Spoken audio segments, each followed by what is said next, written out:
Look who's first. This amazing bean. Yep. Who's a good viewer? You are. Have a cookie. Re-Crix hat.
Hello, all you lovely, beautiful people who are doing fantastic today as always, and welcome back in.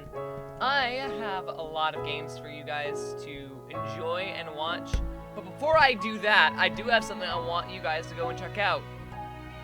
Go click on that. It's a new funny, quote-unquote funny.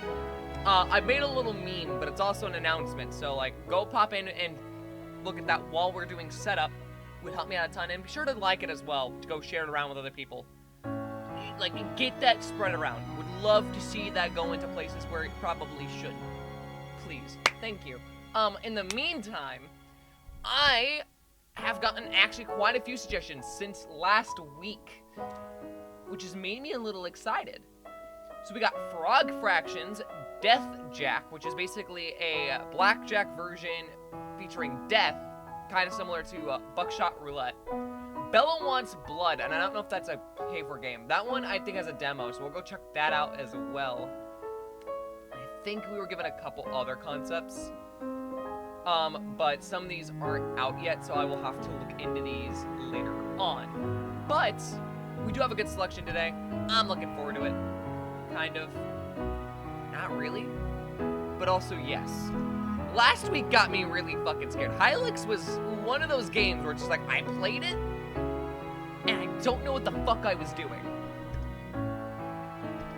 Then again, I'm gonna be honest, I don't think I want to know what I was doing. It was a trip and a half. Anyway, we're gonna start with the Frog Fractions because everyone for some reason really wanted me to play this. And I don't know why.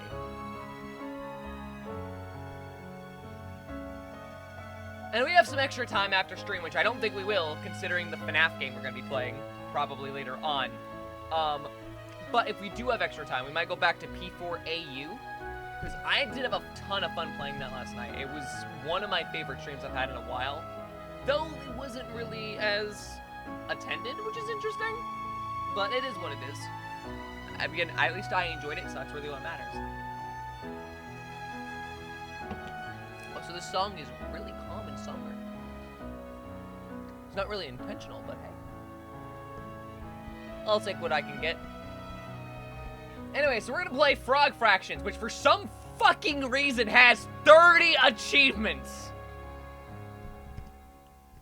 Can someone explain to me why the fuck this game has 30 achievements?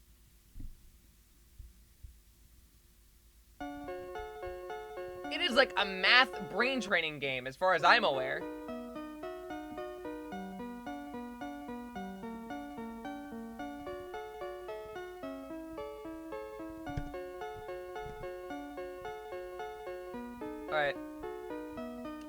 Alright. Welcome to Frog Fractions, a game that I'm not even going to pretend that I know what the fuck it is. I don't. I very honestly do not know what the fuck this game is. Cookie clicker achievements, yeah. So, but a number of people actually recommended this to me. As soon as it got suggested, this was actually one of the first games that got a comment being like, yeah, no, you need to play this. Not sure why. I guess we'll do classic. I guess. Well, let's just jump into this. I'm not expecting a whole lot out of this game. Oh, this game is getting buggy.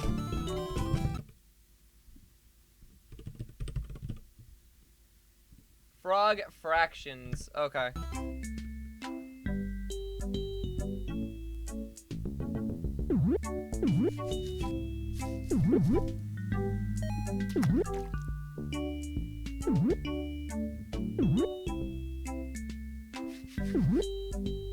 Wait, so what's the point of this?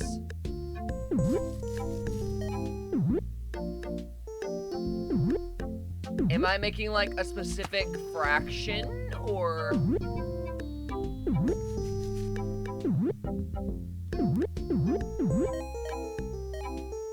What am I? Wait, what is this? I might have missed this, but we don't know where Shin is. Shin went missing a while ago. I feel like I've repeated this way too many times for this to be a worthwhile topic again. Mostly because it hurts. Hurts a lot.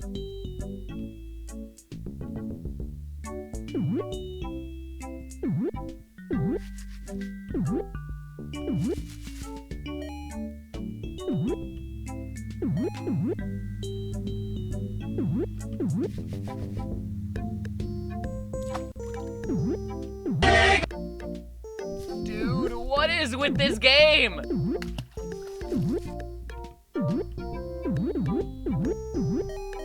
What is this game? Cybernetic brain. Anything your regular old frog brain can do, this newfangled cybernetic frog brain can do better. You know, if that'd be a fun song to sing. Anything you can do, I can do better. I can do anything better than you. I feel like my ding ding ding is slipping away.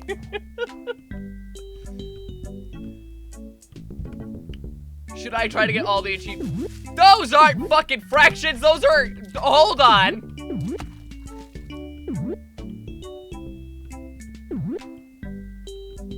Scientific notions, aren't they? I think it's what they're referred to as. It's been a while since I've done math stuff.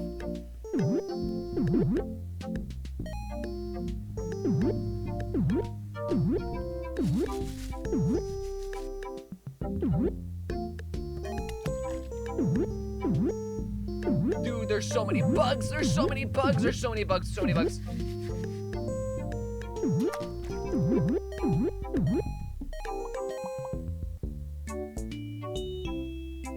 Hold on, uninstall lock-on targeting. Requires a lock-on targeting, costs 10 fruit.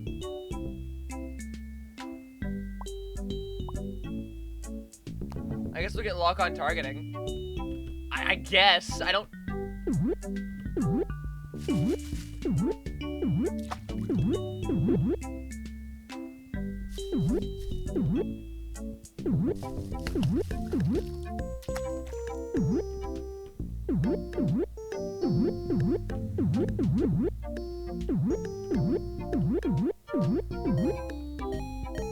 What is this? Oh, hell yeah! Mathematics! I'm really confused as to what the fuck I'm even playing. Upgrade your fruit to durians. They smell awful, so bugs will take longer to eat them. Okay. No! You can't do this to me! You can't just randomly turn into, fucking typing of the dead? Please! I can type fast, but like, come on.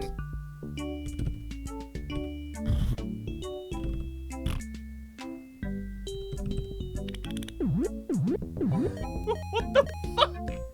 You know, at some point, I gotta play Mario Teaches Typing. At some point, it's gotta happen.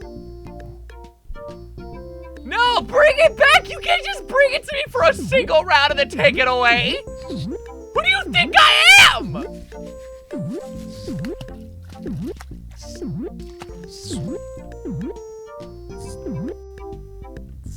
I will consume everything.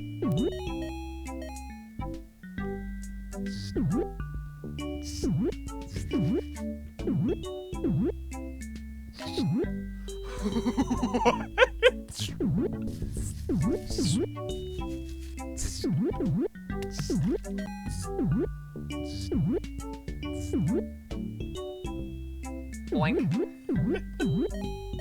What is this game? I can see why people said I need to play this. This is fucking ridiculous. Oh my god.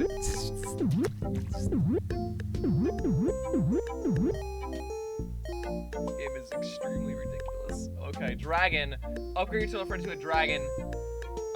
You'll love this new dragon shape. I swear that shell is just holding him back. Okay. Good job of keeping your indignity meter low. Wait, is that a problem for most people?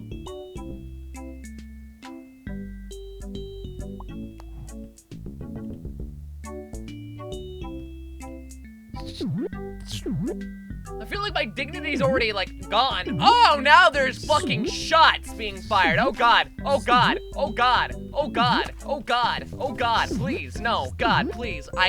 Not like this. Not like this.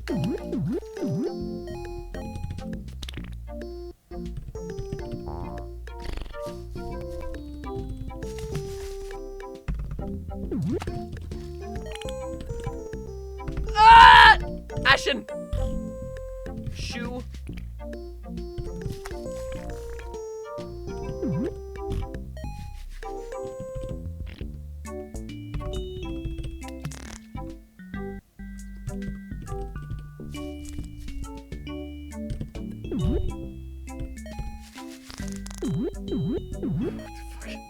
What the fuck? It's trying to make me go back to using home row. I don't want to use home row. I type like a chicken. Warp drive, too expensive to drive. Warp by your fire dragon. It costs how many fruit?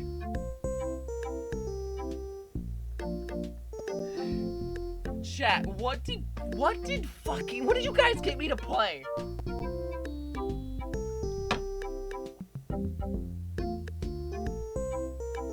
I feel like I need alcohol for this.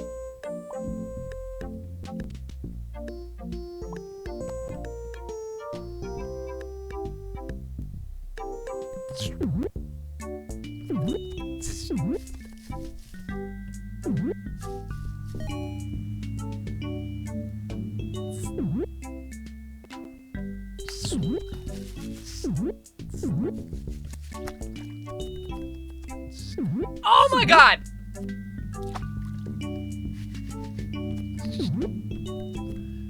How do I avoid that? No, this is turned into a bullet hell! Ah! Ah! Ah! Please!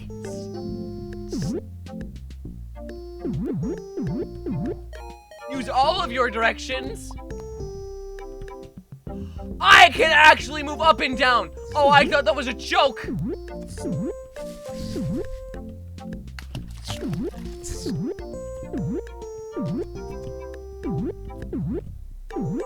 Why do you people know what this game is? I play Toho, motherfucker. You can't defeat me that easily.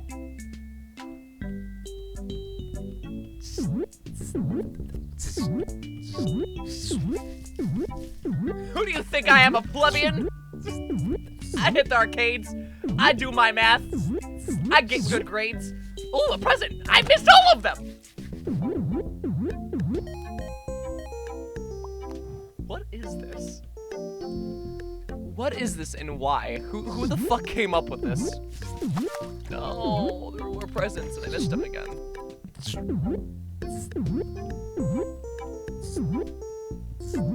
God, is this gonna spark like a fucking, a plague of me playing edutainment games? I wouldn't say no, but like, at the same time, not necessarily a rabbit hole I wanna fuck stayed.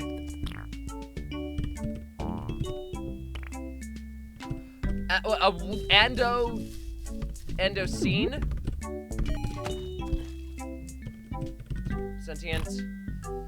Situated. Oh my god. Dunk.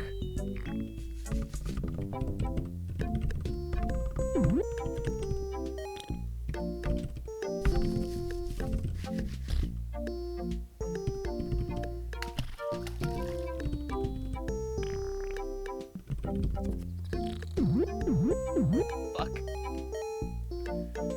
Am I really gonna try to get, like, most of these?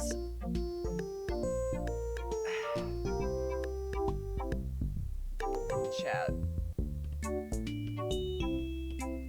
Chat, you can't be serious about this being a thing. Okay, so what? Okay, hold on. What does the mathematics have to do with this? What do any of the mathematics have to do with any of this? Genuine fucking question. Are you feeling suitably edutained? Yes, but also still really confused. What are the point of the equations? Like, this isn't a math game. I eat bugs and they drop numbers. Nothing else happens here.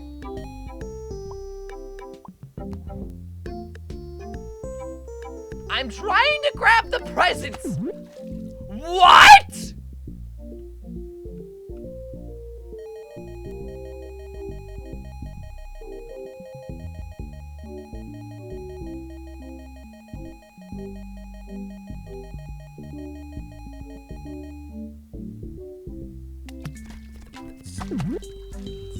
That's a thing? Huh?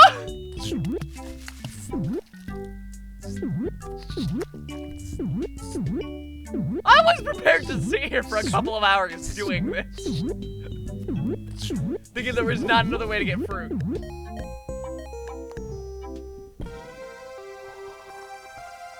Where am I off to, man? Like, man, where am I going?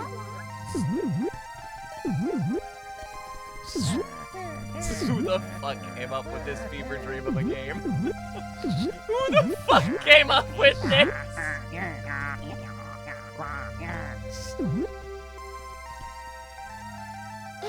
Is that a Roman archway? Abraham Lincoln?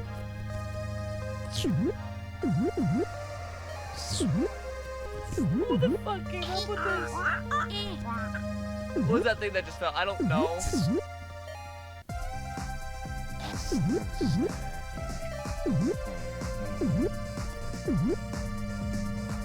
The good Rick, why is a strawberry talking to me? Do a barrel roll. So okay, this is a fucking Star Fox reference.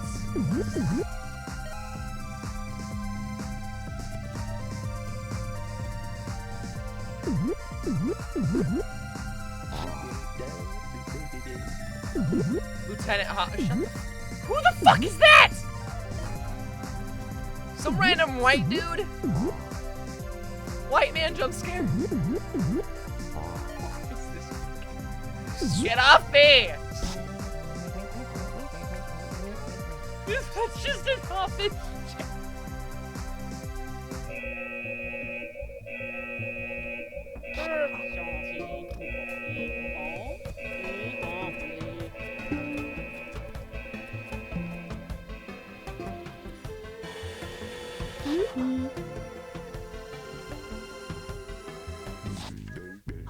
What? Mr. Hop! Okay. Mr. Hop, the charges against you are severe. You're accused of breaking and entering into our native habitat in Bug, Mars, with the intent to purloin our delicious space fruit. How do you plead?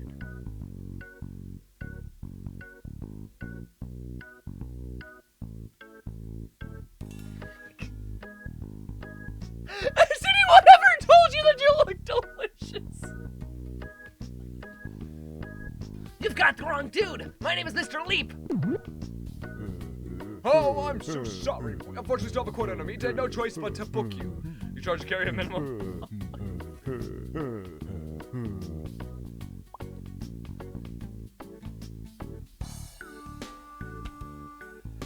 Unnaturalized in a bug Mars.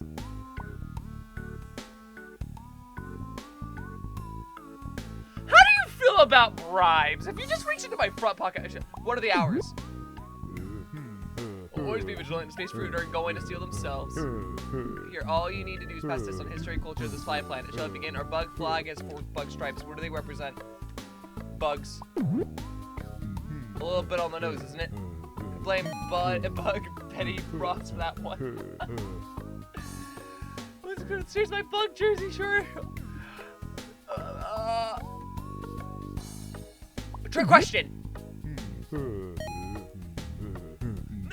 What? Thomas Bug Jefferson wrote the right to bugs. Right you'll ever need.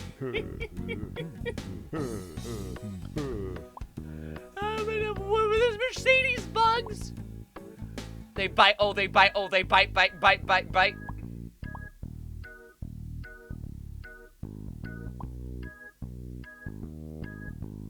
I swear I counted them twice. That's not just a pot joke.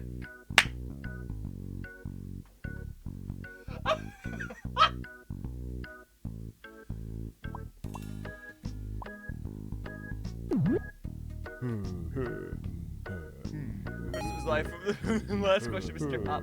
How do you feel about fractions? Oh man, I love them. I know, right? Fractions, I'm impressed, Mr. Hop. Which is the first perfect score of our fake naturalization program.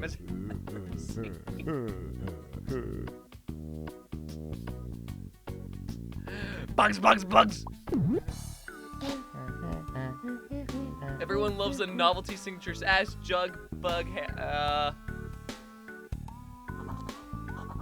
Bug.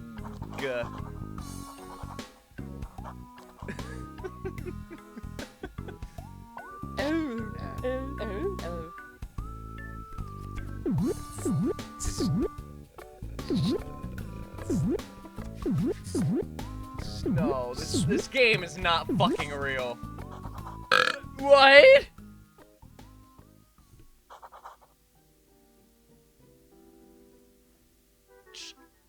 What is this game? As conceived in 1632 by Portuguese printing press operator André Felipe, boxing was a gentleman's. Hold on.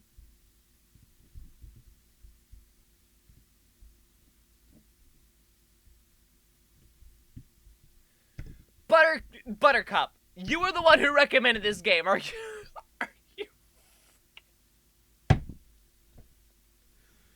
God damn it!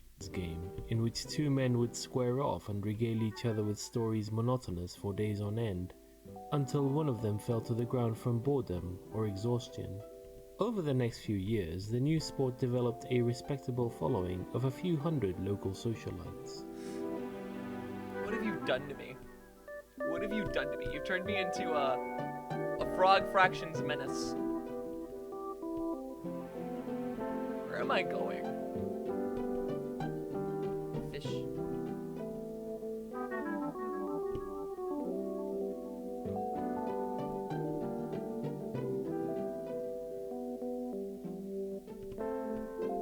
Well, I guess we're going this way. It was Felipe's son, André Felipe, who developed what he called the punching strategy in 1637, after seeing a schoolboy strike another in anger, causing him to fall down. When André Felipe challenged the then champion, British expatriate Sleepless Bill Bishop, to a match, Bishop was the odds-on favorite. Who is this walrus man? When, while he was describing what he had had for breakfast that morning, André walked up and thumped him in the neck, sending him down for the count, in the parlance of our time. A very handsome merman. Looks like a walrus.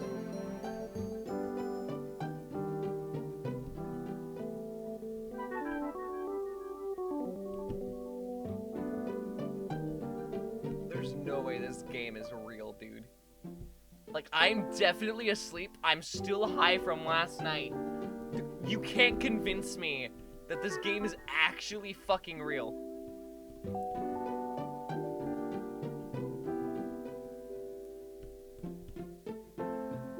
Worst part about it is I'm really enjoying it. Unironically, I'm loving this. Like, this is my kind of, like, really fucking, like, random nerdy kind of weird thing. This is, like, a nice little medium of bullshit that I have yet to see in a game in a very long time.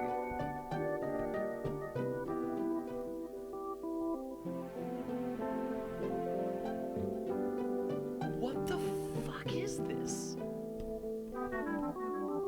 While it was universally I'm like the agreed dumbest that the boy had smirk on violated my the face, spirit of too. the game, officials were unable to find any actual rule that punching violated, and were forced to let the victory stand.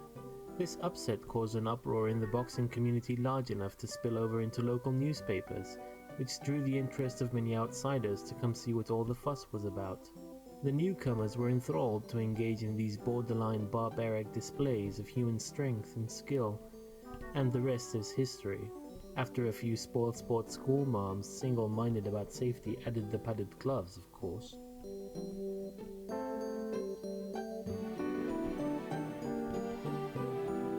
Is this actually, like, a factual retelling of how boxing came to be? And if it is, then why is it in a game about frogs eating bugs, space bugs, bug Mars, and numbers? Cybernetic brains, in fact. It's ironic that we're playing this, by the way, because I just watched a video before starting stream about the weirdness of bowling animations and Uncanny Valley animation in general. Things like a Rat Boy Genius, you know, LSD Dream Emulator, you know, all that kind of stuff, right? This is, like, the definition of weird premise, and I love it.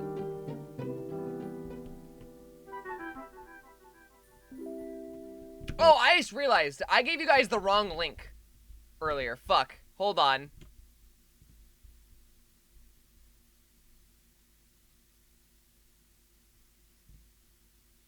Give me a sec.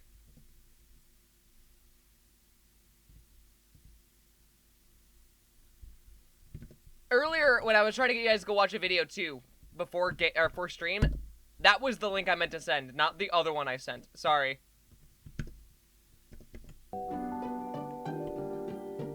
The other video I sent in chat was the fantasize about a newcomer that would was the weird video though. So if you do did. want to watch that, that is very Classification good of the watch. modern rule set has essentially locked the punching strategy into place, but it's easy to get caught up in the fantasy.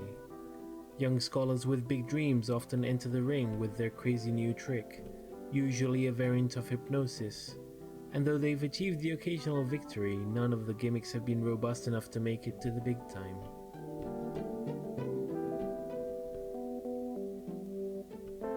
Wasn't there a kickboxer who was like a massive anime fan? And like, at some point, him and another fucking boxer, like, did a specific anime standoff pose in the fucking ring together, and it became a meme? Wasn't that a thing? But yeah, seriously, go check out that video. Go check out the video. It's a partial meme, partial teaser. Go do it.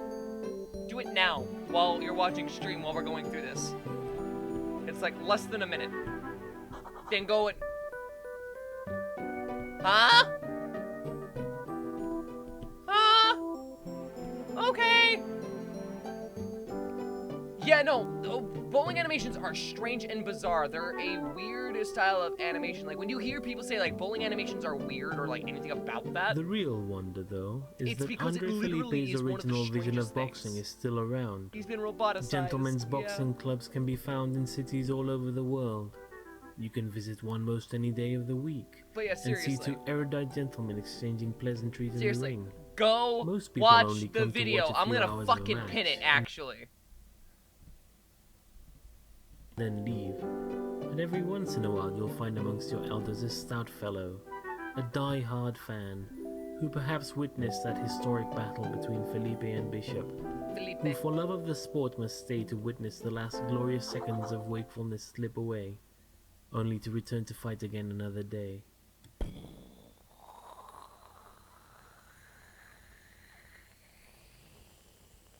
What? Where am I going? Is that it? The rumbling seems to have stopped. and you feel the intense downward pressure let up. After a moment, you calm down enough to start taking in your surroundings for the first time since the seemingly dormant vessel sprang to life. Command module. The walls of this circular room curve to meet at a point that must correspond to the curved nose of an outer hull. Lining the walls, you see a porthole, a glowing display, and a control deck. A ladder leaves after. Oh! We're playing a text-based game now! Are you fucking kidding me?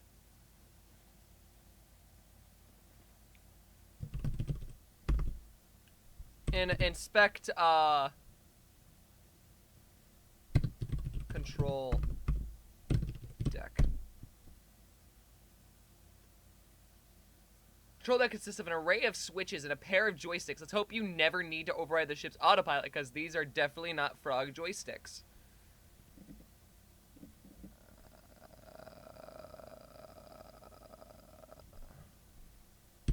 Inspect glowing display.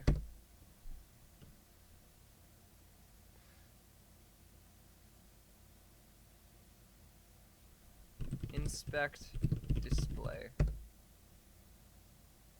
Oh, inspect display. A glowing green display shows a map of the galaxy with a destination you don't recognize marked. With an ETA of about 3,000 years. Looking closer, see two on-screen buttons tabled route details and new destination. Press new destination. Press the nav key to shoot to an interface absurd, so obtuse that before you are even conscious process what's happening, you've hit the back button and are on the back main screen again. Route details. The screen spills forth a slew of steps such as spiral, spinward at Sprathi system for faster than you can fathom. Okay. Inspect port hole.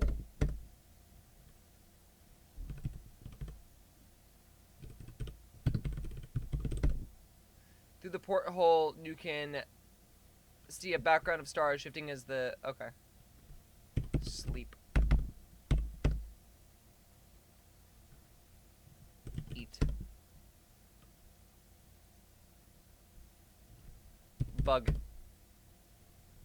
Bug, bug, bug, bug, bug, bug. I always use the guide to get through this part. Okay. Control module.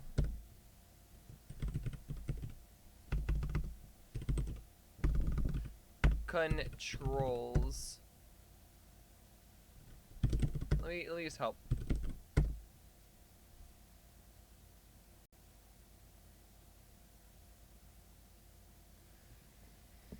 Next month, if it's possible to do, must be good and wise. Okay. Hey, Greg, hope the stream has been going well. Okay. Stream has been going interestingly. This is a weird fucking game. Get wrench. Get wrench? There are no wrenches in space. Enter phone booth. Elect the next president. Fuck. I can't play this game. There's no graphics. Well, there were graphics until it turned into this.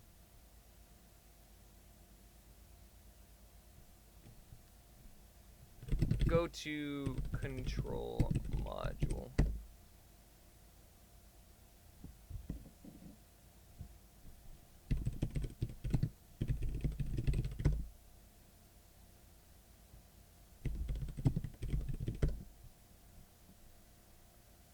Okay, control deck. Inspect control deck. Move joystick.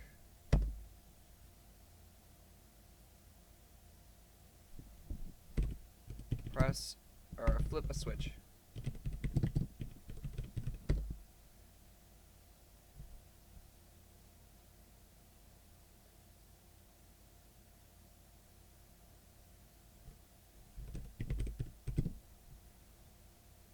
Okay, inspect display.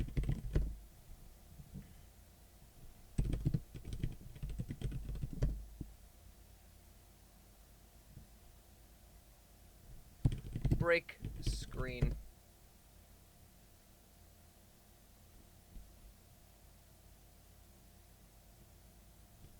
Jump out of the ship. Jump. Float. Fuck. I don't understand what you want to fuck! What?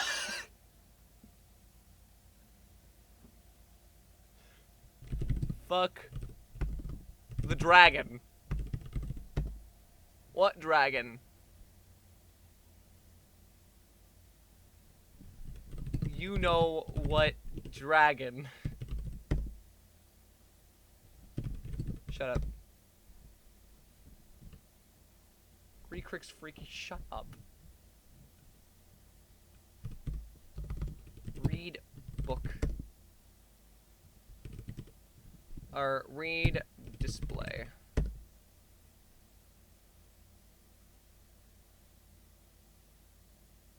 You're the one wanting to fuck a dragon, not me. Who asked you?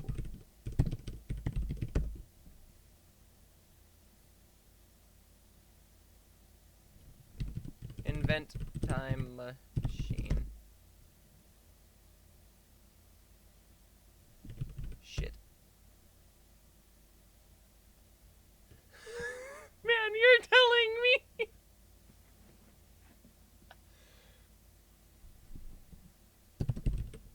What if I put Nintendo? No. What if I put Japanese? No. Switch language. Damn.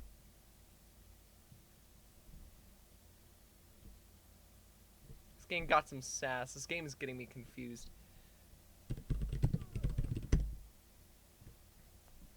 Okay, so go to ladder.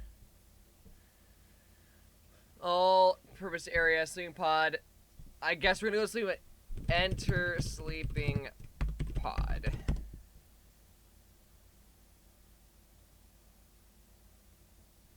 By the end of the trip.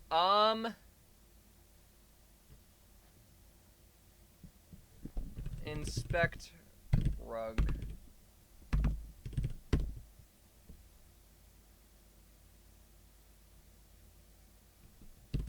Inspect dip.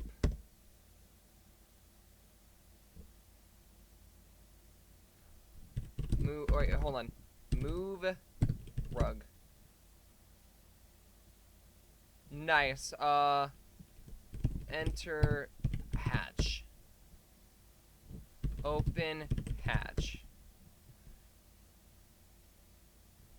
Enter hatch. Stairs in this room is covered with a big sticky pink goop, which seems to be thicker than the gray machine. Okay. Inspect wires. We're going to put some music on real quick. Just while we're doing this. Listen to Apex Twin. What do you mean?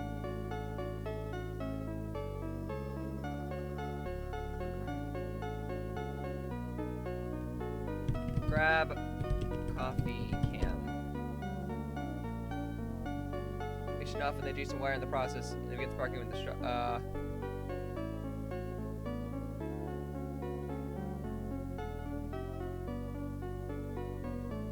in the game thread, just in case. Okay, good to know. Look around.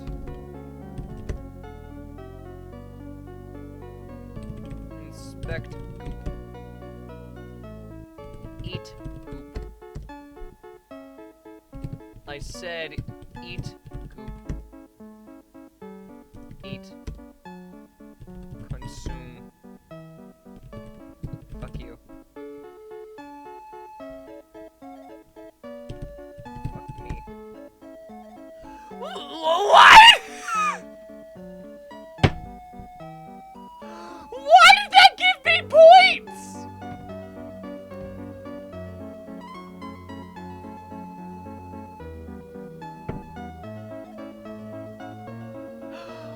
Why did that give me points? Why did saying fuck me give me fucking points?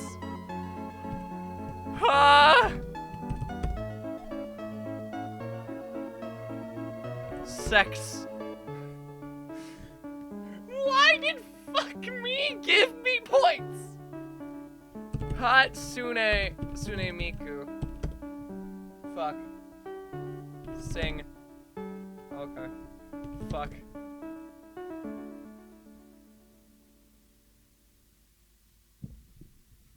Alright, look around.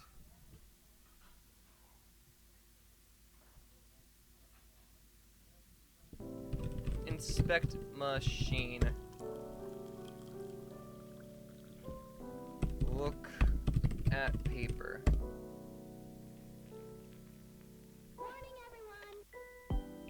This is the out of order note included in your game package. I need that note.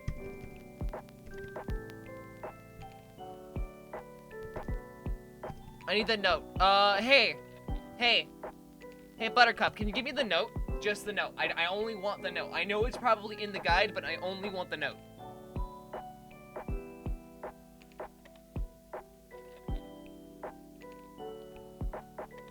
Something tells me I'm gonna need that note.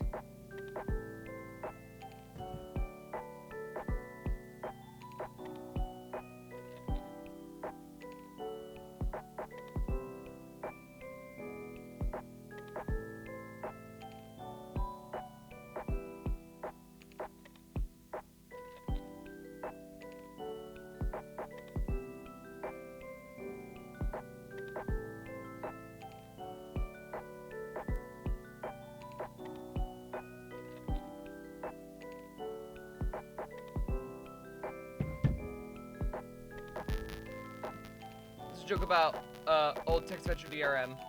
Oh, okay. Yeah, I mean that checks out. This game never got a boxed release. Okay.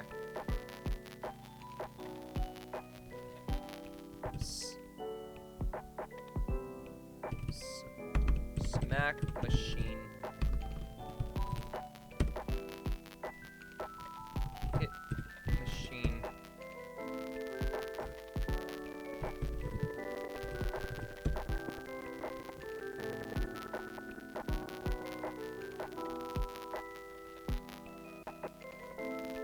So the engine is lead hatch.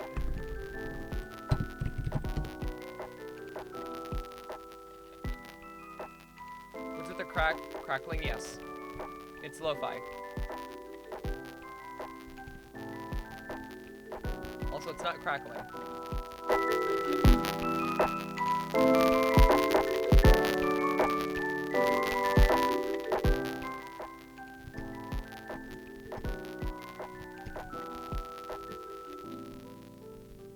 And no, I will not change the song. It does not last that much longer.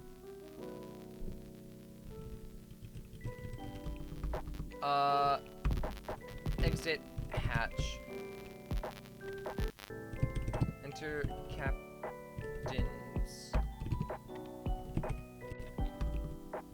orders.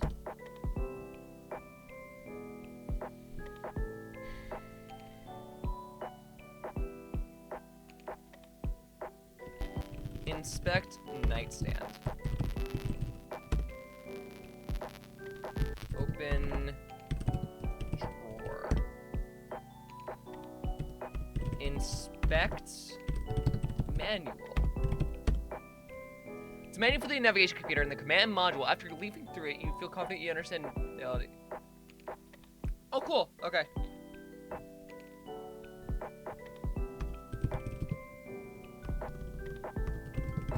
Go to control panel.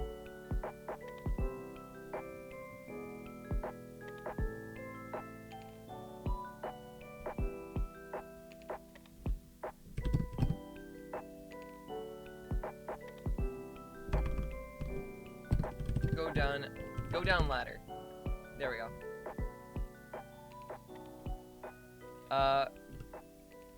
go to glowing display. Okay, inspect glowing display.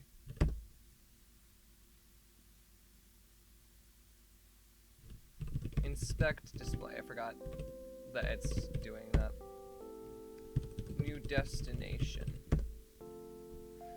Okay, you definitely plot a course back to Bug Mars and just whereas you feel. Okay. 57 3/5 year. Wow, that's oddly specific. You run a diagnostic to determine that the vast majority of the time is going to be spent going through bug customs. Luckily, you can sleep through most of it. That's great. Go to ladder. Enter sleeping pod. You barely touch the pillow when your arm begins repeating, perfume entertain me, you wake up cranky. You assume it's just going to stop eventually, but after a couple minutes it still hasn't. You get up, there's no way you can sleep like that. Fuck! Okay, perfume chamber. Look around.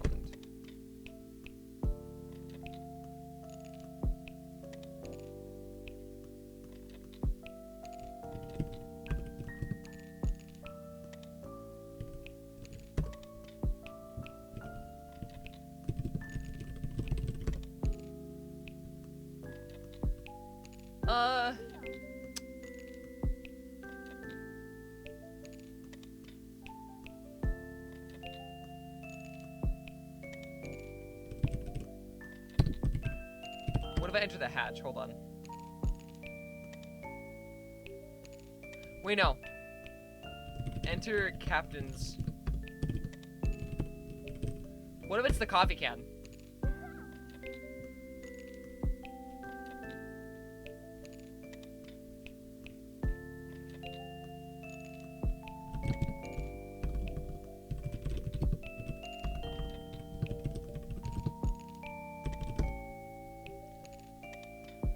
Hold on.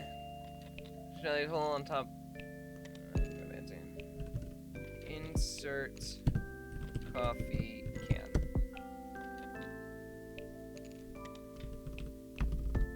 Inspect hole.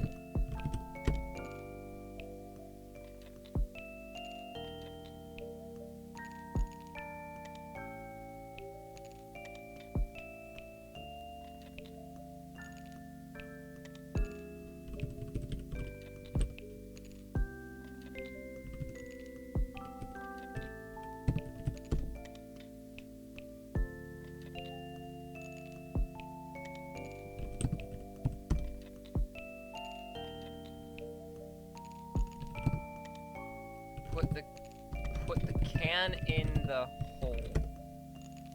The can is empty. Oh, wait, hold on. Enter hatch.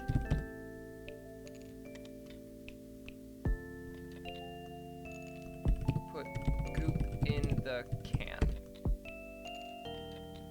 Grab goop.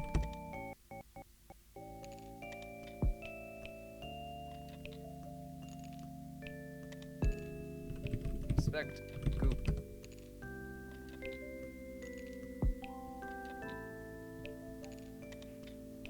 Grab goop. It's stuck. Fuck.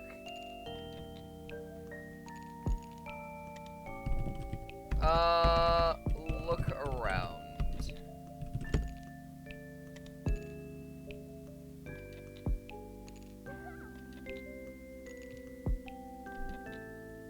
Which needs to be thicker near a gray machine. Okay. Inspect thick goop. Inspect machine.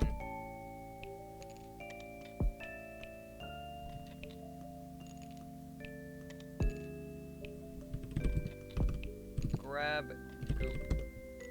Fuck. Enter quarters. Go to ladder. Look around. Inspect hole.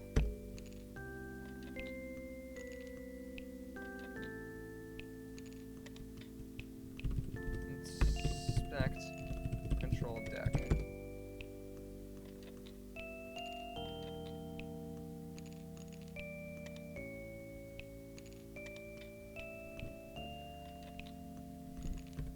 Perfume.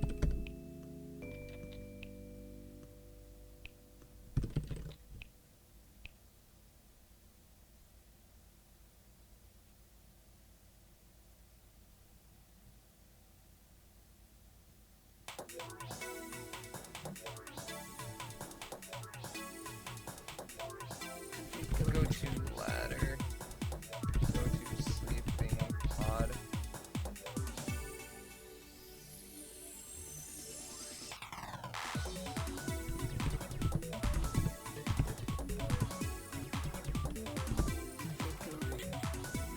Can in pod. The can is empty. What do I need?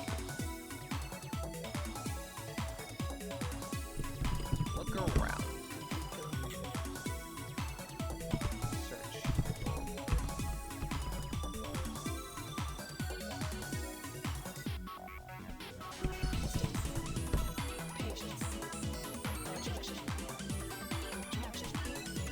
Go to bridge.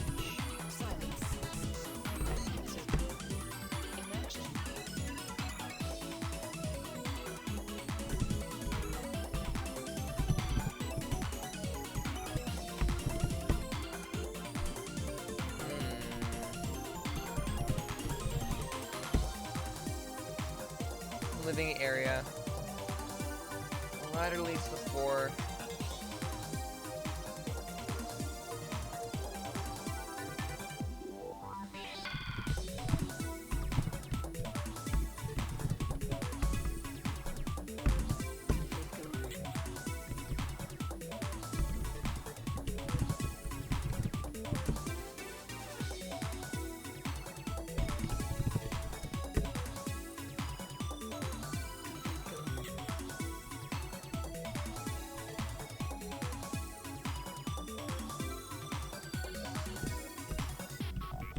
Inspect nightstand.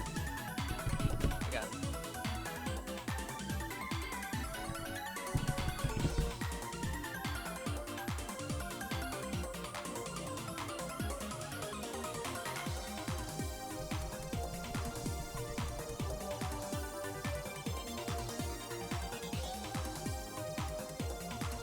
I'm trying to figure out what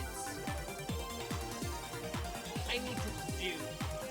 Now it's a matter of, well, where do I go from this?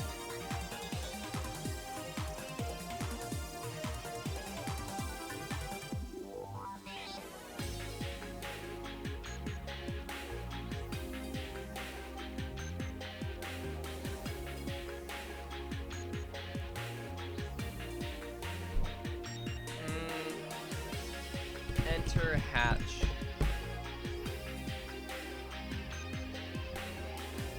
Look at wires.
I really don't want to do this with a guide. I feel like if I do that, I'm cheating.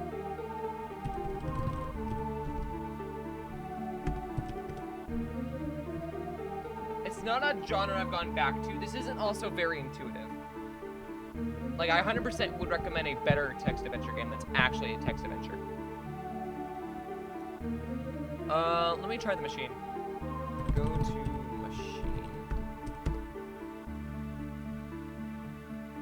Open machine. Inspect spigot.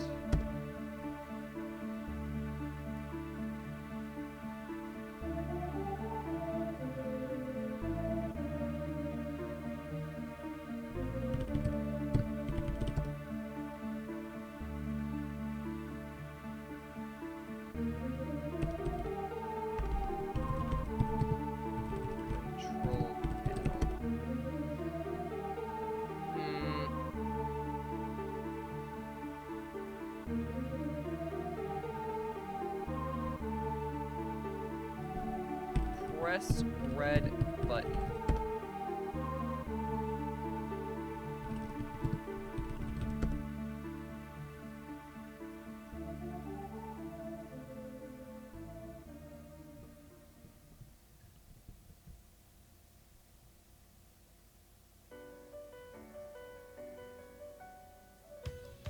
Hey Sam, welcome on in.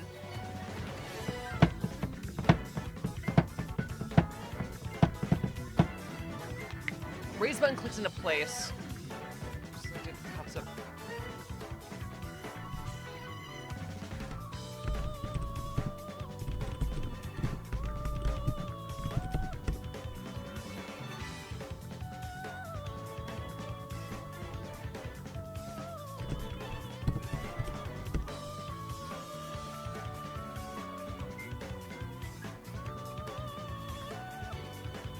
Grab Zork mids.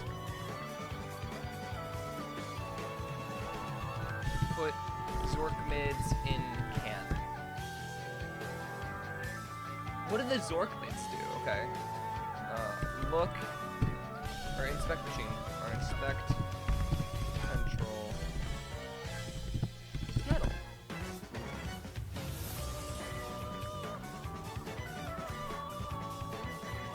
Are we Zorking? I have no idea what we're doing.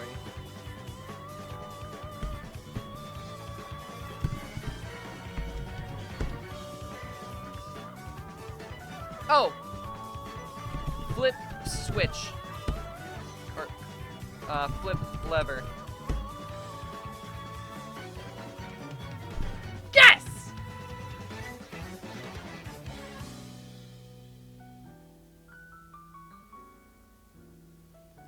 Reverse, we're in group, and we'll give a second to invisible events.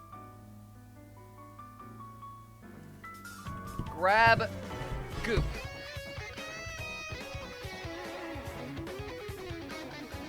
Put in can.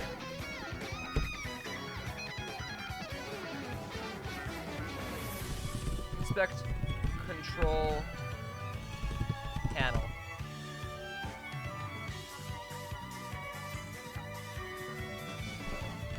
Pull lever.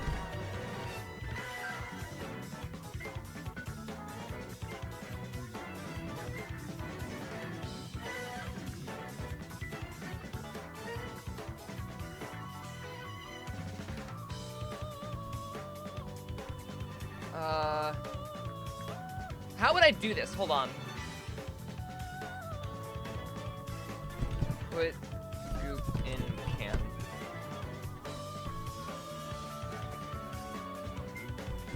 Pour goop in can.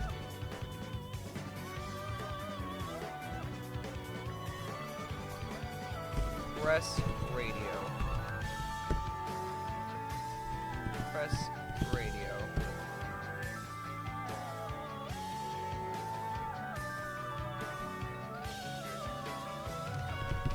Flip lever.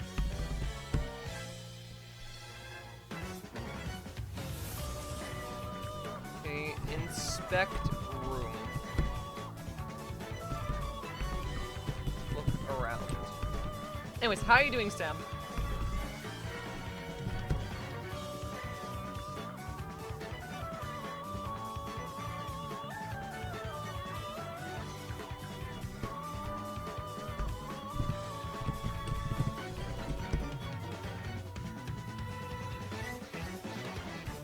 Grab blobs.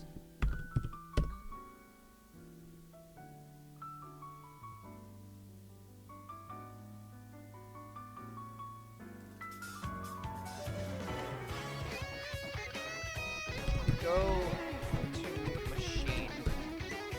Or inspect machine. Inspect machine.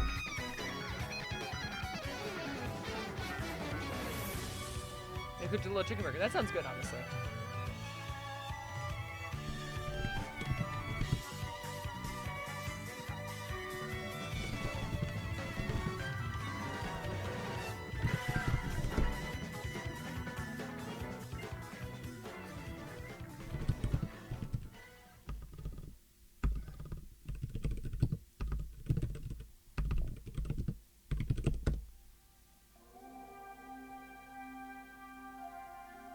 See what looks like radio preset buttons. Okay.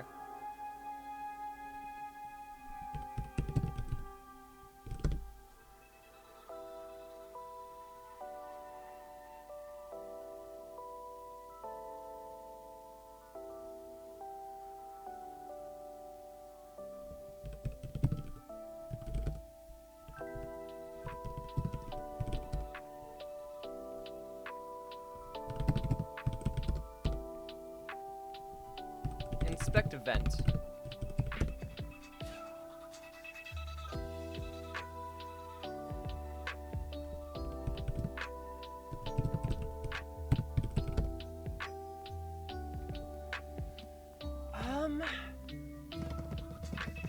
This is interesting. You can't interact with the invisible vents.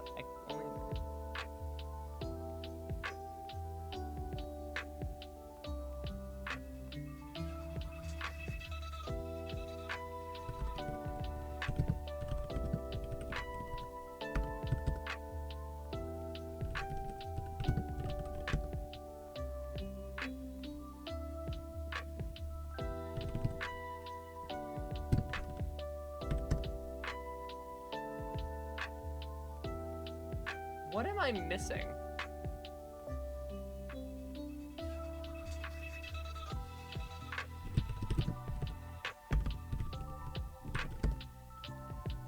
Grab rug.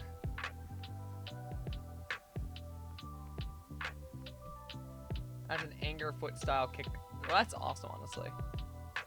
Angerfoot was really a good game. I actually really enjoyed that.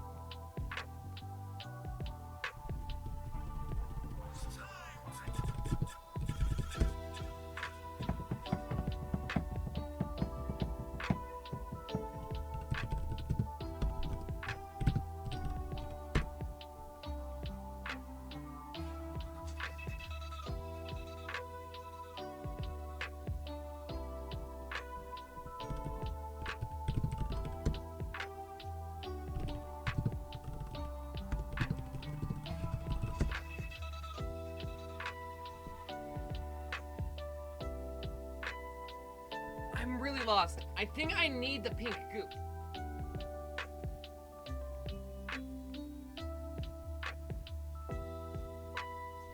Lay in goop. How frog fractions? Oh, I'm enjoying this a ton. I'm actually really loving this. This is my kind of weird. Look around. So I can't collect the goop.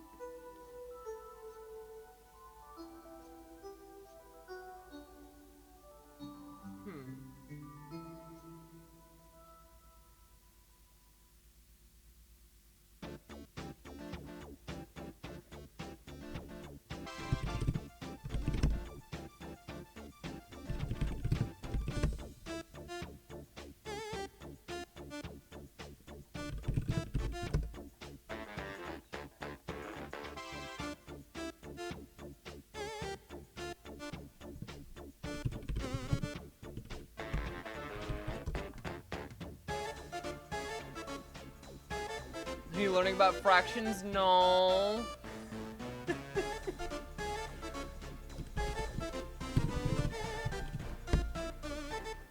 The machine consists of a spigot aimed at a flat platform. Put can to spigot. Or put can on... Oh! Place can below spigot. Hold can.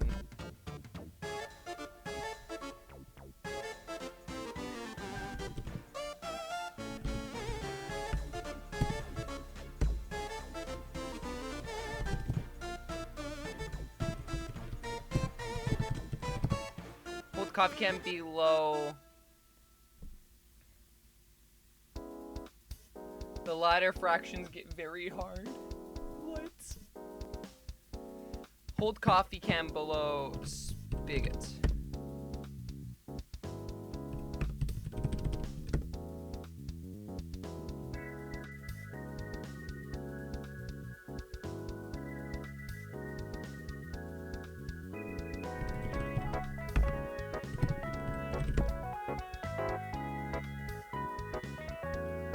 Oh, okay. Wait, hold on. Inspect control panel. Pull lever. Enter orders. Place can in hole. Enter sleeping pod. Go, I know exactly what to do. Go, or enter hatch. Grab tape. Inspect hole. Put tape on wire.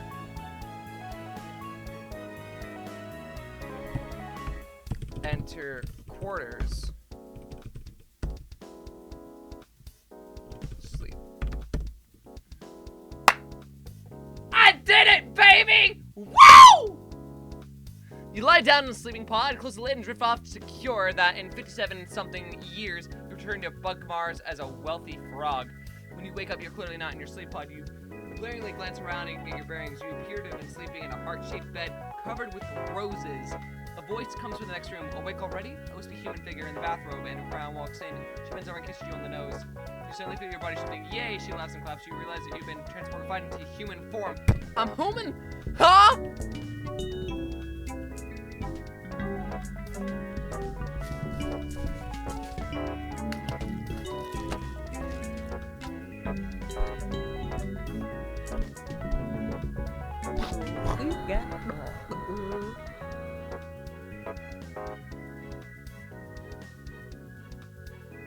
Jesus, man. You wake with the start. What a horrible dream. You call your friend Draggy the Flying Dragon to talk to someone. Hello, Draggy says. I decided the worst nightmare situation. I'm not sure that a support group for human bug ears is really going to go to a following Dragger partners. Maybe if we drummed up some local publicity first. I know the PR agency. 5 minutes later, Draggy shows up at your door dressed to the nines. Tosses the front tuxedo. You put this on. We're running for president! Yes! It was the dev. Once you do that, you're not a natural born citizen, and that you're under 35, and that you're a frog. DDR, baby!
Okay then.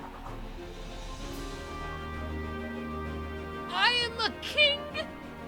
I've become King Frog!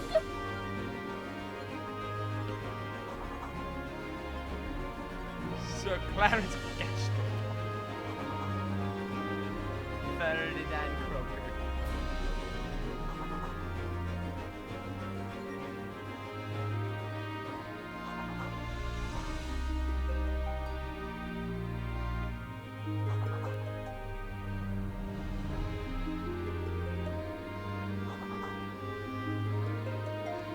What did I just play?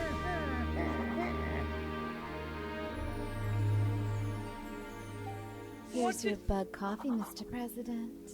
Heavy on the cream.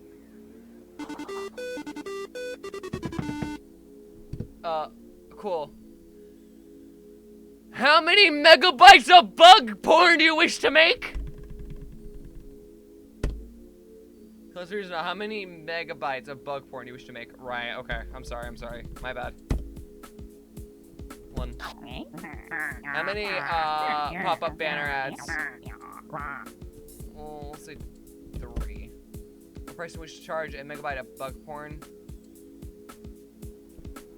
5. Impressive wingspan. What is this? In-house bug porn musician decided to make bug chamber music today. It was quite short with a megabit. Clever for your product. Bugs marveled at your low prices and kept coming to your door long after you ran out of porn. You made 1 megabyte of bug porn at $10,000 a megabyte. You sold 1 megabyte. Oh my god. Oh my god. How many Zork commands do you want to order the bug Federal Reserve to print? We'll say 3. That's confident, huh? What would you like to install? Oh my god.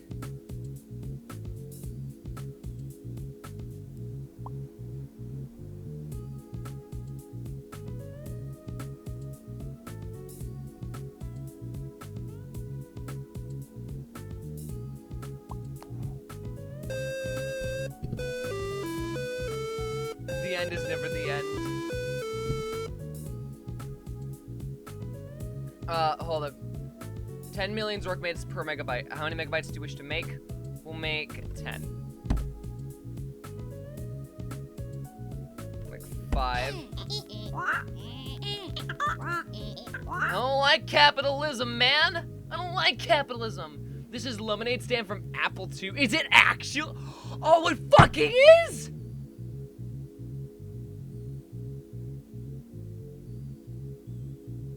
You're so right. Oh my god. I haven't even picked up on that. Thank you, Ferret. Thank you, Ferret, for the lovely information. We'll do a 20,000. It's not you. It's my inability to distinguish you from prey. Suburb report says porn was too hot, dude. Ooh, I sold no porn.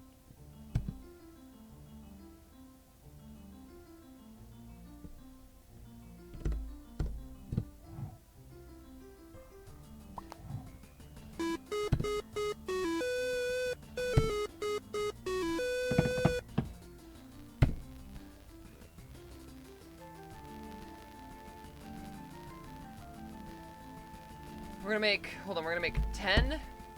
We're going to purchase 20, and then we're going to price it up to like 25,000. I prefer something more, retinogenic.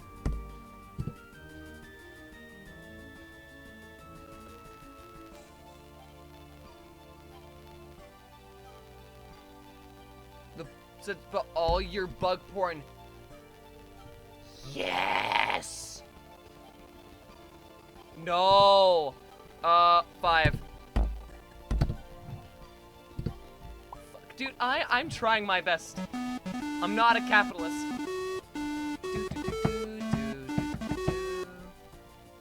We'll make 10 porn again at 20. Mark it up for 50,000. Thanks, but, I'm into ladybugs. I'm sure you are.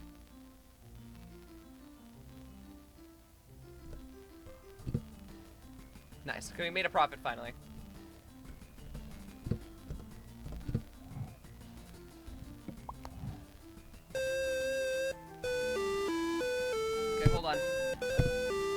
I know exactly what to do now. Hold on. I'm a true-blooded capitalist. Watch this.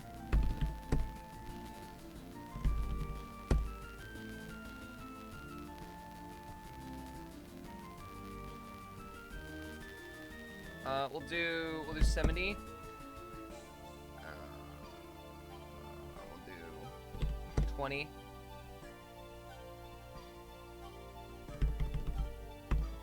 Impressive wingspan. Nice.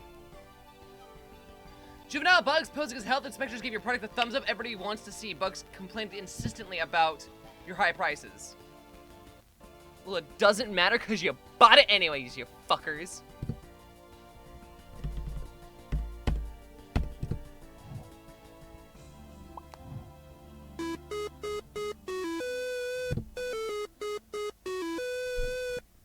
Alright, hold on. We want to make like 50 bug porn. Okay, we'll make 10 bug porn with 20 ads and then charge 45,000. It's not you. It's my inability to distinguish you from prey. Yeah. Whatever you say.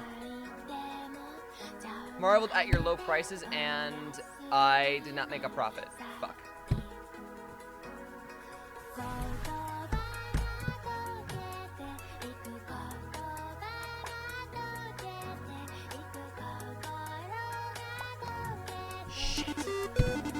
Ba-da-ba-da-ba-da-ba-da-ba.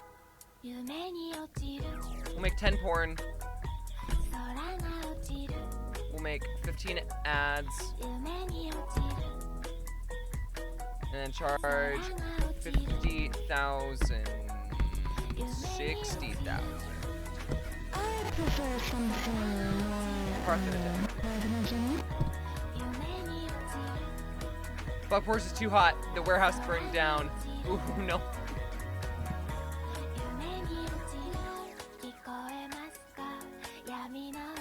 Zero. Chat! Chat! I'm out of money! Chat, I'm running out of money! I wish I knew what I was doing.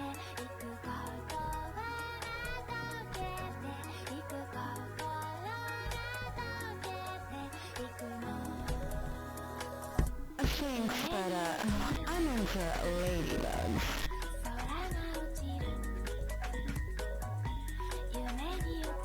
Okay, well we got some money back. Just 10,000. None. Okay, hold on. I gotta be really careful about this now.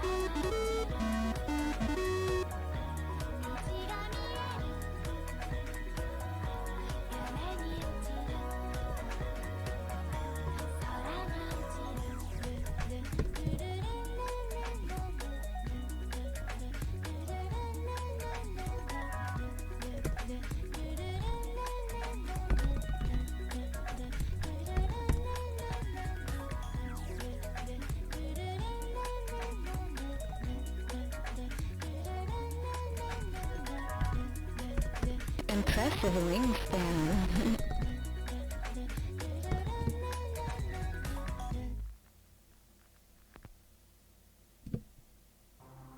Cool, okay.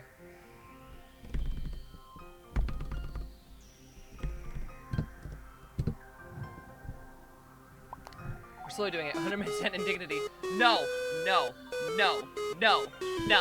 I will be the most dignified president. Thank you very much. E. That is not a number. Yes, it is.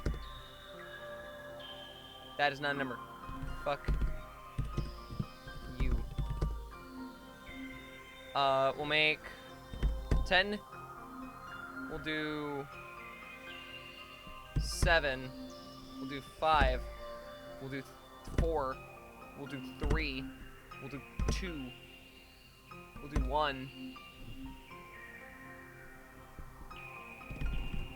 It's not you. It's my inability to distinguish you from prey. We made a profit. Okay, it's fine.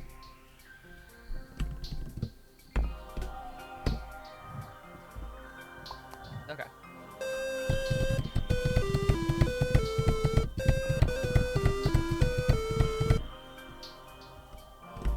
10 megabytes. We'll do 5. We'll do 3. We'll do 60,000.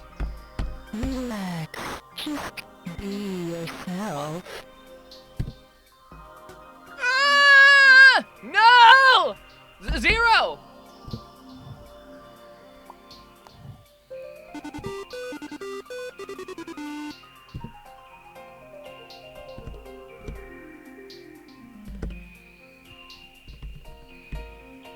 Thanks, but I'm into lady. We're about to go bankrupt, guys.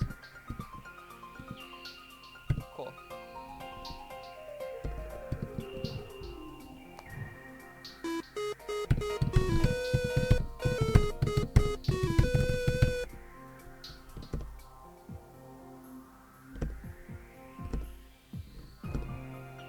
Impressive wingspan. I literally just sold it at 5 on accident. Oops. I fucked up.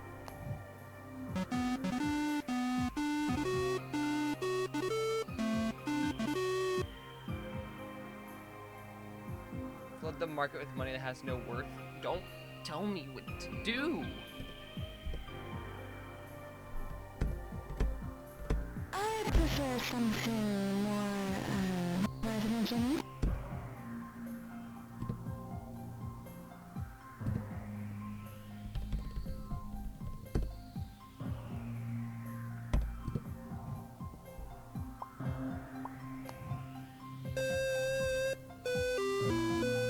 I'm sure I would have figured it out eventually.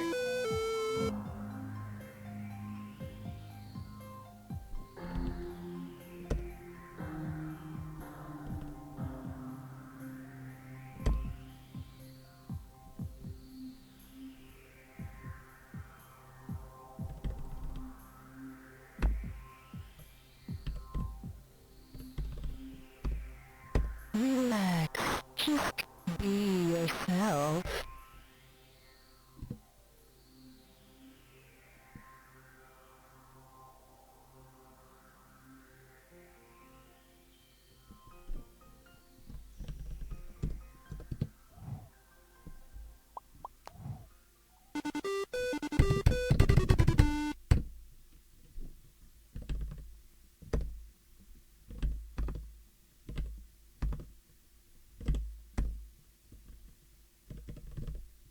It's not you. It's my inability to distinguish you from prey.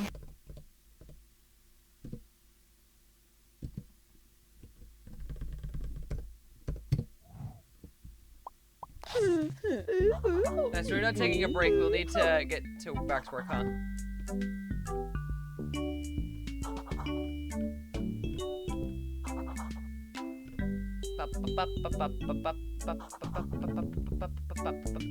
Okay, let's go.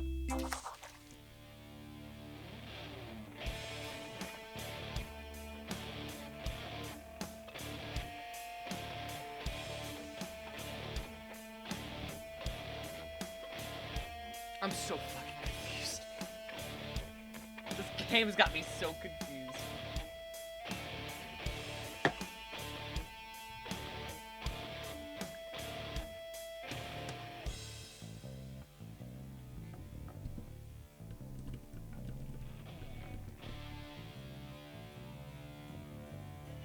That's up.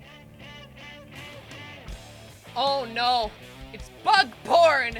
Oh no!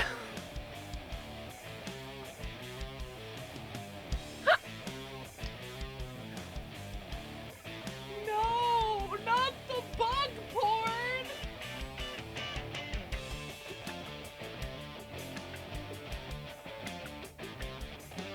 You can't show that on Twitch.tv!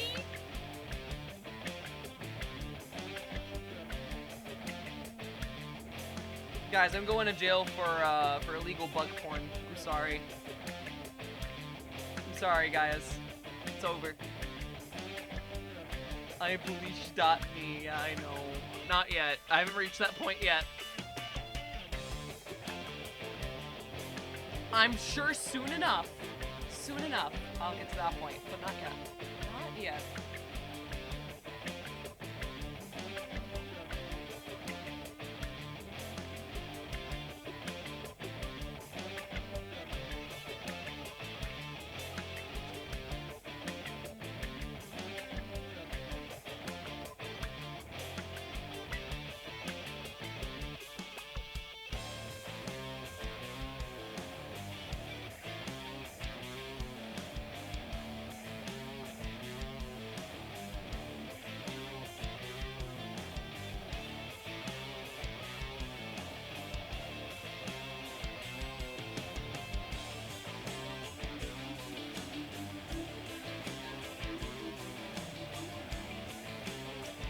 I skip past this? No. That's not even... You're blurring a branch! What?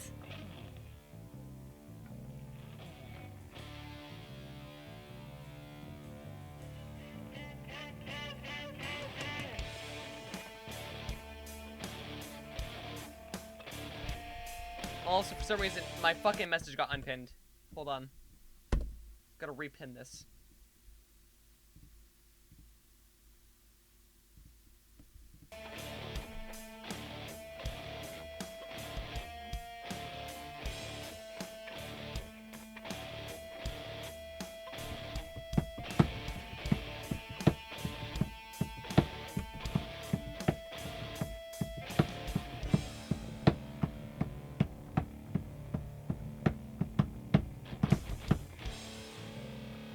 Remember Beard number 2, 2007 to 2012.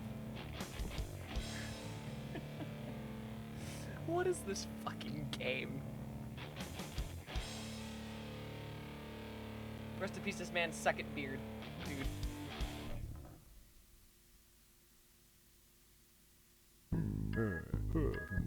Rockstar, certified frog fractioneer, but you're ready for the ultimate frog fraction experience. Buy the Hobbs iconic cat DLC experience a day in the life of the... What?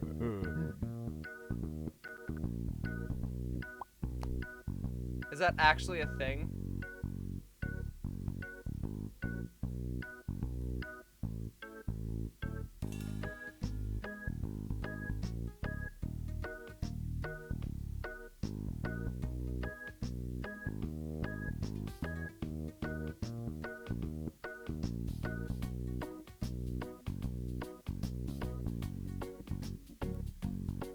Time for game of the decade. What do you mean time for game of the decade?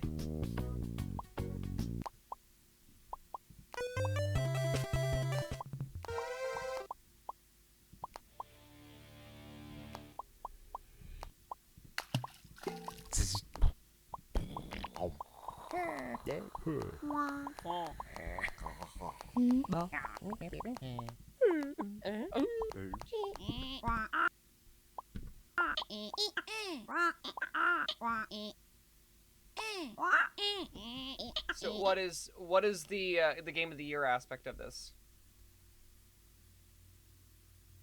Or game of the decade? Is that it? Is it over? Have we finally reached the end? This game is just wild. It really fucking is.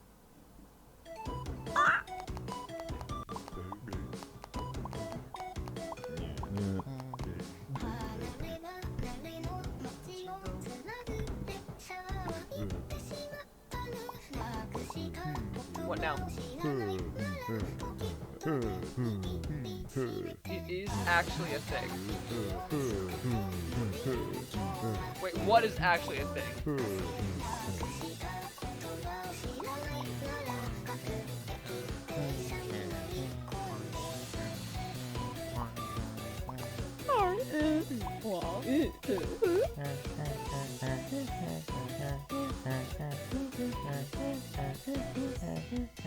Like, is that actually, if I were to back out of this now, there's not anything secret that I can find?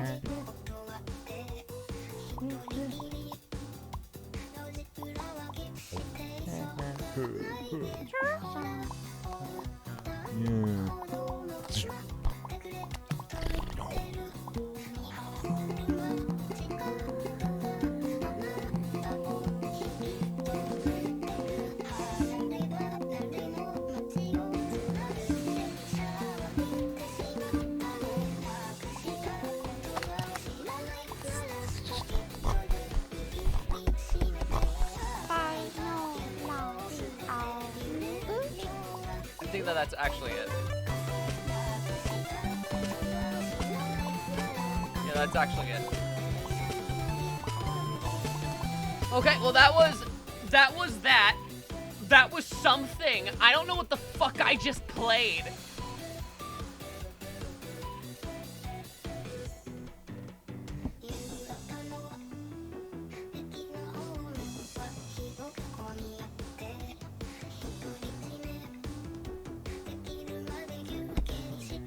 Jesus Christ. Alright, next is another game that was recommended by Buttercup again, for some fucking reason. Because the quote with this one was, "It's math adjacent." I don't know if I consider gambling math adjacent. It was an experience. I loved it. God, I loved it. Frost Fractions was unironically kind of good. I'm just more curious how the hell Blackjack is supposed to be,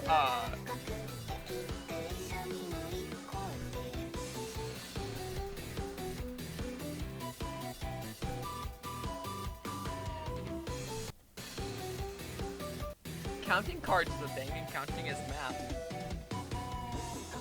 I'm gonna pretend you didn't just say that to me. You're not wrong, but I don't like that you're right. Alright.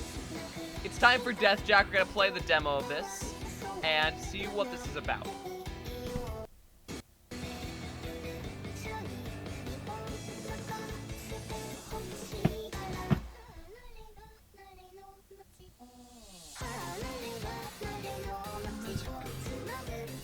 Death Jack.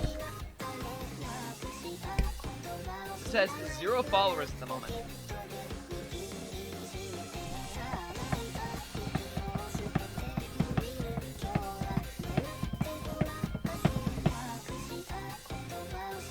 Alright, let's get this game booted up and see what we have going on for us now. Like this is another one of those recommended by Buttercup, so this should be relatively interesting.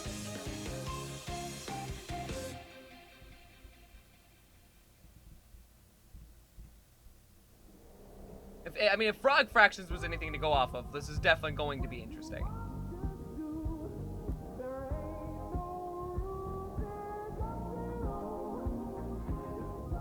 Okay. Welcome to Death Jack. This looks interesting already. I like the pixel art style. Shut up. Shut up, St. Pepsi. Alrighty. Interact the cards with your mouse. So play, question mark, options, credits, and quit. So let's look at the options. That was jarring as hell.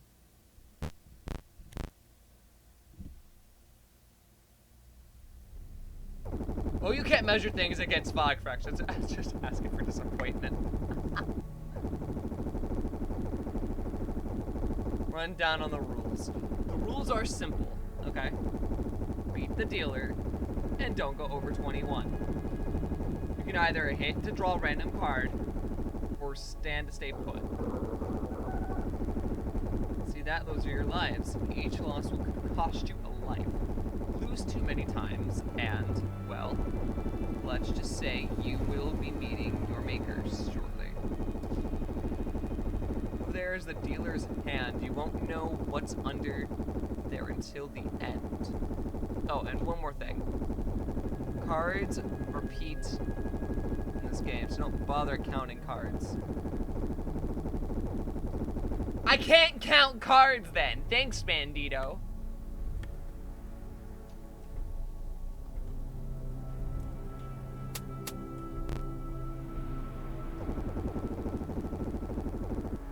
My turn now.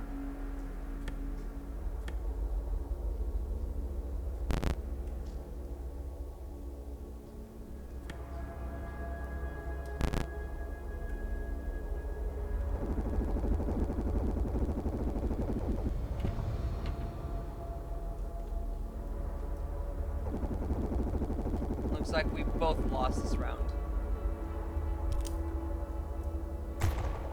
Ow!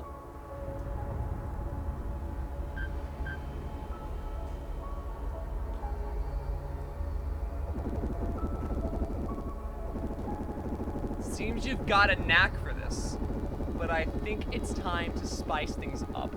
Counting cards is a crime. No, it's not. No, it's not! Huh?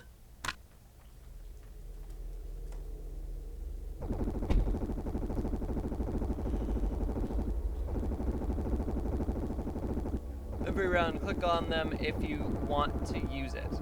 But beware, they can only be used once. And also, from this point onwards, it is about to get serious. We won't stop until you're dead.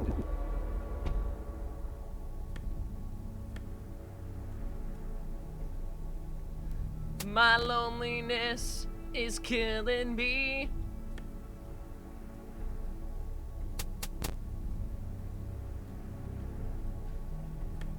Hell yeah, baby! Ha ha!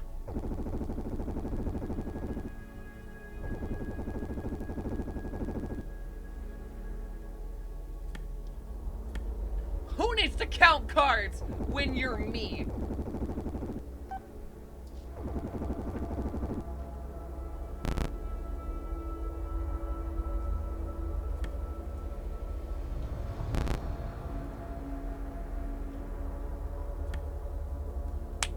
Yes!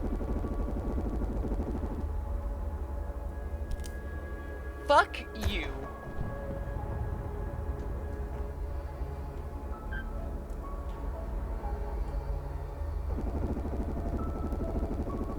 Well, it doesn't matter what the dealer has.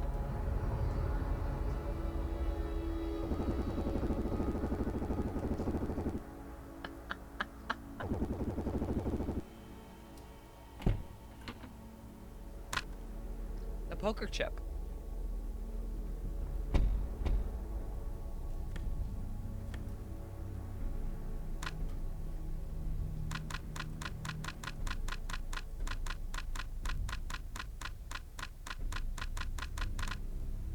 Well, no matter what happens, I can hit, so.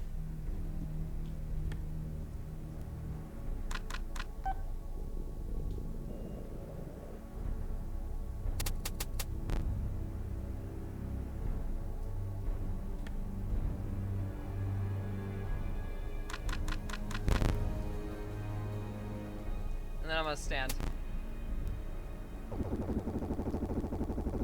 Yeah, it does, and there's no way you're gonna beat me on this. I'm gonna beat this first try.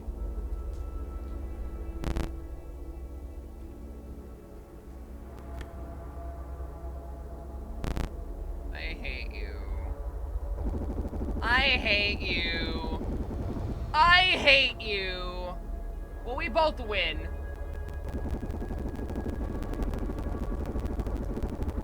No, I guess not. Fuck me. I just got shot twice. Fuck! What were the odds it was gonna get one more than me? What were the fucking odds?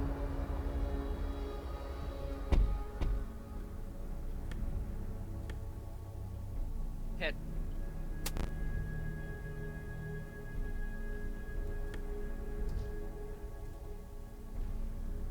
Hit.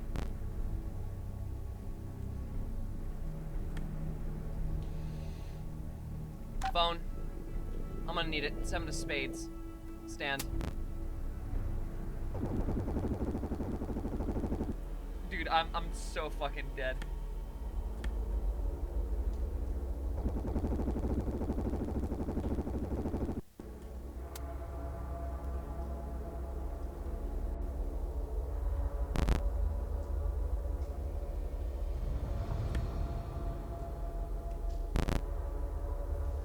You actually go fucking, oh my god.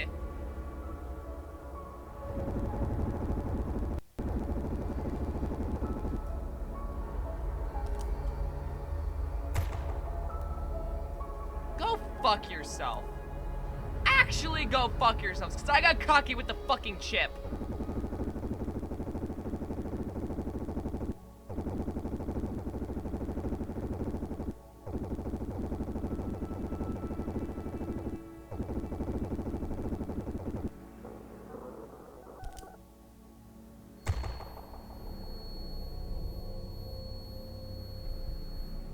Go fuck yourself. That was some next... It was 1 over mine 2 times in a row. I'm gonna show you persistent with my foot up your ass.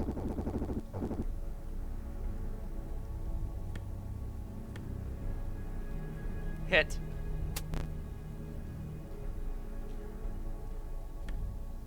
Stand. There's no way you could beat a 19 on first hand. No fucking way.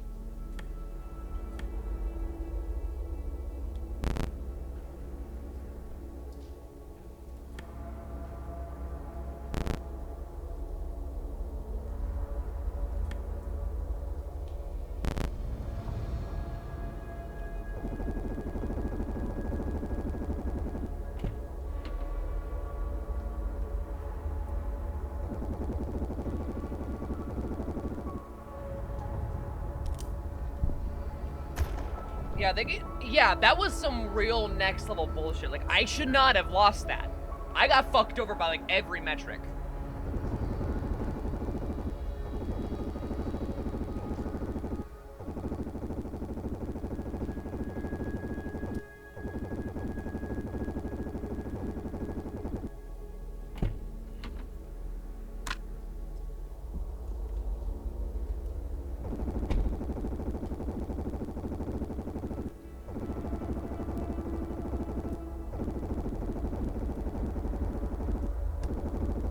Shut up. Buckshot roulette vibes? Yeah, that's because it's what it's based on. Except I feel like this is more rigged than buckshot. Oh, fucking hit me. Are you kidding me? Hit me, baby, one more time. Hit me.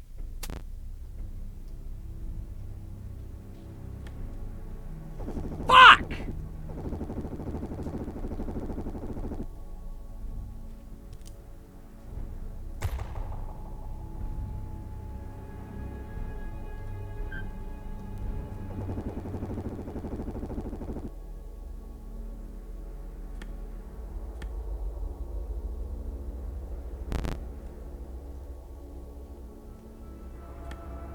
Ha! Fuck you!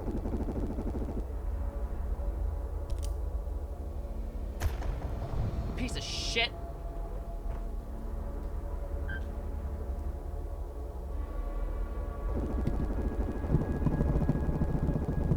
What did the dealer have? Oh, the dealer fucked us royally.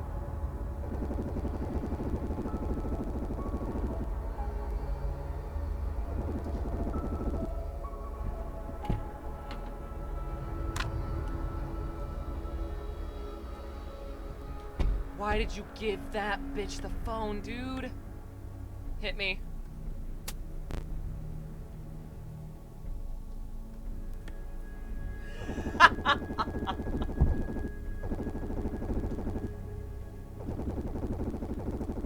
Eat a dick.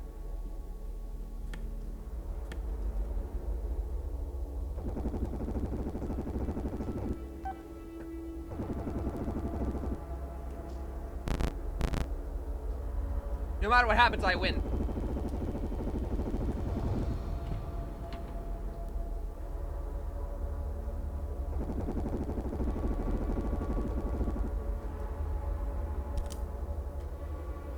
Yeah, I was about to say, fuck you. I should have won that to begin with. Also, the back of my fucking ankle got rubbed raw for some reason. We're gonna have to rewatch Corpse Bride 2, man. That is, concerning.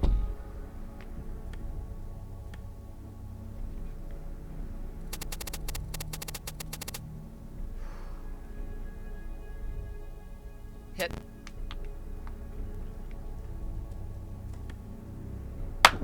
Woo!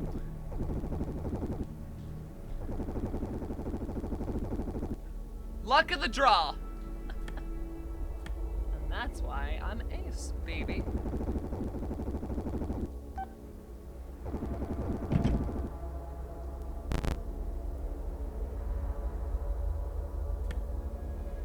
Oh, how unfortunate.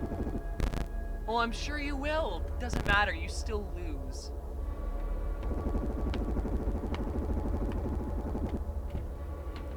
Oopsie daisy.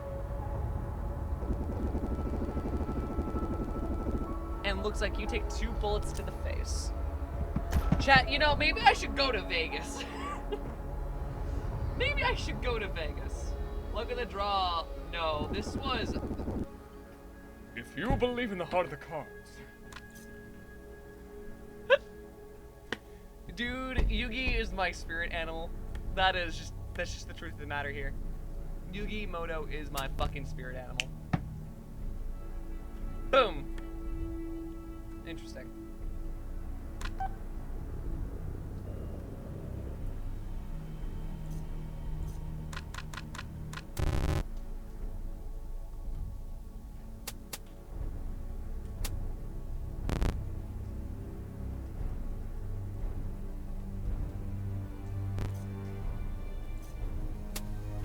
Stand.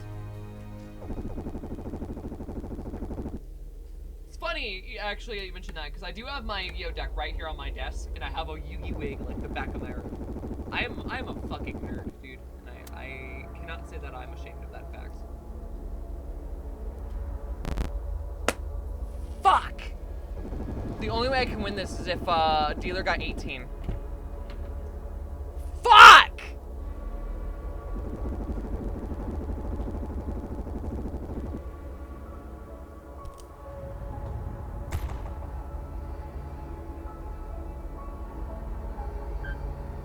That's fine. It's fine.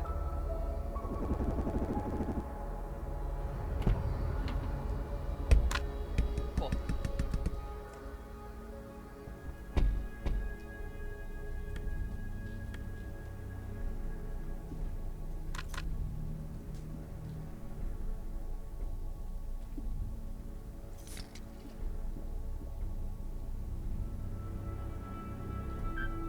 Yeah, I'm gonna keep that. I'm gonna keep that. There's no way you get a death jack. No fucking way. Kill yourself.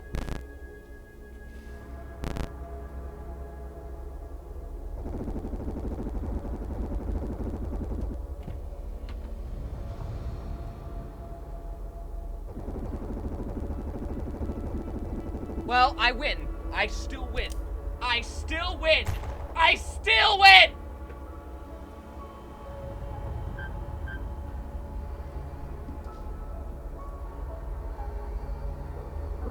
Round 6!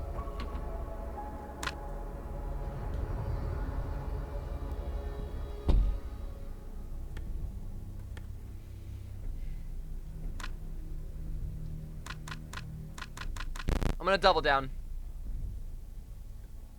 I'm gonna stand.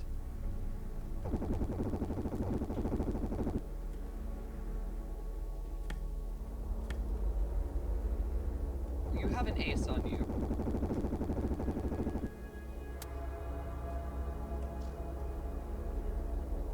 Hit. Yeah. Come on. Come on. Yes!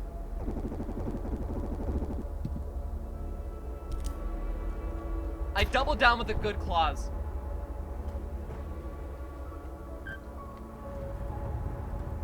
Chat, this is getting actually a little intense. That's where the dealer has... Yes! Wait, no! Wait, yes? Did I win?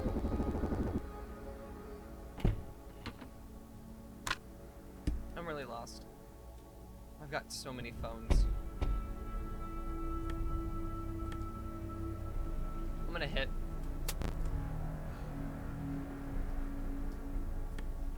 Shit!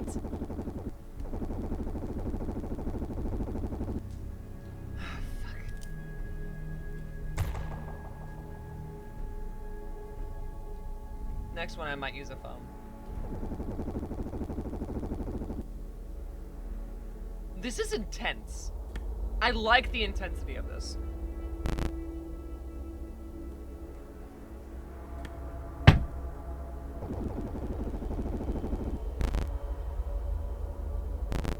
Why are you gonna double down? I've already been shot.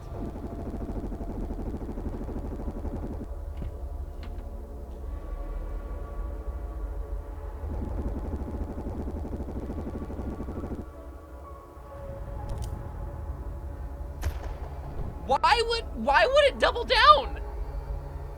Why did it double down? Round 8, I'm sorry.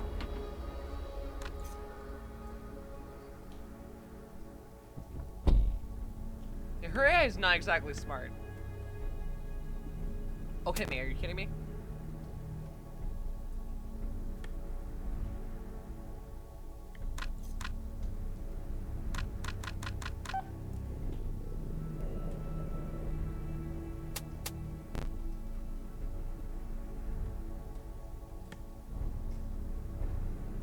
Let's stand. Come on. Come on. You can't get but up 7.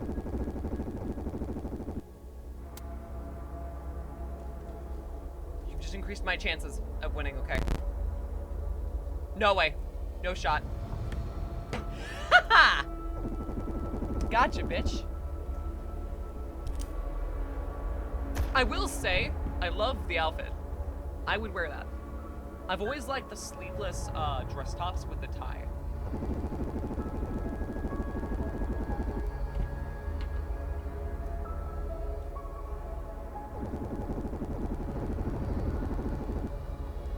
Looks like I did win.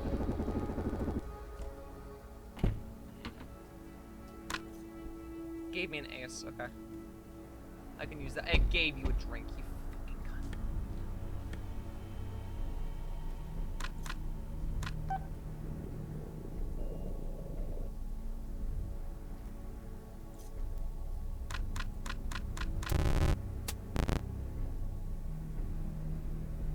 I'm gonna take the ace and I'm gonna stand.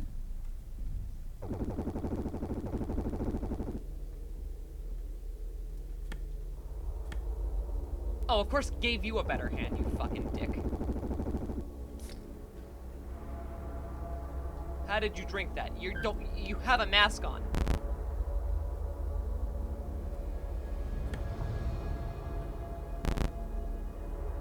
Don't know why you stood. I think I still outmatch you here.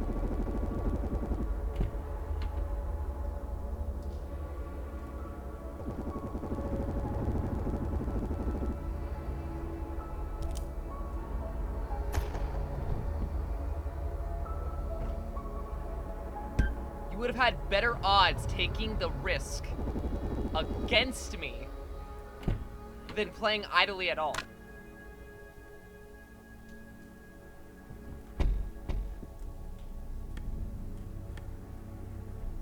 $13.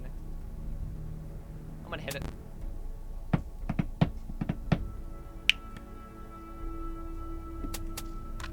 Would you look at that? That's a death jack.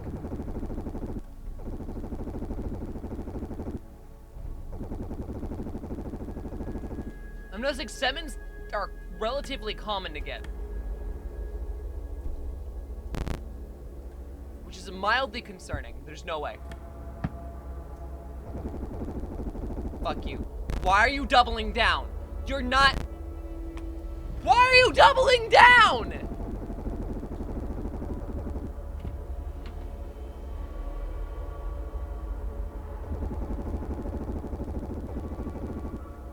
Her AI is really fucking stupid, dude. Why is she so stupid? I don't understand. I do not comprehend worth it down. Next round. Okay. Oh, you've given me a double down chip. Yeah, that's not gonna be a thing that's gonna go well for her.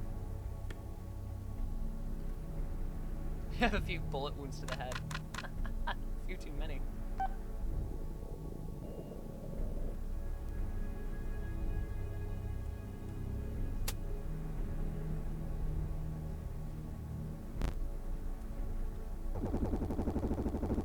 I have to stand way too soon.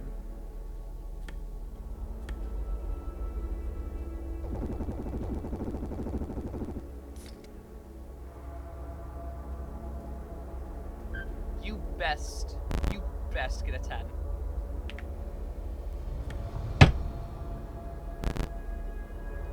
Shit.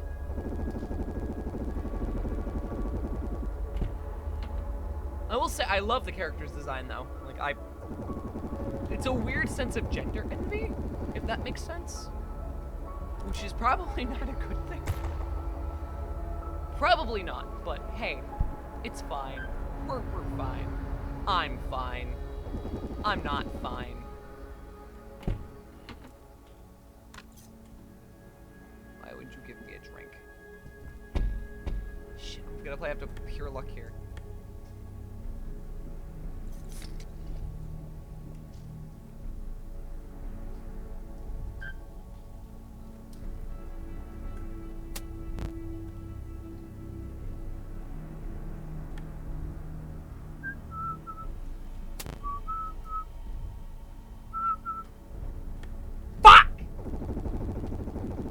Go too greedy. I'm gonna fucking shoot you, greedy fat piece of shit.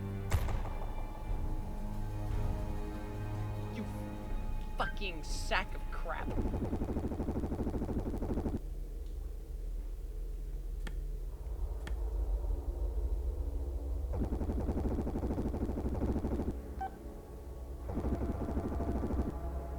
You're going to stand. I know I should have just played it safe, but I knew for a fact if I did, I was going to lose.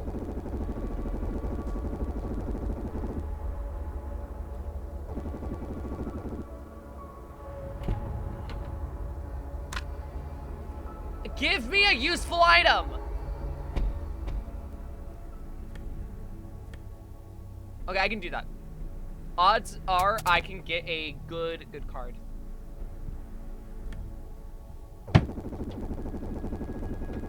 The percentage of that happening was so exorbitantly low.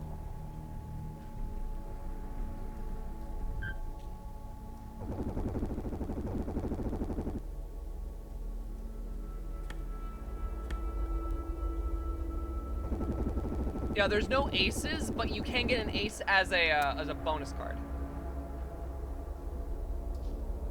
It's very particulate about how it's going about itself. Yeah. Fuck you!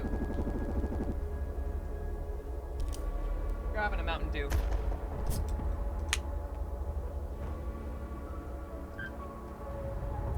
Yeah, there are 4 cards that count as a 10. But I had higher odds of not drawing a 10. Or above an 8.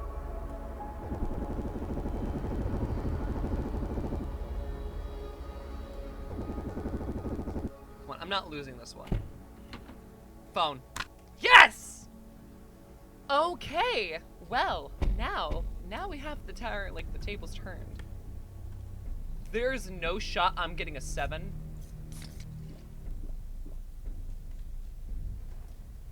There is no shot I'm getting a 7.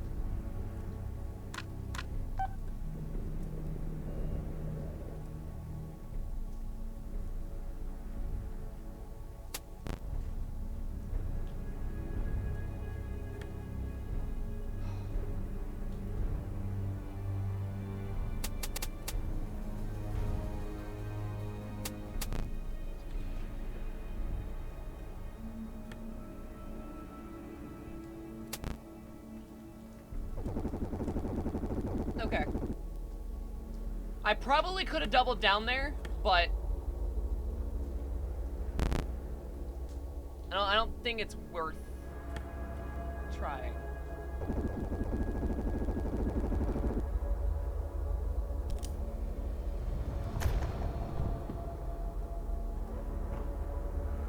Chat, this is tense. This is fucking tense. Time to see what the dealer has. I won by a mile, fuck.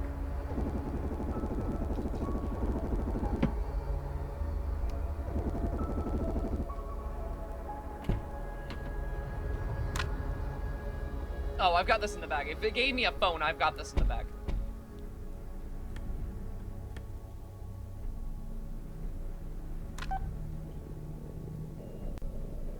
Peach!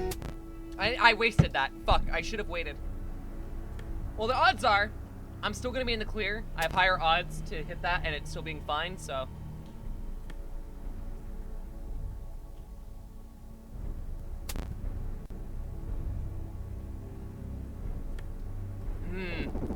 damn it, it was one off.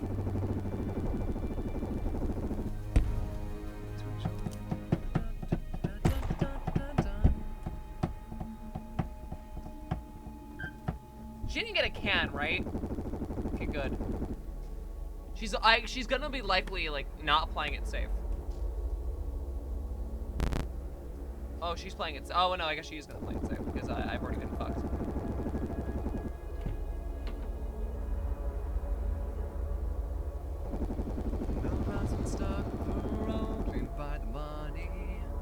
She lost anyway!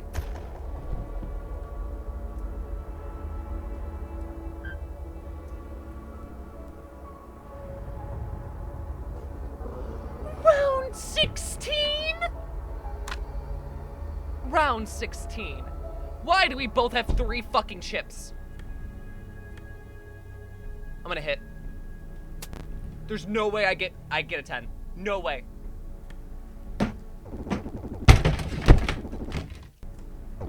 Fuck! Also, ow! That was stupid. Or I mean, not to do that again as a joke. It was a bad joke that resulted in many messes I now have to clean up.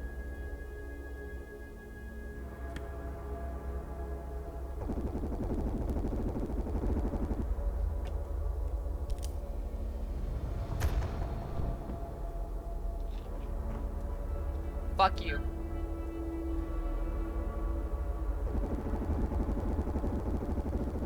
It looks like we're both on relatively equal footing.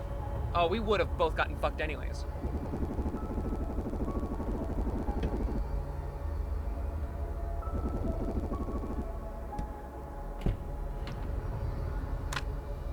Or not really. Okay. The phone's more useful than the ace in this case. Oh, absolutely fucking hit. I'm completely in the safe, no matter what happens.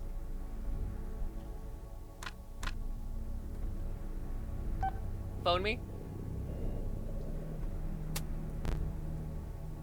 Not only am I gonna hit, I'm gonna double down and make you take damage because there's no way you're getting a fucking death jack. You haven't gotten a death jack the entire fucking game.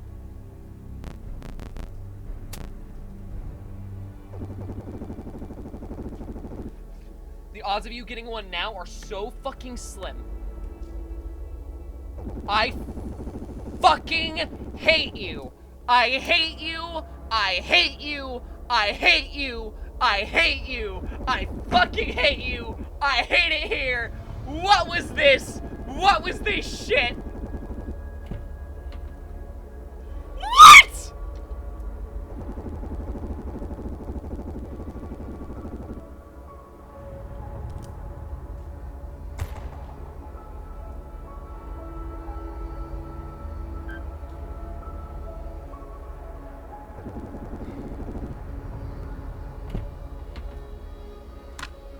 I had so high odds of winning that bet.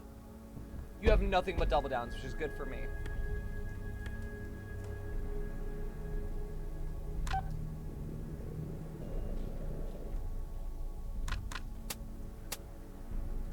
I'm just gonna stand.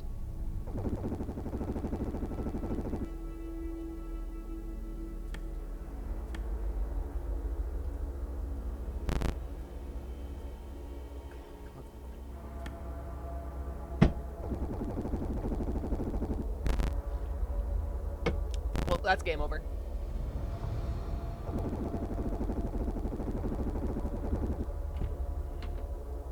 How many rounds does this go for?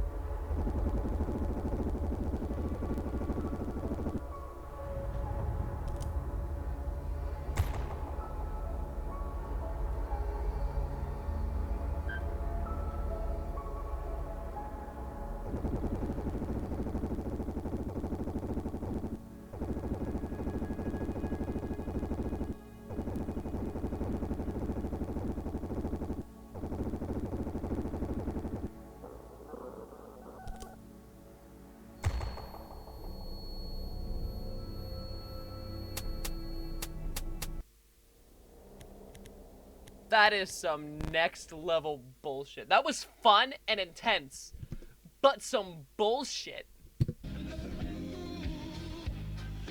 But that was Death Jack. That was an interesting fucking game. Hot damn, dude.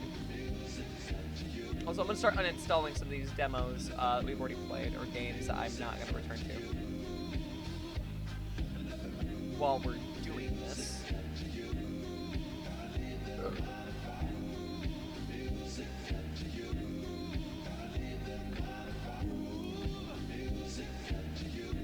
Just so that way we don't have to...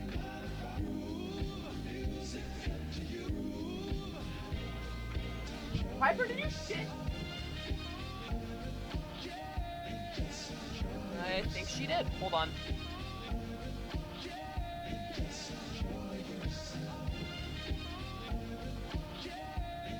Hold on, chat.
That cat sometimes, man. She decided to piss and shit everywhere. Luckily it's an easy cleanup, but it's still a pain in my ass. Alright. Next game time. What else do we have in our recommendations? So we'll mark that as done. We'll mark this is done.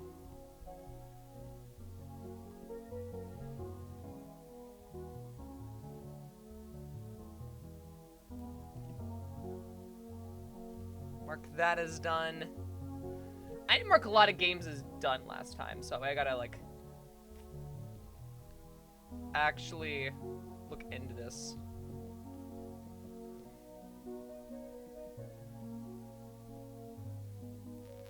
Okay.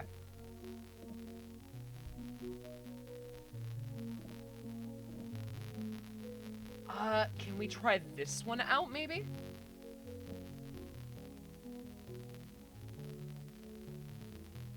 I feel like that is not something I'm in the mood for right now. Maybe look into that at another date.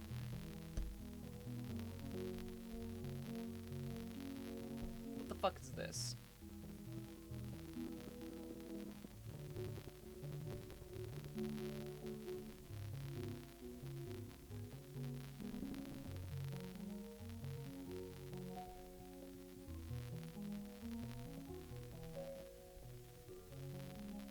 Okay, we're gonna try out another game called Bella Wants Blood. I have no idea exactly what this game features, but I guess we're gonna find that out relatively quickly.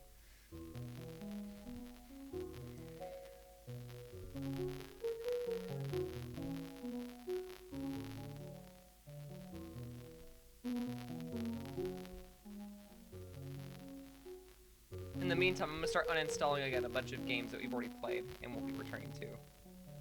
Well, that installs, so.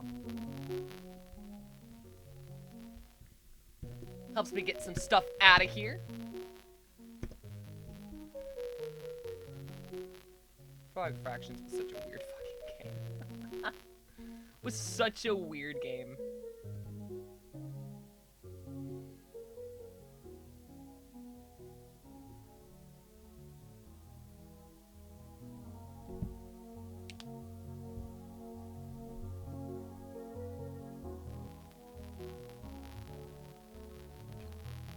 Oh, excuse me.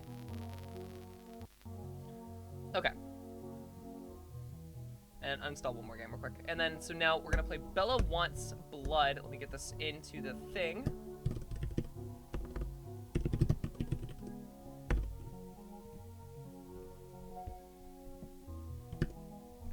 We'll check out what this game is about.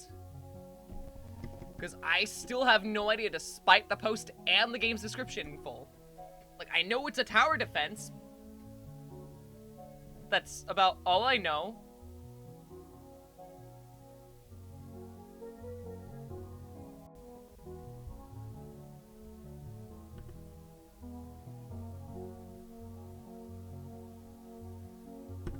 Okay, let's give this a shot and see where we go. Hey, wake up. I want to play, you play with Bella. If Bella has fun, you go home. If you make Bella mad, you stay. Okay, now play, play, play. Already interestingly weird, but okay. Let's give it a shot. You bring gutters to build monstrosities and blood for Bella. Bella wants blood. Okay. Put terrors around the gutters to turn monstrosities into delicious blood for Bella. But only blood. If Bella eats monstrosities, Bella gets impatient. Bella gets too impatient and you lose. Win mementos for the toughest fights. Okay.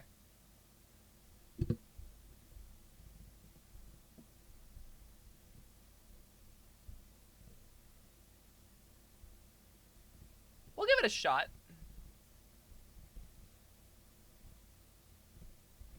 Let's see what we can do.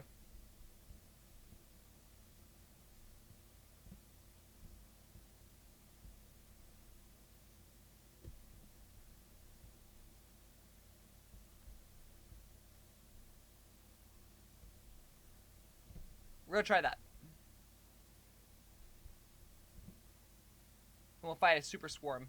I have no idea what I'm doing, but I'm gonna pretend that I am.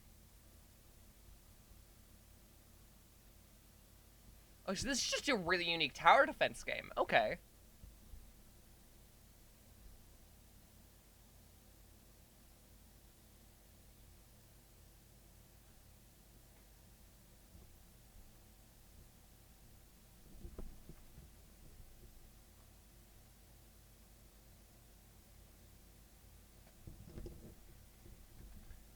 Alright, let's get a gutter.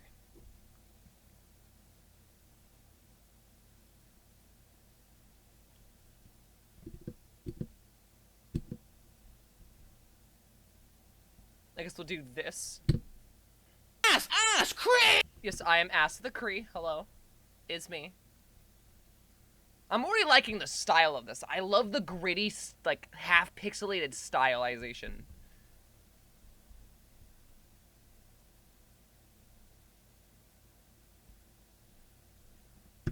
Go for it. I could see myself playing this on stream for like a good game where we just chat and we talk. And for this, it's really a unique, gruesome little thing. Let's just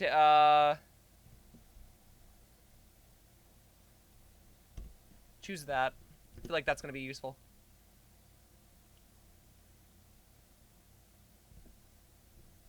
Now I want to fight, dude. I want to see these guys die. I want to see them perish. I want to see them crumble under my hands, watching as their life fades from their eyes. You can do this with one hand too, by the way. I want to point that out. You really can just play this game with one hand.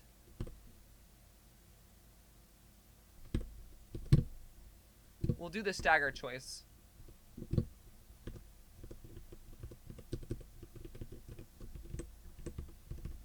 Okay, I guess you get, okay, well, for the most part, I can play with one hand. Primarily play with keyboard.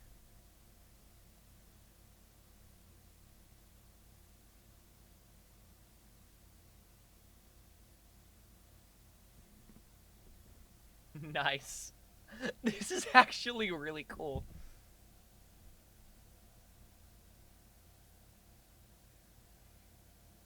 I feel like we had to keep going longer.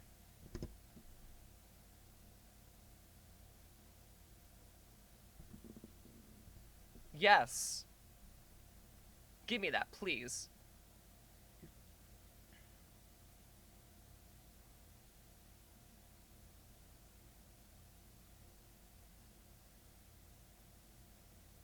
Dude, look at this. I'm just a god.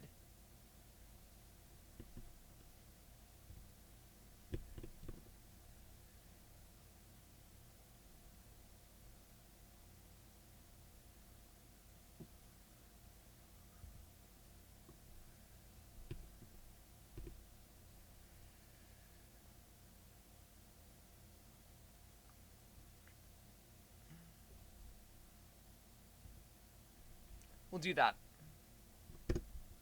Give that an attempt, and let's see here. We can get a looker, stabber. I feel like a stabber would be pretty nice. So, we'll fight Stanley. Stanley!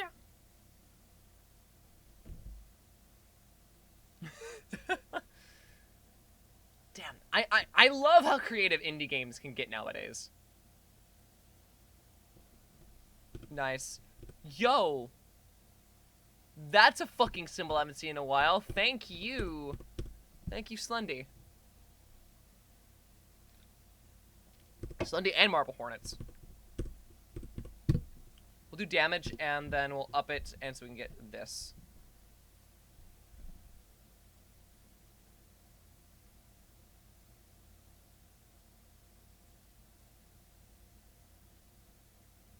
Definitely was gonna need that. Damn.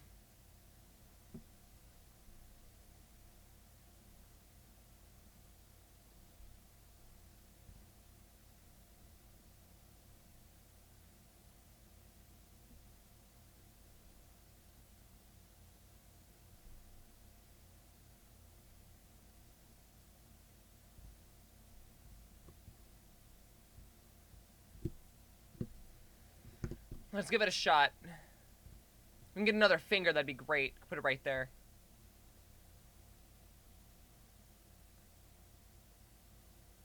Oh my god, dude. Look at the fucking finger!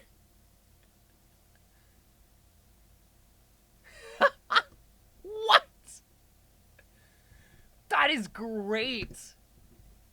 Oh my god.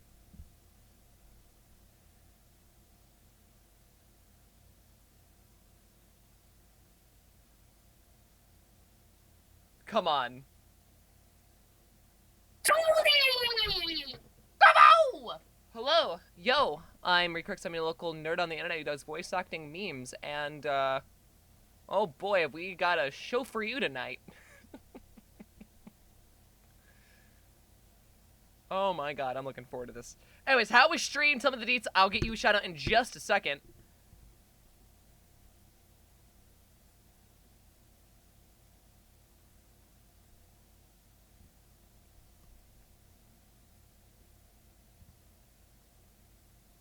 I should have gotten that here, to be honest. Wow. Okay, let me get a shout out. What did you do? How we stream? Tell me the deets. And everyone else, thank you for joining. If you like the content, be sure to follow. We're getting close to 1,000 followers. Also, pinned link up there is a meme I just recently made. Also, partial announcement. So go check that out if you can. What's going on? What's the word?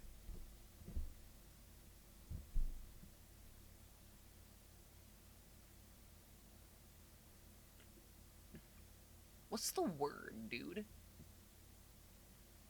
I can't stress this enough. I love how the reband turned out.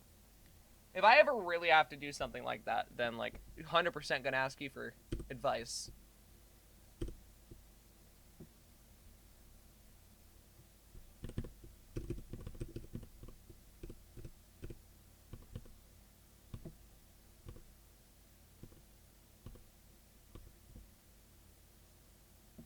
Take a klutz. What was this? Aurora Purge and Famous, decreasing patience by 3. No, we'll just fight the swarm. It was really good. Setup I didn't really transfer, so I had to redo everything.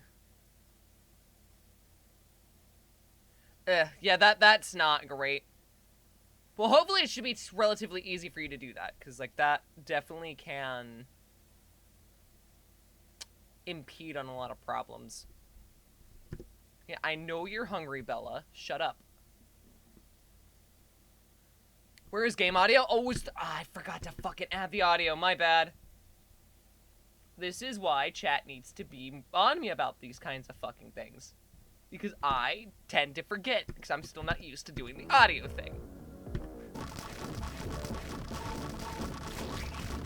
Because I fuck up a ton. I ain't perfect. God, I never want to be.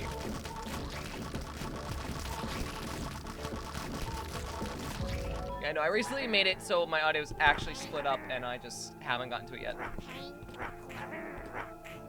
Finger shot deals silence or slinger's damage is increased. We'll do the slinger's damage.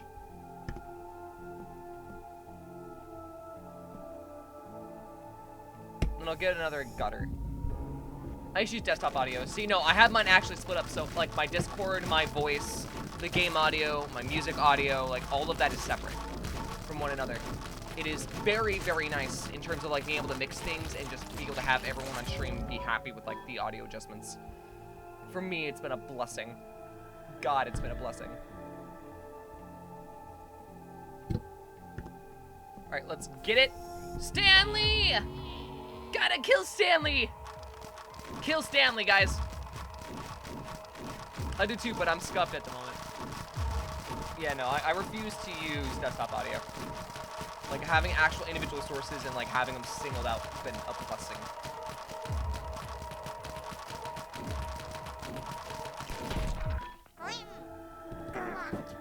Flot. Gerp. Glim. I'm gonna do that.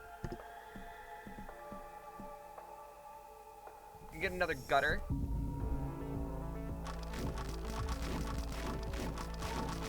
Thank you for the head pats. I appreciate it. I'm gonna make dinner, so I'll talk to you later. Alright, catch you later.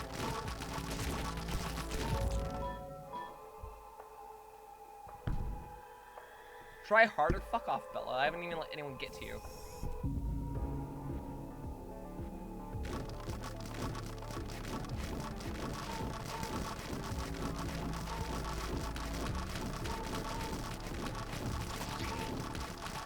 Come on.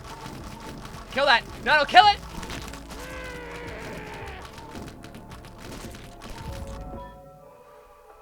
Ooh, that's the first time that's happened.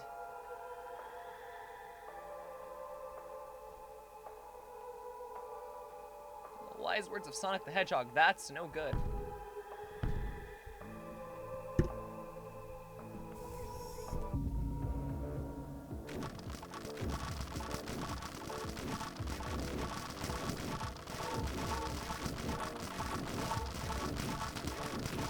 See, there we go. Now that's a lot better for system.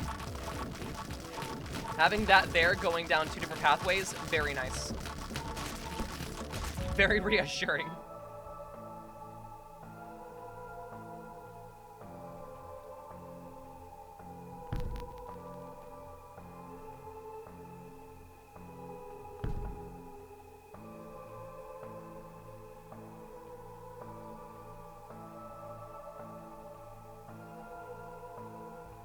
Put you there. Go for it! Let's go! I think we got this.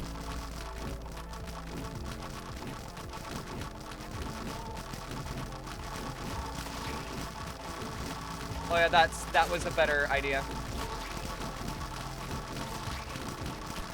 That was definitely a better idea. Patience limit.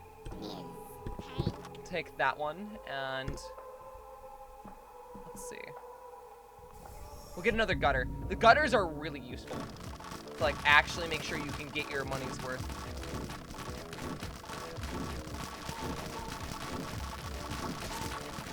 I'm loving, like, the concept of this. Like, you actually get to build things out the more that you do things. So what I'm gonna do is I'm gonna wrap it around and then start doing a spiral.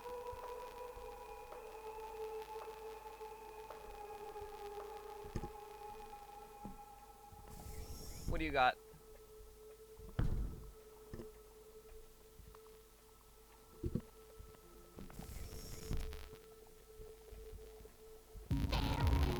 Stanley!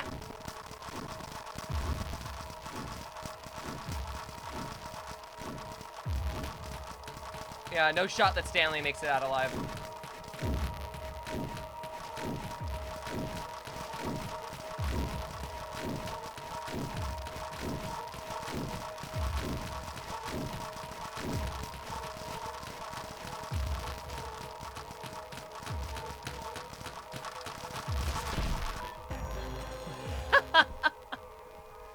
Nice!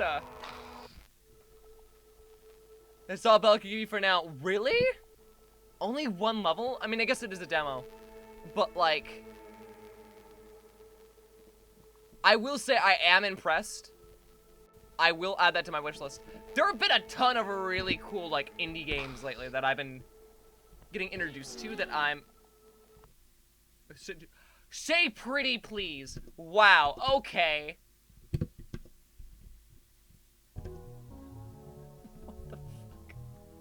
That was really fucking cool.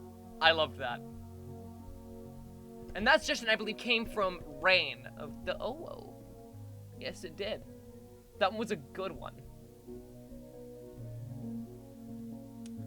So let's see what else we can try out here.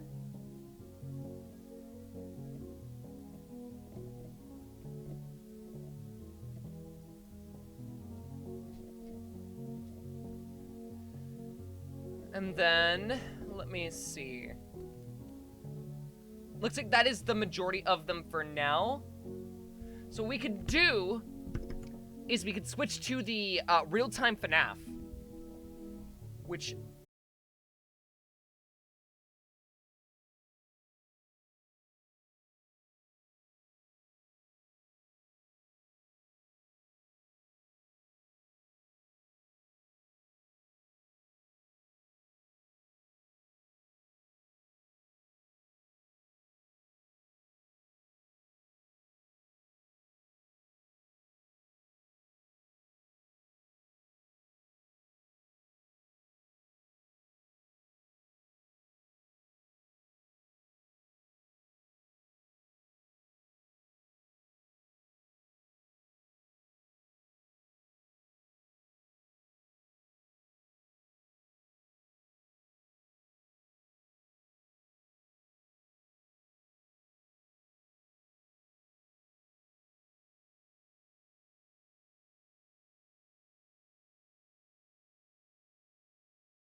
going to take me 6 hours. I cannot confirm this because I have not been able to find anything to confirm it, out of fear that I would spoil something. Because you guys know how I am when it comes to like spoilers or ruining something. Like if I want to play something on stream, I want to have like the genuine reaction. Which is why this has me concerned. Because if I don't know, then that's clearly a fucking problem.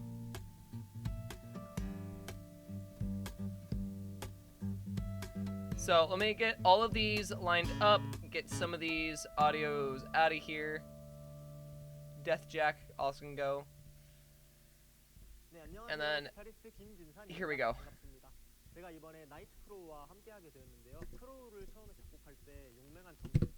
Okay.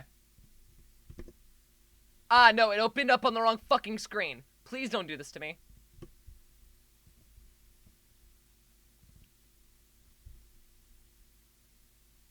Give me 1 sec, chat.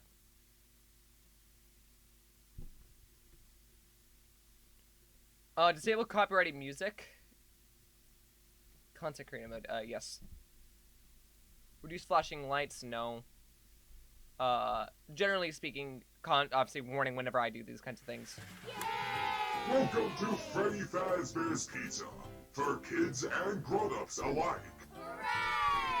You've never seen them move like this before. What? You kids love to visit and play here at Freddy's, so we opened up all new attractions. That's right, a brand new prize corner. And, drumroll please.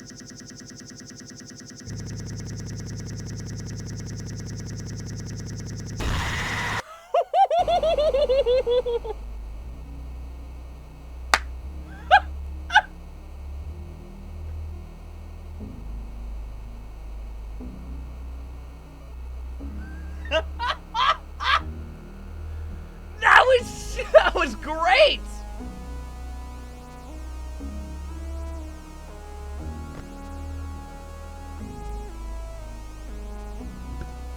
What? Wait, let's switch the game up to FNaF real quick.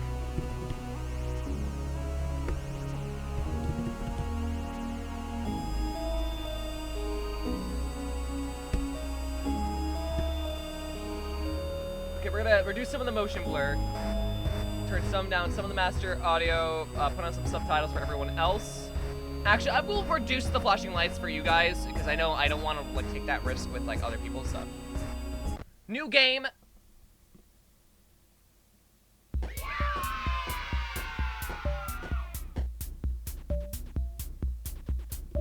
Hold on.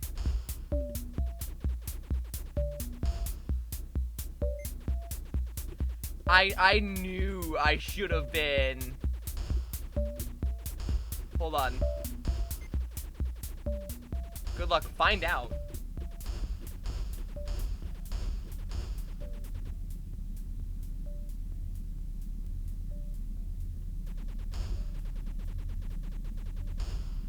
Wait. Why is it getting like ominous?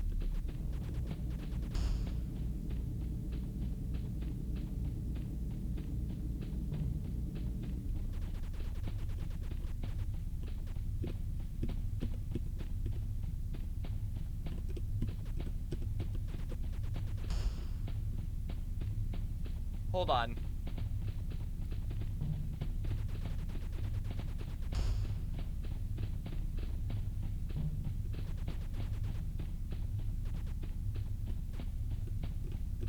Is Foxy just gonna like start running randomly? Yeah. I will say I'm a little disappointed so far. Why are you switching sides?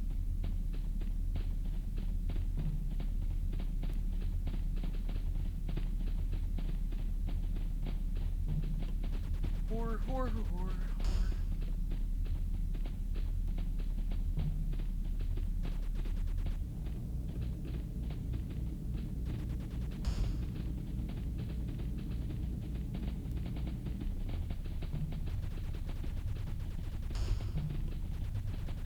Dude, what? Why are they so fucking close?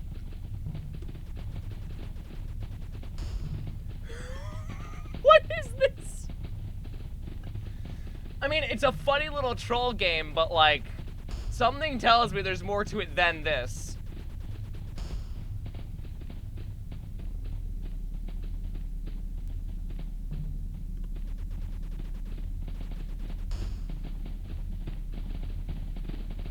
What the fuck?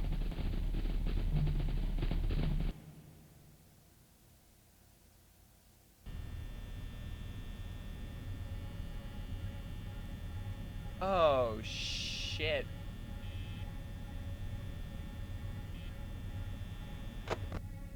Huh?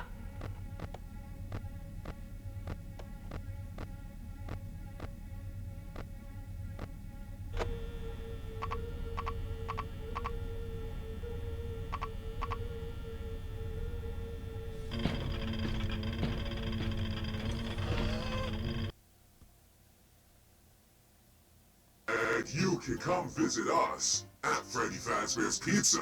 Come and visit us at our brand new location. Only at the specific place at the specific time. It's only here. I'm Mumble. Don't go.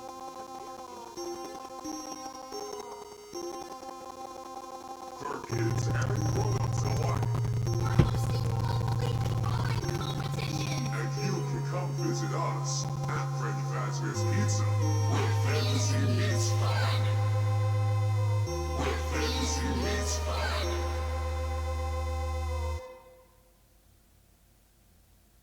Now you'll be broken, like me. Huh?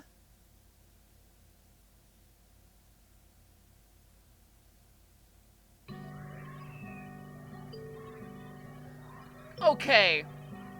This was not what I was expecting. Hold on.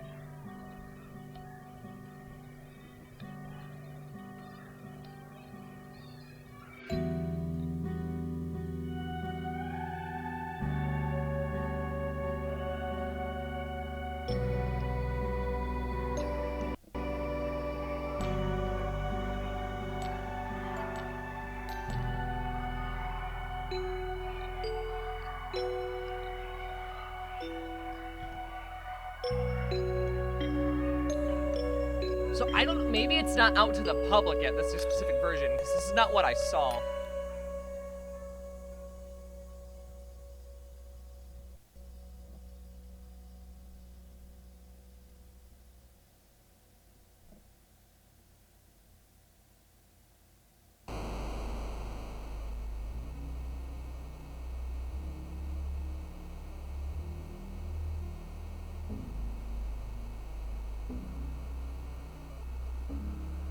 Hold on.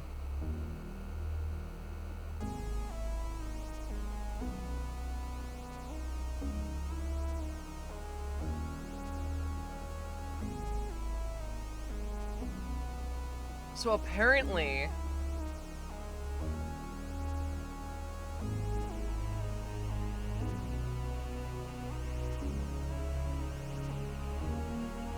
Hold on.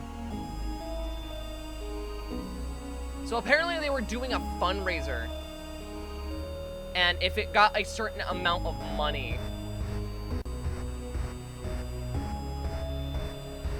it appears to have gotten released, but I don't know to what extent that is true.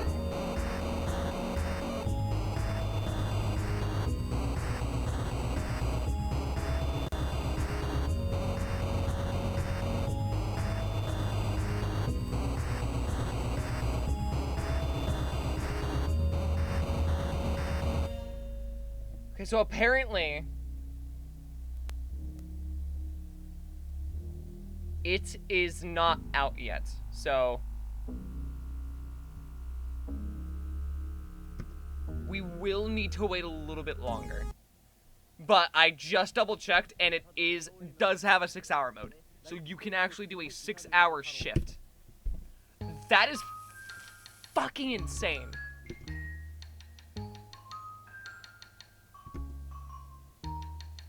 And of course I'm gonna try to do it. Doesn't particularly mean I should.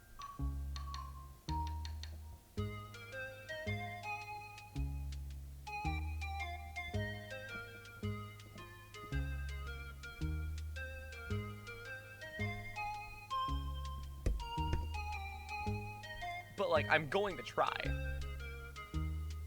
I'm going to commit a sin.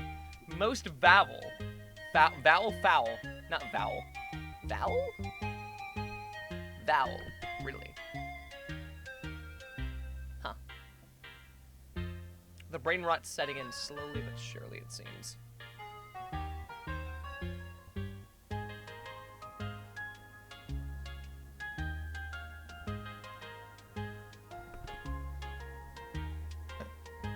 Ooh, give me a sec.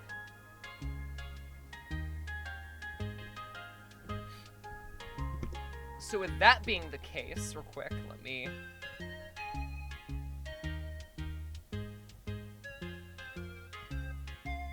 figure out what else we're going to do next. Potential review in the future? What is this? Tropical Chillsicle. Sure. Why not? Apparently, Arizona is releasing a new beverage, according to Rain in the Discord. Which, by the way, speaking of the Discord, if you're not in there already, you should totally join.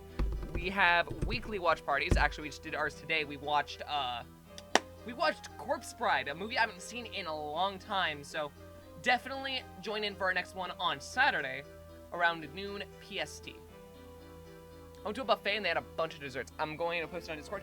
I'll check it out when I can. Sounds awesome, honestly. So, what I'm gonna do now is there are a ton of games we still haven't played that I've been meaning to play. So, with that being the case, let's find some more little horror tidbits, especially because we missed horror yesterday due to doing the fighting game stream. So we'll play a horror game or two, then maybe switch to Persona 4 Arena Ultimates? Does that sound good with everyone? I think that sounds good with, at least with me.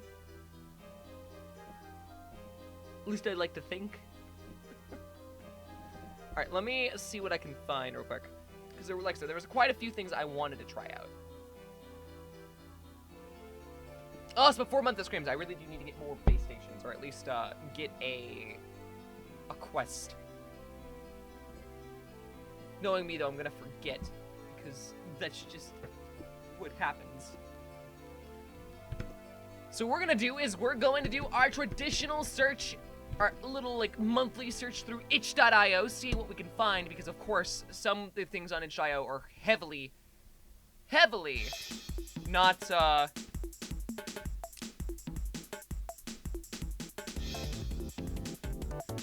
what's the term? They're underrated.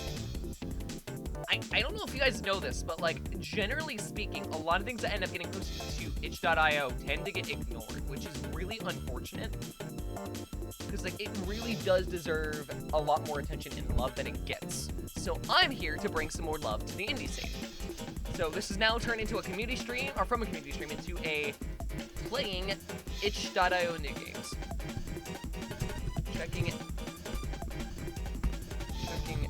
out underrated and unique itch.io horror games.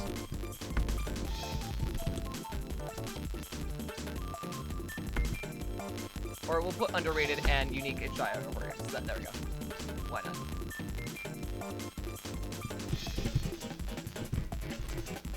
And for now, we're going to just chatting, go from there, and let's see what we can find. So, of course, we can't do this without looking up, horror. And, of course, it's right at the top. Egg fried rice. A PSX short horror experience. Oh, boy. Oh, yeah, someone wanted me to play fucking Clap Clap. It wasn't in the suggestions, but at some point we do need to play Clap Clap, so I guess we'll do that now. We'll download it. You know, get a little move on. Get a little moving on with doing this. Yeah, download the zip file, extract it, play. Cool.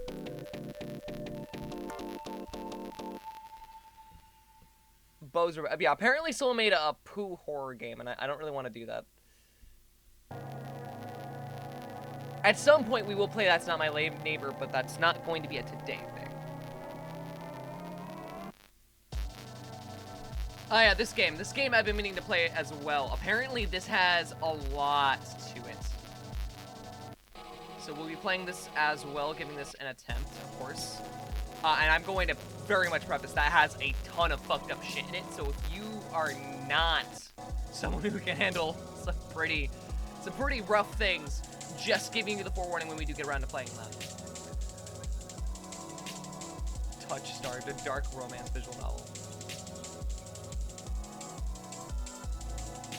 Alright, let's see what else we can find that I haven't already played. Unlikely. Is this by the same people who made,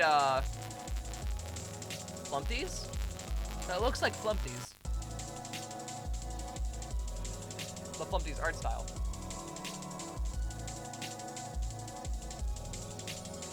You all by Nacho Sound real quick.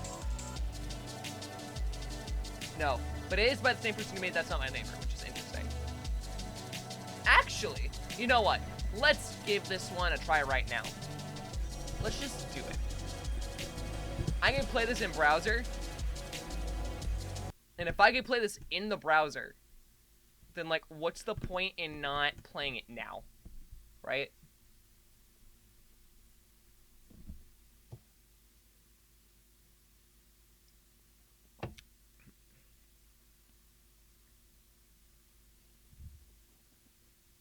Espanol or English? English for me, please. Let's play a game. Okay. What do you got? Take a card and then roll 3 dice. Okay. For each hit, you get a point. You'll play 5 rounds. At least 10 points to go to the next round. If you finish a round with more than 10 points, you get an extra reroll. You can also roll the big die to get an extra card. Where you only have... I mean, it makes sense. Probably not, actually. That statistically does not. I can check it out. Yeah.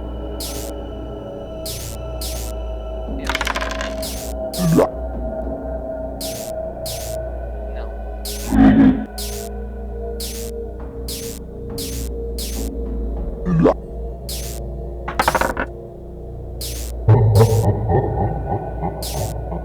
Fuck, I tried. I played my gambit. Oh, I'm keeping that. No.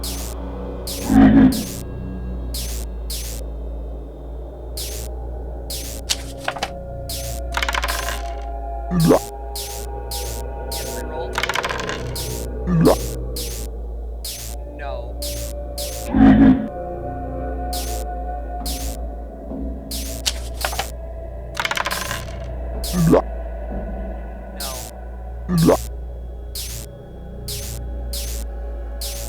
Roll it. Fuck! This guy is a little bit of a person, I'm not gonna lie. Reroll. Nice. Nice. Nice.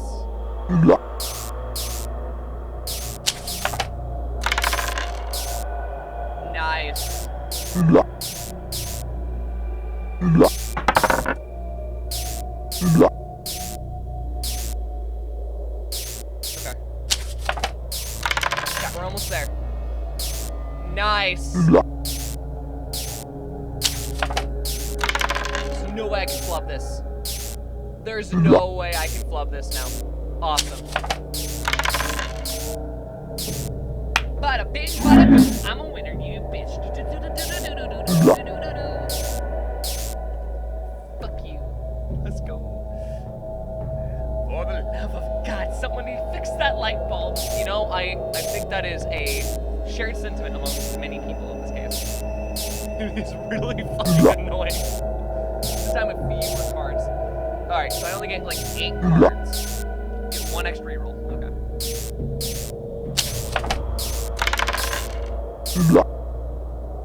No. I'll take the 2 points.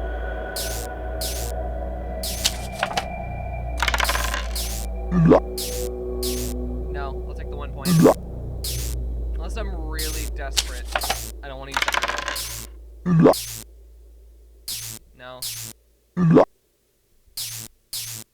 Right now, I'm still at a net positive, so like we're fine. Absolutely not. Okay, so far so good, guys. We're doing good. Oh, 100% reroll.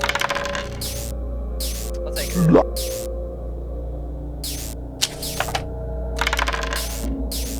Nice. We're still in the lead, but we need to get a 2. What do you know? Call me fucking Las Vegas, cause I always win, baby!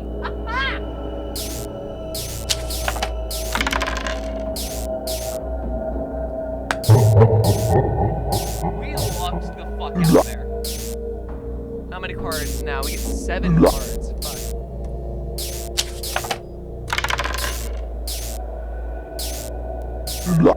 Okay. This. Yes!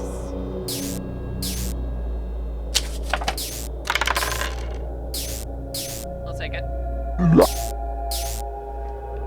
Alright, so at least 3 rolls need to give me 2 points. That's a reasonable thing I can get. Yes, baby! Yeah! Game sound was a bit overpowering. Let me get that fixed real quick. Actually, there is no way to adjust the volume on this. There's absolutely no way to adjust the volume on this. Give me a sec.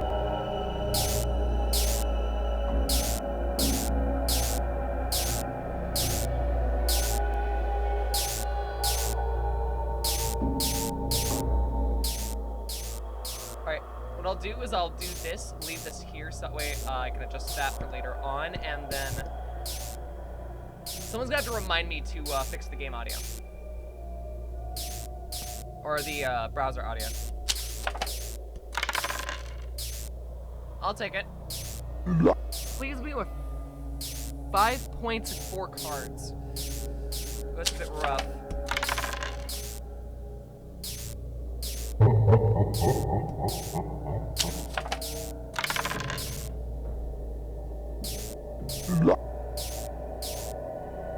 I believe.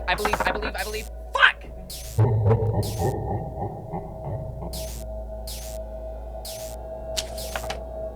I believe.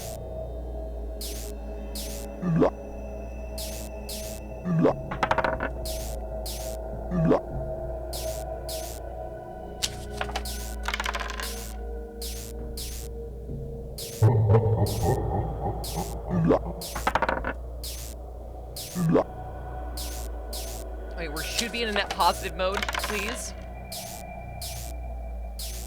Dude, we're so fucked. Dude, we're so fucked. This is how I die, chat. This is how I die. You know, this is... I want my final wishes to be recorded in history books. I'm getting so fucking lucky, dude. I'm getting so fucking lucky. I'm gonna take the gamble. I'm taking the gamble. I'm taking the gamble. I'm taking the gamble. Yes!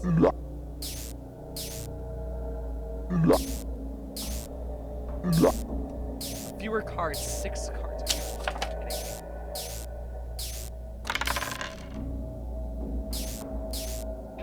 Alright. Hype, yes, hype. Come on, put some hype in chat, please. Please. Okay, yeah, we're good. We're golden. There's no way I lose this. There's no way I lose these. There's no way I lose these! There's no way! Dude, I really gotta go get a scratch ticket right now. Yeah, okay, there was no fucking way I was gonna roll.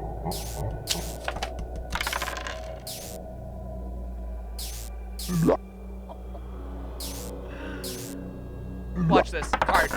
Fuck. Never mind. I'm getting cocky. Chat, I'm getting cocky. This is concerning.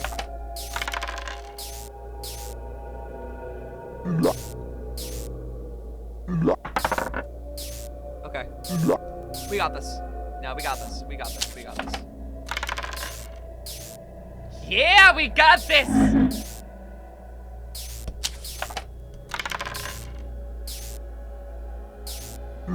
I do not have high odds.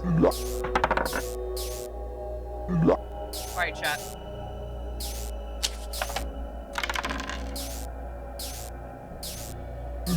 I have high. I'm gonna take it. I'm taking the risk. I'm taking the risk. I'm taking the risk. I'm taking the risk. I got triple snake eyes. Oh my god. Alright, we're on the final round. So all I have to do is get... We're gonna do this. There's no downside doing it at the beginning. So it gives me an extra card. Okay. It's a good advantage to have. Now we're back to square one. Yeah, okay, doesn't matter. Doesn't matter. Nice, okay. We're at a net positive.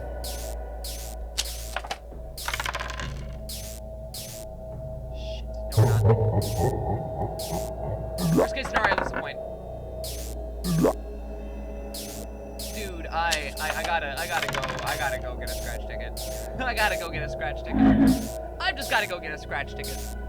I'm gonna blow this clown right out of his fucking water. I'm about to blow this clown right out of the fucking water. Chat, watch this. Free card. Free card. Fuck.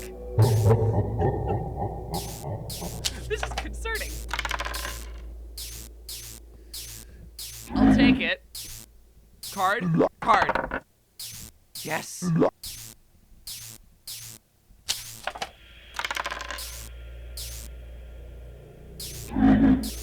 No way I don't get this last point. No way I don't get this last point. There's no way I didn't get that last point. Fuck! Oh. Game over! No! Oh, he's touching me! I got touched where he doesn't belong! I didn't like that!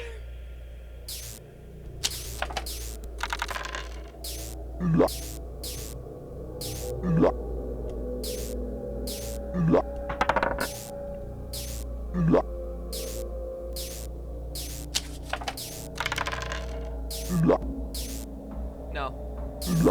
I have enough cards. No. Okay, hold on. I definitely got it on this try. No.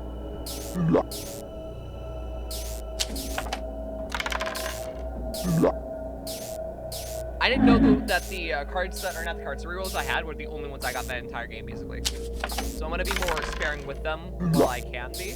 No. Nice.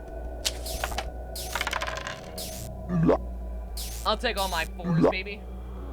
Awesome. I got all 2s. What the fuck is this RNG, dude? Nah.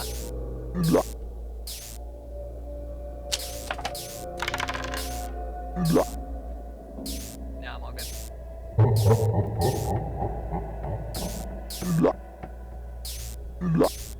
Fewer cards, you get an extra reroll. Cool. I'm gonna roll the first one. I should have rolled the bonus dice. I should have rolled the bonus dice first, but we're gonna roll it now. Damn it. It's fine. It's fine. I still can make this easily. No.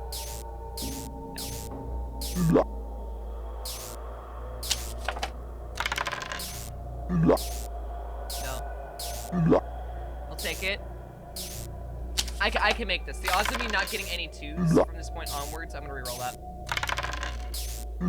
I'll take it. The odds of me not getting any 2s from this point onwards are pretty slim, so I think I have some high odds to just steamroll through it. Play risk when I can. No. I can make it. 2, baby! 2!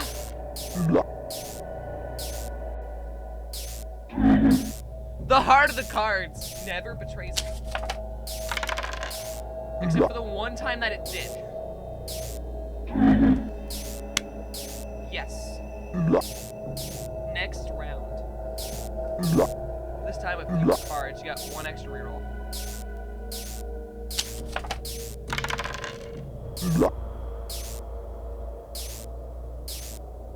Yeah, reroll.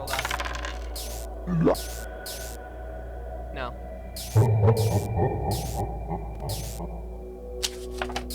I should re-roll that. There was all one number. No. What we're gonna do is we're gonna roll the big dice. Should be able to get a card out of that. Awesome. I just need to play my chances here.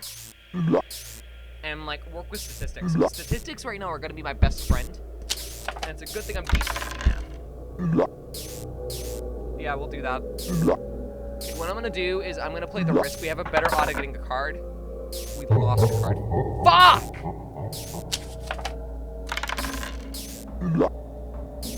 Statistics are gonna fuck me in the ass right now. Alright, we need to go for... Reroll that. Reroll that. I'll take it. Take the dice roll. Nice. And now I don't have too unlikely of a chance to get 2.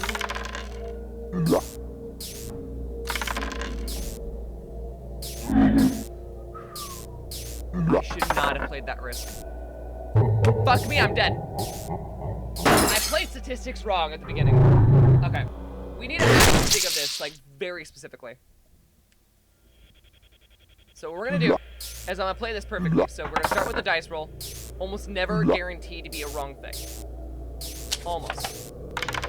So now when we do that, we can just do a dice roll. No point in re-rolling the dice. It's the first round. I lost a bonus card. So what we're gonna do is we're just gonna go ahead and do it again. No re-roll, no point. And so we're gonna roll with bonus dice again.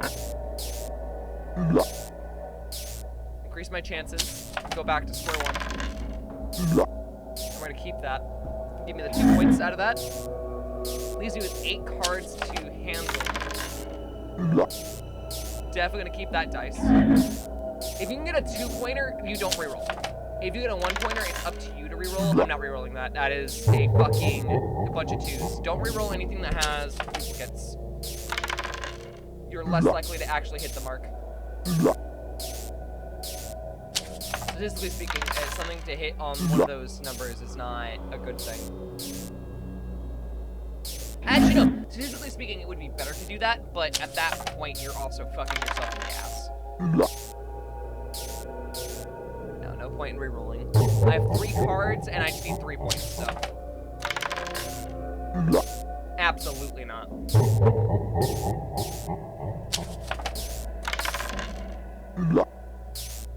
No. I'm just gonna play it out. Yeah. That's what I thought. If I really needed to, I had a reroll. Cool. I'm gonna do a bonus dice. Awesome. So we basically get now the basic that we get in the last round. So there's nothing that can go wrong here. We are not going to reroll that. H2 for good luck, thank you. Now, this should net me 2 points. It netted me 3.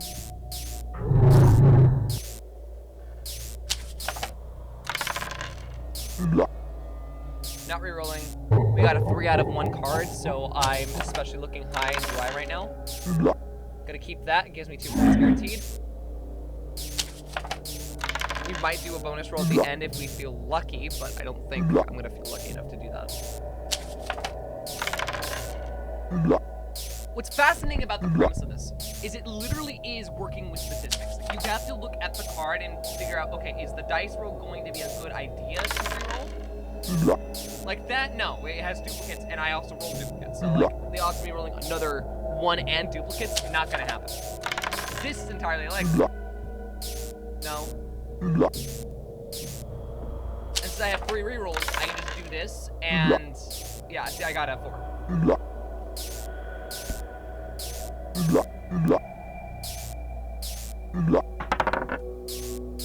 That's fine. You need negative points! Oh, shit! Okay, no. I'll take the point. You prick. Reroll that. I know I said don't reroll anything, but in this case we need to like actually make sure we get some points like, on the board. Doing that is going the best venture. Rolling this should net me an extra card. Yeah.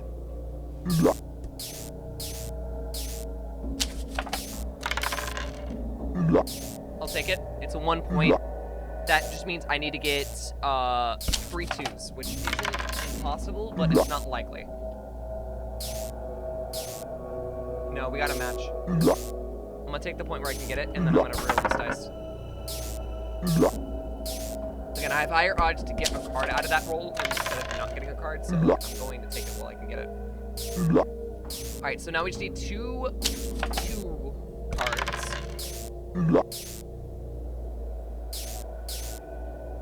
No, it's a duplicate. I'm not gonna re-roll a duplicate. I have to re-roll this one though.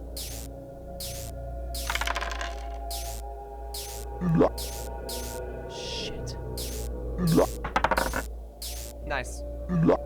That was a risk, but I didn't really have much of a choice. Alright, odds are we're gonna get the extra point. We're fine. I hate my life. I love how we got so fucking close to the end on the first try, only to fuck up on the last roll. Like the very last roll.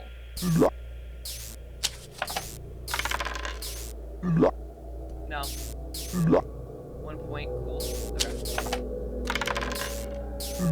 So now that I know you can get a negative, now that first dice roll is very dicey. I think you should not be able to do that after round 3. Let's take this roll.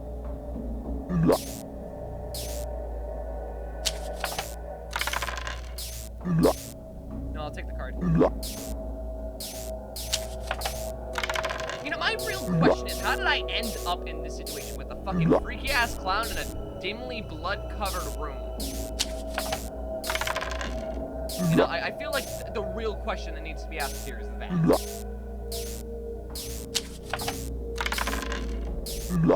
Is it concerning? Maybe. Just maybe. Maybe a little. I'll keep it. It's a 2-pointer.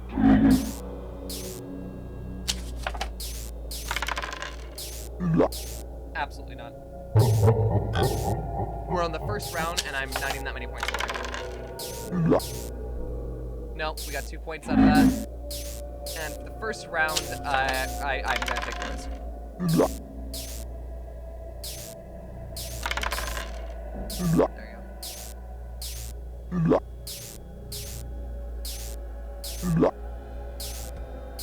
We're gonna take the dice roll, get the extra card.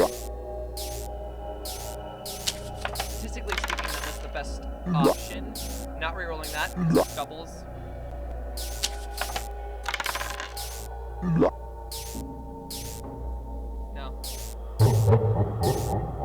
Yeah, whatever, clown man.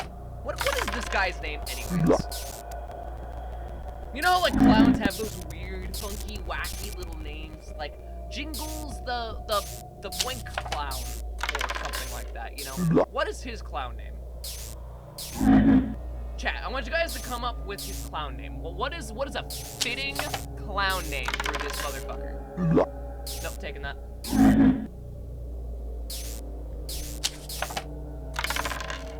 I want you guys to get real creative now.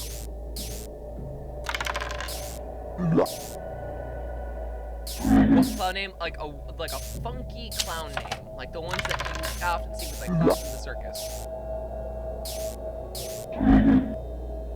I got repaid with my reroll.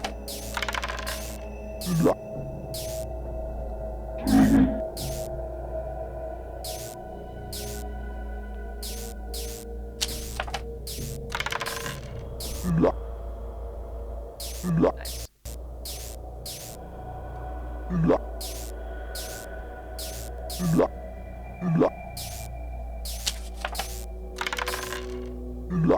Oh, I lucked out with that one. Candy Clown? No. Like, Bojangles the Clown, or like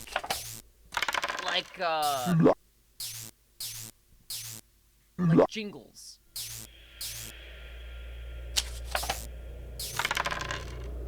Like, you know, those real funky names. I don't know why I re-rolled that.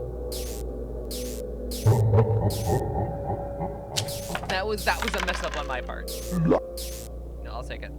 We're gonna take the bonus dice. Nice. That was a bit of a risk, but it's a risk I was willing to take. No, definitely not. I'm gonna take the 2 points. Filibuster clown. Filibuster the clown. That's oddly fitting.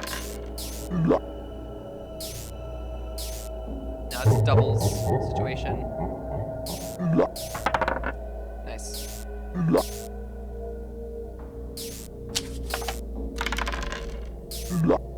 No, we'll take it. I have higher odds of getting a 3 in this case. Reroll that.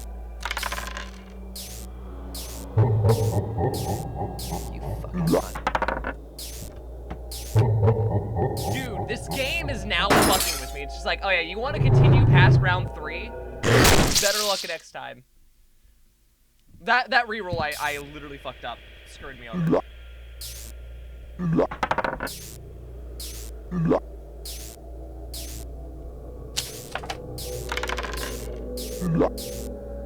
No, give me the 2.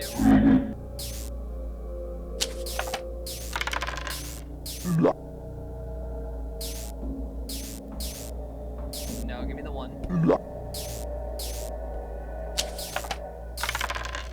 I'll take the point.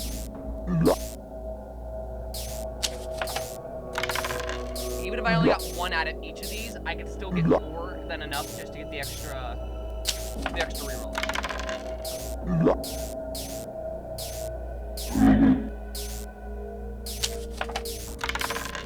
So far, we're on the right path to success.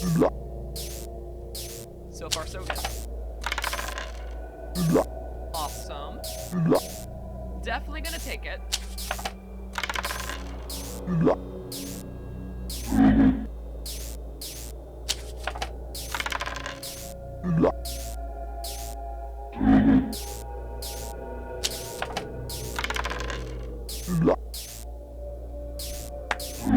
I'll take a 15-pointer on the first round.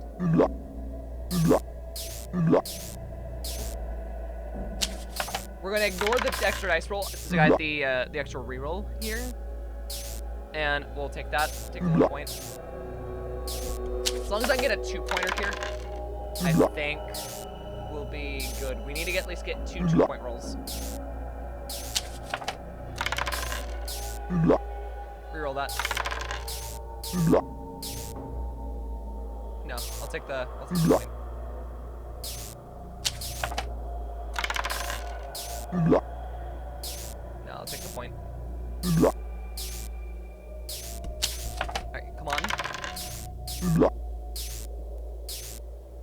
No, I'll take the point, but then we'll do a gambit. Nice.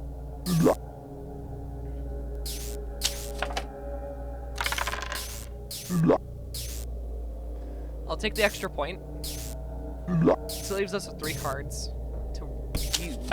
So I should be relatively fine. No, don't reroll doubles. We'll do this, see if we can get a 3. If we can get a 3, then I'll just go for it. If we can't, I'll take the 2 and then I'll roll this. Give higher odds to get a card, yeah. Okay, we should be in the clear. We should be in the clear. No.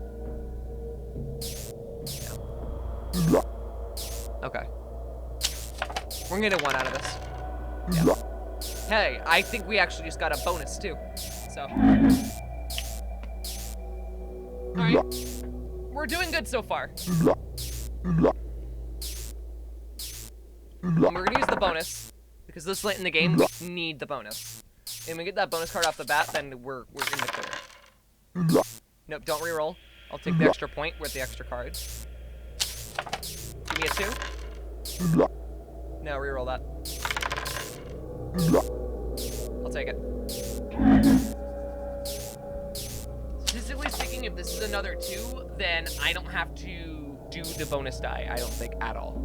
So, fingers crossed.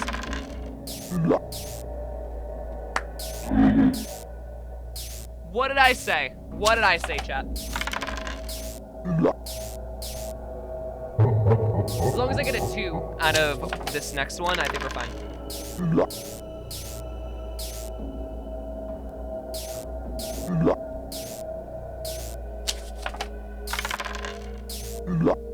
Absolutely not. Take it. Shit. That was a bit on the nose, wasn't it? No, I'll take it. And then what we're going to do is we're going to roll the bonus dice because I don't have a choice. So I'm not using that many rerolls. We need to keep the rerolls as much as possible. No. You have high odds of getting it. Just go for it. And we got it. Okay. I need to work with statistics here. Something tells me it is not wise to go for the bonus die, so we're gonna wait until the 3rd round to go so just to get an idea of what we're looking at here. I'll take the 1 point. If this is not a 2, then we are 100% doing the bonus die regardless. Okay. We're doing the bonus die. It paid out. So now what we're gonna do is we're going to roll. If we need to, we can. No, we're not gonna do a reroll. Not when they're not scattered or not that close between each other. No. We're gonna do the bonus die. Nice.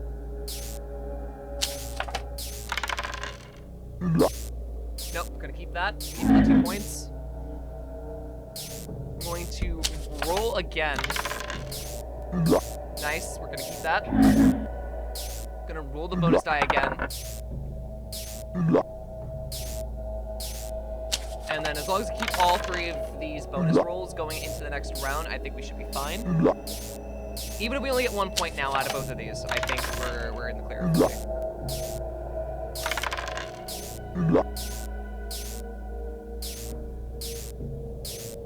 I don't know why I rerolled that. I said no rerolling doubles.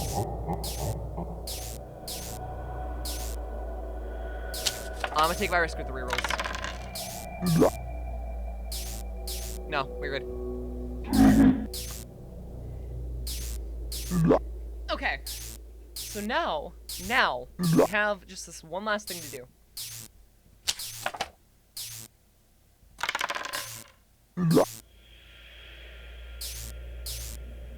No, we should be fine. Okay, right now we have very little to lose, so. Okay. That's fine.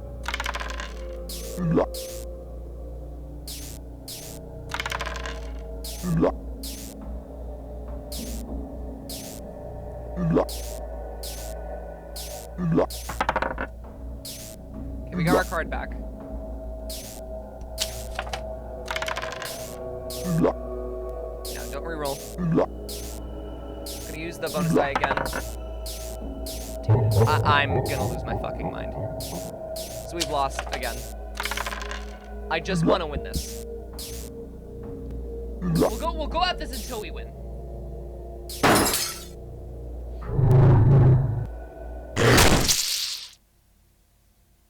I will say the premise of this is interesting. Kind of reminds me of Yahtzee in a sense. I'll need the bonus die on the first round, but I'm going to take the risk anyways, just because if I can, it guarantees me a free reroll.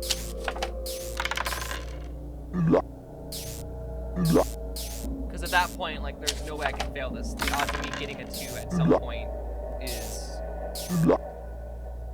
almost 100%. For 9 attempts. It's obviously not guaranteed, but like I'm not gonna be fucking around and finding out, you know. Mostly just because if I do start doing that, then like that's just gonna be backwards for me to start with, and I don't want to even begin that fucking process of like grief. I'll take it.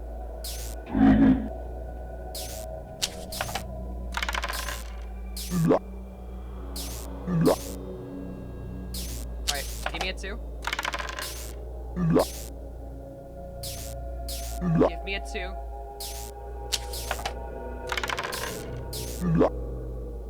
It did not give me a 2. Wow. We're gonna start with a bonus. Get that extra card. Now we're on equal playing terms as last round. Got immediate 2.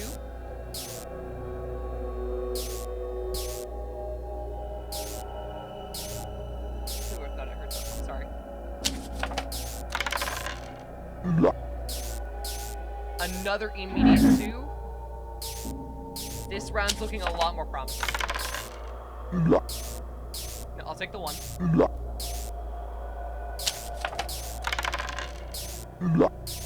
Take the 1. So for right now, I'm almost guaranteed to win, so. No. There's doubles on that card, and I'm not about to. Nope, take the 2.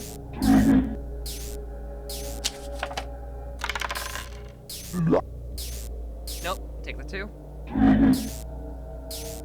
And now I'm basically guaranteed to reroll. I'm almost basically guaranteed to reroll. Nice. So we have 4 rerolls going into round 3. We're just gonna roll immediately. Nope. We'll take the point, and then what we're gonna do is with that point is we're going to roll this. Alright. We need to roll twice, do another bonus die. Take it. If I get 2 out of this, then we should be good.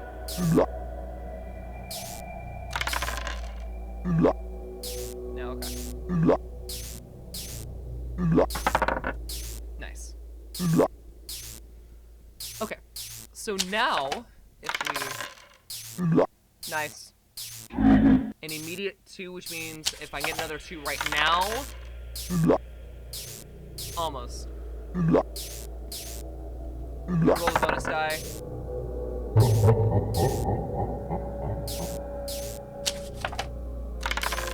I shouldn't have done that on that attempt. Okay, so I fucked my statistics up. I should do the bonus die at the last card only.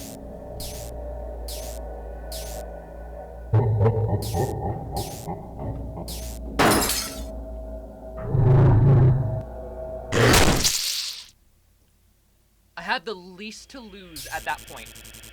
No.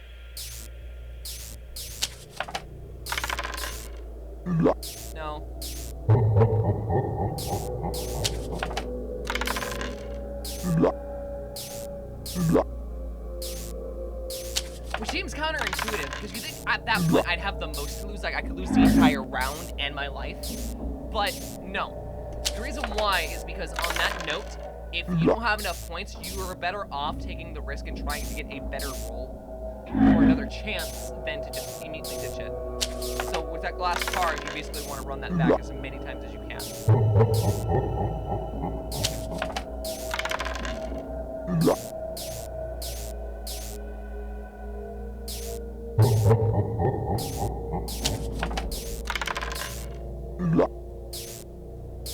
Wow! Dude! This fucking clown's a prick.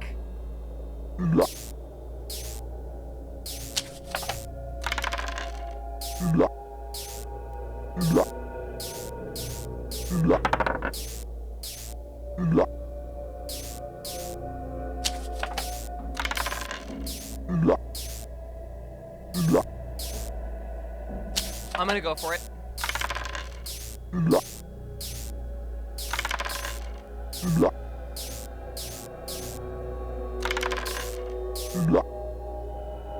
No, we're just gonna go for it, and we're gonna run it back. Luck was not on my side.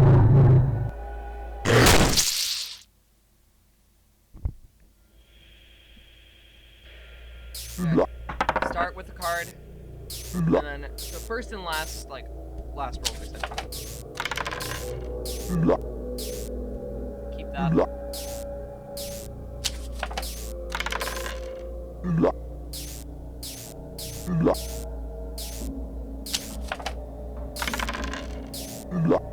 Just gotta keep rolling here. Keep the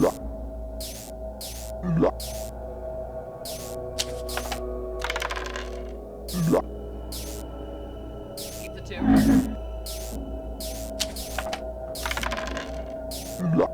Keep the 2.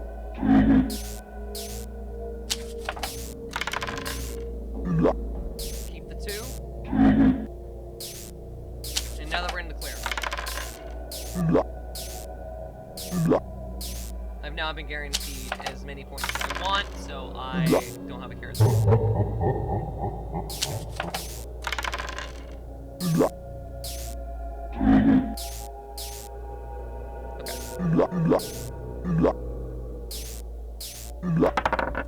Nice. Get the extra card. If we're lucky, we can get up to 5 rerolls on this.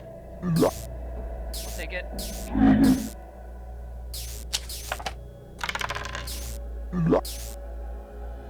No, that has doubles.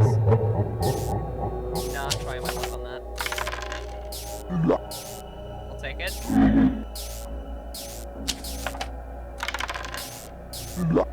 Take it.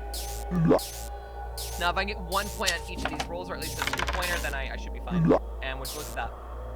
Would you look at that? I'll keep it.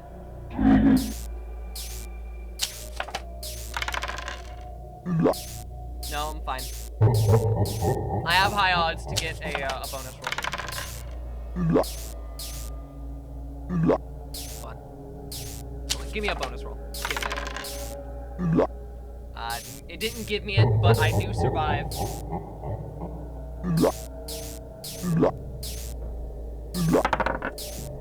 Nice.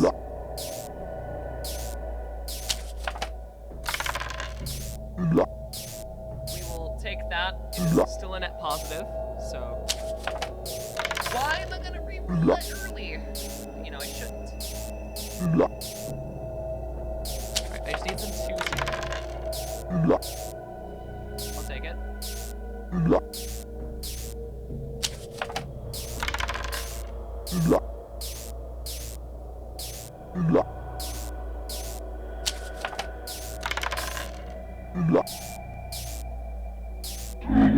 Nice. I'll take it.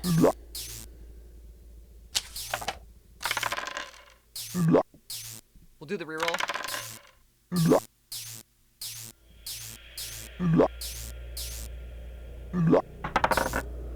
Nice.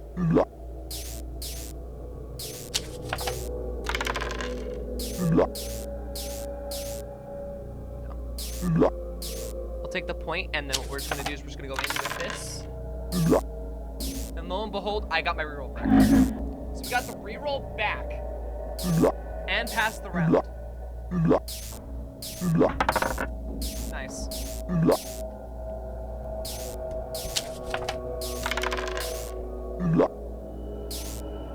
gonna reroll that. And it looks like that was a good call, because I got a 2 out of that.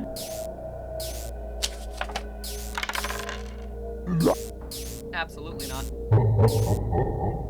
So, not the greatest outcome, but it's fine. Oh my god. Okay, we're gonna take a risk here. I'm gonna try to get another card. Nice. The risk paid off. And so now... I'll take the extra point. It's better than nothing. And we got a 2 out of this, we should be in the clear. No, reroll. I know I don't want to reroll the doubles, but... we need to get a point, and then we need to try. Son of a fucking dick. I'll take it.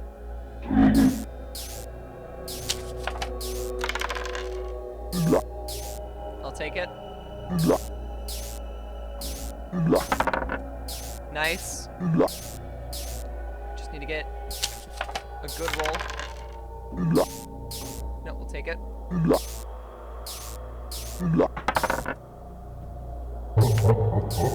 We were doing so good! Why does it fuck me over at the most mundane spots?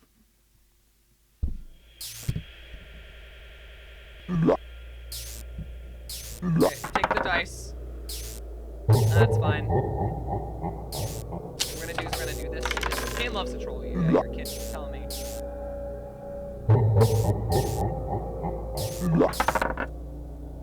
Get this right back.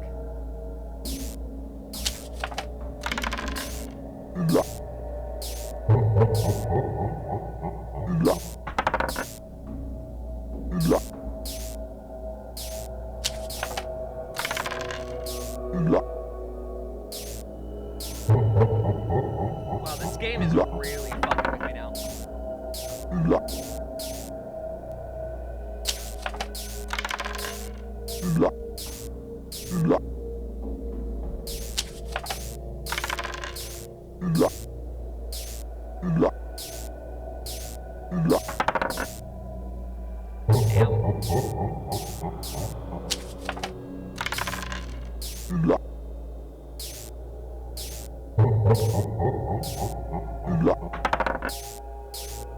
Damn, dude. What is this first round? Go royally fuck yourself. Filibuster bitch ass, dude.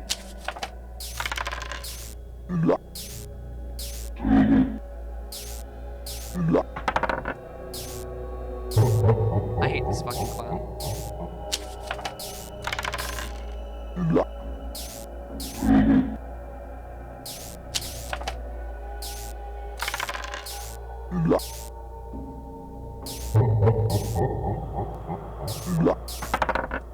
This game is gonna piss me the fuck off, dude.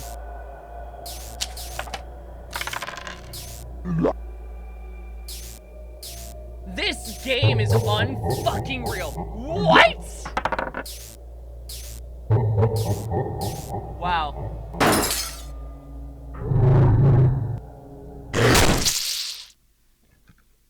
You've got to get really fucking lucky.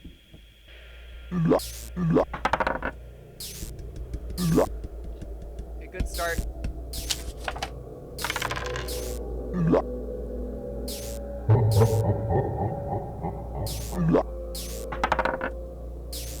Okay, almost never should you do that back to back for what it seems.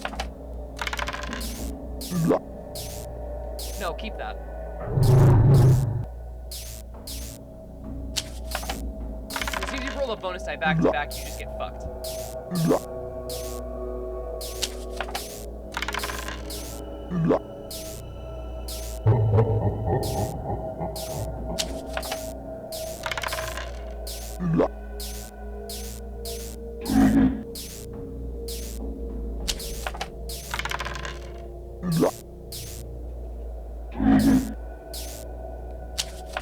I'm gonna hone in on this real quick. I just need to focus. Concentrate. Score 15.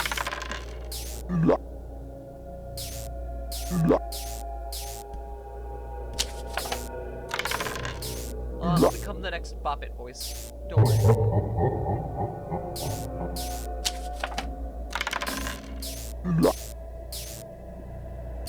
What is this fucking game?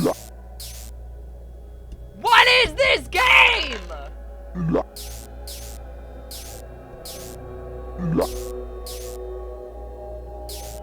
It's like the further we play this, the worse it gets for me.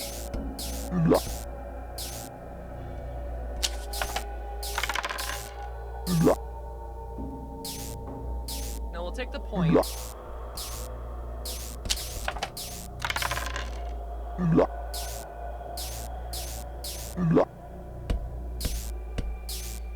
Do I have any friends? Will I still win the sense?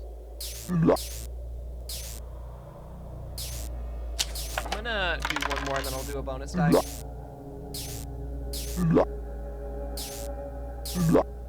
feel comfortable not doing a bonus die here. Okay, cool. Now this game's been treating me so far, like, I do not feel comfortable not, like, at least attempting a bonus die. When I can.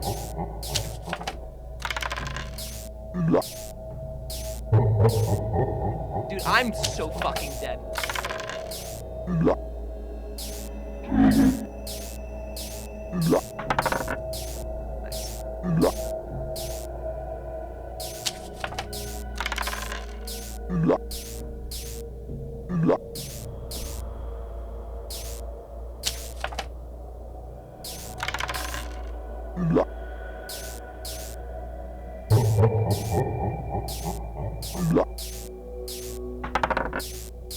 Nice.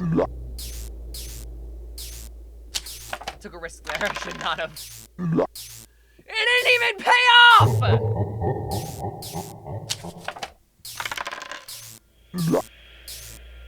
I hate it here. I hate it here. I hate it here.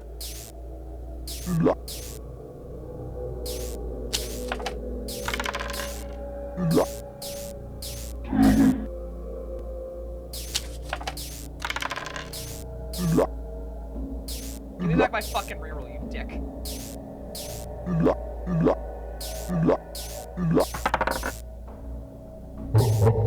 That's fine. As long as I can get a 2 in the front. I didn't, but I get a point, so. The only thing I lost was a card, really.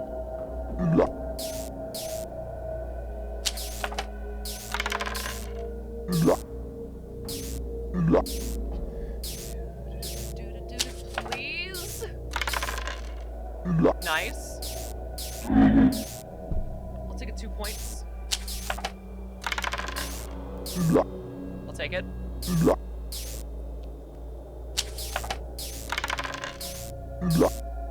I'll take it.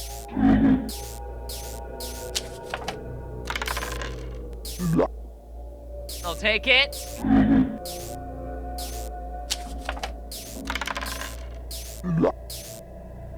I'll take it. Such a risk.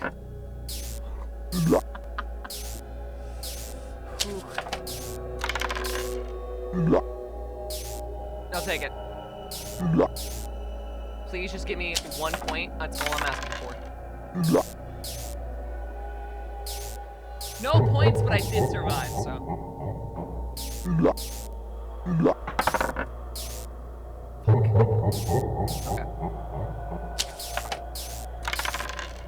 Okay. We'll take it. Nice. Okay, so we at least got a net positive here. Taking it.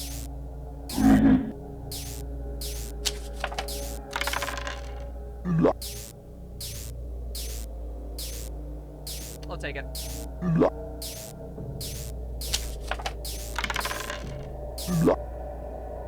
I'll take it. Rolling the bonus die.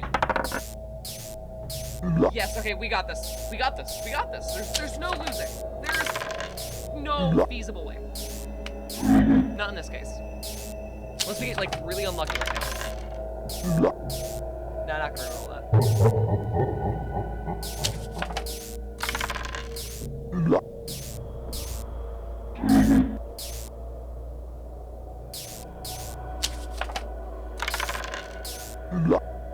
I'll take it. Okay.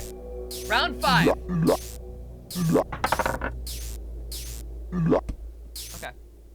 We'll go for it. Take it.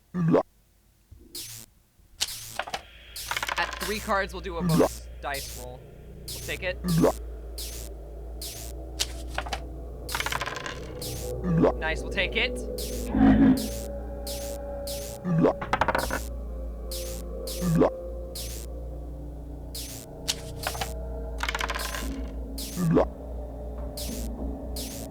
We'll take it.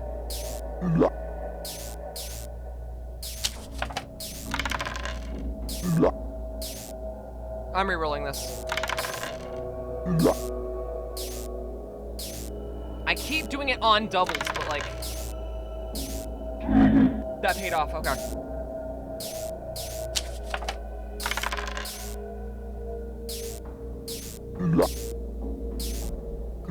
Come on. Come on.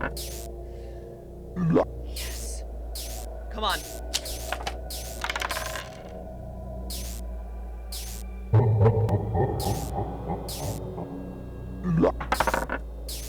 Yes! Okay. Come on. You are fucking with me. I'm gonna go for it. 1 point again! No! Ah! Ah! You cunt! I hate this fucking clown. Dude, I hate this fucking clown. If there was like a game, like a game to like describe how it feels to be edged, it would be this fucking game. Oh my god.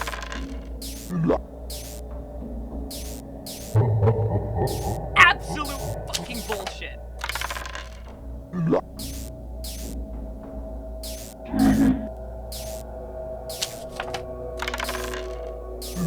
No. Give me what I need. Thank you. Take your fucking 3 points, bitch. Little fucking bitch ass. We're getting the bonus. We're getting the bonus roll. There's no way we're not, so. At this point, it's just get the points, get the fuck out of the round. See where we go from there. You're going to give me the bonus points.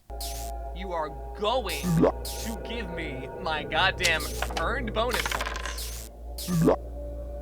I fucking hate you. I hate you. This game is such a fucking... Ooh. Okay. Well, the good news about that is that I can just do this, reroll. I rerolled on a double again. Oh my god.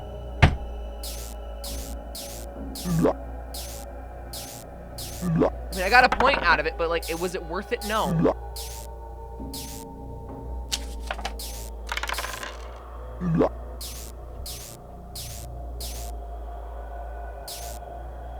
This fucking light bulb, dude.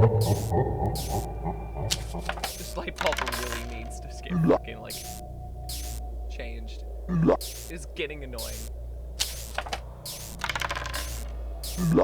It's about as annoying as, like, a mosquito, kind of like just buzzing in your ear. It's there. You don't really have enough of a fuck to give to, like, do something about it, but at the same time, it's going to continue bothering you if you don't. It's kind of how it works, you know? It's just kind of the whole I'll take it. Come on.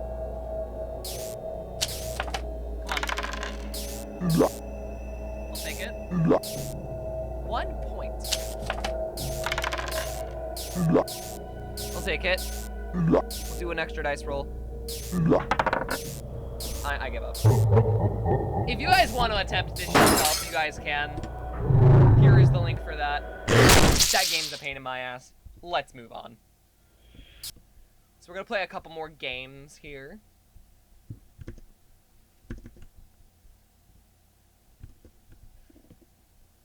So what I'm gonna do is I'm gonna grab, what games did we just download? So we're gonna start with one I've been meaning to play for a while, which is Do Not Take This Cat Home. It is a interesting game that I've been meaning to play for quite some time now, so we're gonna enjoy that. But before we do that, I'm gonna go use the restroom real quick. I'm gonna take a break. You guys don't go anywhere, and I will be right back. If I can have OBS cooperate. Hell yeah.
Okay, I am back.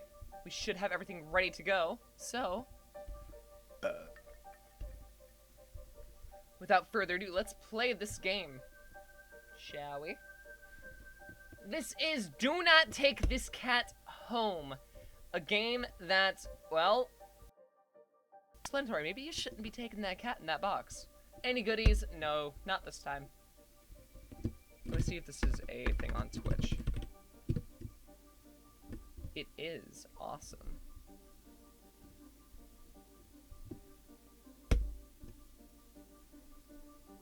Please take care of yourself.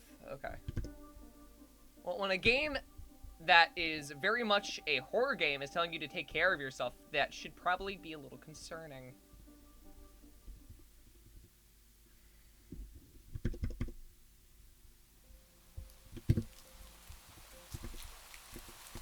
Welcome to the game. It is a visual novel, of course. Like, this is a bit of a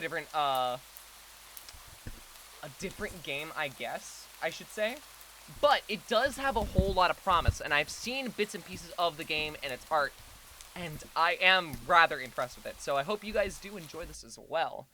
You're not having a great day as usual. Whew! Okay. My voice is fucked. No, great. It's the first time in a while that you've felt like going out. But in the middle of your walk, it starts to rain. Typical, but maybe it's just a sign you should have stayed home today. Yeah, you can always try again tomorrow, right? You have to turn around and... Meow. Huh, what was that? There are only a few people around on the street. Makes sense due to the increase in missing persons in the area recently. Well, that and the weather. But none of them react to the sound at all. Curiosity guiding your steps, you follow to the sound of the entrance in a dark, dingy alleyway. You timidly enter the alleyway and walk forward. The ground dampened by the rain makes your steps sound louder and more confident than you actually feel. Poor baby.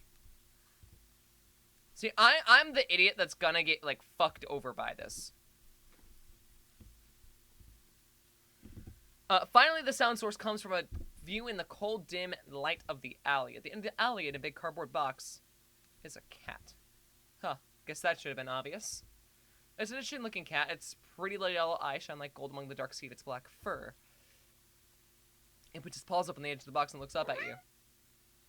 Oh my god. the little sounds, dude!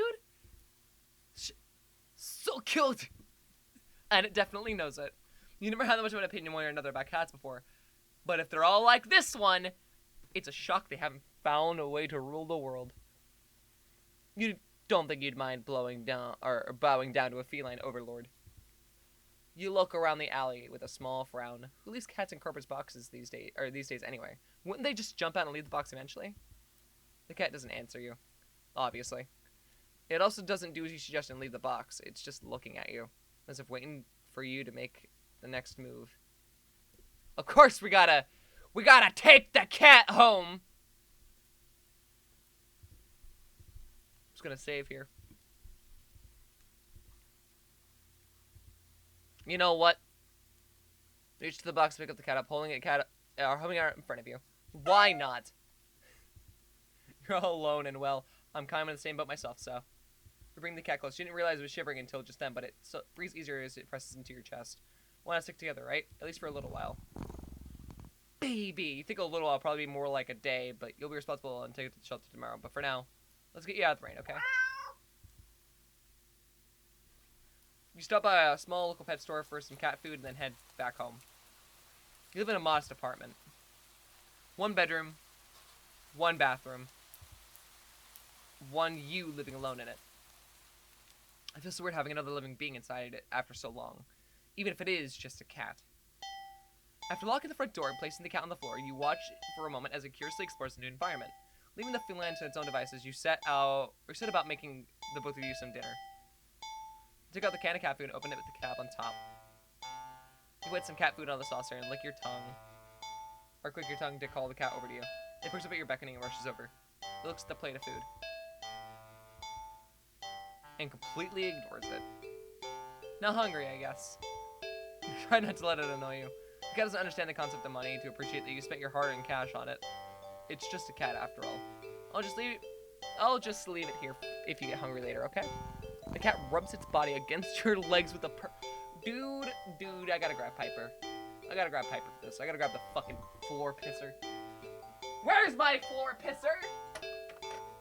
Where's my floor pisser? Piper!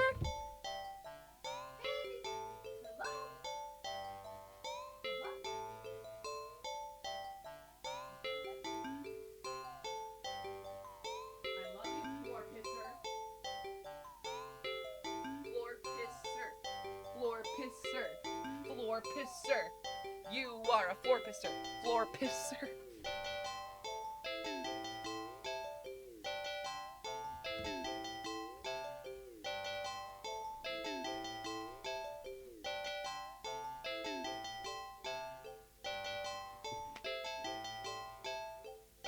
Yeah, I'll get you some food after stream.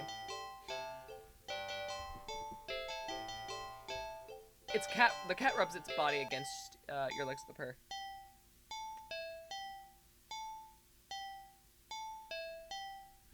Yeah, I love you too. You smile. That's enough of a thanks for you. It follows you into the kitchen as you start making your own dinner. You decide what you have, or that you have enough grains for a sandwich.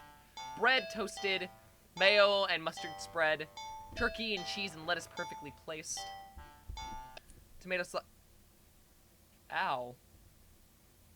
You wince as you cut your finger on the knife while slicing a tomato. Stupid. You feel a little embarrassed for such a blunder and sigh. Yes? Yes, you are a cat too, but you're not the cat I'm talking about. Meow meow. Tossing the knife onto the cutting board, you're about to head to the bathroom with advantage when the cat hops up on the counter. It sniffs the knife and meows almost pointedly at you. Oh, don't worry, I'm alright. It was just done. You watch as the cat starts to lick lightly but enthusiastically at the blood on the knife. At your blood. You're so shocked by the time you come to your senses. The knife has been completely licked clean. Ooh, this cat's a cannibal. Are you a cannibal too? Are all cats cannibals? Piper, are you a cannibal? Are you gonna eat me in my sleep? Yeah. Cat sits back staring at you. You feel a little uneasy. Sure, cats are meat-eating predators, but that was a little weird, right? Sure, you're no cat expert, but that was definitely not something an ordinary cat would do. I don't know. Piper seems a little strange. Hey. Yeah. You are, though. You're a strange idiot. Idiot baby. Right? Well, regardless, you're not about to abandon the cat in need while it's still waiting outside, not after all your efforts. What, do you hear the cat noises? Do you hear the cat noises from my headphones? You stupid. You little stupid baby. I love you. My throat's still recovering from last night and the other day. So if I sound a little off, that's why. Anyway, still regardless, you're not about to abandon a cat in need while it's waiting outside, not after all your efforts. You were going to take it to shelter tomorrow anyways. What's one night of awkwardness? Weird or not, it's just a cat. You're just a cat. But you're my cat. Get smooched, idiot.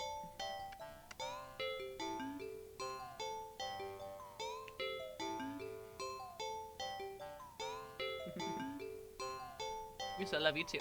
As the evening goes, unfortunately goes downhill from there. Even after covering up your fingers cut with the bandage, cat keeps trying to lick at the wound. While you're eating your sandwich, while you're cleaning up the kitchen, while you're trying to watch TV, you gently push it away every time, but you're starting to get worried at the strange behavior. What if it's got a taste for blood and thinks you're food now? You're not sure what you'll do if it starts to get more aggressive. What? Don't you be getting any ideas. I will put you in the pound if you start trying to eat me. I love you, though. You are baby. You are baby and you are stupid. But you're my baby and you're my stupid baby. You're my stupid. I keep thinking about cat food sitting in the corner. Untouched.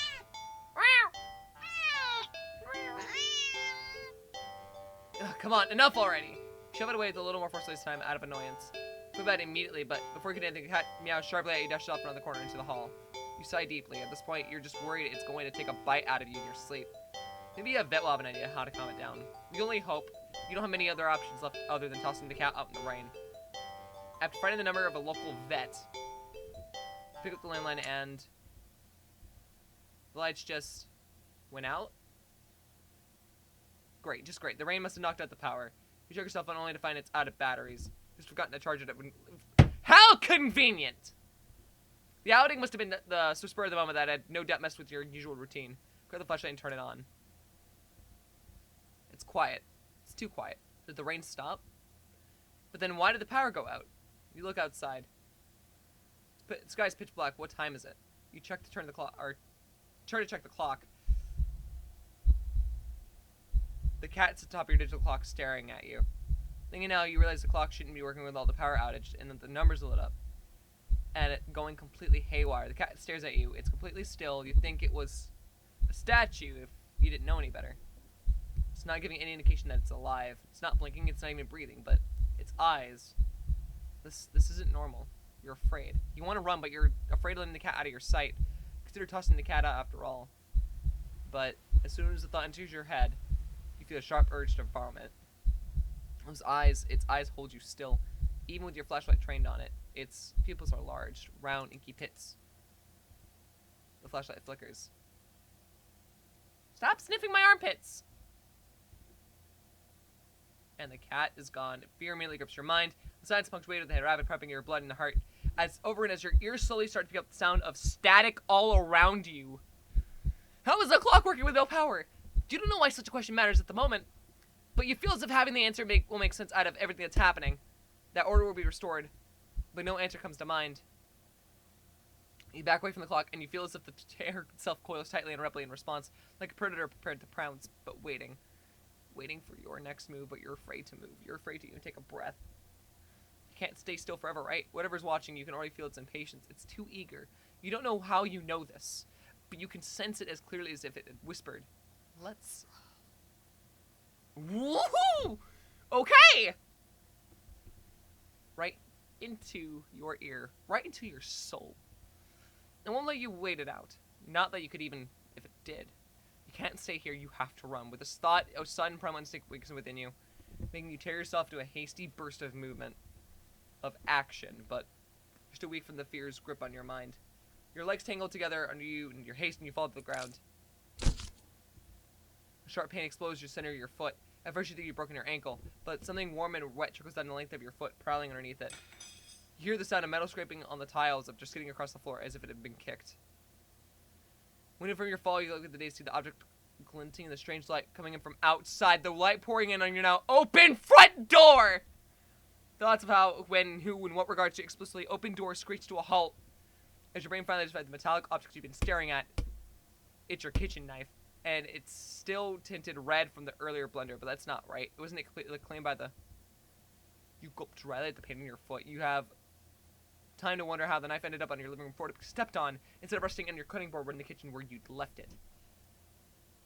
When you spy something in the darkness just beyond the knife, it spies right back at you.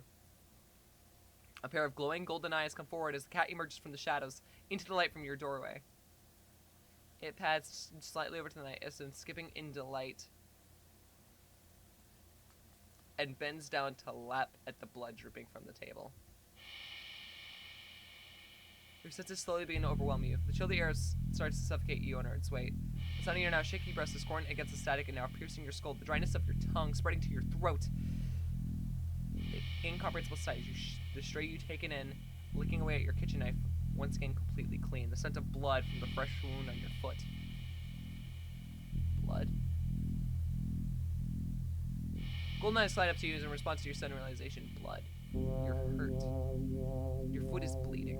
You're bleeding. You're bleeding. The cat barely moves, shoulders twitching as if considering an act of pouncing forward.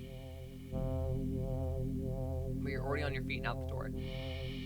You run rather limp down the empty street. Sky is black and bleeding red. There's a strange light emanating from nowhere that casts everything else in white. The houses, the trees, the road, even you, everything except your blood. You can just barely glimpse the bloody imprints of your injured foot, or your injured foot leaves in your wake with every impact it makes on the ground. It hurts. It hurts. But you can't stop. You don't stop. Not when the shadows grow around you. Not when you feel the gaze of eyes all over you. Not when the road ahead of you is darkened by a long shadow of something behind you. Even then you don't stop running, because if that's the cat right there ahead of you, then what in the world is behind you?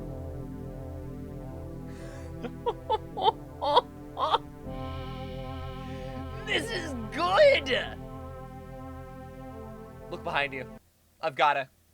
Curiosity killed the cat, but it's gonna kill the me. Huh? Interesting. How very, very interesting. Ending 0, it begins. Keep running. Okay, so it doesn't matter what I choose there.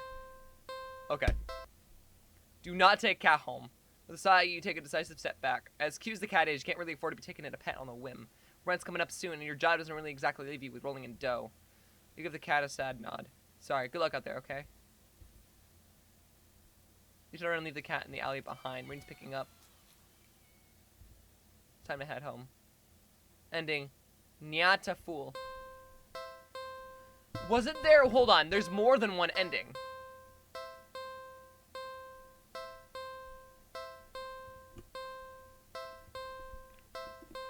It was like, should be like 30 endings or something.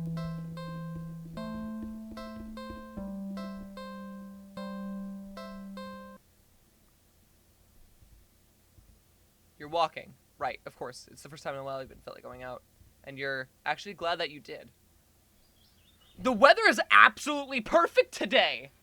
What? Well, this is an interesting game.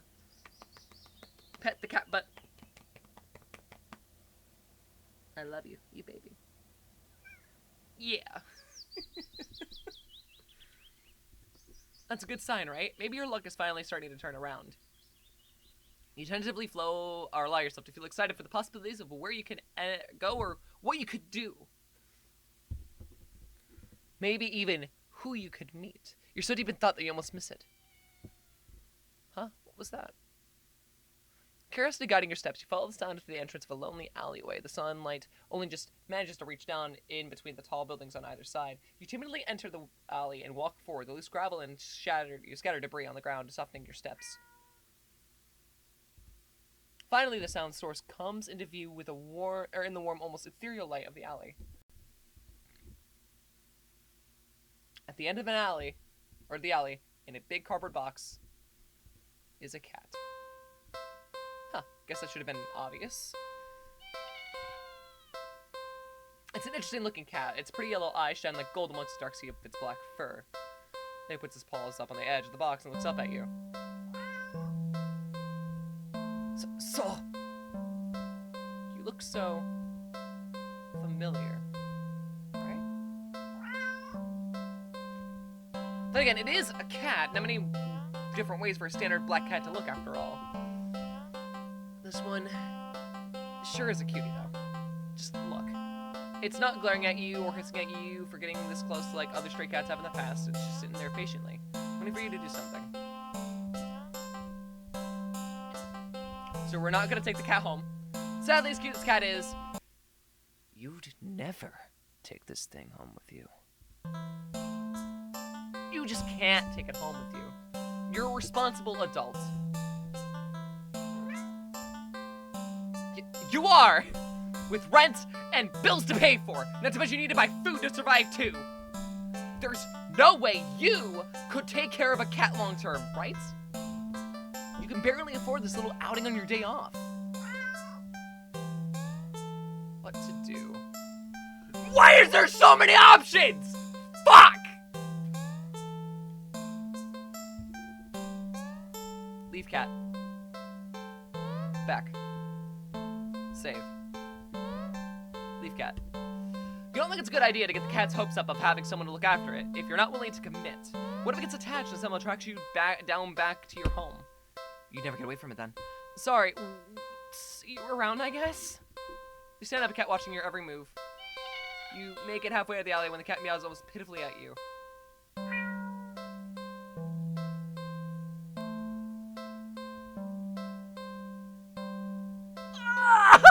You can't pull the pity trick on me! You cunt! I know what you are! No, nope. You need to nip this in the bud and get on with your day. It's what's best for both of you. You continue to leave the alleyway and continue on your way. Wait, what was I doing? With all the excitement of dealing with your furry dilemma, you've forgotten you still haven't decided what you were going to do for the day off. I think I'll... How many choices? How many choices? I'm gonna go watch a movie. It's been a while since a film came out that you looked interesting enough for you to drag yourself to a movie theater. There's a showing of one such film at an old theater. The movie was a little too niche to be picked up by the new cinema that opened right across the street. That's okay though, you're not exactly a fan of the crowds. And nothing ruins the experience of watching a new movie for you than a noisy audience. Or more than a noisy audience. I'm gonna fucking lose my goddamn mind, dude. How many fucking choices? Go to the old theater. You eagerly buy your ticket from the kind old man in the booth and head inside. It's barren of any trace of other people, and the decor looks like it hasn't changed since the 80s, maybe even the 70s. But it's what you were counting on.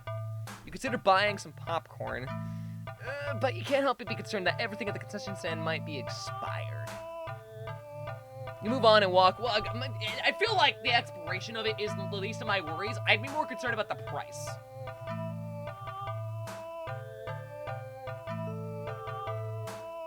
You move on and walk through the halls, finally locating the theater designated on your ticket stub. As expected, the theater your movie would play in is completely empty. Perfect. You pick a spot right in the middle, even counting the seats and taking into consideration the gap of the staircase. As you settle in, the dim lights fade away, leaving the room pitch black for a few seconds. Before the screen flickers on. No commercials or trailers pop up, just the movie begins. Pleased, you shrug and let yourself get immersed in the opening scene, but just as you're getting into the premise, doors open behind you, momentarily casting light into the room and ruining the atmosphere. You hold in a frustrated sigh. It's a public establishment after all. The place can't exactly afford to stay open if you're the only customer. You try to refocus on the movie, but your sensitive presence slowly shifting around the theater before heading in your general direction. What? You gape in utter disbelief as the stranger shuffles down the aisle to sit right in front of you. There's no one else here, and there's plenty of spaces to sit. The stranger's also unusually tall. Even with the stadium-like arrangement of the seats being on a somewhat steep incline, they're completely blocking your view. The choices! There's so many goddamn choices! Move to another spot. You don't want to risk escalating the situation further. This whole thing is already making you uneasy. Why would they choose to sit right in front of you? Surely they would know you wouldn't be able to see past them. Shaking your head, with a passive-aggressive scoff in the stranger's direction, you reluctantly pick another, less perfect seat in the theater. But as you settle down, you see the strange person get up, only to sit down again in the seat directly in front of you. You look around somewhat helplessly as if waiting for someone to agree with you about how odd this all is, or at least trying to inform you that it's all an elaborate prank. But there's no one else here with you. That's how you've always liked it, but you can't help but think that maybe it would be nice to have someone else here if it meant not being alone with this weird jerk.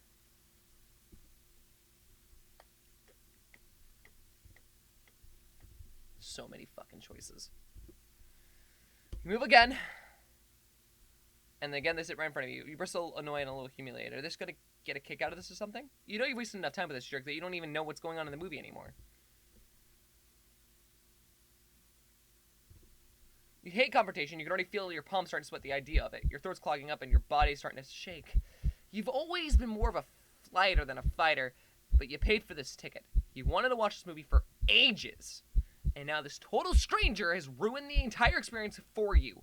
You're all alone in this theater. No one else, or there's no one who will help you if something goes wrong.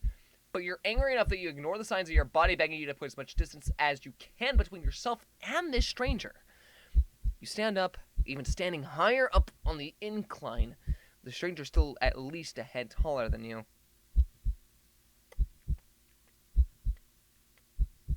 The movie continues to play in the background, but you feel as a hush immediately falls heavily over the theater at your movement, as if you can sense the stranger anticipating what you plan to do next. You square your shoulders and force a little bass into your voice. Hey! The effort makes your words come out as more harshly than you intended, like a sudden and vicious bark. But you figured they probably deserved it anyway. You're being a real jerk, you know that? Just what are you playing at, huh? Are you trying to piss me off? The silence that follows your words is deafening. So much so that you glance at the screen only to find that the movie has paused. Your attention is ripped back to the stranger in front of you as they shift slightly, like a small animal trying desperately to anticipate the moves of a predator. You don't move an inch. You don't look away. You don't dare to blink. Instead, your eyes widen as the person's head turns. And turns some more.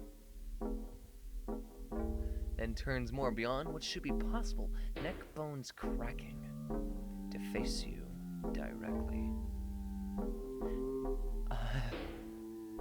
You can't move. Wide glowing eyes resting above a wider grinning mouth gaze down at you.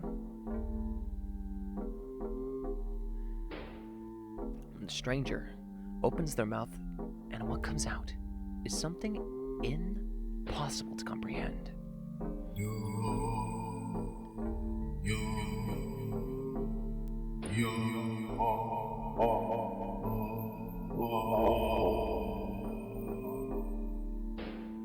Oh, so it's Abby. Great.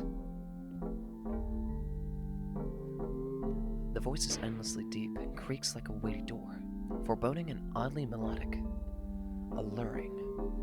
But it also snaps you out of your terrified trance, and before you know it, you're already out the door. You run through the halls of the empty theater, heading for the exit. You feel something watching you from behind, but you're too afraid to look. The exit is now in sight. You sprint forward and burst through the doors. You look around frantically and spot a crowded cinema across the street. People, that's what you need. Safety in numbers and all that. Without thinking, you rush into the street when a singing sensation crawls down your spine, compelling you to look behind you. Don't look behind you, don't look behind you, don't look behind you, don't look behind you. And I'm gonna look behind me. Let's see what's behind door number 1. Despite your resistance, you feel your head turning to look back of its own accord. When in the middle of the street, you catch a glimpse of a grotesque-looking person standing behind the glass doors of the old theater, watching you intensely, cradling something in their arms. Something familiar. But...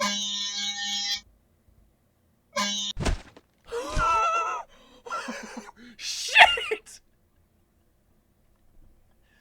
A glimpse is all you get as a truck speeds forward and crashes into your body.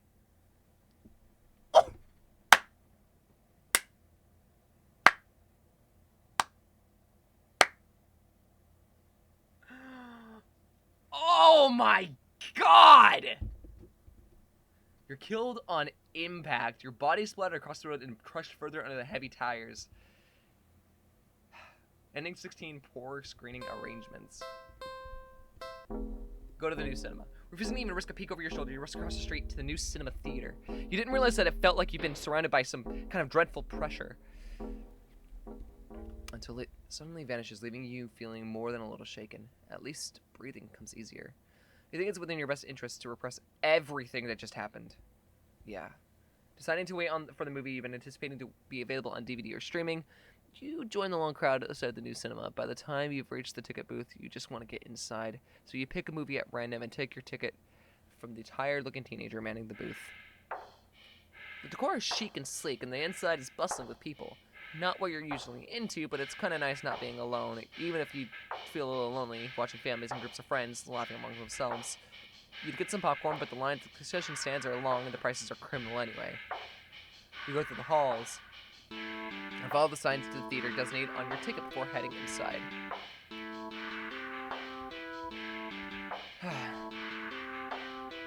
Inside the sight of the absolutely crowded theater, you head towards a seat, not only to be told the person next to it's being saved for someone.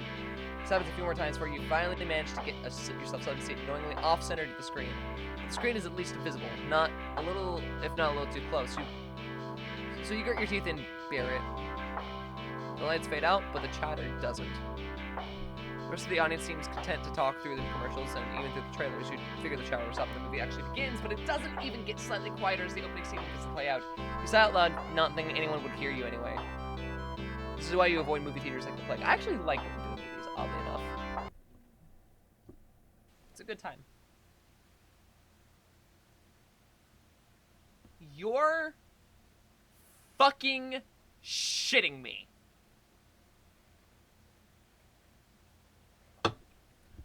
I'm sorry. What? Hold on, I'm gonna make an announcement for Stream Pings. This is a game that we're gonna be playing for a while.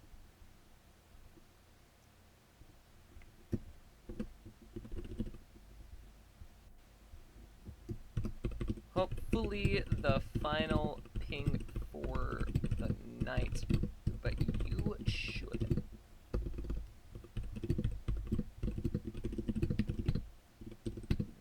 Let's see why you...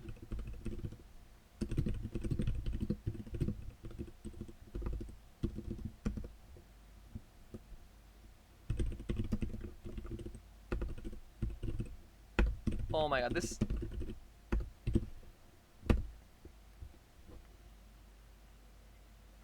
This fucking cat dude is a menace against society. Suddenly the screen changes to showing the face of a black cat. A familiar black cat. Confused murmurs fill the room, and then the cat on the screen meows.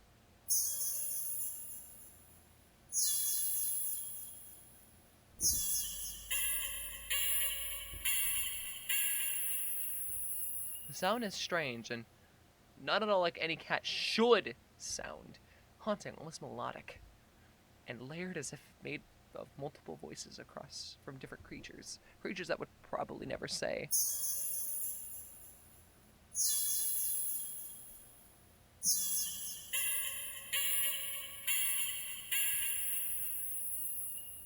You sit in confusion, wondering why you still haven't already gotten up and left to complain to the cinema staff.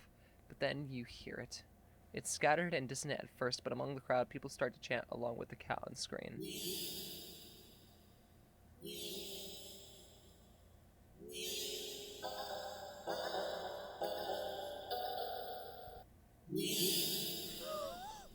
What?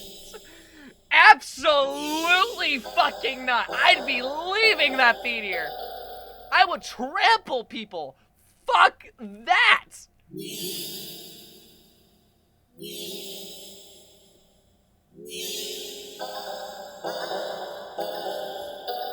Soon the entire room is chanting in perfect unison, everyone staring intently at the cat on the screen. You're feeling strangely drawn to the screen yourself, but the compulsion to stare blankly like the others isn't that strong for now. Also, you start to notice out the corner of your eye that some people in your immediate vicinity are looking at you. No. They're always staring holes in you, even as they continue chanting. They don't miss a beat as they slowly begin to frown at you in blatant disapproval. Their scowls deepen as time goes on, as if they're getting impatient.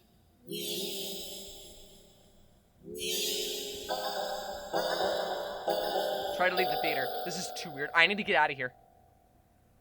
Gathering your courage, or perhaps putting your fear to use, you stand up, fully intending to leave the theater. When everything comes to a abrupt stop, all the chanting stops, even the cat's chanting on the screen. You tense and risk a glance around the theater.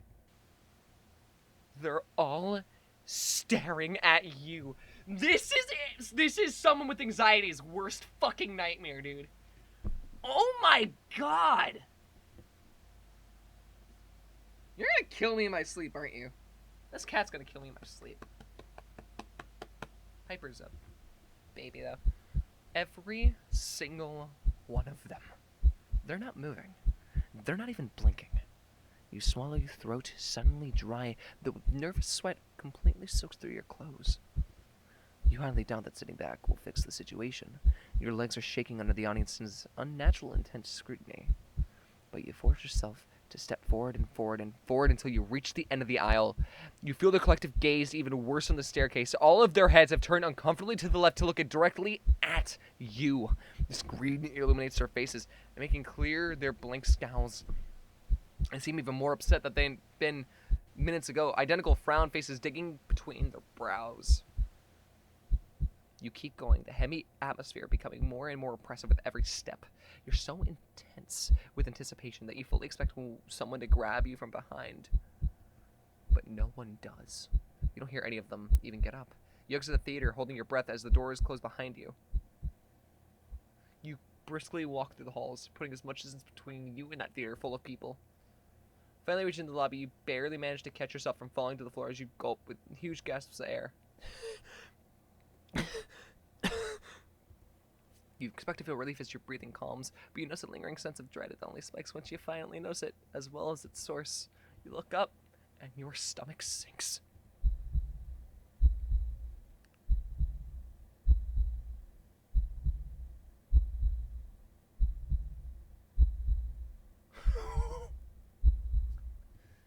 All of the people in the lobby area of the movie theater, everyone in line at the concession stand, all of them are staring at you.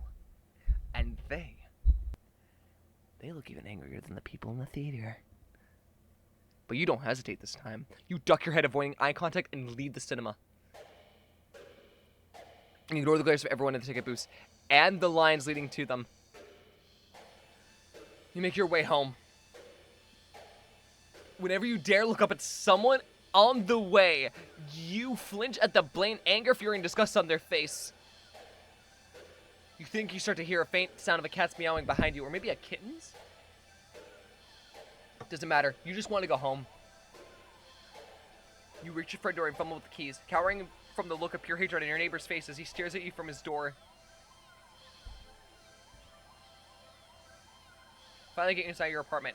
Lock all the locks on your door, slide down with your back against it until you're sitting on the floor.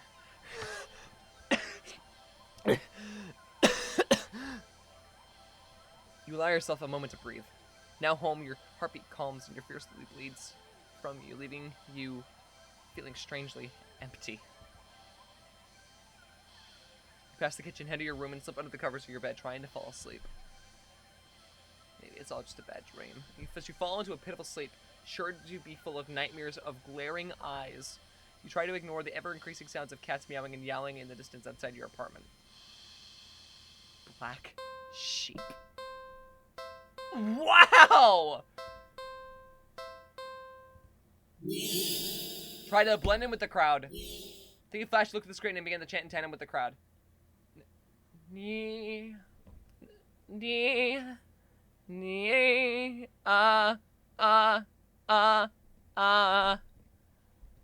Audience. You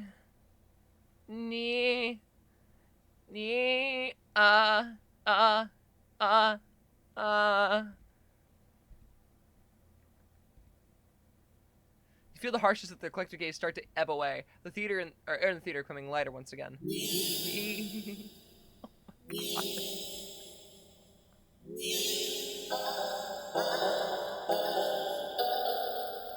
You release air shakily, just realizing that you've just been holding your breath earlier. You feel stuck.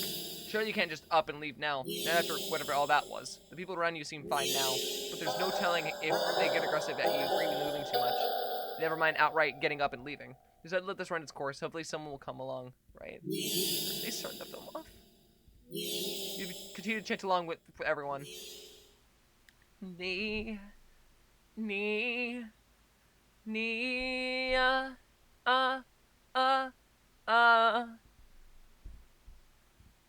You start to feel lightheaded.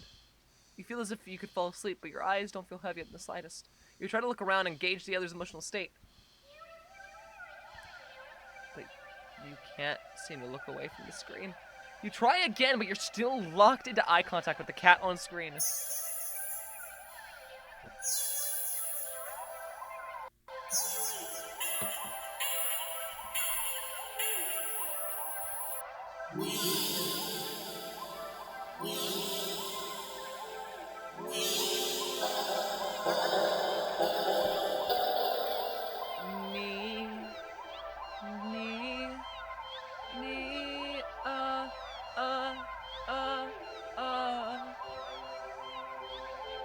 attempt to physically force your line of vision away. You steel your nerves, ready to throw yourself to the ground if you need to. Your body only gets as far as tensing up for a moment before completely loosening itself again, making you lay back limply into your seat. You think you should be panicking right about now, but even your brain feels limp. Your thoughts of a vaguely muted pastel pink, airy, sickeningly sweet and loosely spun, like cotton candy. You like cotton candy. You think you shouldn't mind your thoughts on body being like cotton candy either, so why get up and ruin that? It's nice here.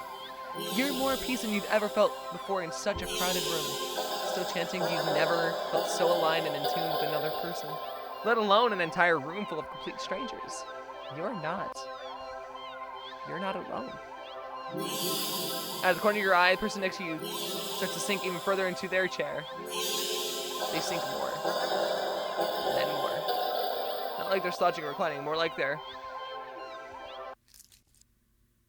Oh my god. Deflating. Their skin bunches up and wrinkles like fabric as if their muscles, their bones have started to disintegrate. Their eyes dim before sinking into their sockets. Their mouth still attempting to chat falls open over a cut meow. Gaping as the word ends with an awful hiss, a final weak release of air. You muse thoughtfully about whether or not you should be distressed at the sight. But even in the blink of a piece doesn't leave you. Except for the power of skin that flows next to you. You see a lump moving around. You watch in a dazed fascination as the lump makes its... It's a cat!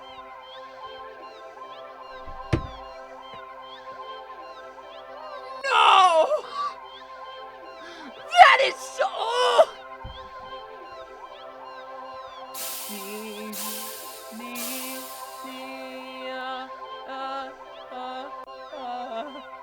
You feel the familiar hissing sound all around you is now new for a chance of goodness. Only to be replaced with the faint mewing of kittens.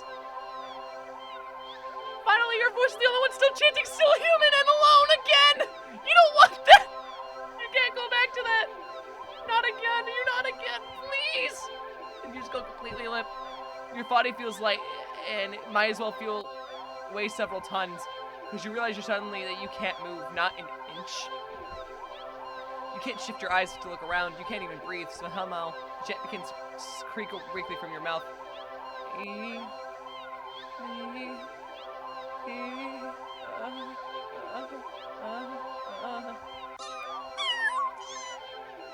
The kids come forward and perch themselves on the chairs around you, watching your sinking body mewing as they wait for their youngest sibling to emerge from you. No! This is awful! Dozens of glowing eyes peer down at you. And as your eyes start to cave into the sockets of your softening skull, you manage to make out the silhouette of a familiar cat perching on the seat right in front of you. Your vision finally fades and the same hiss of air expels from your mouth. The last thing you sense is something small and alive shifting eagerly under your skin. Happy birthday.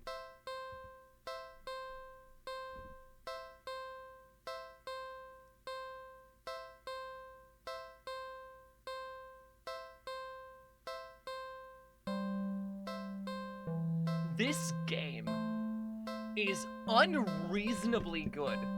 Hold on, I need to get someone else in here to experience this with me. Hold on. What the actual fuck?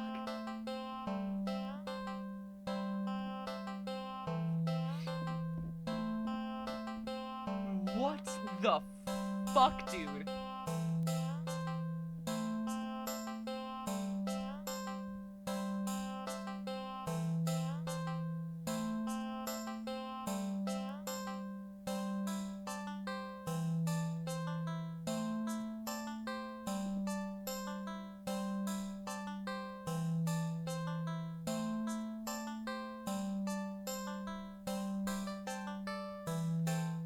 Oh my god.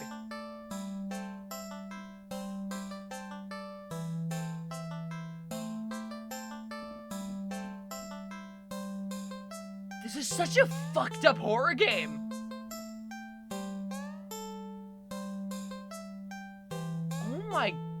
god!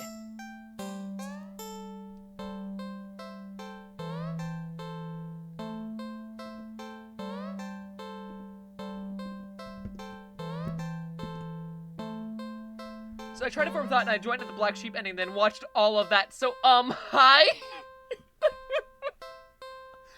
This game does, like, text-based horror in a really good way. It could still be improved, but, like, oh my god! And with Piper on my lap, this is somehow making this a little worse. I love you, even though you're probably gonna kill me in my sleep tonight. Okay, okay. I'll stop saying that. Okay, let's go back to this save. Just leave it. Now what?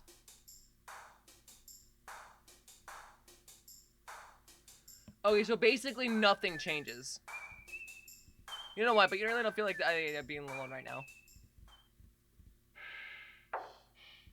Let me just double check that this is definitively like what's gonna happen again. Okay, yeah. So that is actually what happens.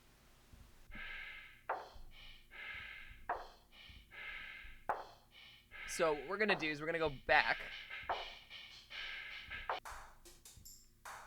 So we're gonna go to the carnival. You spend the day at the carnival. Ferris wheel, roller coaster, pharaoh boat, rides you've been on before. Hoops, coin toss, balloon darts, games you've played before. Funnel cake, popcorn, cotton candy, food you've eaten before. All the things you've enjoyed before. You are surrounded by groups of people all having fun together. Laughing, playing, eating, taking pictures, making memories.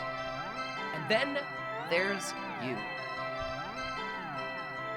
Funnel cakes are pretty good. The sun hasn't started to set yet. Still high in the sky, but it will soon. You start to wonder if maybe you should just go home for the day. You start to wonder if maybe you should, when you stop in your tracks, you see something new. An attraction you've never seen before.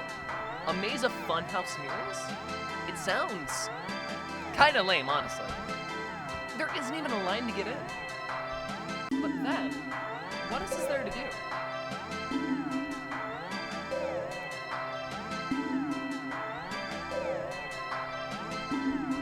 So we're gonna enter the maze. Oh no. No, not mirror maze. Yeah, this is gonna get really fucked up quick.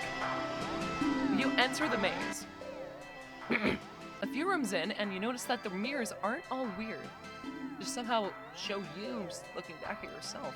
A little bored, a lot of tired, and so very, very... Maybe this was a mistake. Why did you even think about going in the maze of mirrors was a good idea? Even if it was something new to experience, I can't do this today.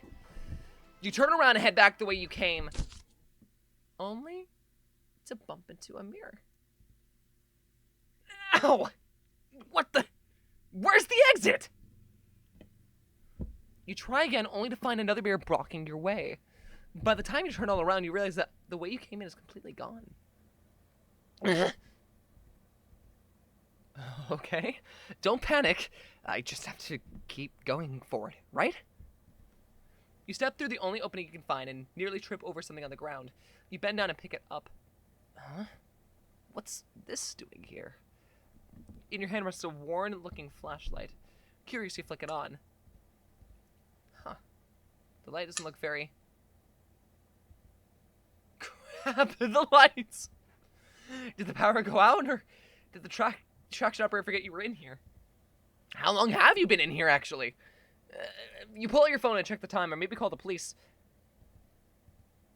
Your phone is dead. You grip the flashlight in your hand. The light it emitted earlier was dim enough for you to know there's probably not that much juice left. Best reserve for the worst case scenario and fill your way out.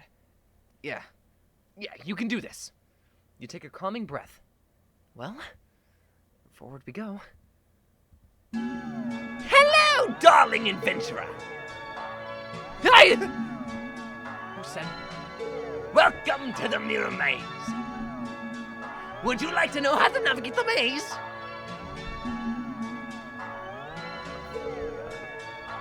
Oh my fucking god! No! Chat! Chat, I'm gonna die. Now I don't even know you. Yes, I need help.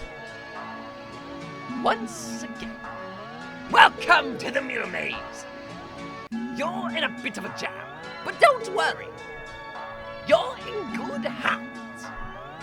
Or rather, good paws. See these little cuties here? They'll be doing their best to guide you through the maze. Aren't they generous? When you enter a room, the emergency light will flash, letting you see the path before you for a second. And also what lies beyond them. Sends you a potion? Thank you. Whenever you see these kind kitties, just go wherever they are, and you'll reach the next room. Unfortunately, they're not the only things in here. It is highly suggested that you refrain from following any of our other guests. They can be sneaky or distracting, but they're always hostile. So please take caution when advancing to the next room. Of course, this wouldn't be much of a mirror maze without mirrors. Can they hurt you? No, they're just mirrors, silly. They can't do anything at all. And you can't do anything to them either. They're just an obstacle you can't pass through. Go left, go center, or go right. The choice is yours. Though, if you find a room with no helpful kittens in sight, and all the paths lead to a mirror or something else, it's recommended that you stay put. And just maybe it will work itself out. Now for your navigation tips. That flashlight you found doesn't have much juice left. It only lets you take a quick extra peek at your surroundings about 5 times. So try not to use it all up at once.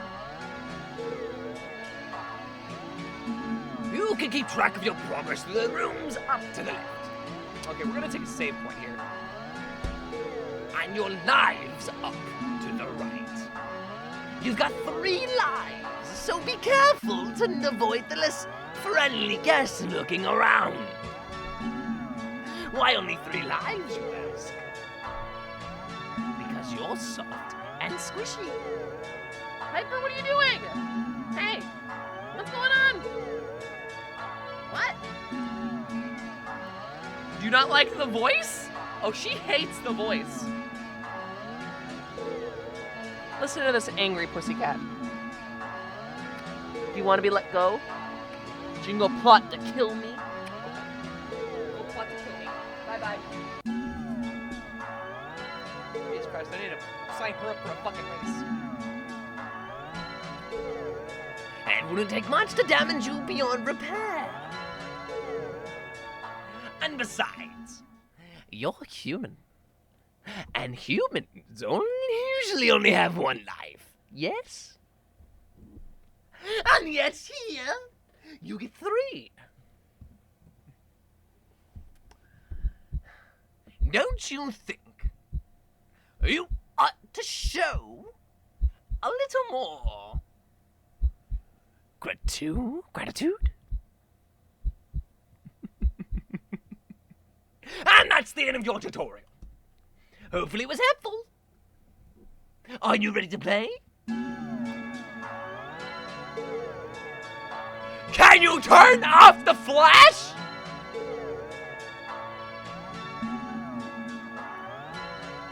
You got it.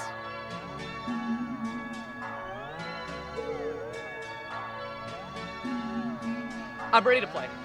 Okay. 3, 2, 1, go!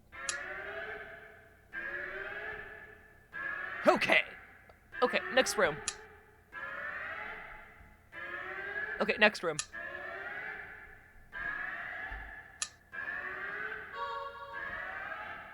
This room feels off. Just wait. I think something just changed. Oh, God! The thing on the right. Okay, next room. Ah! Next room. Stay. Forward. Okay, next room.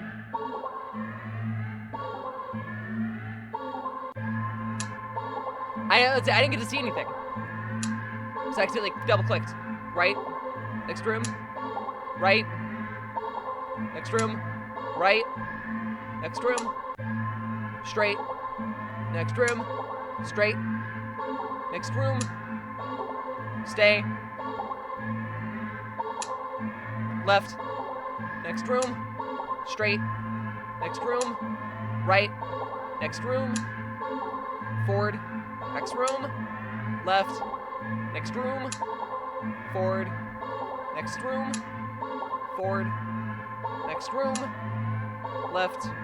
Next room. Left. Next room. Stay.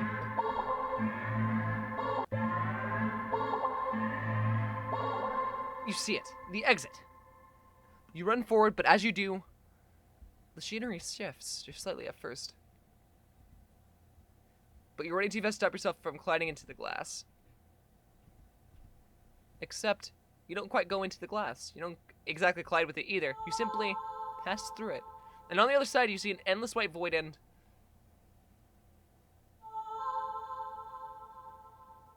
yourself? Dozens of you.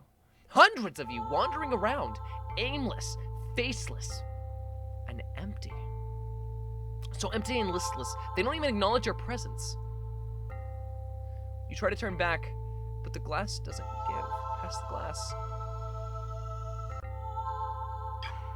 A familiar black cat walks up and looks at you. You think it meows at you, but you can't make out the sound. It tilts its head, then walks away. The glass goes dark, then disappears. And you watch helplessly as it disappears completely. I kiss my clones. That sounds about right. That sounds like you.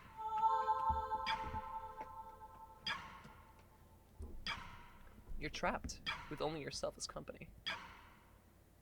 You beat the maze. Okay. We're gonna fail the maze next. For the record, I did win that on the first try. This game's way too easy. Is that so? There. All done. Wait, what did you do? You'll see. I'm ready to play. Let's do it, baby!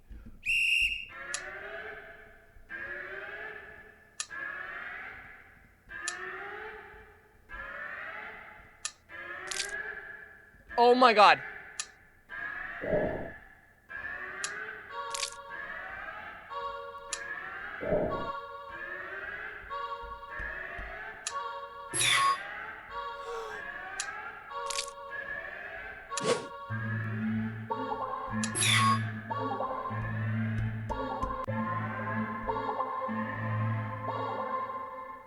You see it, the exit. Wait. No. I didn't just beat that. No. I refuse to believe I just beat that. And got the same fucking ending. Fuck you, developer. So I get to do the harder challenge, and I don't get rewarded for it. Okay, I see how it is. Oh, have it be known, I did that on the first try too. Fuck you. Can you let me go? Your request to forfeit is denied. Let me out of here! Screaming is not allowed in the maze.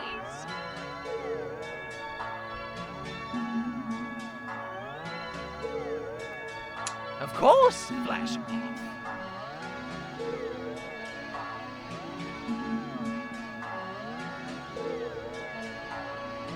Here, I'll do the flash off and this.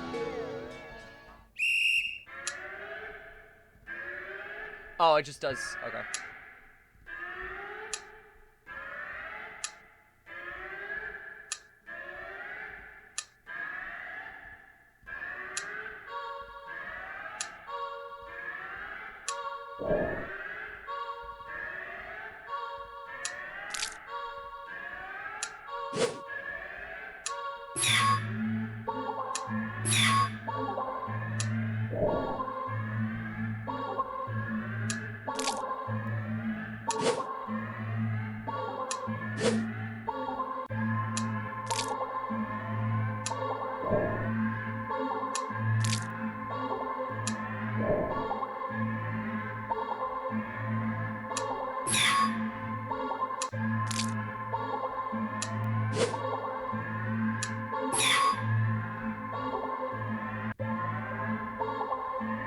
Yeah, there's no different ending if you do the fucking harder version. That's some bullshit, dude.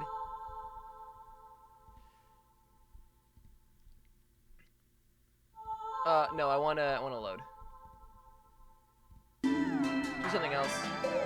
There's gotta be a better way to spending your day than wandering off and staring at some weird mirrors.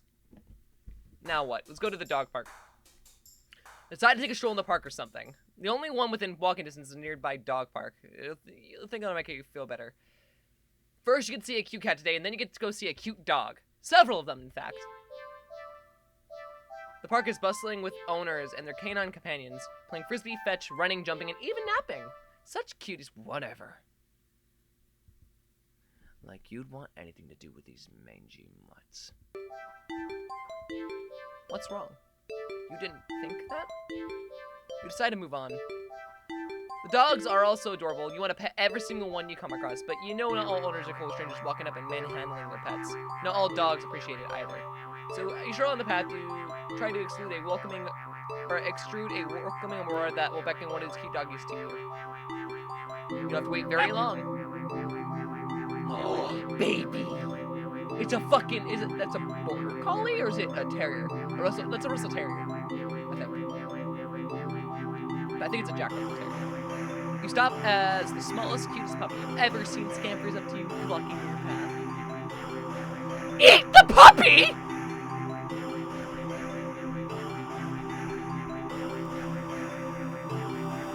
We got the puppy end. Hold on! You just barely managed to reel in the reflex to throw the puppy as far away as your puff. Shaking hands, you quickly place the puppy on the grass and take very... Huh?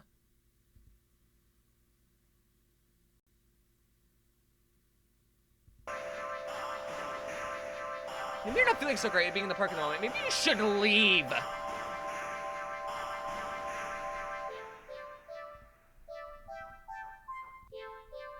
Stay.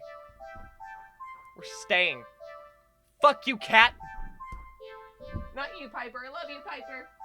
I'm talking about this cat. You stay at the park! You try to calm down by watching all the dogs from afar as you walk along the path, but every so often one will roll up to you. And as they do, they look wrong. Their owners don't seem to notice. You find a bench to sit down for a quick break, closing your eyes. Maybe this wasn't the best idea after all. Maybe. You should have stayed with me instead. You get out of your thoughts when something gently lands on your lap. You look down and see a frisbee at your thighs. Hey! Sorry about that. Can you throw that back? You look and see an owner waving at you in the distance. More importantly, dog. Bark, bark, bark! Bark. Oh. Oh. Oh. A series of excited barks jerks your gaze forward. You see a large dog coming towards you.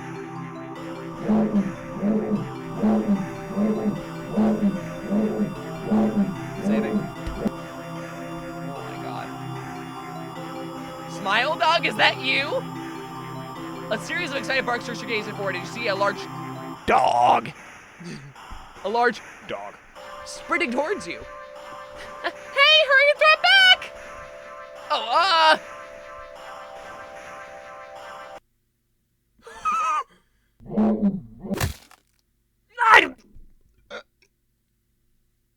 The dog suddenly bounds at you, angry and ferocious.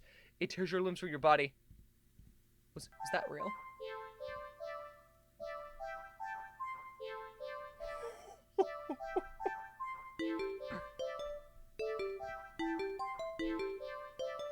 My God!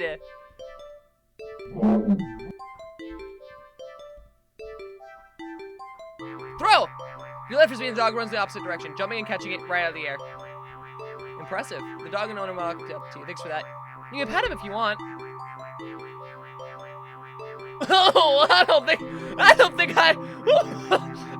I want to pet that doggo. The doggo is a demon. Like, insert clip of fucking the Alex Jones, like, demon clip specifically. That's what this is. Should I? Pet. Dog. Pet. Dog. Really? Are you sure? I'm warning you. Do not touch that mutt, or you will regret it. Pet the dog!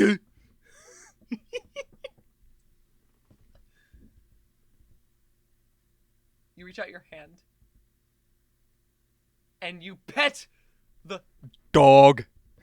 The dog seems pleased. You don't feel well. Suddenly, the sky begins to darken rapidly. You look up along with all the pet owners to see the sun has been eclipsed by the moon in the blink of an eye. You vaguely remember that you should have never looked directly into an eclipse, but for some reason, you don't look away. A loud piercing yowl fills the air, shaking the ground beneath you. You instinctively move to lift your hands in order to shield your ears, but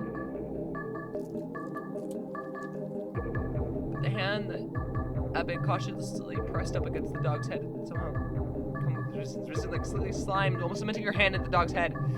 The slime stretches with your movement. Dog's head stretches with it too, as the canine begins to just melt. It melts and melts until it becomes a pile of goo at your feet. You dazedly look around with the dog's owners, only to find an empty, familiar pile of clothes where they once stood. You see a familiar piles of clothes next to the piles of goo scattered across all the park's open field. All the dogs, all their owners. The melted goo, the dog in front of you just starts to move with a shudder.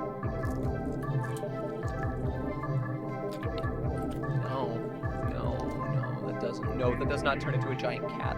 It slithers across the grass towards the field in the center of the park. All the other piles of goo following after it.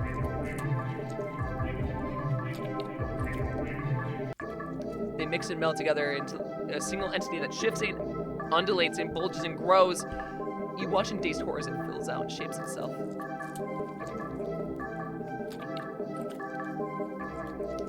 That's a big ass cat. That's a dog! To behemoth of a dog, snarling and laughing about. Oh, I'm saving before I die. I'm saving before I die. And Archfetic is snarling before the glowing orbs land directly on you. Oh, the rumbling growl it emits is so low and deep you can feel the sound of it crash into you. Leave the park? No. You had your chance. Better start running. You try to run, but you're not fast enough. The behemoth barely takes a few leaps before it's already towering over you.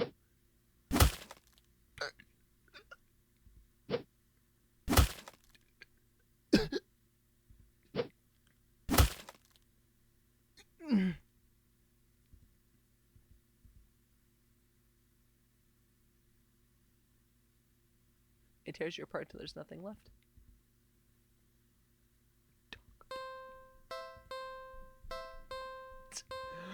What the fuck, man? This game is so dementedly fucking well done!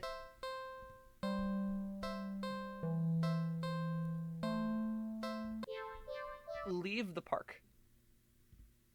Good. Go to the dog park. Okay. So let me go back to this instance specifically. Eat the puppy. That's disgusting! I think I'm gonna be sick. There's no way I would ever do that! Kill the puppy. No! That's horrible! Kick the puppy! What? It's just a puppy. Pick up the puppy.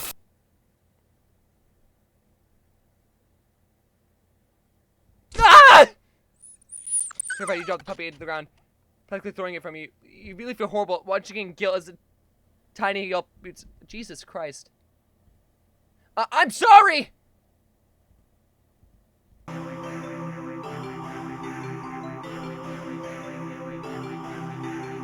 Okay, I just want to see what else happens. Okay.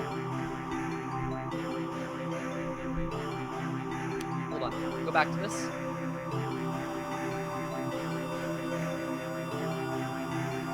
Pick up the puppy. Hold on. You just barely managed to rein in the reflex, throw the puppy as far away from you as possible. With shaking hands, you quickly place the puppy on the grass and take several jerking steps back. Okay. Okay, so that's what that is. Okay, cool. Cool. So that's what happens with that.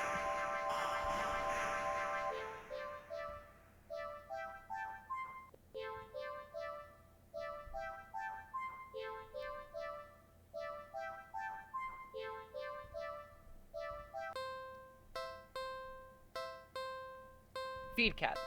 The cat must be hungry, right? How was the frog game? It was good. I enjoyed it a lot. It was a fucking acid trip. You can't imagine that and it's had that much to eat and it's attached, if it's so attached to the box that it's in. Though it doesn't exactly seem malnourished either. Surely must have left the box to search for food then. For some reason, something in the back of your mind is telling you that's not the case. And not to think on it any further. Well, anyway, you can't exactly enjoy your day not knowing if you left behind a hungry cat. Especially when you could have done something to help. So, what do you do about the hungry kitty? Say, I'll keep it on check. She was okay, but nevertheless. Not yet. So, what do you do with the hungry kitty? Check pockets. You dig into your pockets. You find a piece of string left in your pocket. Not very helpful. The string is far too short. An eager and excited cat leaving for it could easily lead to you getting bitten and scratched. In your right pocket is a bar of chocolate. You find a chocolate bar?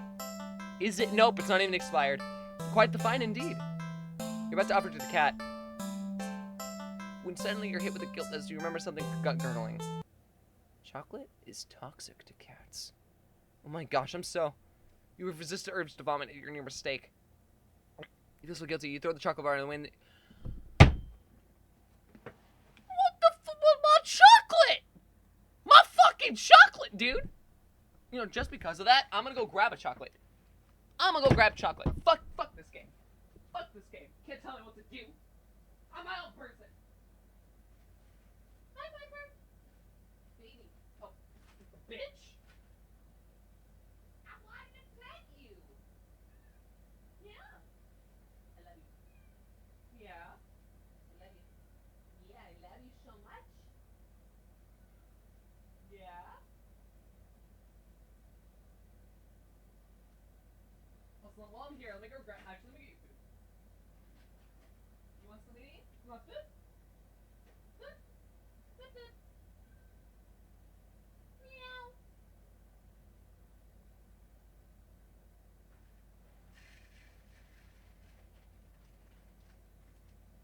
There you go. Also, I realized some of the fucking piss spread further than I thought. Damn it.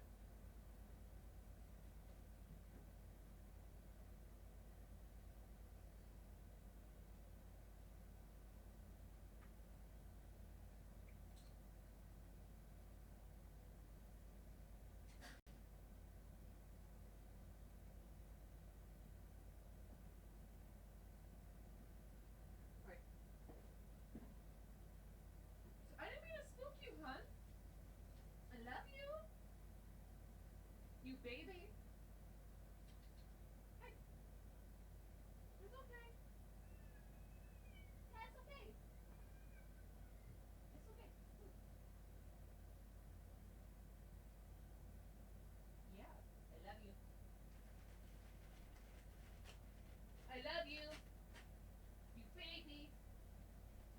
baby.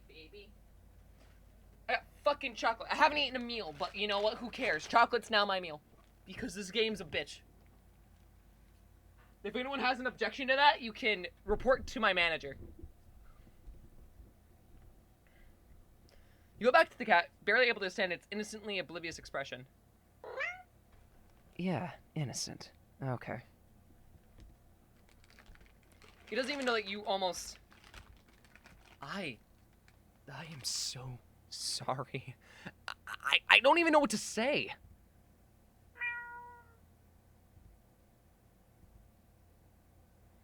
You're a horrible person. You know what? Stay there! I'll be right back!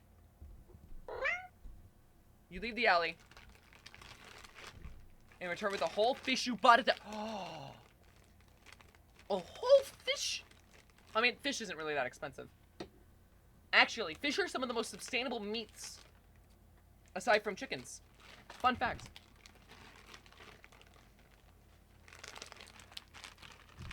Also, chicken is good for you because we're able to process white meat, but not red meat as humans. Red meat, we can eat it, but it's not good for us. So remember that when you have a burger. Bring me cola? No. I don't have any cola. That's the problem. It's a bit pricey. But it was the least you could do. Oh, Ashley, you look so fucking... No, it's a demon, it's a demon, it's a demon. It's a demon. No, it's a demon. It's a demon.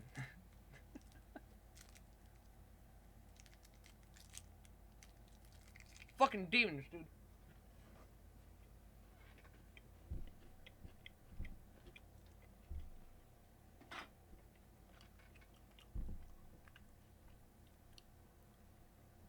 Like, I eagerly accept your offering, munching happily at the fish you placed it in the box. You want to smile at the sight, but you just feel so awful. Sorry again. The cat seemingly pays you no mind as you slip back out into the alley. Not feeling you deserve a peaceful day out, you decide to just head back home. On your way home, you notice more cats than usual, watching you from their hiding spots. But you try not to think about it. But you can't help but wonder if they know what you've nearly done. But it's not like you meant to hurt anyone. Oh my, those fucking eyes! Right? When you finally reach your apartment building, you're about to unlock the door when... Huh? Ah! Look behind you, and you only see dozens of cats standing there, looking at you. Did they see you feeding the cat in the alley and thought you had some more food for all of them? I'm sorry, I don't have any more food for you. None of them move an inch. You're starting to feel a little unnerved when finally a single cat pushes its way to the front and... Oh, it's you. Oh, it's... Held carefully between its teeth is the chocolate bar you'd thrown away earlier. He places the chocolate bar down in front before looking back up at you. All the cats look up at you. You can feel their judgment. You feel your sins weighing down heavily on your back, but without the money to buy enough food for all of them, you don't know what to do.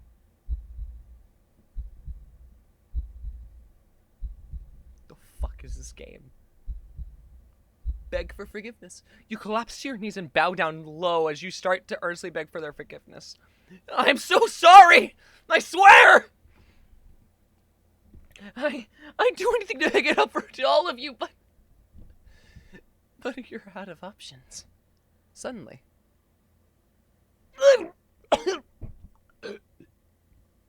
You feel something stir in your stomach and swim its way to your throat, closing off your airways. It tries to force its way through your esophagus.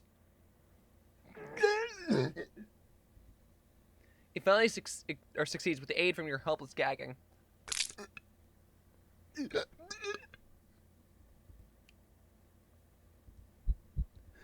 What?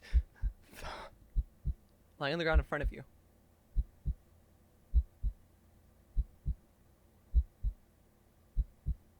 Is a flopping fish. You just threw up a living fish. What the hell? The cats come rushing forward, all tearing hungrily at the fish. You're happy to finally be of help, truly, but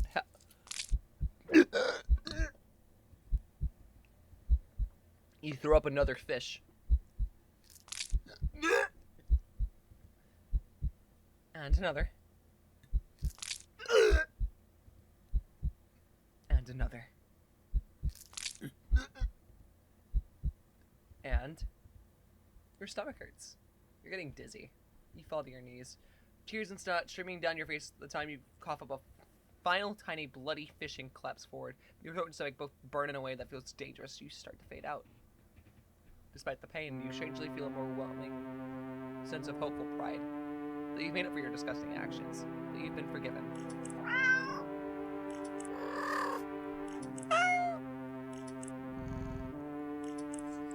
The sound of happy cats munching away at the fish fills your ears then.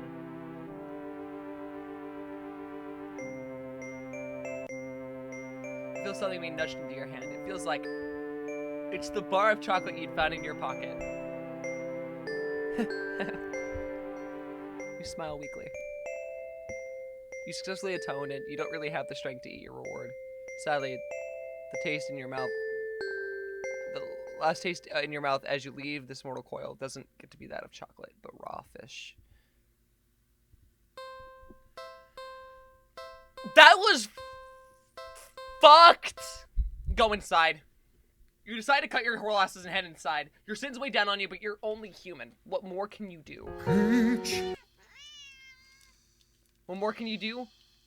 Become the savior of cats. The martyr of cats, in fact.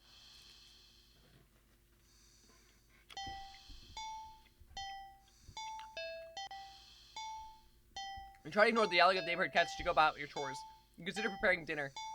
But how could you enjoy it knowing how hungry those poor cats are inside? The ones you've wronged. You decide to take a bath and go straight to bed without dinner. Fitting punishment for someone like you. Forgo the fancy bath bubbles because you don't deserve them and sink into the water with a sigh. Your mind races, but you can't really think of any immediate solution that doesn't require more money. You wish there was something, anything you could do to make things right. Suddenly, your legs start to feel really itchy. And do I turn into a fish? You try to lift one, see what's going on, but rising out of the water isn't a pair of legs. It's a fishtail? You feel dizzy at the sight. Maybe you're hallucinating from the stress. You climb out of the tub to cool your head, but instead, if your hand rising out to brace yourself, a wet fin stretches to plop out on the rim. It's too weak to hold your weight, and you're No. You almost slip its back your head on the side of the bathtub, passing out almost immediately. You're awake. You think anyway, and you open your eyes and you're underwater. You must have slid underneath the surface. You grasp instinctively, but not really. A bubble slowly floats out of your mouth, up to the surface. You're broke as heck, so you know your bathtub isn't that big. Did you shrink? But how? And even if there was a reasonable answer, it would explain how you haven't drowned yet. You swim to the edge of the bathtub to see the truth in your shadow silhouette. You've been turned into a fish? This isn't possible! You don't get time to ponder over this, unfortunately. Just then, a shadow looms over you from above. You look up and see the cat. It peers down at you from beyond the water's surface. Oh my god, and then you realize this is the answer. This is how you're meant to atone. With a heavy heart, you swim up to the surface. The cat scoops you up, tossing you in the bathtub and onto the bathroom tiles. As you flop around, gasping for air or water, you realize the cat wasn't alone. Gouging with hunger, eyes peer down at you. You can hear the yowling of what sounds like hundreds of cats outside your bathroom window. Do one last look to the cat before closing your eyes and accepting your fate. As the cats descend upon you, tearing out your flesh. Oh my god, you find yourself mourning the fact that you're not even big enough to feed all of them. Even in the end, you couldn't properly atone. Your efforts Your life, all of it, amounted to nothing. What the fuck is this game?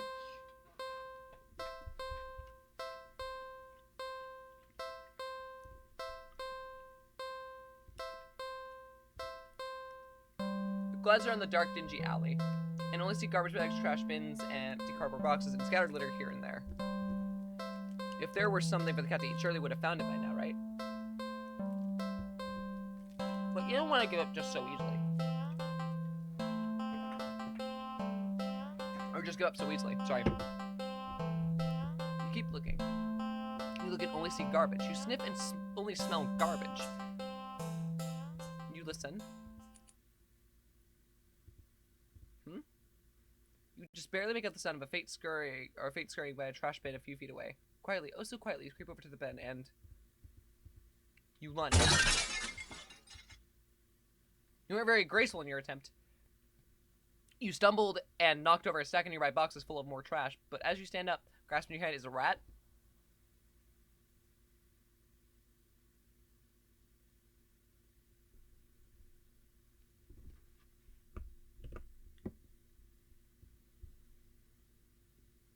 Well, I was gonna...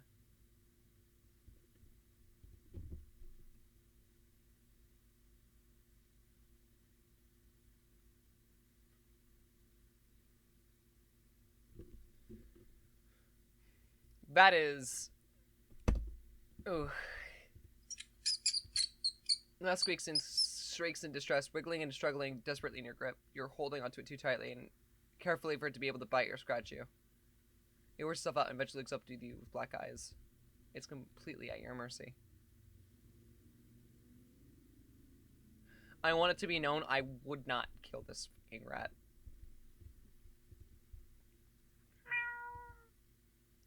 Are you sure?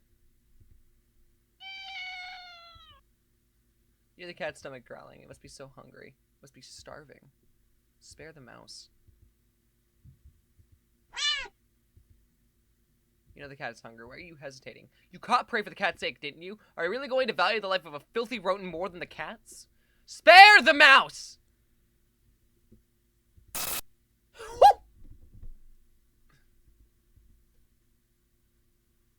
You're mocking me, aren't you? Last chance. Hand over the prey. Now. Spare the mouse! Come on. You let the mouse go. It screws away, speaking to the tiny hole in the wall. You don't pay it much mind. You don't flinch as a giant clawed paw slowly falls in front of you, blocking your path to the alley's entrance. Not that you had any delusions about escaping. The cat is hungry after all. Close your eyes and exhibits. His paw gently pulls you back and back and...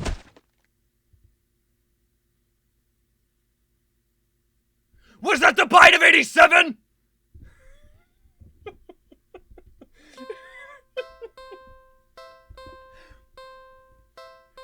Sorry, that was a bad joke. I don't want to feed you! I'm sorry, little guy! I'm sorry. It weakly starts to struggle again. The mouse is reluctant. I don't want to do it to you, little guy. I'm so sorry.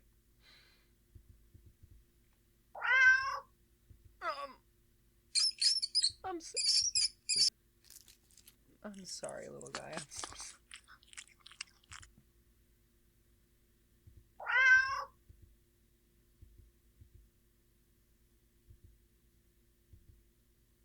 Cut as you can't afford a pet right now. You're still feeling a little guilty about the mouse. You decide to just go home. Okay. I want to preface that my mother growing up hates fucking rats and mice, like, to the point where she will chuck a baby before even going near one. So, like, I never got to grow up with them, but having met so many people who've had, and the most recently, I think, being, fucking Matt, it's really strange seeing,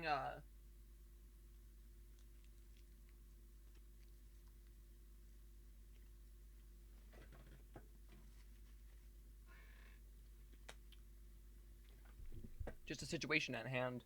Because it's like, it makes me feel bad.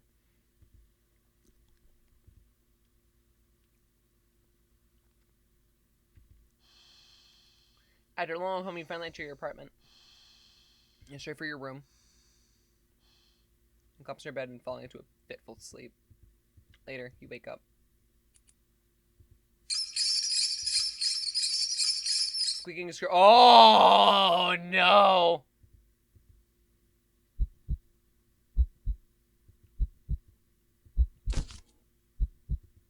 Ah!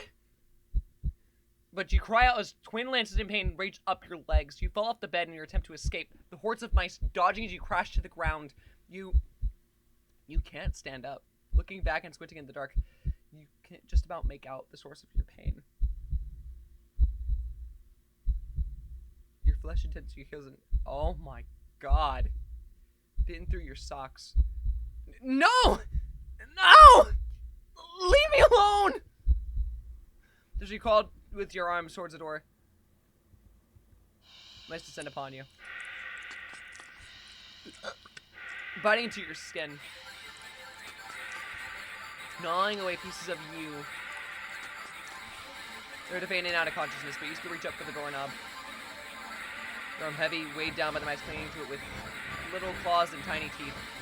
You manage to jostle the knob enough for the door to slowly swing open.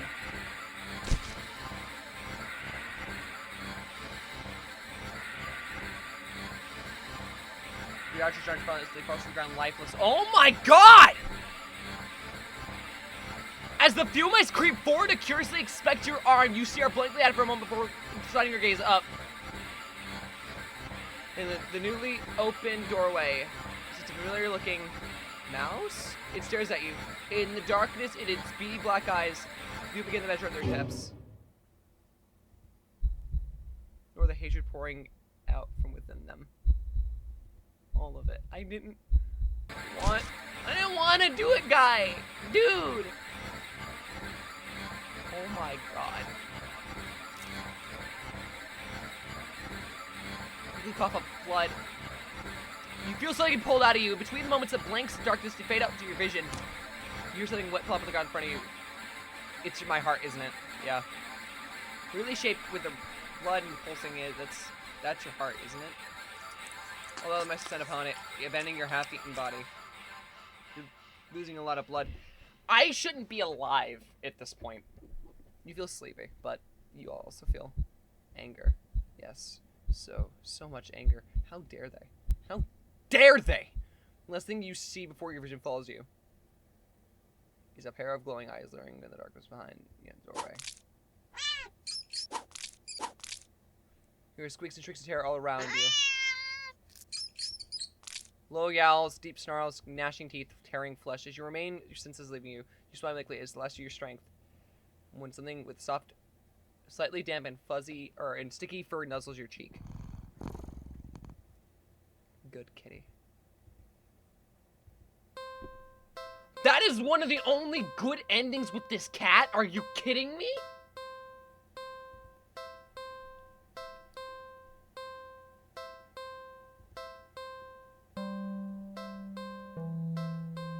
Oh no, there's an option for blood. The cat lets out a sad, pleading little sound. It's hungry. It must be starving. So, you look around, see a nearby shard of glass. Your body moves as if it knows what to do, what needs to be done. You take the shard and...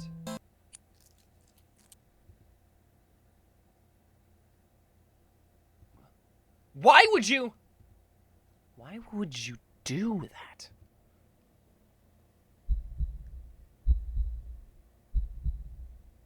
I don't like this cat, dude. Dude, this fucking cat. This manipulative little shit. You carefully hold your finger over the cat.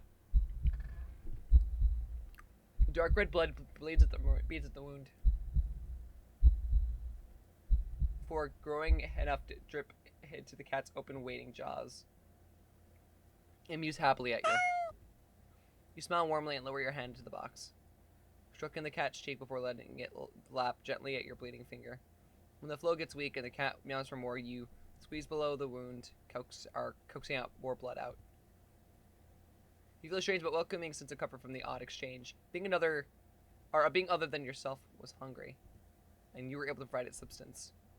A small wrong in the world made right, even if so strangely done only temporarily. Ironically, it's at that moment you start to feel dizzy. You didn't think you were losing that much blood. Somebody gets the cat's box and listen to mew in distress. You think it's not so worried about you, or at least you'd like to think so. It could just want more blood as well. The cat hops out of the box in your lap, nuzzling at your stomach, meowing unhappily. You wish you could ease its concerns, but it's not like you can just talk to each other. You can't help but try to remember the last time you talked to anyone, actually. If you were to die here and now in this alley, how long would it take for someone to realize you were missing? That you were gone?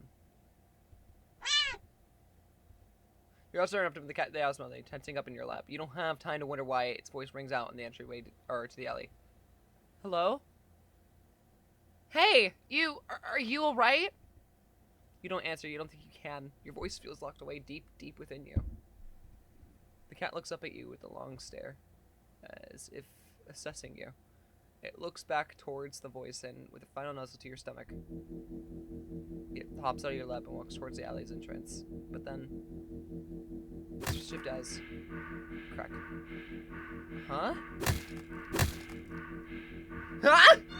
Its face opens up? Crack. It peels back and opens again. Writhing tendrils peeking out from where you think its mouth should be. Your silhouette freezes in the light beyond the alley. What the hell is this? They don't have the chance to finish their question. The tendrils emerge into one before shooting out of the cat's jaws, piercing into the stranger's shoulder. They let out a praying cry, a fearful yell. They claw at the tendrils, trying to pull them loose, but to no avail. You can't seem to process their screams. You stare at the creature before you, so different from the cat who mewed out of concerns for you earlier. Oh my god, stop the cat! You can't let this happen. You shakily crawl forward and weakly grab at the conjoined tendrils as they pulse and drain the stranger's blood. When you tug firmly as you're able, the tendrils pulsing halts and the cat turns to you. They make a strange trilling noise that sounds like a question, but you have no answer. You can't even understand the question. It's just that you scoop up the creature, the cat, cradling it in your arms. You gaze unslowly at the light beyond the alley's entrance. You don't know what's going on, but you can't just sit by and watch someone else get eaten up so viciously. Not when they try to see if you are okay. Not when you can offer yourself instead. You think the stranger is set free because the sound of shoes hastily scuffing the pavement fades to the distance. There's something sharp pierce your back. It feels thin, almost like a needle. So the pain passes quickly and your body adjusts to the intrusion. You're sure it wasn't so thin when it skewered through the stranger's shoulder earlier. As you feel your blood leave your body, slowly as being pumped out, it gets harder to think and your vision starts to fail you. You reach in your arms, make a soft sound. You hold it tightly and closely as your weak arms can manage. This is fine. You're okay with this. This won't change anything. Surely the cat will get hungry again at some point after you're gone and no longer an option. But at least this time, you were able to save someone. What the fuck? Let the cat feed. I'm not yelling again. Someone! Help me! Help!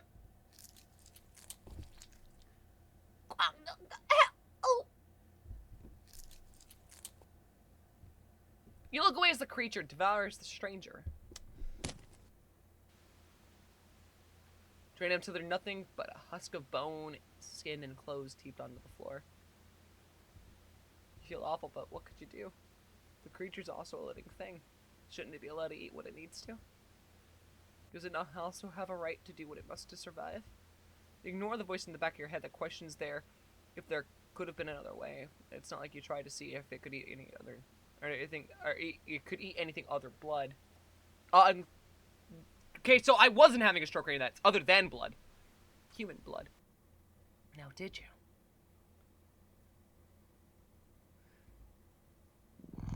Creature purse rubs up against into your arm. You realize after a bit of rest, you've already started feeling better. But you also think that something inside you feels a little bit broken too. You're not quite sure what it is just yet. You stand now, hold out your arms. Still hungry? The creature shows happily and hops into your outstretched arms. Let's go then, yeah? No! You go out in the world together. The cat is hungry. And it will be hungry often from now on. Very often. As if you're in terror, follow you wherever you go, and without a care or concern of any of it, you just stand back and watch. All you can eat blood fae.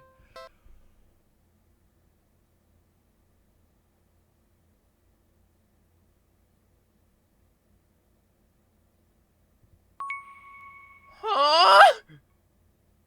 I pressed load! I pressed load! What? I'm sorry? I'm so sorry. I was just so tired of everything. Not you. Never you. I couldn't be the person you deserve. Emotional damage! Shove your emotional damage up your butt. You were so amazing, smart, and talented, and independent. You shined. But in comparison, Damn it. So stupid. So worthless.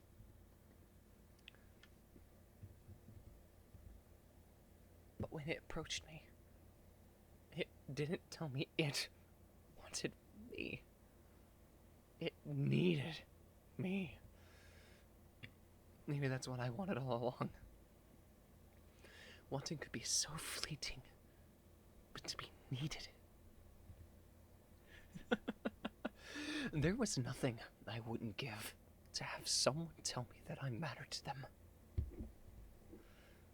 That they needed me.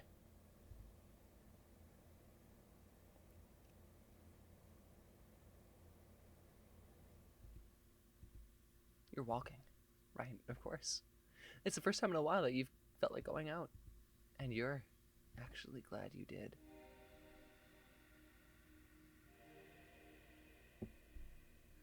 The weather's absolutely perfect today. That's a good sign, right? Maybe your luck is finally just turn around. Hold on.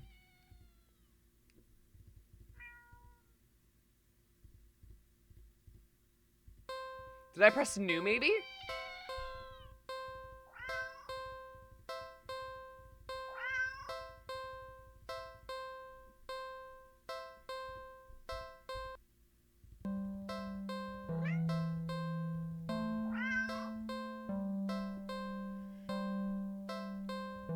Play with the cat.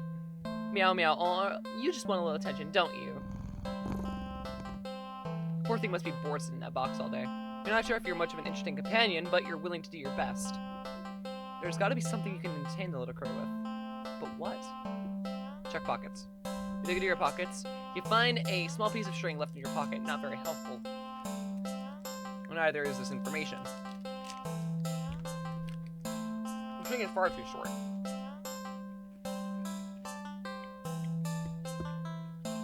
An eager and excited cat leaping for that could easily lead to you getting bitten and scratched.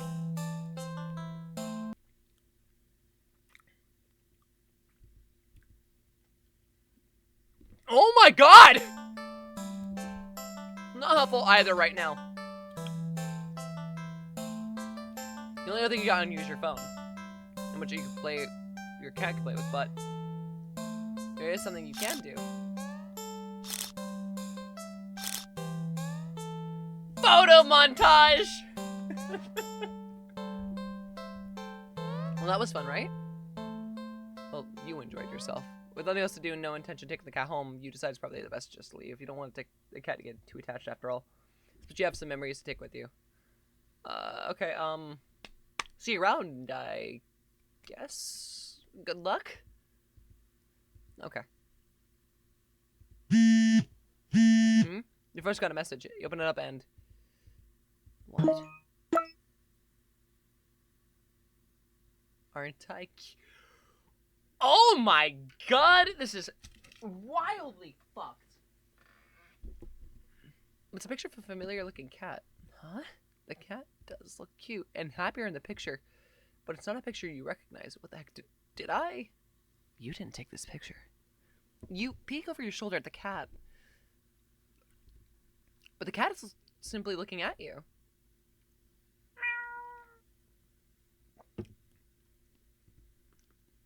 It mews sadly, as if pleading for you to come back. What is this fucking game, dude? Get out of the alley. You ignore the cat, briskly walk out of the alley without another look. Phew, that was weird. You're a good distance away when... Not again. You know, look at the new message, Jen. Don't ignore me.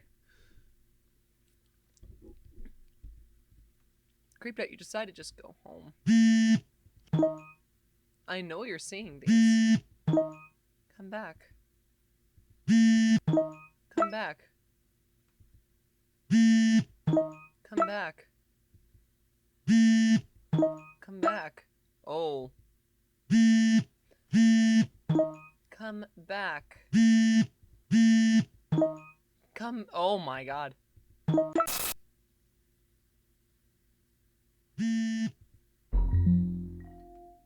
Can see you. Can always see you. You can't hide. I'll always find you. I'm not saying that out loud. You can fucking pay me money if you want that.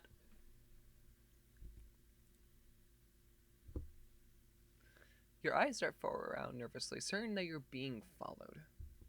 Shin be like, no, do not compare this to Shin. That act. Oh, no. No. No. No. No. How much rent? Oh, well, make an offer, I guess. There's nothing there. Elle, I'm gonna find out where you live and chuck you in the ocean. You already did.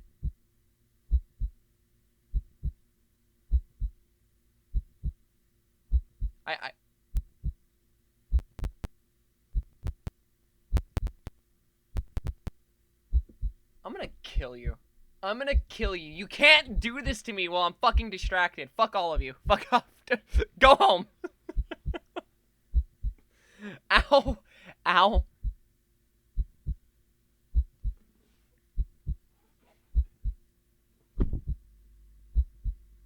Part of my ankle is like really rubbed raw.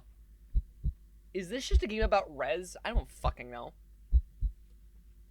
You're finally home. What's you shaking a feeling really to calm you down?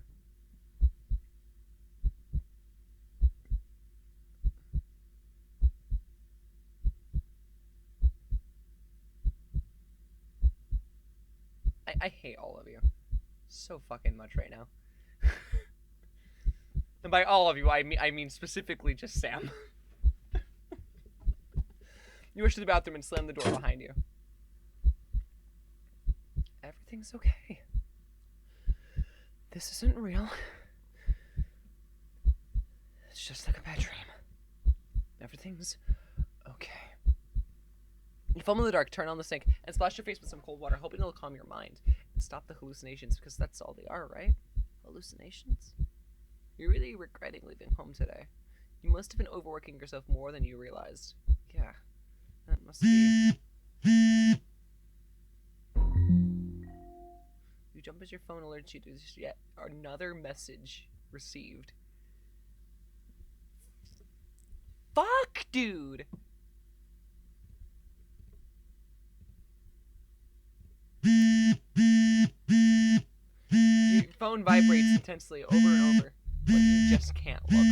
You keep your eyes squeezed shut, your fingers grip tightly, tightly grip the sink. In your mind, you beg whoever or whatever is doing this, just stop already.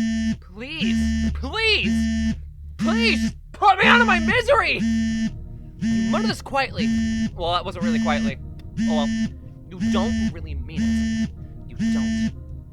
But as the words take shape at the darkest corners of your mind, the phone immediately stops vibrating. You think that this world just gave you relief, but you feel only feel dread sinking heavily into your stomach. And you can feel eyes on you, you can feel puffs of air on the back of your neck, damp and deep and slow. You take a deep breath and open your eyes. You look at the mirror. Nothing.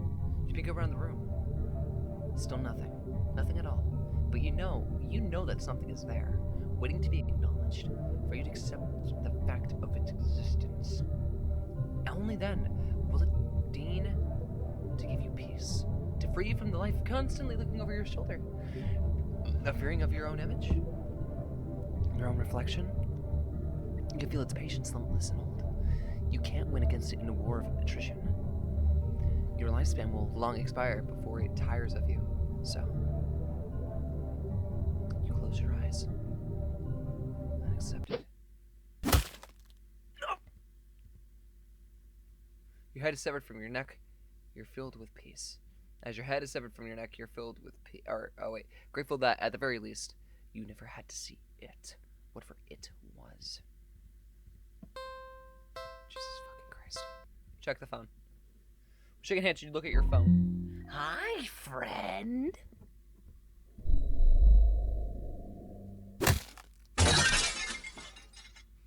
What? Startled, you whirl around and instantly jump back. You slip, smashing the back of your head into the bathroom mirror. You don't register the pain just yet, your eyes shifting wildly around the room. There's nothing there, nothing at all. You feel dizzy. You dazedly feel the back of your head and examine your hand. You can't really see anything, but it feels warm and wet. The smell of copper fills the air. The dizziness overwhelms you and you collapse into the bathroom tiles. Reach out a phone to call ambulance. The batteries are dead. Damn. Hang out and do something else. Well, I guess I could stay a little longer. But now what to do?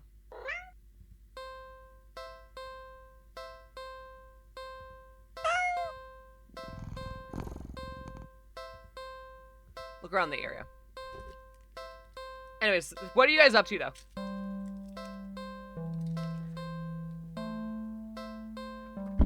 How was everyone doing tonight?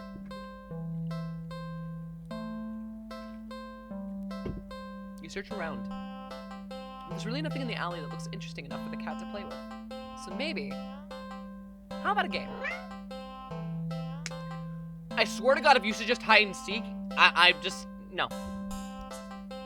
It's not a game you know since childhood. Red light, green light. Oh, that's somehow worse. My snack plate got an update. Ooh. A classic. Teaching you how to play might be a bit of a challenge. We get the feeling the feline's natural hunting instincts will help it along. Oh, hunt it will. You look to the entrance of the alley, the cat meowing at you. Don't worry, I'm not going anywhere. You exaggerate your movements, covering your eyes with your hands and turn around. 1, 2, 3.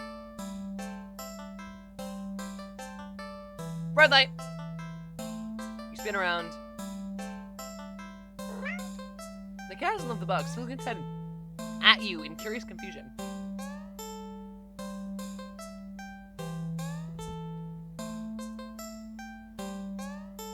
Keep playing. We need to keep playing this. You try again. This time you go a bit slower. 1, 2, 3. Red light. We turn around this time. The cat's out of its box. The cat freezes under your stare as if it thinks you can't see it if it doesn't move. So cute. Suspect the cat is getting the hang of the game. You turn around again, speeding it back up. 1, 2, 3. Red light. Turn around. The cat is a few steps away from the box now, peeking out behind the dumpster. This is adorable. Also, Sam, I want to preface too, because I just realized that might have come off a little harsh. That was a joke. I do not actually hate you, but the factor that I've been so distracted that I actually said it, ooh, infuriates me. I'm normally not one that, like, people get trip up easily like that, so it's really weird when it happens.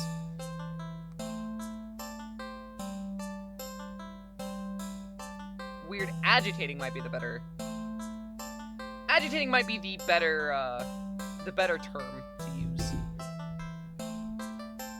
Oh no, if you hated me, you'd time me out. Oh yeah. 100%. Absolutely banned. Mods, get this bitch out of here. But yeah, just wanted to make sure that was clear. It was more so like, I wanted to like, just, I don't know, anxiety, I guess, maybe? His cat is a few steps away from the box now, peeking up behind the dumpster, its eyes trained rather intensely on you. Well, at least it's having fun. It does look like a little gremlin, though. You turn again, and feel a sudden chill run down your spine. You feel silly, but you can't help but counting a little faster this time. 1, 2, 3, red light! Whirling around after setting red light. Look at the cat.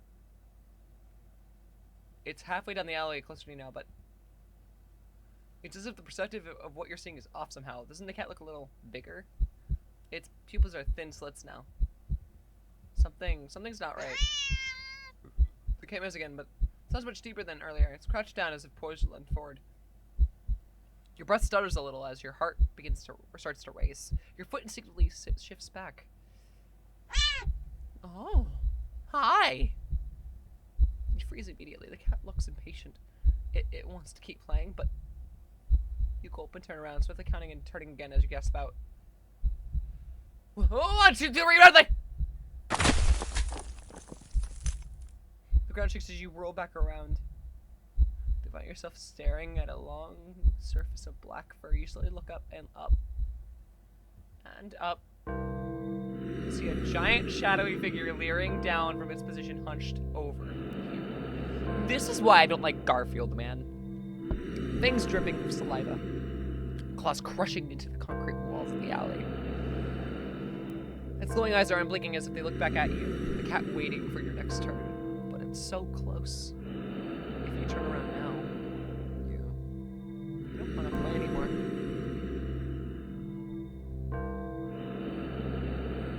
Run. You know you finish turning around before the claws grip your torso, digging in and piercing at the soft flesh of your stomach with ease. As you're lifted to the drooling gaping jaws above you, you can't help but think there must have been another way out of this. But pointless regrets are pretty typical for you, aren't they? Fear quitter. Fuck you! Keep your eyes trained on the giant looming over you. Take a step back. No, that's cheating. Restore backup.exe. What?!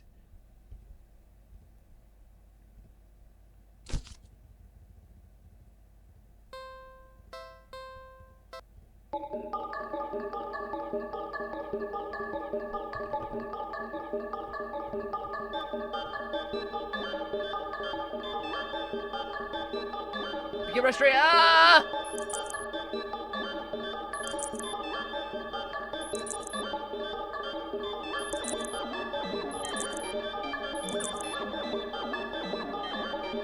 What are you doing? Stop! You'll break every... The cat stares as if you keep eye contact and back up. You step back and back. And as you take one more step back out of the alley, go home. Error. Oh. The door outside the alley seems to be broken. What exactly did you do?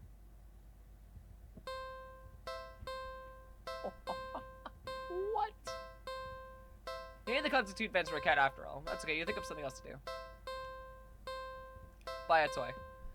After being out in this alley alone for who knows how long, you personally think your furry friend deserves something special. I'll be right back, okay? You quickly leave the alley and rush to a nearby pet store. You browse through all the different toys for cats. There's so many to choose from, plush and bright colored and scented with catnip. But you realize that most of the toys aren't meant for a cat to play with alone. You can't stay in the alley playing forever. You can't exactly afford to get another cat as a playmate. That's it! You know exactly what to get now. After a quick and successful search of the store, make a purchase and run back to the alley, eager to show off your find. I'm back.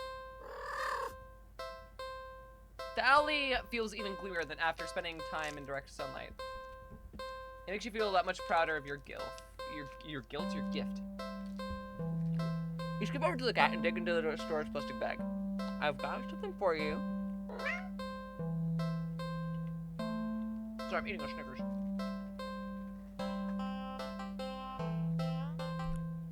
Cat ends up curious at the bag's contents. You pull out your gift to the cat. Ta-da! It's a small cat plushie. Oh. The plushie's bright orange green color with the burnt sepia stripes. The plushie's making it resemble a tabby. The synthetic fur is soft, but not unrealistically so. And the eye, oh my god. Food in mouth and working, my brain does not like to equate stuff right now. And the large eyes are a pale green, more subdued than you would have expected for a toy. There's no denying it's just a plushie, but the thoughtful details make it almost uncanny to the real thing. Which makes it perfect. A companion for a cat, and one you could actually afford. Win-win. That's not all. You get the plushie little squeeze in. Oh, it's actually kind of cute. The cat looks unimpressed. Well, you think it's cute, because your purchase wasn't so successful after all. Out of options and lower on cash, you awkwardly place the plushie in the box next to the cat. You get up and turn to leave. You're a few steps away and you hear an electronic meow from behind you. Huh? You turn to see the plushie on the ground next to the box. The cat is watching you, staring.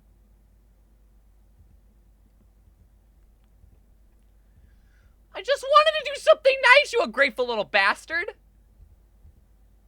Ungrateful little monster. Well, good to know that me and the main character were kind of thinking the same thing. Like, the thing is, if I went and did this with my current, like, income and everything, like, I could already barely afford groceries half the time. So, when I see this, it's like, dude, what the fuck? Go for an annoyance. You're welcome! Shaking your head, you turn and leave once again. Ah! When a sharp pain lands your arm. Ah! Hang out.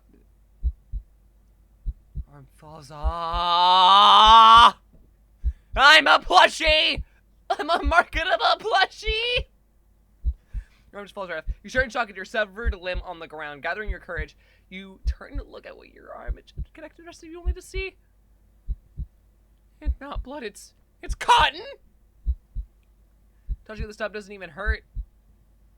That is. Do the same thing happens to your other arm. Ah! Ah! Ah! You fall when both your legs succumb to the same nonsensical fate, crying out in agony that comes and goes like it never happened. As if you're not currently laying on dirty ground of an alley. Limbless. What in the world is going on? You can't make sense of it. You can't think straight. The brain has receded, leaving you with a strangely empty pit in your stomach. Hold on, what did that say? Consider you still have a stomach and then it wasn't replaced with. As you lay back, helpless and still in shock, staring at the sky, the cat's face appears in your line of vision. Oh. It looks at your torso, starts biting and clawing into your chest like you're a chew toy. It doesn't hurt anymore. You feel like it should. You're not sure that you're glad that it doesn't. Eventually, you feel the cat pull something out of you. A small doll that looks very familiar.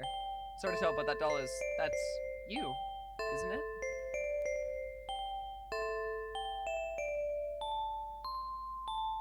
The cat hops off you and heads back to the box with its prize. At least you think so. Everything's too dark to tell. You wake up and find that you can't move an inch. You can't look around. You can't even breathe. Though none of those realizations seem to be a problem. All you can see is the face of a familiar-looking cat curled around you, purring in its sleep. That's awful. For some reason, this doesn't bother you. You're not sure why you feel like it should. You try to latch onto thoughts in your head that feel like memories of another life, another time, another you. But the thoughts slip away like forgotten dreams.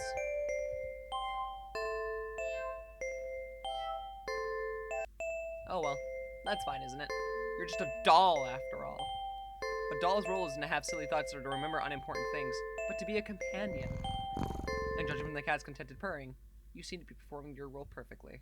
You are filled with an overwhelmingly strong sense of pride at this fact. That is awful, and so you too feel content. Cotton-headed.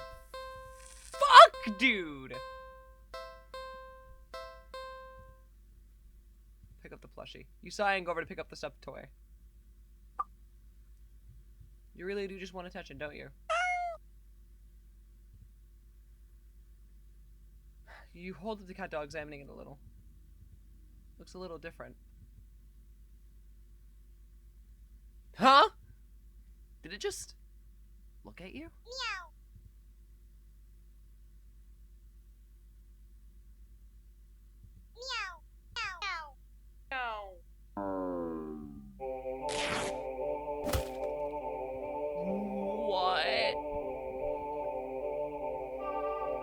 The plushie somehow opens its sewn-on mouth before biting into your wrist. Ow! Stop! You try to fling it up. Its grip on you is strong as it drinks your blood, ravenous and frantic. You hit it against the crocodile rails of the alley. You try to stare at its sturdy fabric. But it tries you might, it doesn't seem to hurt or make it stop. It's just a toy after all.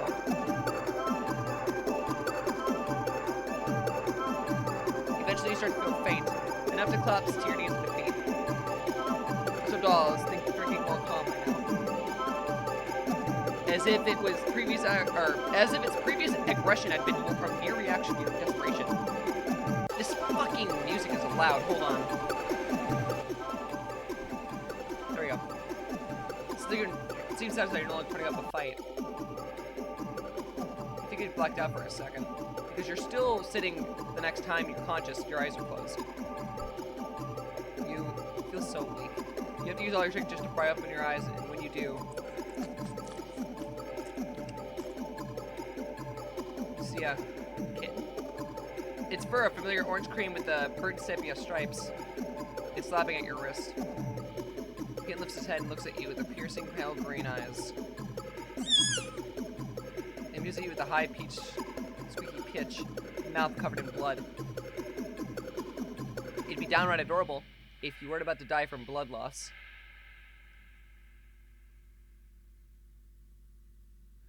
The cat strolls into your line of vision, picks up the kitten up. It gives you an indecipherable look before turning away. The cat carries the kitten back to the box and starts to carefully and dutifully clean it. You sway and find you can't right yourself before falling to the ground. It would seem that, in the end, you'd gotten the cat a playmate after all.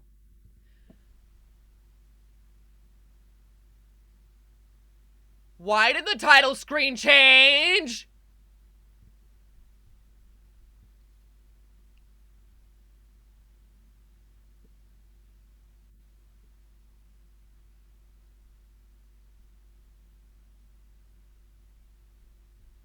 Why did it change?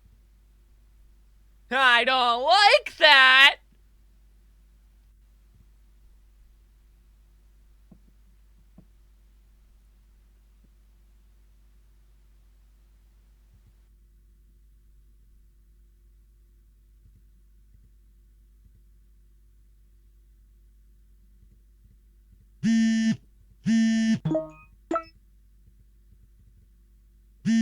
Okay, that's that. Hold on.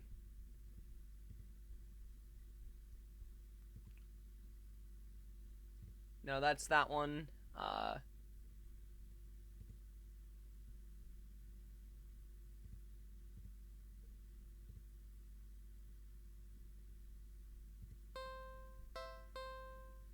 On second thought,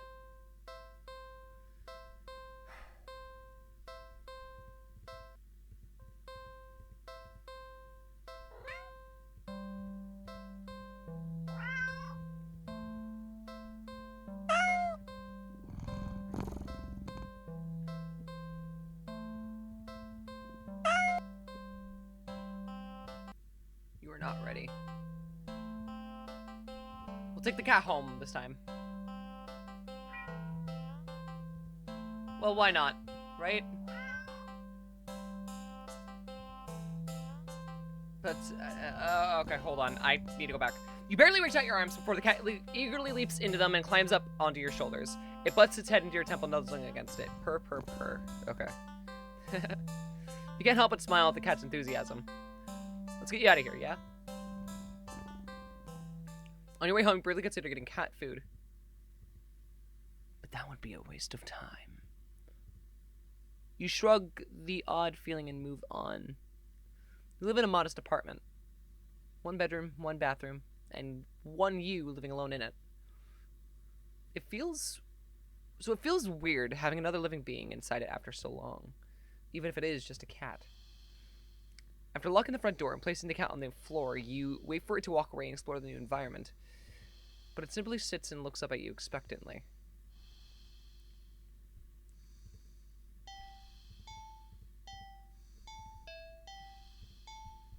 We'll do something with the cat. Like what? Pet cat. So every day you have access to a cute, fluffy animal. What else is there to do but pet it to your heart's content? You sit on the floor of your living room, click your tongue, and call the cat over. The cat dashes over to you, immediately climbing into your lap. Poor thing, you just want some attention, don't you? Alright, alright. You carefully pet the cat. A rub behind the ear, a scratch under the chin, a smooth sweep along the back. Good? You keep petting the cat in your lap, enjoying this bonding time together. But the cat starts to get restless after a while.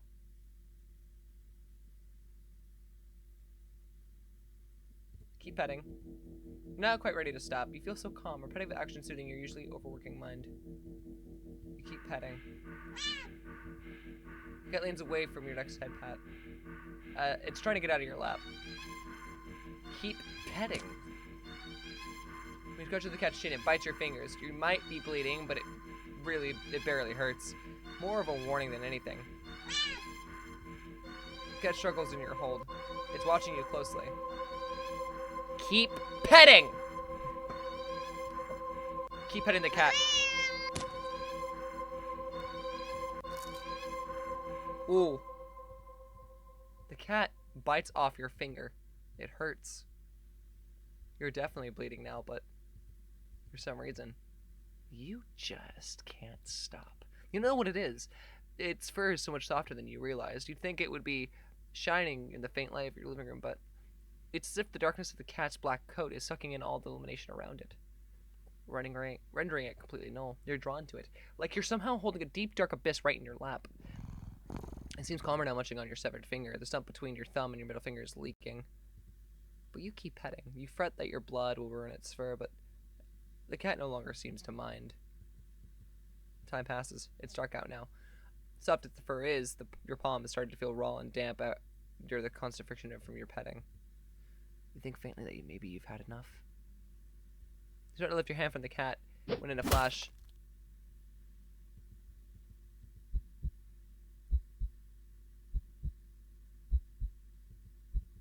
your entire hand is separated from your wrist. It flops on your lap beside the cat. The cat's claws on its right front paw glisten with a crimson liquid. You don't feel it for a moment, but your body tenses, anticipating the pain as you blankly watch the cat lick at the bloody palm of your severed hand. It hurts. It really hurts. Then the cat looks up at you and you feel compelled to keep petting. You're reluctant, but you're also afraid of what will happen if you don't heed the call. What will you lose next if you try to resist again? You were hurt for your insistent petting earlier, yet now you've been hurt for trying to stop. It defies all logic, and that's what scares you. That's what scares you. There's no reasoning behind such fickle winds. He fully tries to raise your injured hand to pet the cat, but it stiffens. Golden eyes glinting dangerously. Well, alright then. You raise your bleeding stump and resume petting to the best of your ability. You pet, and you bleed. You pet, and you bleed. You pet, and you bleed. You pet, and you...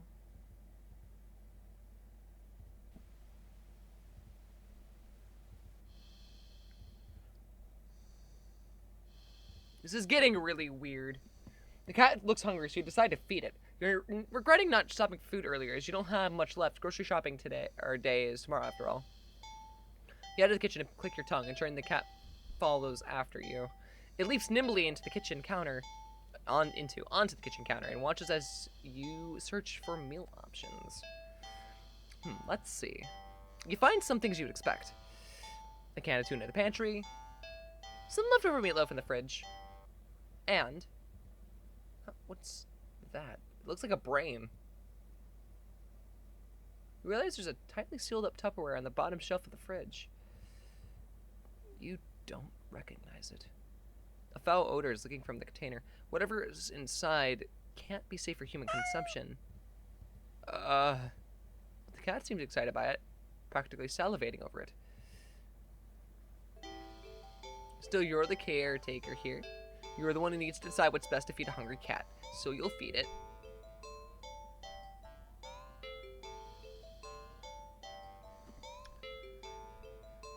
Dude, what is this fucking game? What have I gotten myself into? Feed a tuna. Cats like fish, right? Shrugging, you take the tuna for the cat and the meatloaf for yourself. You put on the frankly ominous container back in the fridge. The cat looks a little disappointed. Tough. You need to dispose of that weird whatever it is later. Love having a portion of mystery food. Yeah. Everyone should have a mystery food in their fridge, you know? Who cares what it's probably like 2-month-old casserole that's moldy. You just can't recognize it. You open the tuna and spoon it onto a small saucer. You put the saucer on the kitchen counter next to the cat. You don't think you should be encouraging it to eat up there, but you figure it'll make up for electing not to feed it the toxic goop it wanted.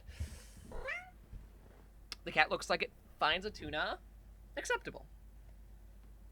I, too, would find tuna acceptable. In fact, I could go grab a can of tuna right now and eat it from the thing. But I don't think Piper would be happy about that.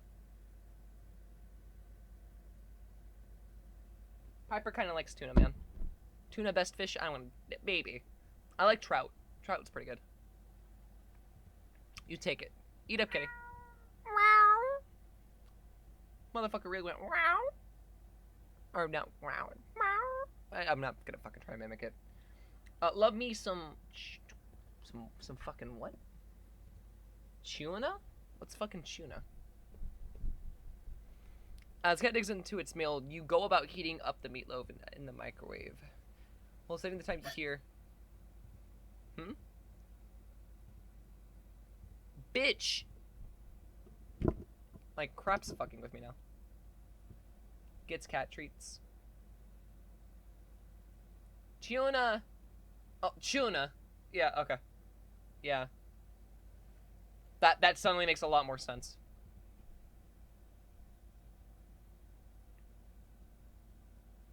Not tuna. You know, Sam, you want to know something fun about tuna?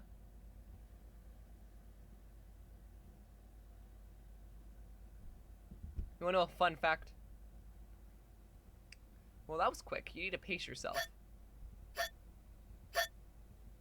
What the fuck? What the? You watch, baffled as the cat continues to hiccup, causing little bubbles to float out of its mouth. Frey laughs at me when I get some tuna and refill my water. Yeah, but you want to know a fun fact about tuna? I know many fun facts. Also, I hate that you actually typed out water. What's the fun fact, Miku? How about you stop chewing on these nuts?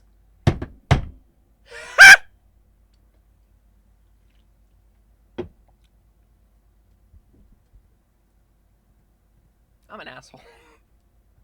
Okay, that's... Okay, you can... I'd rather not. Lewd ass motherfucker. You can process this. It's not completely out of your realm of what's possible. Right?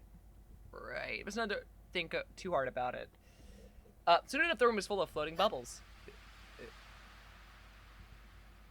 The cat releases a final tiny bubble before yawning and laying down right there on the counter. Well, glad you enjoyed it. The bubbles haven't left the room or popped. They seem to be pretty resilient. How? Ow.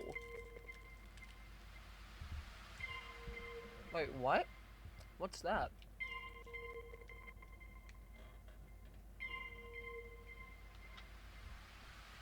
As one of the bubbles floats closer to you,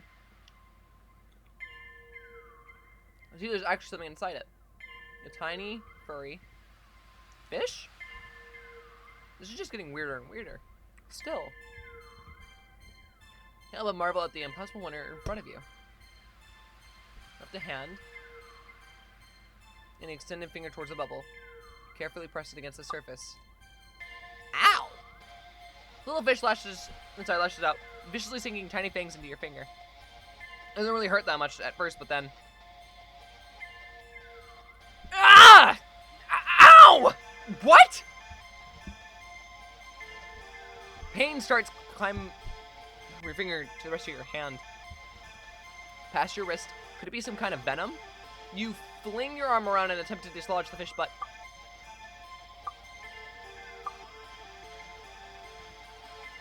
You accidentally knock your arm into several bubbles floating around. More tiny ravenous fish lash onto your flesh. You stumble back out in pain in a sudden bout of dizziness, only to bump into more bubbles. More fish digging their teeth into your back.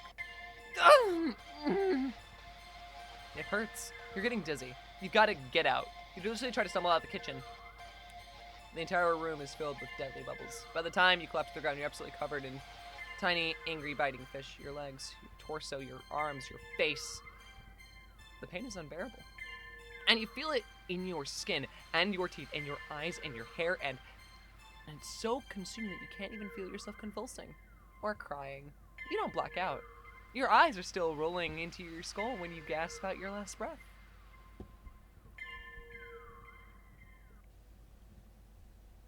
This game is fucked up. You're getting a meatloaf now. Fuck you and your tuna. You get a feeling a cat won't be too impressed with anything that comes out of a can. And you're not about to feed it whatever the heck that toxic-looking sludge is. So it's settled. A tuna sandwich for you and leftover meatloaf for your feline guest. You ignore the cat's disappointed meows as you put the weird container back in the fridge to dispose of later. You warm up the meatloaf in the microwave. I swear to God, I'm starting to develop a reading disorder. Or it could just be because I've been reading for so long that it's starting to, like, fuck with me. You place the now warm meatloaf on a saucer next to the cat on the counter. Fuck me. You don't think you should be encouraging it to eat up there, but you'll figure to make up for electing not to feed it the toxic goop it wanted. The cat looks like it finds the meatloaf interesting. Works for you. Eat up, kitty. As the cat digs into its meal, you go about searching for some bread for your tuna sandwich. You're so distracted by your search that you only just barely hear splat. You turn around and see the meatloaf's 1, maybe 2 bites taken out of it, but more alarmingly, there seems to be a red trail of something leading away from where the cat had been sitting, and off the edge of the counter towards the living room. Is that blood? Gurgle, gurgle, gurk. You jump at the strange sound coming from around the corner, further into your apartment. You attempt to steel your nerves. Taking your breath, you walk around the corner and head into the living room. Splat. You step in something warm and wet and red. You resist the urge to vomit and step away from the trail of. You follow the trail to the living room and see that it leads into the hall.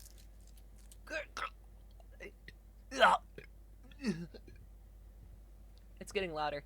It's definitely in the hall. You feel like you can hear your heartbeat.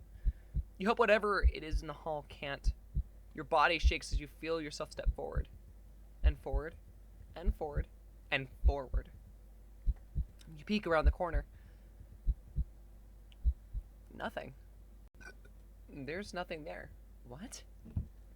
You walk further into the hall and see that the trail leads all the way down the end of it. But there's nothing there. You don't quite feel relief, but at least... plop. You feel something wet and warm drip onto your cheek. Something very warm. You swipe your shaking hand across it, pull it back to see your fingers covered in something...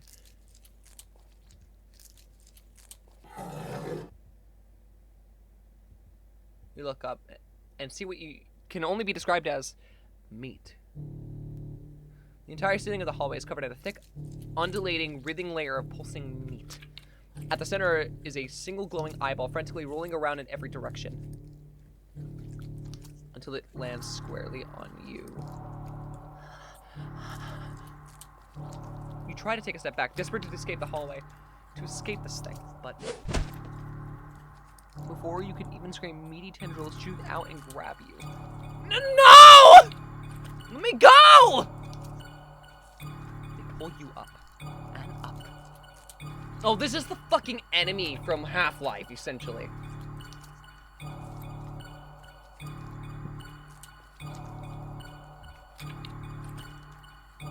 And then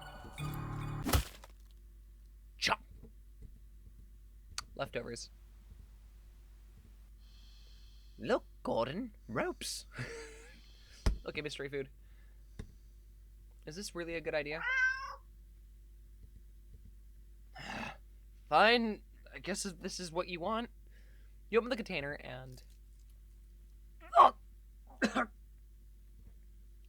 you just barely manage to keep from throwing up. But just barely. I swear to God, the reason why I'm fucking up reading this at all is because of the way that it's written. It's just missing some words in some instances. Like, some sentences do not have the proper grammatical structure that you would expect from English. So it makes me wonder if the person either, one, didn't proofread everything, or two, doesn't have English as their first language. Which, if that's the case, then they've still done a phenomenal job with this, but, like, still, it's bothering me because it's fucking up my goddamn intellect. The stench is overwhelming.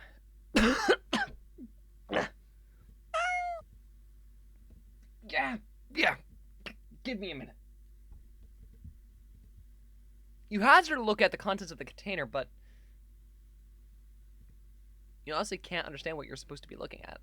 Everything is just mashed together. What exactly everything consists of is a mystery that you're more than happy to keep unsolved. Different shapes, different sizes, different textures. Not the color, though. All of it is the same color. The most unfortunate looking shade of gray you've ever seen, tinted with a nauseating wet green film over the top. Am I supposed to warm it up, or? You don't really know how to serve it. Any utensil or plate that touches it is getting thrown out immediately. No exceptions. Your hands are going to be scrubbed with soap and hot water within an inch of their lives after this. You decide against putting this crap in your microwave. You doubt it would taste or smell any better warm. Not wanting to hold it anymore, you shake your head and practically toss a container next to the counter. The cat enthusiastically dives for the toxic-looking sludge, sniffing it as if savoring the scent. You turn to the fridge and close it. You've lost your appetite. You're about to head into the bathroom when you wash your hands for the next hour or so when... Ow! A sharp pain in your foot causes you to stumble. You catch yourself on the kitchen sink and look down to see that the tip of your sock is red. And the red is slowly spreading to the rest of your sock. Are you bleeding? You quickly reach down and pull off your sock to see the damage. Your middle toe is gone. It's just gone. Just a stump is left in its place, steadily leaking blood onto the floor. You clumsily step back as if it would help you get away from what you were seeing. The blood trail simply follows your movements. 911. You have to call 911. Phone. Where's the...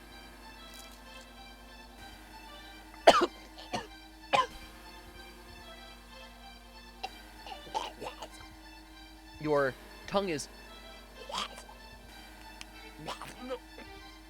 What's happening? Munch. So I look over to find the cat still eating, completely unbothered by your suffering. Not bothering to stop the blood from dripping out of your mouth, you keep watching in a daze as the cat happily chews the first piece of... Wait, that's... Look at them.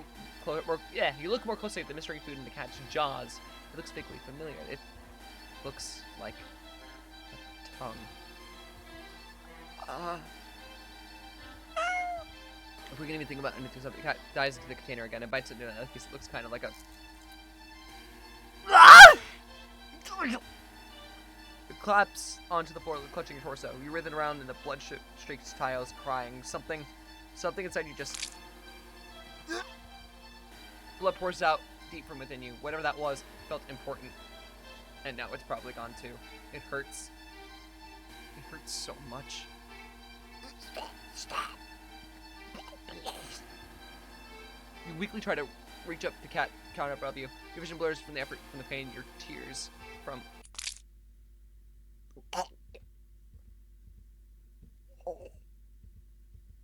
Your eyes. Your eyes. You fall limply back onto the floor. You're leaking blood all over. From all over. Your foot, your mouth, your insides, your eye sockets. You feel your life fading away too. That's fine. If it means not feeling the pain of losing another part of you, then hopefully the cat will take its time eating your eyeballs and give you time to just you are what you eat. Fucking hell. This cannot be real fucking game, dude.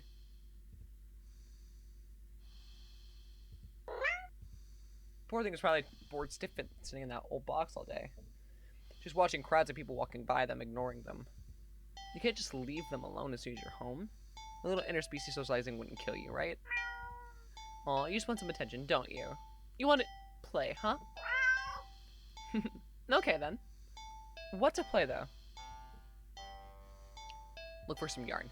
If every movie and cartoon involving cats that you've watched in childhood is to be believed, then you could deduce with almost absolute certainty that cats freaking love yarn. Probably.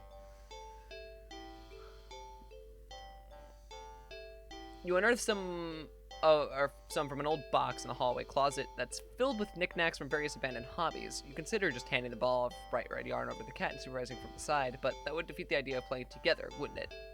You cut a decent length of string from the ball of yarn and go back to the living room. The cat is resting on the floor. It's not asleep, but when it looks up at you as you enter the living room, you feel as if it could doze off right then and there. You'll fix that. You smirk a little confident with your surprise. And let a piece of yarn dangle just above the floor, pinched between your thumb and index finger. This isn't going to end well. Cat. The sun shift in the cat's demeanor makes your heart start to beat a little faster. Its posture has barely changed at all. Just a subtle shift of the head and ears, a slight tension in the shoulders, the sharpness in the gaze as it locks onto the yarn dangling an inch above the floor. The cat could still pass as being almost relaxed, calm.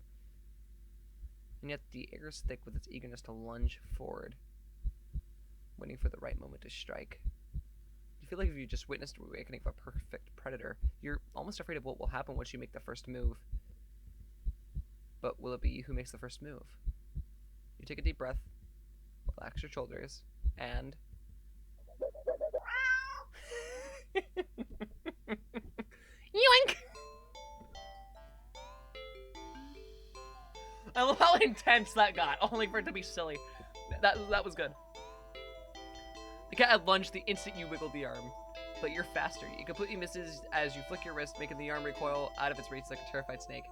Having overshot the landing of its eagerness, the cat stumbles and looks around as if it's shocked by its failed attack. You generally click your tongue to help reorient it. The cat whips its head around at the sound. You're slightly taken aback at the intensity of the stare on the yarn, but you persist. You wiggle the yarn again encouragingly, and yes, maybe a little tauntingly. This time, the cat anticipates the yarn upward and dodge and leaps up to swipe at it, but you're already one step ahead, puppeteering the yarn to dance gracefully out of reach once more. Come on, you can do it! It's a little condescending, but you can't seem to help it. For some reason, it feels good knocking the feline down a peg or two. Alice seems to be enjoying itself. Also, thank you for the hydrate. You hope, anyway. You keep going.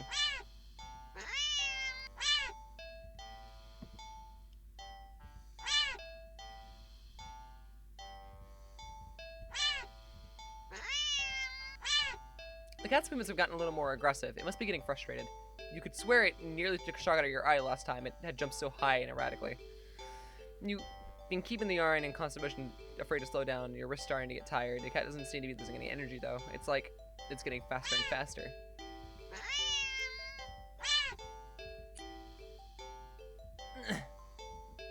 Your wrist finally cramps sharply, making you lose control of your yarn's motion as the tip of it brushes lightly against your stomach.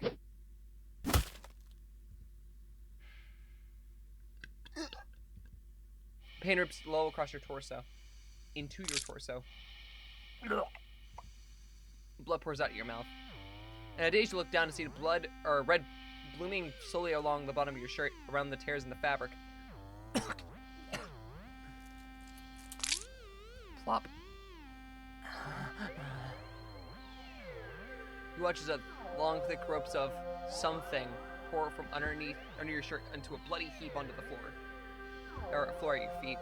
A single red streaked rope still hangs from you. Collecting all that mess. Are those your... You come to the ground and topple over onto your side. Your vision has gotten blurry, but...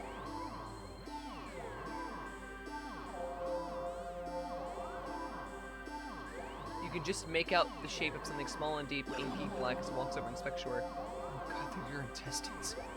Before it starts to giddily roll around in the mass of your bloody insides next to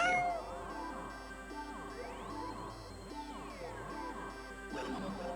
Darkness falls over you. The cat sounds happy. Nonsensically, you wonder where the yarn has gone, but there's really no need to worry about it. The cat seems content with the next best thing. Fuck! Dude!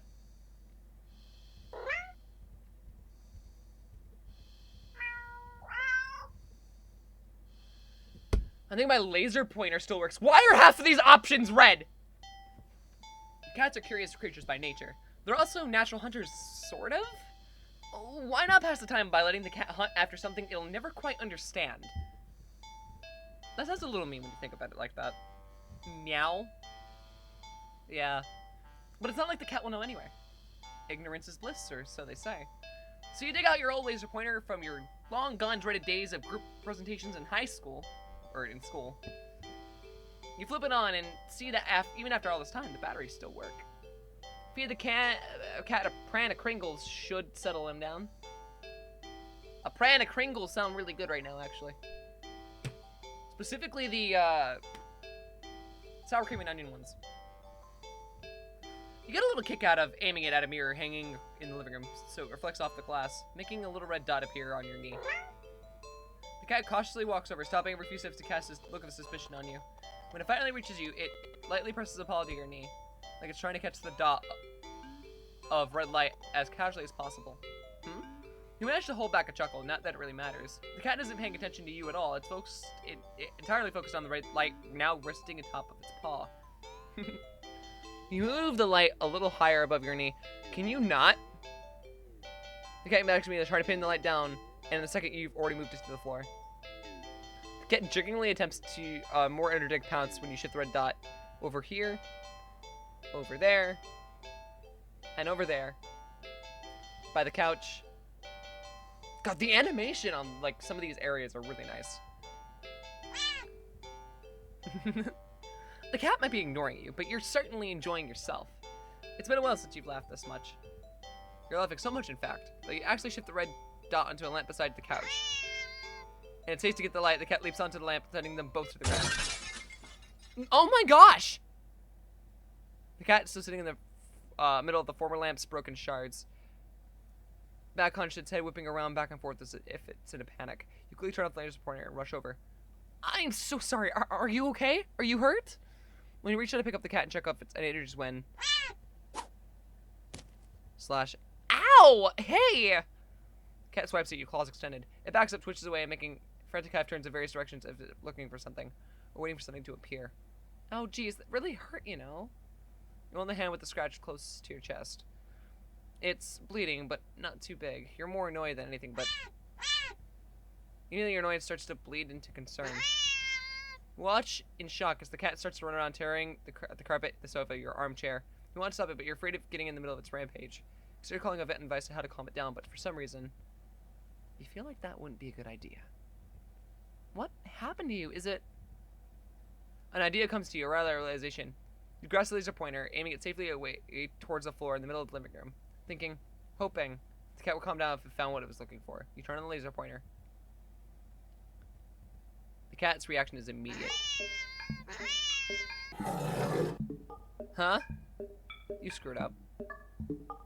In the span of mere seconds, you watch the cat spies the red dot from its perch on the shredded armchair. It leaps high into the air, changes in the air,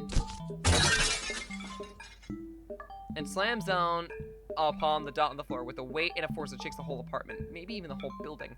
You wonder dazedly how none of the other tenants have rushed over to complain about the noise. Yet as you stare at the sign in front of you, the cat has somehow grown in size. Eyes bulging and glowing, tail thrashing, teeth enlarged and bared and covered in alarming and bubbling froth. Its giant claws rip and shred through the carpet to the floor tiles and even below them. You're ravenously trying to get at the red dot. Your hands are shaking. You don't know what to do. You feel trapped. You have to get away. Get it away from you. So back towards the door. The light moves with you. Easily you flick the light away. This way and that, and the cat stampeding out. Crash so fast. Especially through the TV, breaking the couch in half. Crash, crash. Too fast. Bulldozing through the wall into the hallway. A chance. You turn, intending to bolt out the door and never come back. But in your haste, you forget something. You forget several somethings. You forget the laser pointer gripped like a lifeline in your hand. You forget the mirror still miraculously hanging on the wall next to the hallway, and the laser reflecting off it, pointing a small glowing red dot on the back of your head. And as you reach for the door, you forget that it's locked.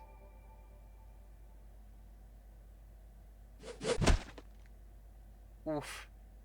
Okay, that one was more my fault than anything else. You don't even have the chance to turn around before the cat lunges all the way across the room at you.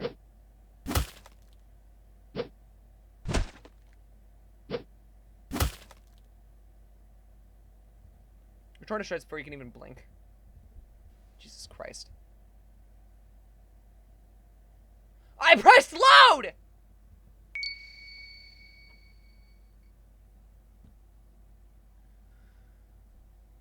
In the days leading up to my meeting with it, I've been obsessed with a memory. Someone precious to me had found someone precious to them. My best friend. My only friend.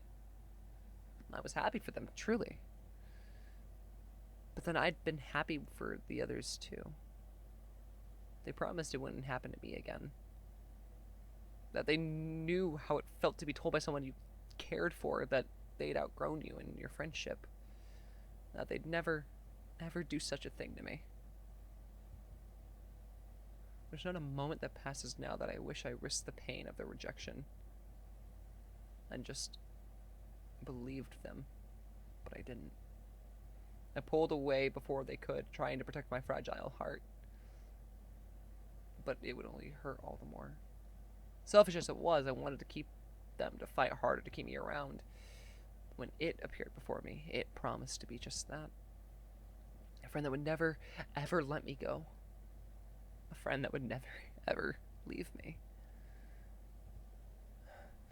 And all I had to do was promise the same thing in return. That is fucked up.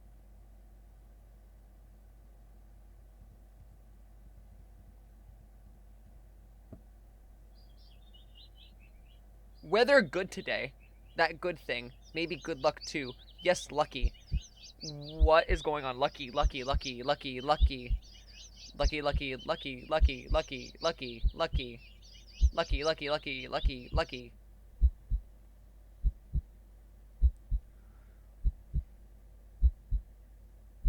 Or maybe it was fate.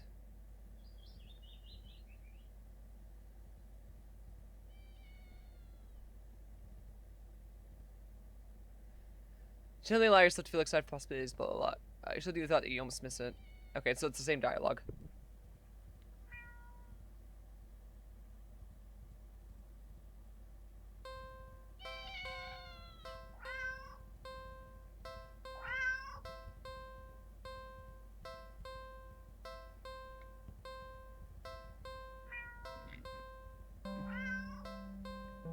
Yeah, it's the same dialogue so far. That'd be a waste of time. Do something with cat. Play with cat. Oh no! I didn't even read the third option! I knew this was gonna come up eventually, and it's just gonna end up with me getting hunted. How about hide and seek? Meow? You're not quite sure how this is going to work. Can a cat even understand the concept of a game? Let alone one with rules like hide and seek? Here, just... You get the cat and turn them away before hiding behind the armchair. You're almost certain that the cat must have turned and looked while you were hiding. Out of confusion, at least, if nothing else. Oh my god. The animations are really nice. Regardless, a few moments later, the cat cautiously peeks around the armchair at you. Eyes curious. You smile and scoop it up, holding it out in front of you. You found me! You win! The cat looks confused, but pleased at your praise. This time, you put it on the armchair so it can't see your hiding spot as easily. You dash over to the kitchen, hiding behind the counter. It takes a little longer this time for the cat to find you. This time, when it does, it startles you by hopping down onto your lap from the countertop above. Whoa! You found me again! Okay, you win. You're rewarded with the little scratches behind the ear and under the chin when it leads to your touch. Okay, why don't you give it a try? You go and stand in the middle of the living room. The cat following you. You make a show covering your eyes and turning around. Okay. 5, 4, 3, 2, 1. Go! You turn along and see the cat is gone. Huh, you sure catch on quick. There aren't many places available in your apartment that for someone your size to hide, but without the opposable thumbs needed to open the doors in the hall, the cat will have its limits too. Fair game. Okay, now where to look? Just in case I do need this as a option. Living room. You look behind the couch and the armchair, then under the coffee table. Nothing. The living room is pretty sparse when it comes to furniture after all. Kitchen. You peek around the counter, grab a chair, check on top of the fridge. You even open the cupboard in case the cat managed to squeeze inside. Nothing. You decide it's for the best. The kitchen's for making food, not playing games. Hallway. You peek around the corner into the hall. Nothing. You're not sure what you were expecting. With all the doors closed, there's nowhere in the hall for the cat to hide. You couldn't find the cat anywhere. You start to get a little worried when you hear a soft sound coming from the hall? You head to the hall and listen again. It sounded like it was coming from your bedroom, but you walked in the hall into your room and eagerly opened the door. Gah! Cat walks out, runs around your legs, meowing insistently. It looks disappointed somehow. Perhaps your apparently subpar seeking skills, but you lift the cat into your arms and look at your bedroom door. How did you get in my room? You know the door was closed, right? The cat wiggles out of your hold and runs out of the hall. You fall out seizing in the middle of the living room. Upon seeing you, the cat promptly turns around. I guess it wants to take a turn seeking? You're about to indulge it when hiding over in the corner again. When the lights, did the power go out? Darn it. As you wait for your eyes to adjust to the darkness. You notice that the cat hasn't moved an inch. Was it scared? Hey, are you... What? For some reason, your heart starts beating faster. You consider going over to the cat, but when you do... The thought makes you feel... You feel like your life is in danger. You need to hide. Now. Ah!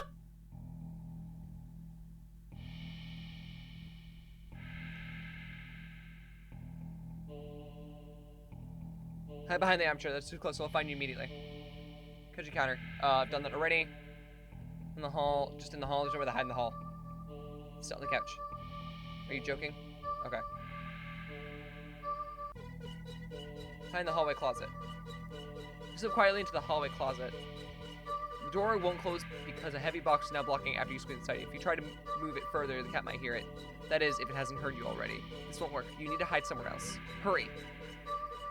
Hide in the bathroom. You quietly rush to the bathroom and... Why is the door locked? You freeze upon realizing how much noise you just made jostling the doorknob and hold your breath, listening. Silence comes from the living room. It feels heavier than before, more restless. Even if some miracle opened the door now, it would know exactly where you were. No good. Behind your bedroom. You quietly rush to the bedroom, carefully closing the door behind you. The only place to hide in your bedroom is your closet. Hide in the closet. You lock the door as quietly as you can before lunging into the closet and sliding the door shut. As soon as you secured yourself inside the closet, there's a sudden shift throughout the entire apartment. It's as if something can sense that you're as ready as you'll ever be. As if it can sense that you're ready to be hunted. A horrible chill runs down your spine as you realize that's what this game has become. This isn't a simple game of hide and seek anymore. This game is being hunted by a predator as prey. It never really mattered where you chose to hide, did it? As if in answer to your question, you hear a loud slam on the bedroom door. You just managed to hold back from making a startled noise at the sound.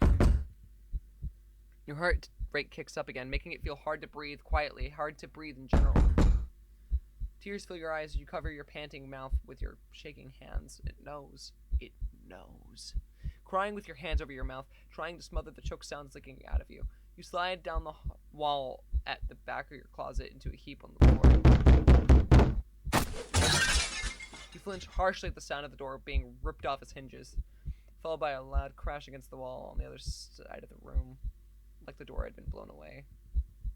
The silence that follows is almost too much to bear. You can't stop. A single stop escapes through your nose. You squeeze your eyes shut in defeat at how loud it sounds in the quiet of the room. Not much point of hiding it anymore anyway, is there? You instinctively put whatever energy you have left in listening for footsteps, even as you emotionally shut down. But you hear nothing. Nothing. Nothing. Then something slides open the closet door. You've curled it in on yourself, knees up, back curved forward, head down, mouth covered, eyes shut tight, so tight it hurts. You don't want to look. You don't want to look. But that's what it's waiting for. It won't end you without this final act of cruelty, of making you look at it before it takes your life. So cruel. You just want this to be over, so you open your eyes.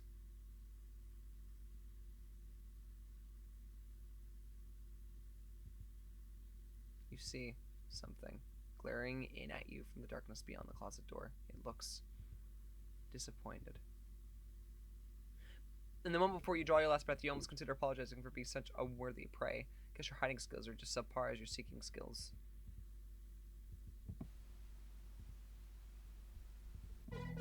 So we're gonna get out of the apartment. You're halfway to the front door. You look at the door and see several more locks over it than you know you have. Pick over the cat. It's not looking at you, but you feel a wave of disappointment practically pouring into you. It feels almost like a warning. Fuck. Well, good to know that I can't get out that way. It's kind of fucked. Let's clean the cat. Upon giving it a second look, you realize that the cat isn't exactly clean. Not surprising, since until you brought it home, it's been sitting in a dirty old box. In an alley full of scattered garbage for who knows how long. You've heard that cats can keep themselves clean, but maybe this is one of those times that a little human help couldn't hurt. You head into the bathroom and set things up, trying to remember how to wash a cat. You're definitely no expert, but you think the best way to get a cat clean would be... Should be carefully, but I'm going to choose quickly just because we need to do all options. So I'm trying to get all these endings. Cats don't like water, you think? No shit. So a quick wash would be the way to go, right? You decide to do everything at once, filling the tub deep with soapy, bubbly, warm water. A quick dunk here, a short scrubbing there, then rinse and dry. The cat won't even know what hit it before everything's over. You open the door and click your tongue, beckoning the cat inside. Quickly scampers in, curious at the newly available setting. You close the door so you won't be able to run out and make a mess of the apartment. Sealing yourself, you roll up your sleeves, lift up the cat and carry it over to the tub. Your plan's already compromised as the cat starts to struggle in your hold. You probably shouldn't have held it so it couldn't see the water. Ow! Ow! Hey! It scratches at your arms. You knew it wouldn't be happy about the water, but you didn't think it'd be this irate. Still, as mad as it would, as it will be for you for a little while, you know this is for the best. A deep scratch on your bicep startles you, making you drop the cat into the tub. Shoot, kitty! The cat doesn't re-emerge, hissing, yelling like you thought it would. Rush over and dunk your arms beneath the soapy surface. You rush over and dunk your arms beneath the soapy surface. I can speak. I English. Good. Yes. You rush over and dunk your arms beneath the soapy surface, searching for the cat. What if it bumped its head and blacked out? It would drown. But you didn't find the cat. Instead, what the? You watch as the water starts to darken. At first you didn't think it was the dirt for the cat and feel a little vindicated about your decision, but the water darkens further and further until it looks like you filled your tub with black ink rather than water. Even the soap bubbles are translucent obsidian now. Something's not right, but as soon as you have this thought, whoa! You just felt something tugging you from under the water. You try to pull away, but your arm won't budge. Whatever it is pulls you closer toward the water. You try to use your free hand, or at least the drain plug. But when you dunk your other arm in the water without thinking, it's grabbed too. Both hands restrained, you can't get any leverage to force yourself free. You're dragged into the murky waters of the tub. You're dragged down and down and down further still. Much farther than it should be possible for your bathtub. You can't breathe. You can't see either, but let you draw your final breath. You think you see what has been pulling you down. Something resting deep, deep down below. Something waiting for you. Bath hater.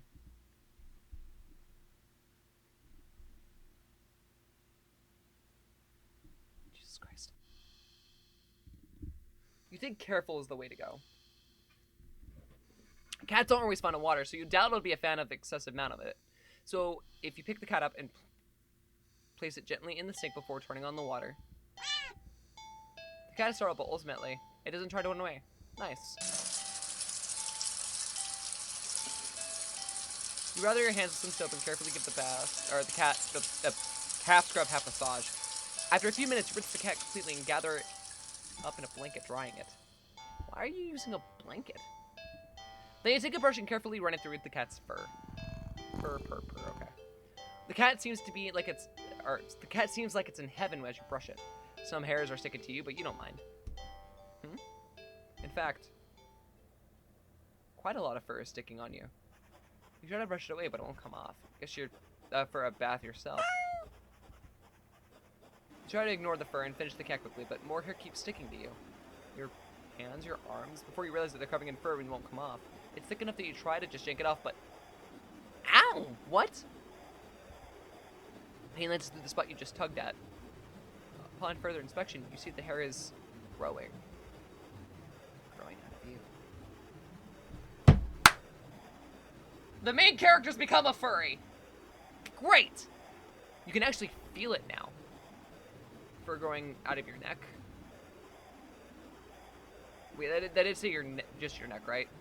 Your back, your neck, your face, your eyes, your tongue. It's even growing inside of your throat.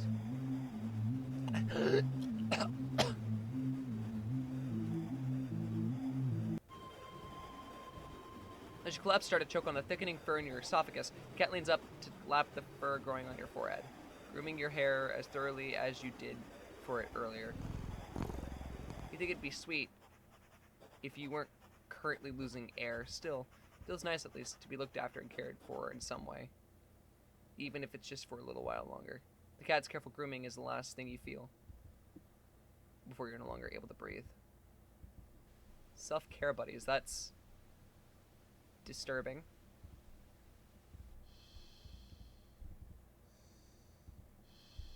Do something alone. Like what? Clean the apartment.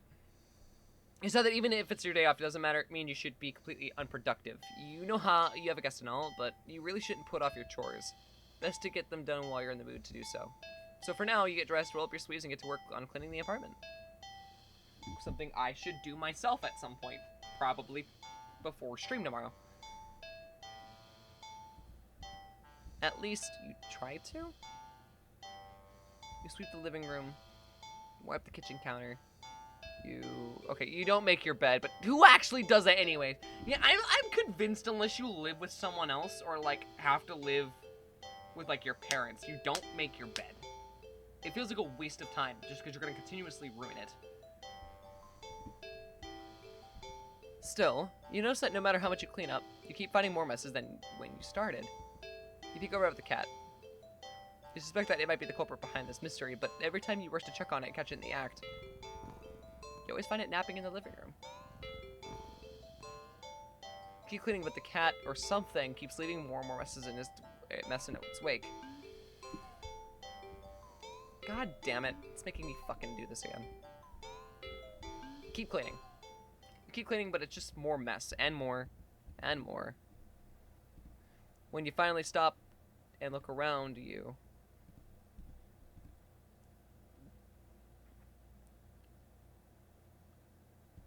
you don't even recognize your home anymore. There's piles of junk everywhere. Do you even own this much stuff? You don't remember ever buying or receiving most of it. The piles tower over you. You feel claustrophobic. The stench of garbage is overwhelming, despite your hands feeling raw from the cleaner fluid you've been using. Your eyes still burn from the bleach. You need some air. You need to get out of here. You hear a crash and see a teacup that you're certain you don't own smashed onto the floor. You look up and see the cat perched on a teetering pile of china and kitchen appliances. It carefully nudges into the teacup from the pile, sending it careening to the ground. But you don't even flinch as it shatters. Instead, you start to chuckle. Suddenly you're laughing. It's so hilarious. The tears start running down your face. I knew it was you! You did this, didn't you? You pick up the largest piece of ceramic from the broken teacups. Didn't you? And throw it at the cat. The cat dodges by leaping off the pile. The pile sways. It sways and it falls right on me. It's falling. It's falling towards you. You can't move. You're buried. The pile fell on top of you. Broken shards of fine china and sharp utensils are piercing your skin, your organs. Your bones feel loose and limp, crushed under the heavy appliances. Warm liquid pools under you. With the last of your strength, you listen to the cat pads over to you before laying down and purring sleepily. Yeah, a nap sounds pretty good. Ending 1, a not-so-clean getaway. Fuck this cat, man. Catch the cat in the act. How are you supposed to finish cleaning up when this little imp is making a menace of itself? No, you know the cat's the culprit. You consider locking it up in the bathroom, at least until you clean the rest of the apartment. But it just doesn't seem fair when you don't actually have any proof. You need to investigate this further. You need proof. Just not for the sake of your sanity, but more importantly, for the sake of cleanliness! You start to clean again and peek behind you, catching mere glimpses of a paw here or a tail there. But as with earlier, you respectfully remember the cat's still sleeping. Okay, you want to play, cat? Then let's play. This time you decide to lay a trap. One for your feline friend won't be able to resist. You tackle the kitchen island counter and give it the works. It's glistening by the time you're done. It's so clean that you'd drop kick anyone who even thought of eating off of it. The perfect little trap for your cleaning saboteur. You whistle innocently as you exit the room and hide around the corner of the entryway to the hall. From the angle you're at, you have a perfect view of the cat and the island counter. There's no way you won't catch the culprit in the act now. If it really isn't the cat, then maybe you'll give it a tray as an apology for your suspicions. But as you deliberate if you should stop by the grocery store to get some fish, the cat starts to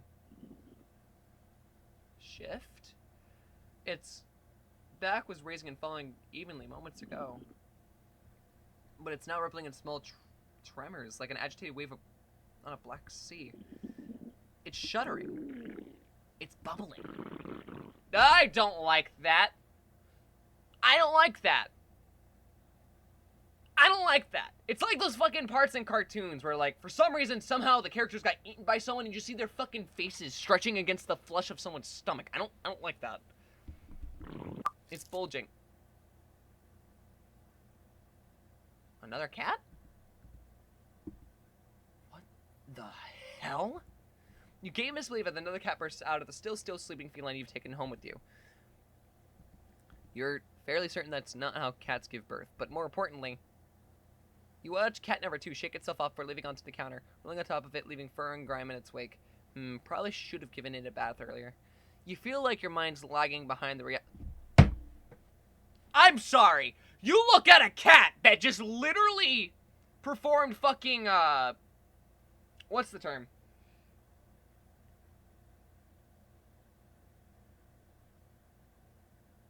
Why am I forgetting the term?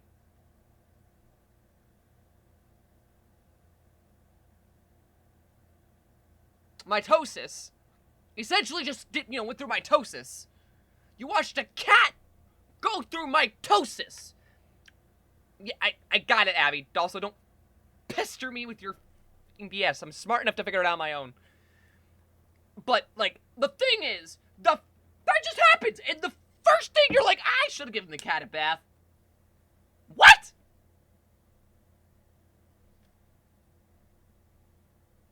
Either the main character is really fucking stupid, or has wildly bad priorities.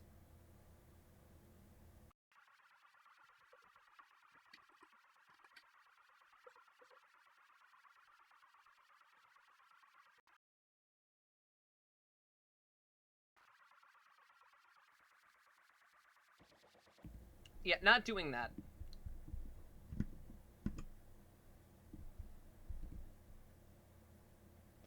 You feel like your mind's lagging behind the reality of the discovery you just made, but you don't seem capable of thinking beyond smaller observations. That's not a small observation. I feel like watching an animal or a living being or anything really that shouldn't be able to do asexual reproduction. I don't think that that's a small observation. Or a big one, really. It's just an Huh? For example, though the hows and whys of what you're witnessing elude you, the more pertinent question that strikes you is that if the original cat is still sleeping, and the clone cat is busy making yet another mess, then where are all the other clones?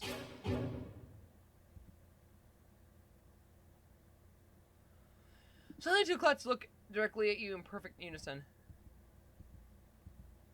Their eyes pin you to the spot with their intensity, but you realize with the familiar sinking feeling of being watched from behind that they're not the only ones looking at you. You slowly turn around.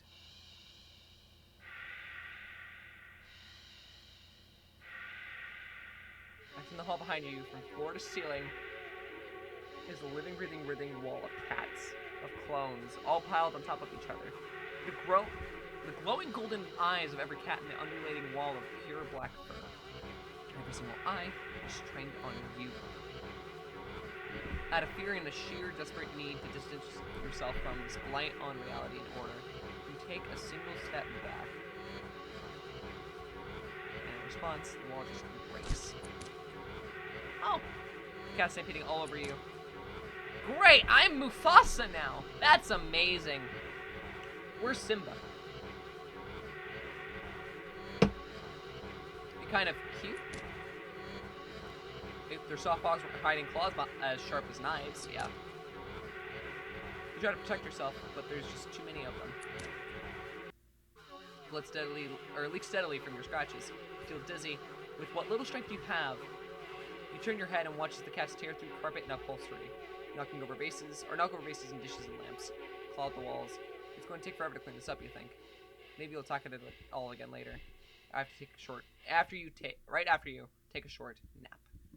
With an annoyed sigh, you breathe your last breath. Double trouble.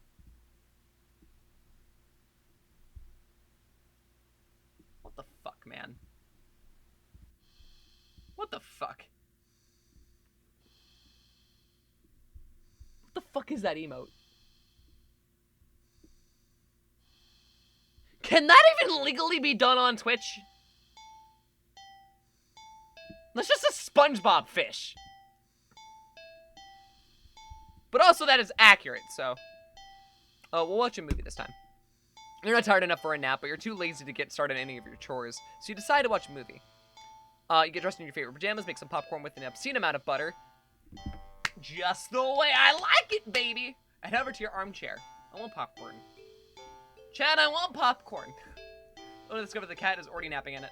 You frown a little in thought. Your couch isn't the best angle for optimal TV viewing pleasure, and you don't feel like pushing it around and having to put it back later. The only options you have so far are to sit on the floor, or move the cat and reclaim your throne. How dare thine take my throne? I'm gonna sit on the floor. You decide to sit on the floor. The cat is a guest after all, and you pride yourself on being a good host, if nothing else. Well, at least you would if you ever had any guests over before.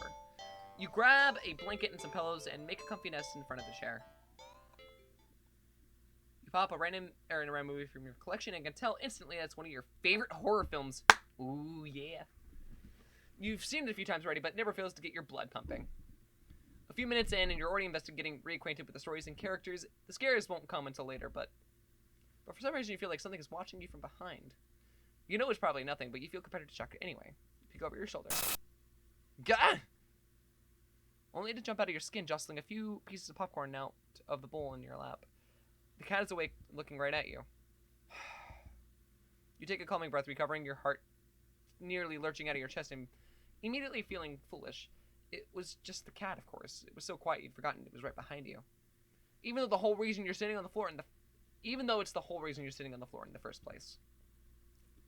You shakily pick up the remote, intending to rewind some of the parts you missed. However, just as soon as you press the rewind button, the TV shuts off. You blink confused. Nothing else turned off. The kitchen's dimmed light was still on. The digital clock was still glowing, and the movie player was still rewinding. The power clearly didn't go out, so why? You feel a chill run down your spine as you catch the cat's reflection in the dark TV screen. It's still looking at you? The cat stares silly. That's kind of their thing, right? And you're a new addition to it in its life. Of course, it's going to study you as closely to see if you're trustworthy. As you mentally reassure yourself, you turn the TV back on. What? The TV's on, but the movie isn't what's playing on screen. It's you.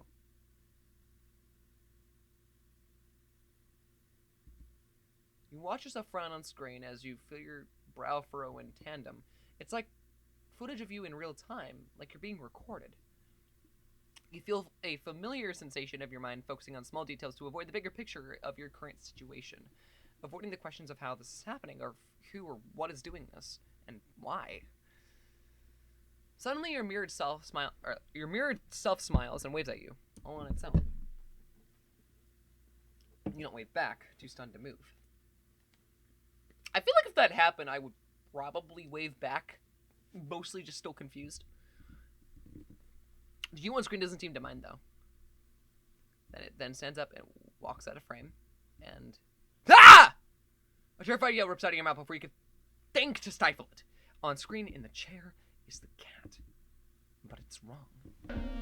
It's become a large, swollen mass of black fur. It's twitching, pulsive, rhythmical, with its slow, almost methodical breaths. Breaths. The breasts, yeah. The cat has really nice, voluptuous breasts. Its mouth is a yawning entrance into a black abyss, framed by a set of teeth that look very, very sharp. No, I'm not crashing soon. Glowing eyes bulge all over its body. It's still looking at you. It doesn't even acknowledge your on-screen persona as they walk back into frame and pet it almost lovingly. Then you inside the TV touches one of the cat's fangs. You flinch at a sudden sharp pain in your palm. Ooh, that's fucked. This is a fucked concept. Your hand is bleeding.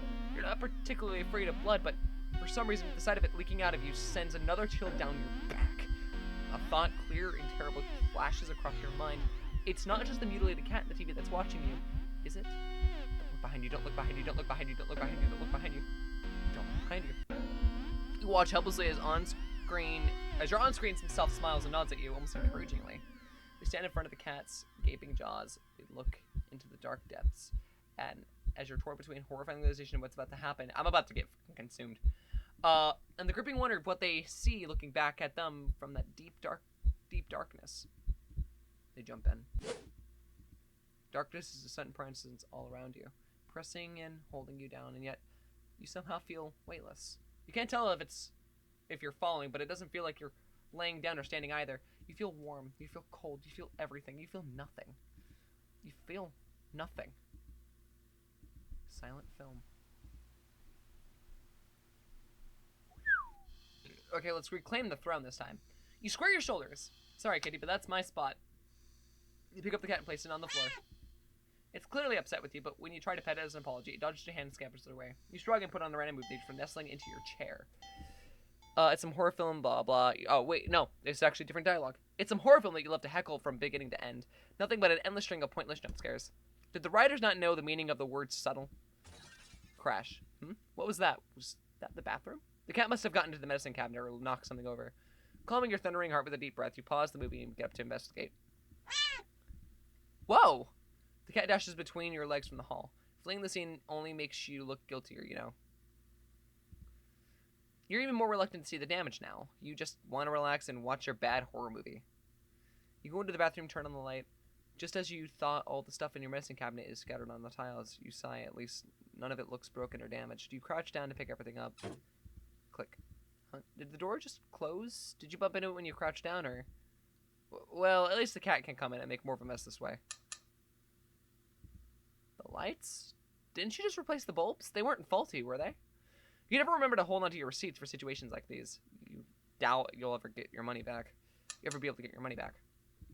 You stand up. You take the pain out of your knees by crouching and opening your medicine cabinet. Carefully, you place everything back where they belong, making sure nothing is missing. Close the cabinet door. Ah! Fuck! You jump back, slamming against the wall, covering your mouth.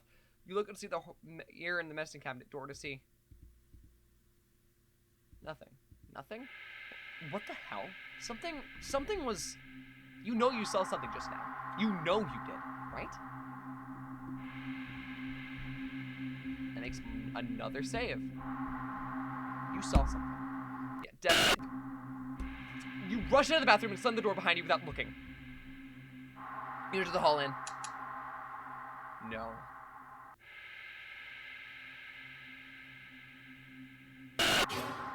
No, no, no, no, no, no!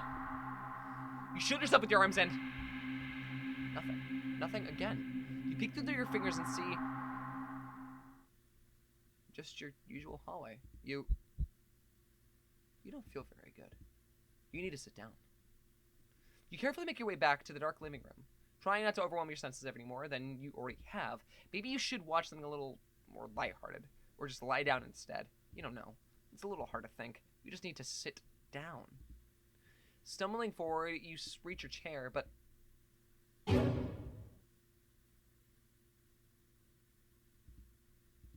It's nothing. It's nothing at all. Just the cat sitting back in your chair again, looking up at you curiously.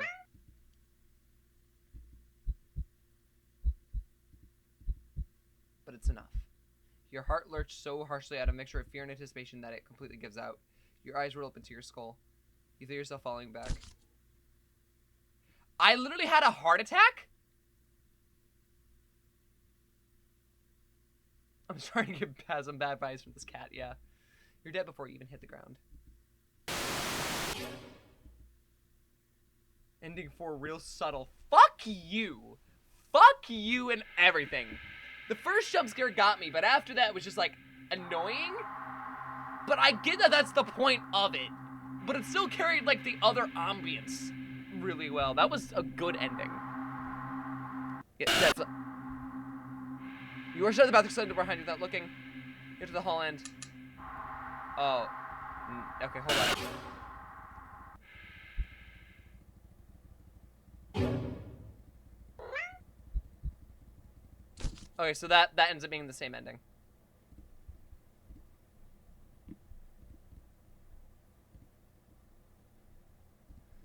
So now it's this. Yep, load. Do something alone. Take a nap. You're a little tired from the events of the day. Making life-changing choices like committing to the responsibility of caring for another living creature really wears you out. It is tiring sometimes. You could definitely use a nap. You head to your room and get dressed in your pajamas before you decide to grab a glass of water from the kitchen. You head back to your bedroom, ready for a much-needed nap. Whoa! Only for the cat to race past you and through the open door and jump on the middle of the bed. It takes its time kneading the sheets before settling down and closing its eyes. Well, that was fast. You frown thoughtfully. Now that your mind's on it, you find yourself really craving a nap in your own bed. There's no way you're settling for sleep on the couch, certainly not the armchair, which means you should... Oh boy! I wonder what we're gonna have to do now! Oh yay. Move the cat. You intentionally nudge the cat in an attempt to make it move on its own. It doesn't budge in the slightest. Keep trying, this is your bed. You push it a little more firmly this time. The cat sounds annoyed with you. Again, you will sleep in your own bed. The cat opens one yellow eye and slides it up to look at you.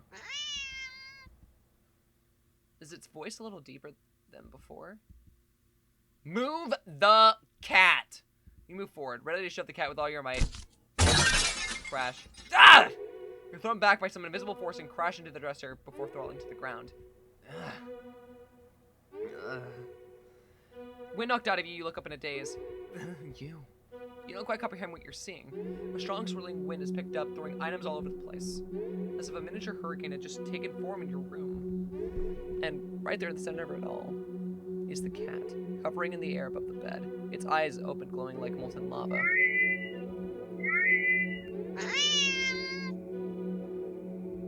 You watch as the vortex rips open in the center of your bed, and panic as the swirling wind turns into a vacuum, dragging you towards the bed.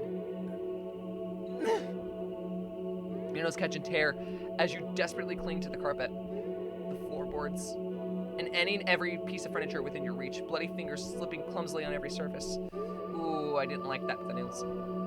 There's nothing you can do. As you touch the vortex, your body starts to disintegrate. Tiny particles of your body separating, floating into nothing. The last thing you see is the cat landing nimbly on the bed and kneeling at your sheets before it curls up and falls back asleep. Do not disturb. I hate that fucking pun. Sleep next to the cat. You shrug. What's the harm in sharing the bed, right? You both have had a long day after all. You try to carefully avoid jostling the cat as you lay down, but it immediately scoots over and curls up against you anyway. You smile. Sweet dreams. You feel like it slept you feel like it slept a long time. Slept for a long time. You feel a warm weight on your back, but you don't see that. Oh, mystery solved then. You feel comfortable? You consider getting up, but as soon as the thought enters your head, your mind fills with its static and a deep sense of disapproval. Not yet then? Okay. The cat, jostled by your attempts at movement, kneads painfully at your back before settling down again and falling back asleep. You fall into a slumber too. It's night. You want to get up. Claws dig into your back like a warning. Tomorrow then, right? It's morning. You'll be late for work, but the cat doesn't budge. You don't even try to get up at this time. Just close your eyes and drift off again. It's the next day. This is the last several days, or has it been weeks or longer? How are you alive? You're not quite sure. You're hungry. You know how long you've been lying down. You feel sore on your back, but also on your stomach, your arms, your face, everywhere. You can't remember your last meal. You can't remember last time you drank anything. You've been sleeping all this time, but you feel exhausted, more tired than you think you've ever felt in your life. It's like a giant hand is pressing you onto the bed. You can't remember the last time when you even considered moving. But somehow you know that you need to go back to sleep anyway. Everything will be fine if you just go back to sleep. You think you're hallucinating when the cat finally stirs. It stretches languidly before hopping off your back. You hear its feet padding through your still open bedroom door, its steps fading down the hall. You don't open your eyes. You don't move. You're afraid you don't remember how. You're afraid that the static will return if you try. But you eventually do try. You try to prop yourself up on your arm. It's thinner than you've ever seen it. Thinner than you think should be possible. Crack. The arm snaps beneath the weight of your body and crumbles to dust on the bed sheets. It doesn't hurt the slightest, as even if even your nerves have dried up and become as useless as you feel in general. Just as long as you've been laying in bed. You don't have much time to think about it. Your failed attempt sitting up sends you tumbling over the side of the bed like a rag doll. Crack, crack, crack. You're probably close to being a ceramic doll, as your body shatters instantly upon the impact with the floor. Your head rolls towards the door, letting you watch as the rest of your strewn body parts crack and crumble and turn into broken ruin as your consciousness begins to fade. The cat strolls within view, then poking and prodding at the remains of your brittle limbs. Bad kitty, you try to say. But you think your jaw might have snapped off earlier as well. Almost as if sensing your attention, the cat walks over to you, or well, your head at least. And you watch as your final conscious seconds as it lays down, curling its body around you. You feel it's warm. Well, maybe another nap couldn't hurt. Just a cat nap. I fucking hate that one. Ooh. You try napping later. You decide to do something else with your time.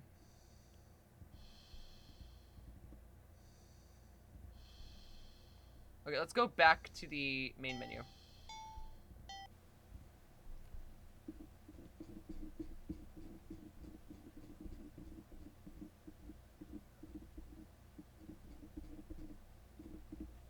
Hold on.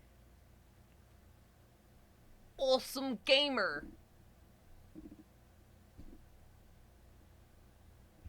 Oh, it does reward you. Hold on. Well, you beat the maze on hard mode. Holy cow, you're a real gamer, ain't ya? It gives you. Okay, I'm validated now. Thank you. All right, so 20. I'm assuming is if you fail the maze. So we're gonna go back and fail the maze. Proceed with tequila shots with the dish full of cold limes, the whole night, laughing, remembering all the old lines.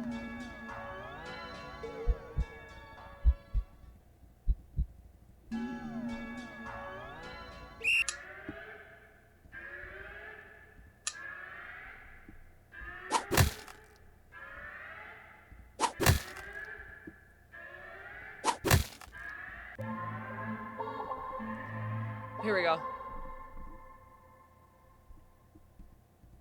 Suddenly, lights turn on. Your eyes burn from the sun brightness. Your vision adjusts and you see you're completely surrounded by mirrors. The reflections all grotesque in different ways. Look nothing like you. But they do look hungry. You back up. You don't know where to go. Was there even a way out to begin with? You bump back into a mirror and feel a hand firmly grip your shoulder. Chomp. There's a sharp pain in your other shoulder. You whip away, looking to see something leaning out of the mirror.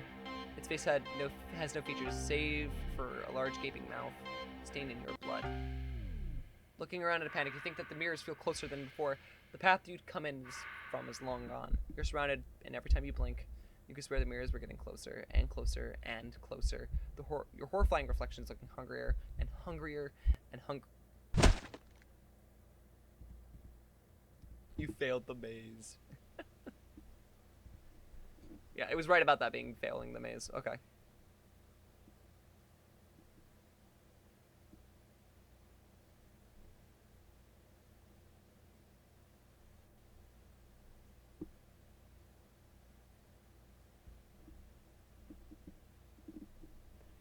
So it's something between the dog park and the fish ending. Because we are getting close. So what we're going to do is, I think I need to go back to... I'm still not ready. Yeah, don't take the cat home.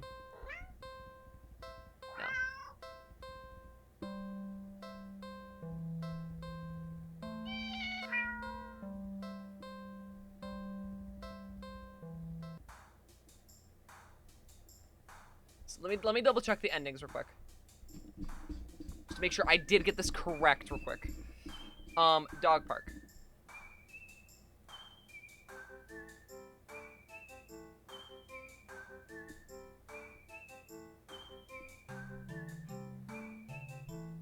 So I'm assuming these are the failings of the dog park, so we need to go back to the dog park.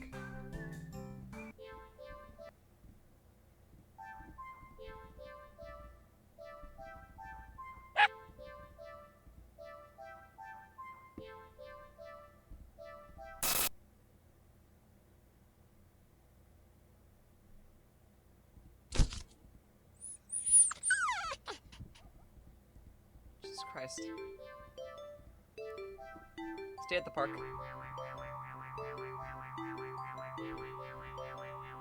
I'm noting that the entirety of this is being said by the perspective of the cat, so I'm wondering if I'm in purgatory. You look wrong, there's this even notice. This is the frisbee thing, right?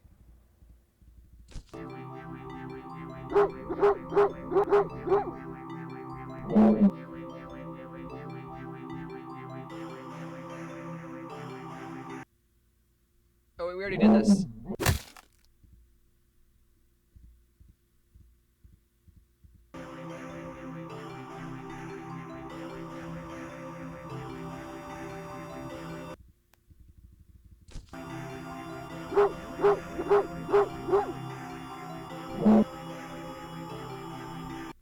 Leave.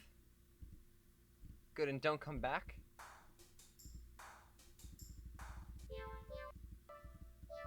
Interesting.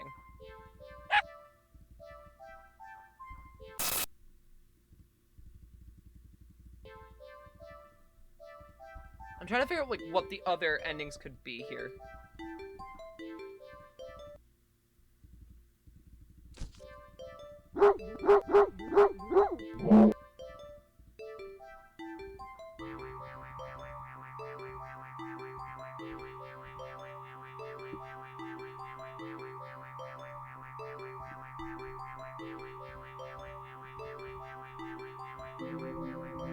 Just want to double check this real quick. A wise decision. Fuck you.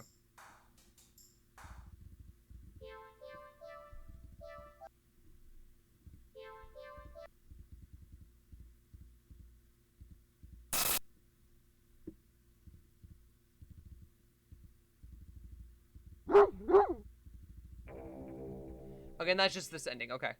So it has nothing to do with the dog park.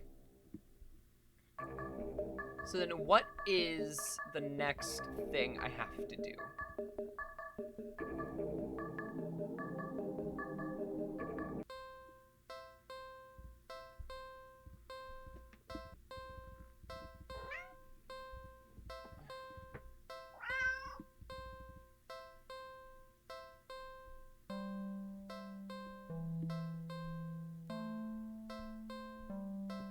I'm trying to think.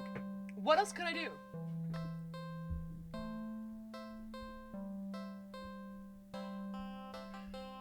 Wait, what if I stayed in that one theater and didn't leave? Ignore. I want to like try other ideas.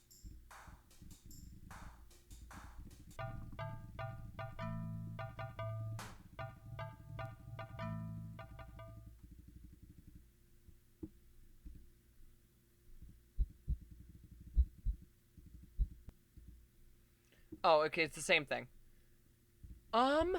Fuck. Well, what else do I do? What else do I do?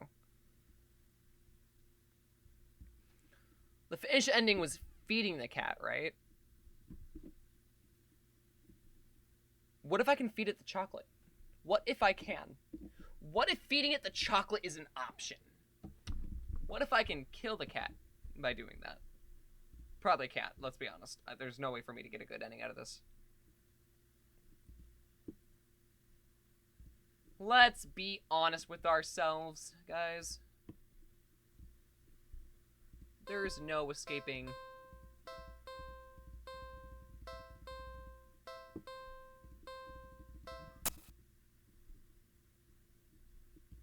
Whoa! Whoa! Fuck, that's too short. In your right pocket, it's a bar of chocolate. I'm sorry. You find a chocolate bar? Is it? Nope, it's not even expired. Find it quite fine indeed.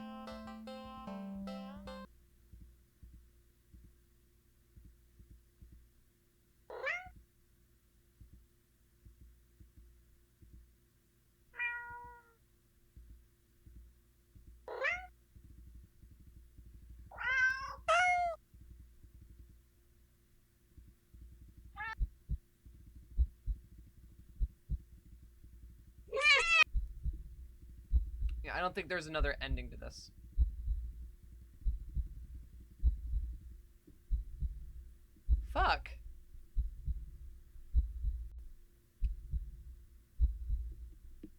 And then we already got the other ending that had them basically consume me because I turned into a fish, right? Yeah. Let's after this. So what's next? This game is getting more and more complicated.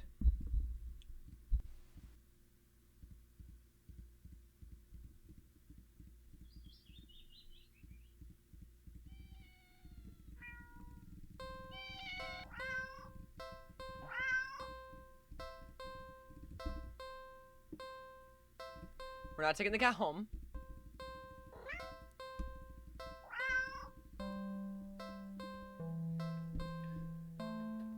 What was the last... Okay, hold on. Between those two again, it was... Which ones?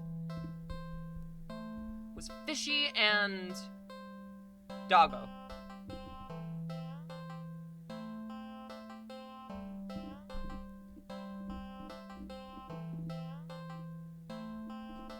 I feel like there has to be another dog ending.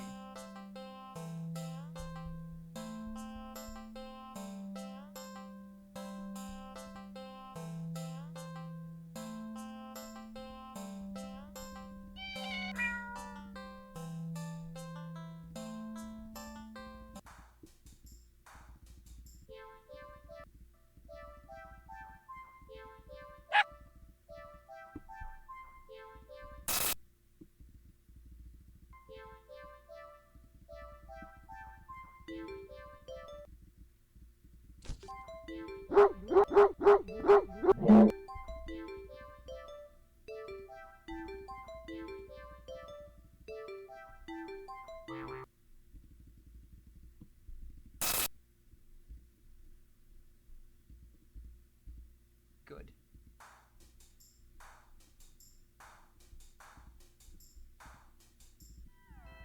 And I can't go back to the cat.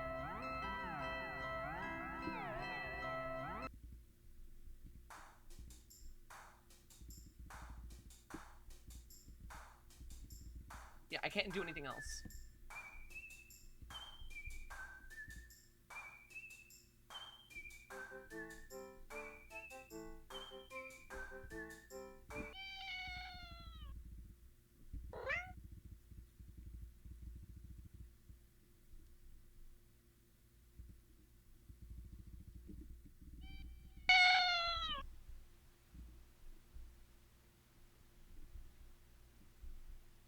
Did I not do most of my options?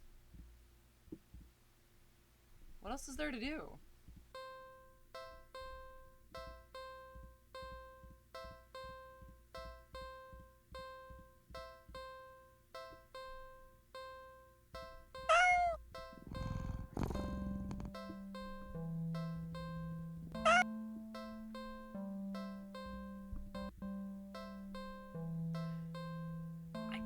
I don't know what else to do.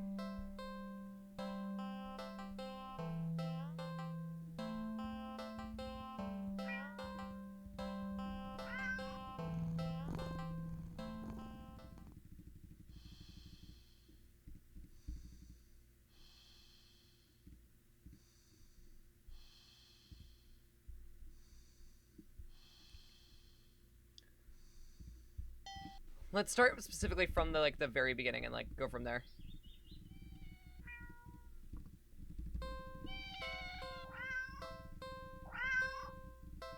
How many endings are we actually missing? Hold on. So there was those two in between, right? Yeah, 2, and then I think we're missing 4 at the end. Yeah.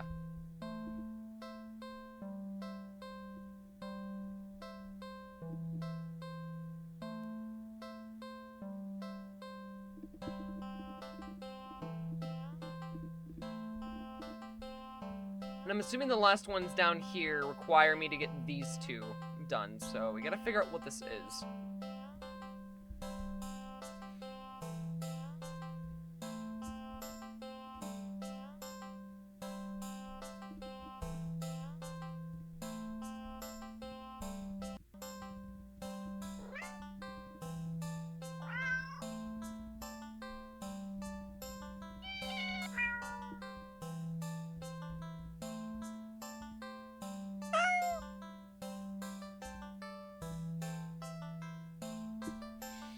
Ah! Okay, this is what it is.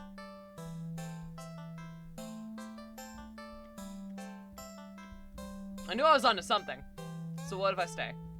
It's strange. The more you hesitate to leave the alley, the more you find yourself wondering, what's the point? You'll go where? Do what? What's the point when you're always doing all of it completely and utterly alone? Even going home to your apartment wouldn't help, would it? 1 bedroom, 1 bathroom? And what are you living alone in it? It's been like that for so long. So long. You're startled when you feel an impossibly soft paw press lightly against your wet cheek. You didn't realize you've been crying. Or that your little breakdown had literally brought you to your knees right in front of the cat's box. You feel slightly embarrassed, but the cat responds as if it could sense your self-deprecating feelings creeping in. It presses its paw on your cheek 3 times in quick succession, as if trying to slap you out of your melancholic state. But they're so light, the slaps feel more like being gently and eagerly petted.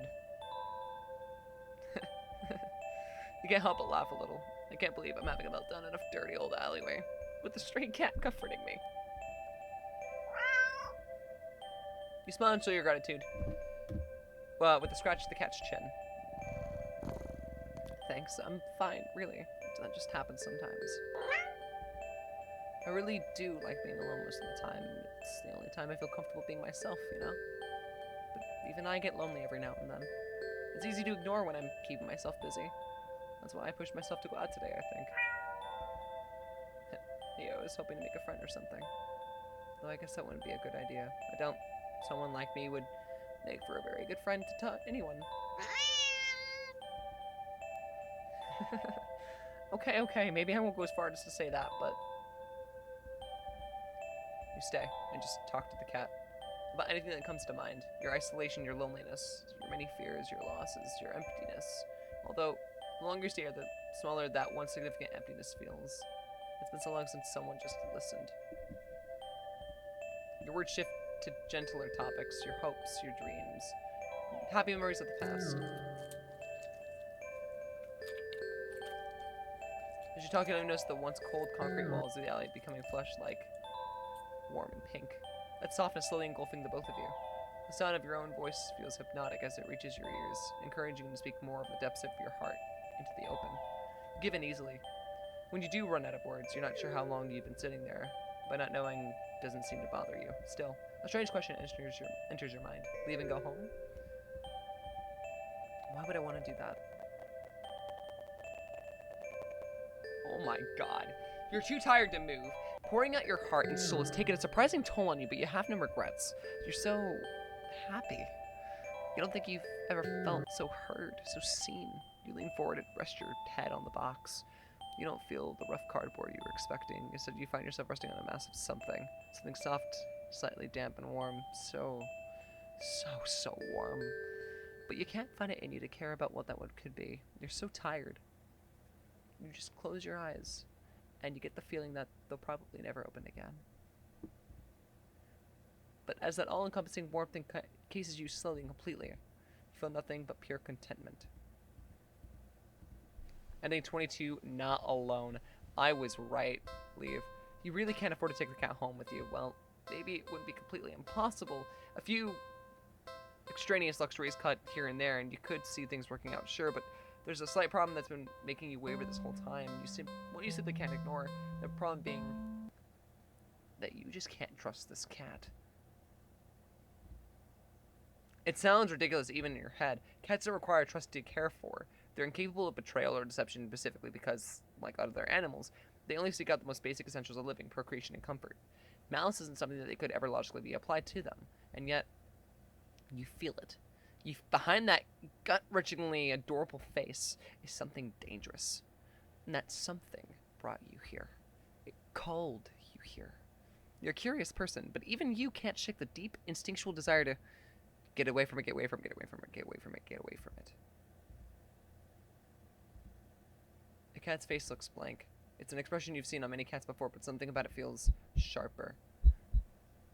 It's like it's aware of your thoughts and your intention to leave.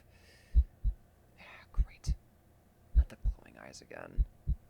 And it's daring you to try. slowly stand up.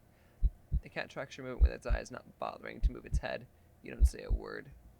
You try not to even think. Get away from it. Though you don't really succeed.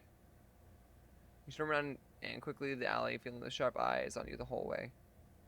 When you get a good distance away, you finally take in the deep gulps of air. You feel better now, and there's still plenty of time left to enjoy your day off. As long as you forget everything that just happened, but what to do?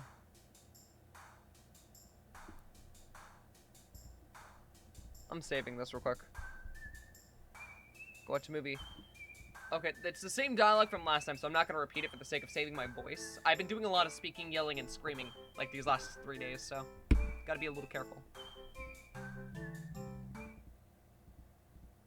What the? How did you get back here? Get away from me, get away from it. You leave the alley quickly.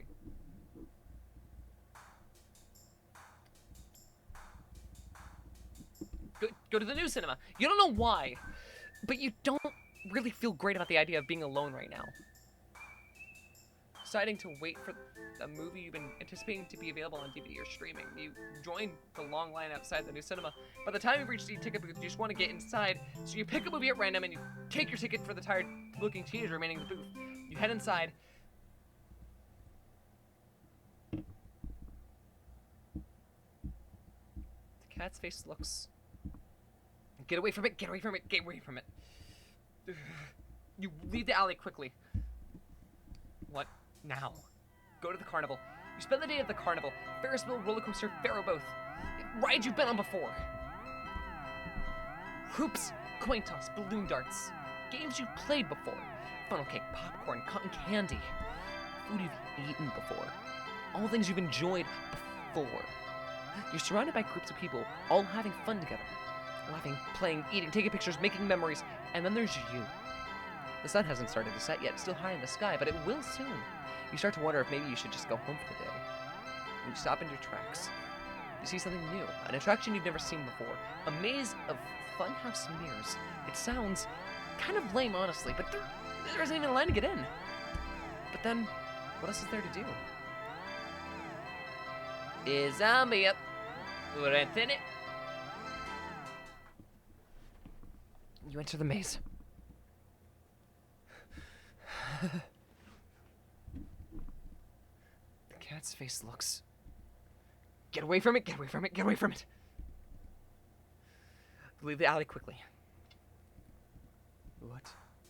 Go to dog park. You decide to take a stroll in the park or something. The only one within your walking distance for the day is the nearby dog park. You think it'll make you feel better. First, you get to see a cute cat today, now you get to see a cute dog. Several of them, in fact. The park is bustling with owners and their canine companions, playing frisbee fetch, running, jumping, and even napping. Such cuties. Dogs are disgusting, they should all just die! You decide to move on. The dogs are all so adorable. You want to pet every single one you come across. But you know not all owners are cool with strangers just walking up and manhandling their pets. Not all dogs appreciate it either. So you stroll around the path trying to exclude a welcoming aurora that will beckon one of these cute doggies to you. You don't have to wait very long. You stop as the smallest, cutest puppy you've ever seen scampers up to you, blocking your path. Puppy. You pick up the puppy and...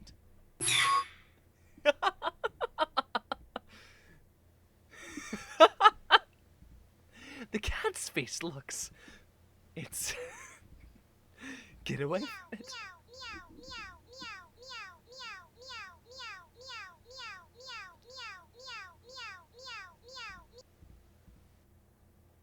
You leave the alley quickly. What now? I think I'll go home. Wait, haven't you done this before? You feel sick. Looking around, you suddenly realize that, unlike earlier, there isn't a single person in sight. You're alone. You're completely alone.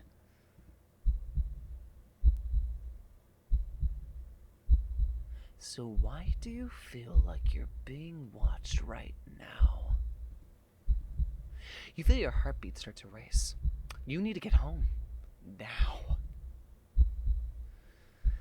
You walk back home, the feeling of eyes on your back getting worse with each step.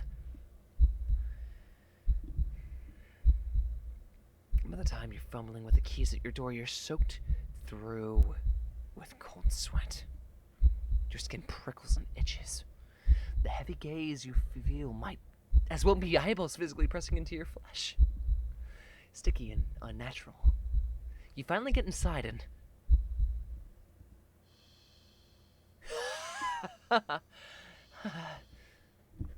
The weight of relief in the sigh that escapes through your lips actually causes you to physically shudder.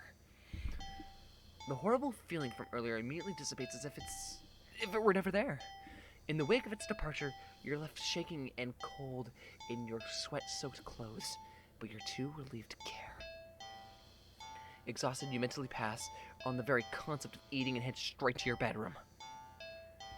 You open the door and intend to pass out immediately.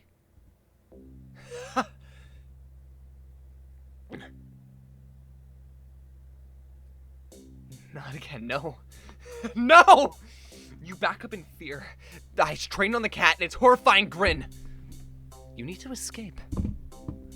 You need to get out. But even the home isn't safe anymore. Wherever you go, you risk a glance around you and... You see that the walls around you have become a fleshy lined with sharp teeth. The ground now a tongue writhing underneath your feet. In horror, you realize that the alley's entrance is getting smaller and smaller, closing like a mouth. You try to run for the exit. Nowhere to hide, nowhere to hide, nowhere to hide, nowhere to hide, nowhere to hide, nowhere to hide, nowhere to hide. You're trying to run on the tongue slows your speed significantly as you stumble and trip. No. You watch helplessly as the last sliver of light from the entrance tightens beyond a size you could never hope to squeeze through. Angie cat. This is one Angie cat, man. As darkness falls over you, you feel the damp humidity of the mouth all around you. The walls of teeth, fangs, take their time closing in. Closer and closer. And...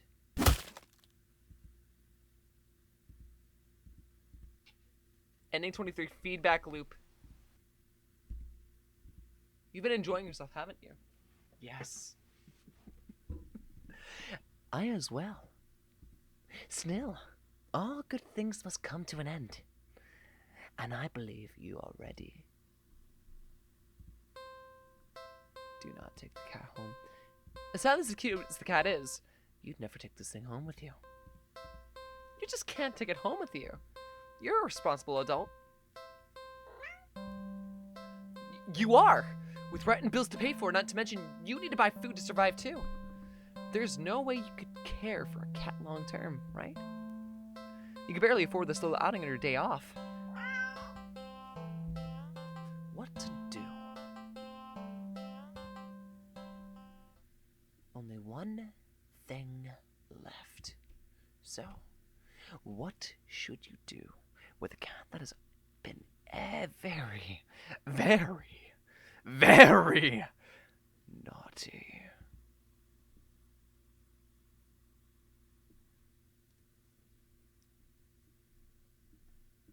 There's only two things I can think of. And one of them is much, much more grim than the rest.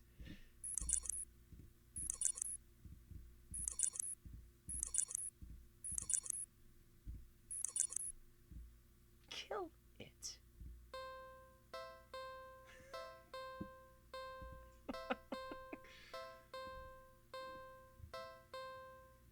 This is gonna be awful. I'm not going to enjoy this.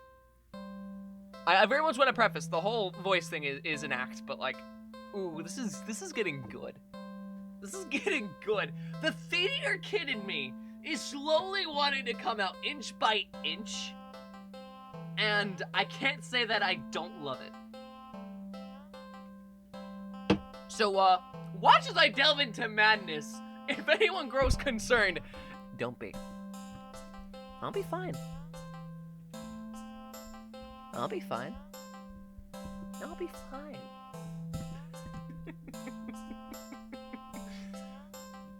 Really? Are you sure? Yes. Once you do this, you won't be able to turn back. Do it. Last chance. Are you really, really sure about this? Kill the cat!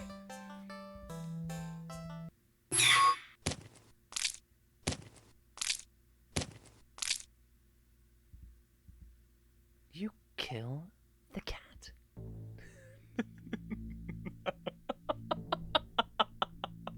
Its corpse lays limp and lifeless in its now blood-stained cardboard box. What would you like to do?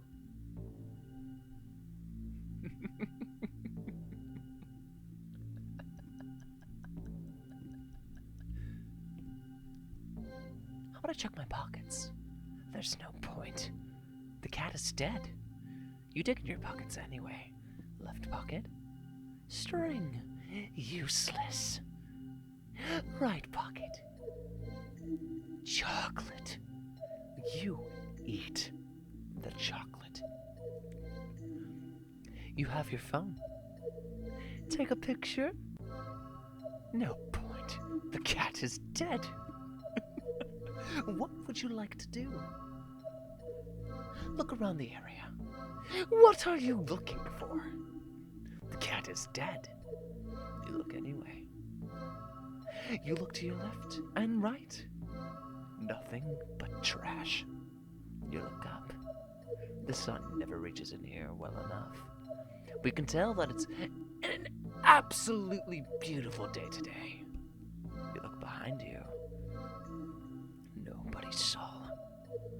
You look down in front of you. Oh, yeah. The cat is dead. What would you like to do? Leave. You're done here. You turn around and leave the alley. At least, you try to. As you stand at the edge of the alley's entrance, you see that nothing exists beyond it. Just an empty, black void. Huh? You turn back. It's alive, isn't it? And you see that the back of the alley has become shrouded in darkness. You can't see a thing.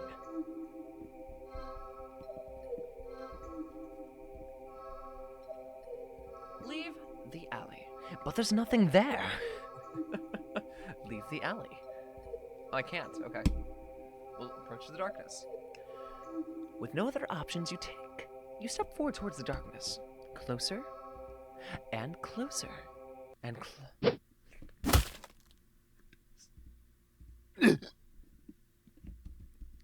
You're bleeding.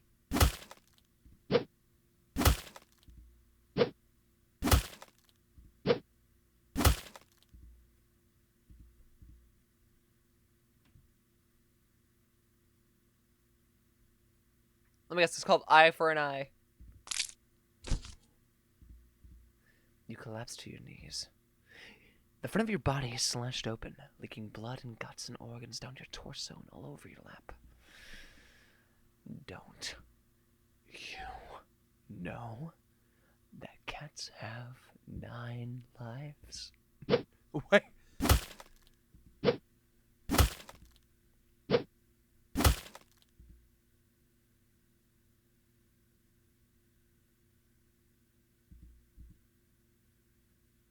Ending 8 more left.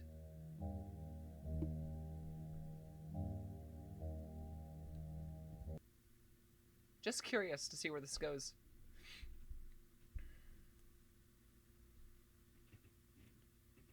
Dude, I've been enjoying this the whole way through. I'm really glad I found this. Like, as a visual novel horror game, this is probably at the top for me. So far, out of like any of the ones that I've played, this has to be at the top. And yes, that is including Doki Doki Literature Club. Like, Doki Doki was also really good. Like, that, probably, like, right below. But this, no. This doesn't even touch anywhere close to Doki Doki in terms of that. Like, it is far above it. It really is awesome. The art style is really well done. The presentation's well done. The writing is really good.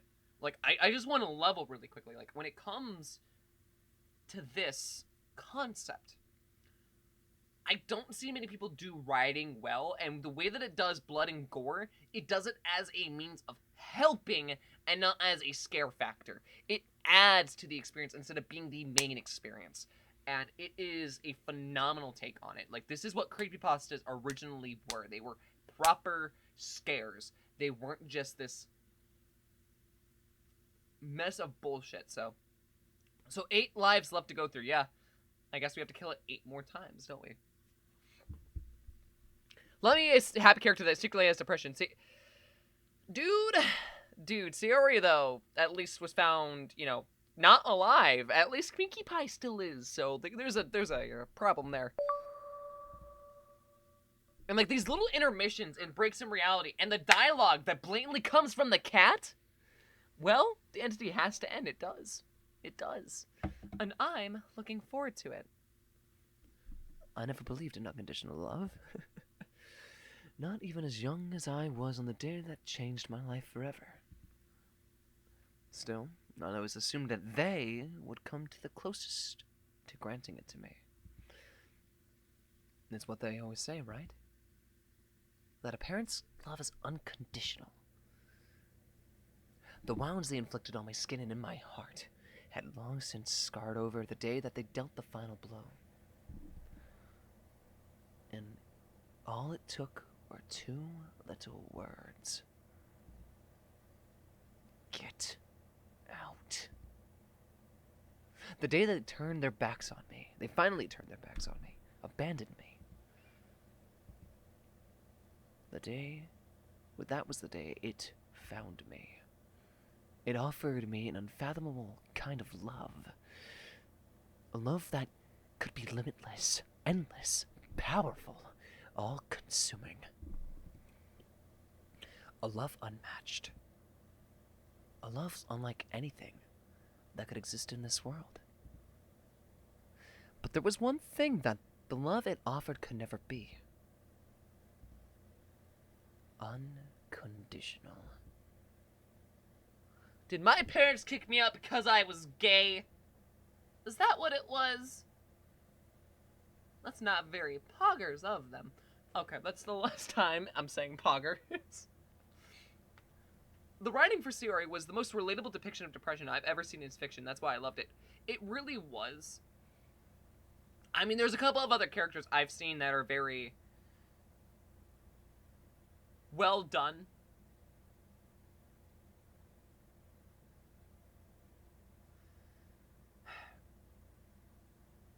But I feel like that's a topic for another day.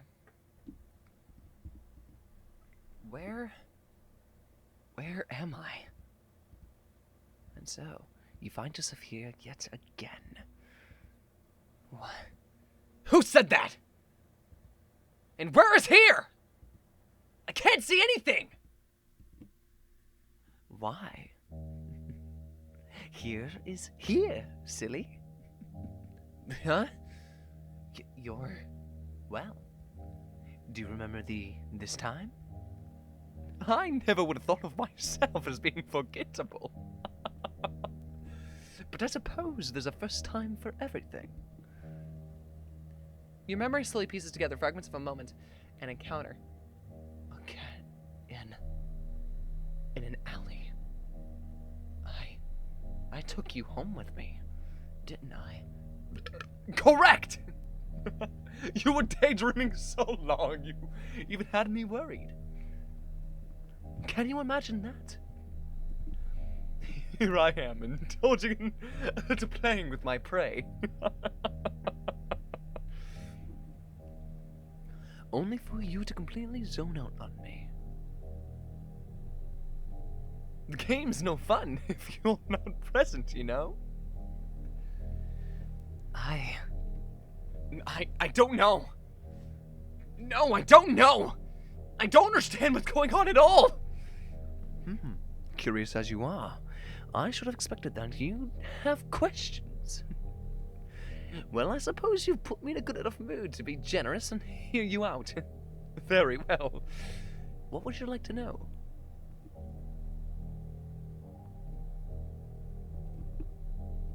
Just in case. Kicked out, and this love-eating creature eats it up. Oh, it loves to eat it up. It's almost disgustingly so. What do you mean I was daydreaming?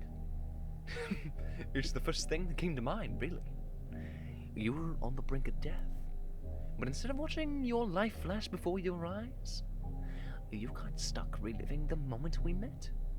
You subconsciously coming up with scenarios in which you managed to survive. Well, maybe you would have, but I couldn't resist messing with your imagination a little bit.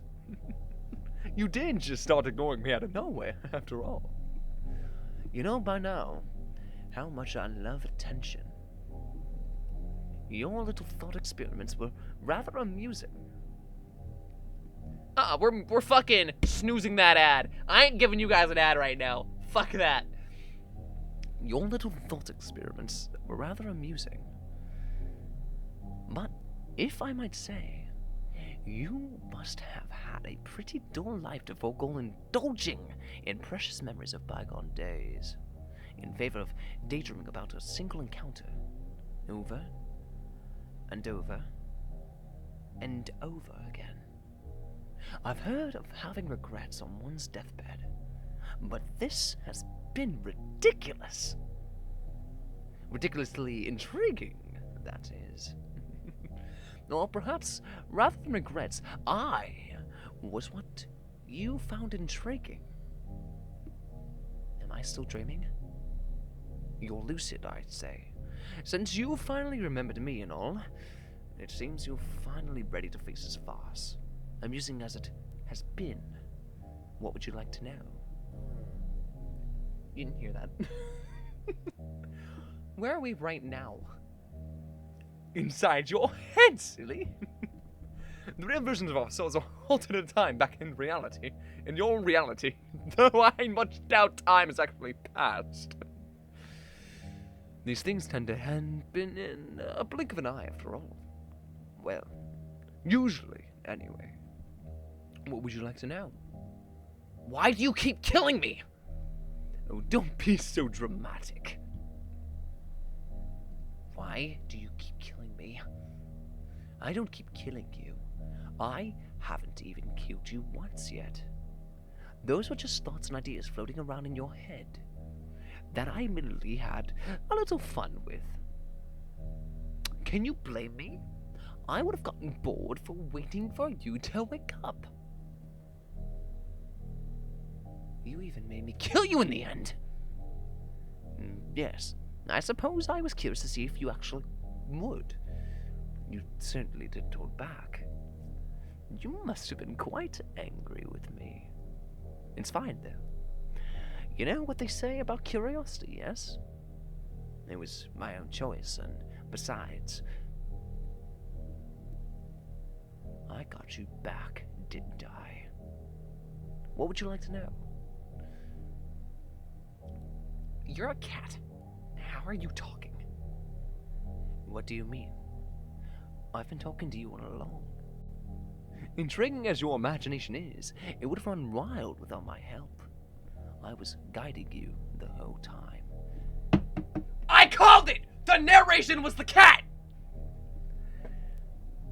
Didn't you hear me in your thoughts? Like this? But you're a cat! How are you doing this? I'm quite powerful, yes, but also not so much. What does that mean? Besides, what makes you so sure I'm a cat? My appearance, I don't resemble any cat you've ever seen before, right? Then what the hell are you, if not a cat? I didn't say I wasn't a cat, did I?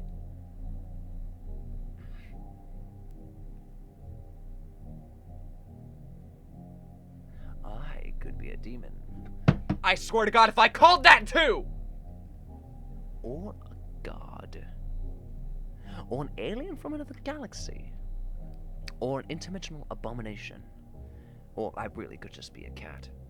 It doesn't really matter what I am, does it? Certainly what I can do would be more of a pressing matter, yes? A real cat couldn't have done all this! You're really hung up on appearances, aren't you? Do you have some sort of kind of proof that cats don't possess powers like mine? I doubt it. And, you know, it's pretty rude of you to keep going on and on about what I am. You know, that is true. Thinking in the hindsight of, like, people who assume, like, genders and whatnot, and, like, who people are, and, like, how people act, and the kind of people that people are, like, that is relatively rude. You are snoozing this ad break! Before you've even asked who I am, or what my name is. Okay? Then what's your name? Well, I'm not going to tell you now. Learn some manners first and we'll see. Well, maybe in your next life, anyway. Have I satisfied your curiosity now? I just have one more question. Why me? Why call it to me, of all people? All I did was call out for someone to hear me. I called out, and you were the first person who came to me. Simple as that. Were you hoping for some special reason? I'm afraid I don't have one. Everything I've come to like about you were things I discovered after our initial encounter. So there's no big reason for any of this? The reason is far less interesting than the results that came about from my interaction. I only called to satiate my hunger, but in doing so, I found something far more valuable. I know for a fact that regardless of how this plays out, I will never forget you. What do you mean? I've taken a liking to you, human, and so I'll grant you another chance. Another choice.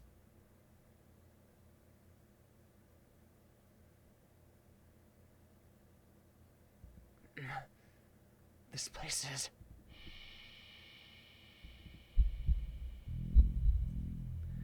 You remember this place? Oh, no, you fucking didn't! Oh, no, you fucking didn't! Oh, it went back to the beginning of the game! No!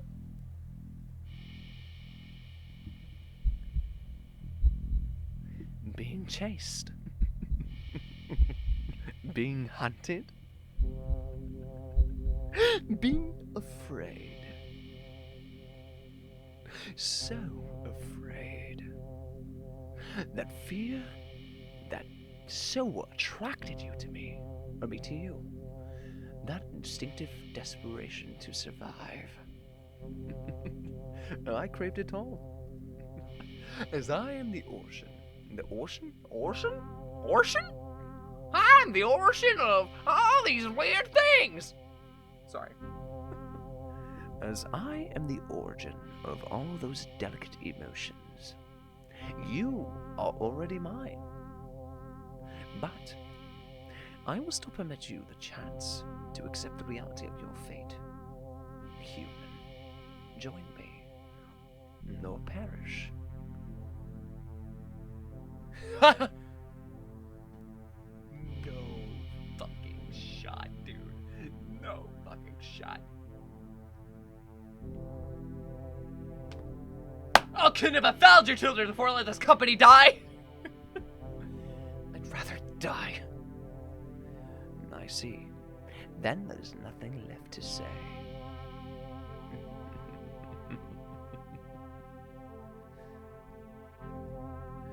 Resigned to your fate, you finally turn around.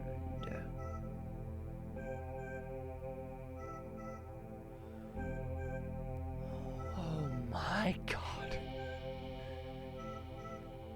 It's enormous. Shapeless, billowing like the thick smoke in the wind. The shadow-like entity towers above you.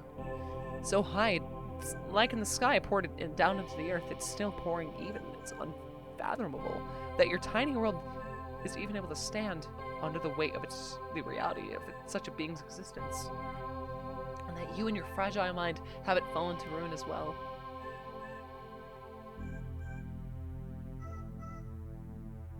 You step forward into the monstrous miasma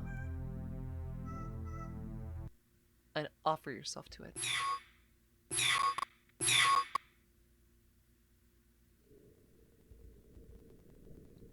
Darkness. Surrounded by pure and absolute darkness. You are getting very suddenly hit with the feeling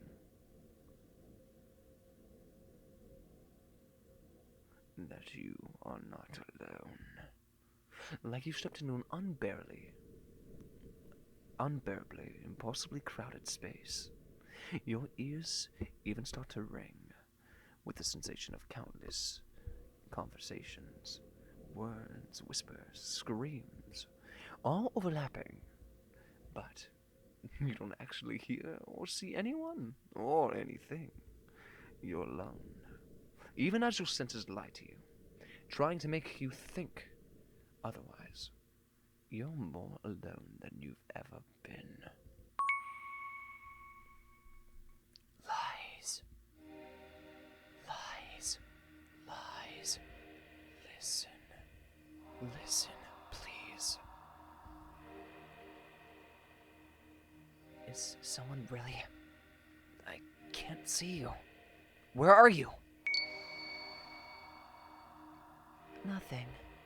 Nothing left to see. Only hear. Hear us. Listen. Please. Are you all trapped true? In this place? No place. Us. All you see, hear, feel is us. Us and it. We are victims. Prey. Like you. We are many. Beyond counting. Our body's gone. With time. Will's left behind. Us. We became what you see. This place is us. Need you. Need your help. Help. But what can I do? Ate too greedy. Make mistake. Ate too many. We are many. Now strong. We are strong. And made strong. But make mistake. Mistake. Error. Flaw. Weakness. Then why not try to escape yourselves? Too long here. Too long. One. We are one. With it. Bodies lost. Minds. Wills. Us. All corrupted. No body. Can't escape. You two. You. We. It. One. All of us. All now one. But you. New. Fresh. Body. Still have body. Escape is possible. Because still one with it. Even just you. If escape. With mind. With body. It would unravel. Lose power. Lose strength. Lose us. us. Set free. Forever. Finally. Escape. Help. How do I do that? Remember, it lies. Hidden in truths. Lies. Lies. Escape. Push forward. It lies. Persist. Persist. Persist. Persist. You ignore their words! Deep down, you know, there's no way someone like you could win against something like it. The cat. It's trying to be It's lies. A pointless effort. Those hopes of those words or wills would all be wasted on you, so accept your fate and choose to perish. You're not sure how long it takes, but their pathetic pleas eventually grow silent. Oh, wait, no. Sorry. Also, I'm going to try to read this as fast as I can. The ad break is coming. You're not sure how long it takes, but the pathetic pleas eventually grow silent. You'd almost wish they would have simply turned to insults and threats. This endless silence bears the weight of your guilt and shame. Long after your body fades away and becomes one with me. Ending, perish the thought. It's not the ending. Alright, I'm gonna pause this so the ad can play. I'm gonna use the restroom real quick. You guys don't go anywhere. I will be right back. Have some tunes.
Nice. I'm back. Let me see. Why am I paying for Turbo when you're gonna pause for ads anyway? I don't mean to pause, but I still have to do that for as many people as I can. If I had the choice, I would like to take the ads off entirely. But I know going adless is not something I'm going to be able to do. And if I'm going to have ads anyways, I might as well get the benefit of the pre-roll being off and the income that comes with it. Like, if they're going to force ads on me. Like, that is really the dilemma that I've been stuck with. So it's like, oh, I get stuck with it anyways and nobody wins. Or I purposely do it, try to better it to the best of my ability, and then, like, work from there. So, like, do forgive me. I'm still experimenting with, like, how that works with Twitch. Persist. Yes, I am persisting. I am persisting. I believe that I am persisting, I think. No. No, this is just another daydream, isn't it? You're lucid again. In here? But how did you? Well, when you've been dreaming about the same day over and over, when you kind of start to notice the patterns. Listen, I'm nothing special. I don't really have any friends. I don't like crowds or going out most of the time. And more often than not, I'm alone, even in my home. 1 bedroom, 1 bathroom, and 1 me living alone in it. It'd be easy to say that I don't have much to lose. My life is admittedly pretty boring. But it is my life. And if this is my dream, then you're not calling the shots anymore.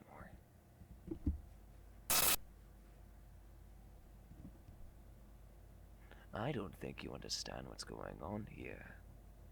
No, you're not the one who isn't getting it. You called me. You're the one that needs me. Whether it's to eat me, or kill me, or make me yours forever, it doesn't matter. I'm done here. I'm going home. You forget yourself, human! You ungrateful little creature. I'd give you my patience, my attention, my love, and you think you could just leave? I didn't have to, you know. I could have just eaten you whenever I liked. But instead, I gave you time to understand, to accept what was happening. I gave you a choice. You. An unremarkable little nothing of existence from no one would even notice was missing if I'd just taken you as I pleased. Dreaming away about endless possibilities, never having to worry about permanent consequences ever again, about choosing wrong. A little world all your own, inside your head. I offered to do it, it's all to you. I gave you the choice to join me and have it all, and you refused. You said you'd rather die, didn't you? And yet here you are, still trying to go back on your choices, only to continue to reject me, to reject my love. So foolish, so ungrateful. Just like the others, you don't even know what you want. Another bundle of contradictions. You wish for solitude, yet you fear being left alone. You fear of being forgotten, undesired, unloved. And yet, even though I love you and desire you, even though I promise to never forget you, even though I am the only one willing to never leave you, you still reject me! Stupid little child. I'm done waiting. You do not get a second chance. You made your choice, and you will accept the consequences of that choice. You are going to stay here with the rest of these ingrates. Forever.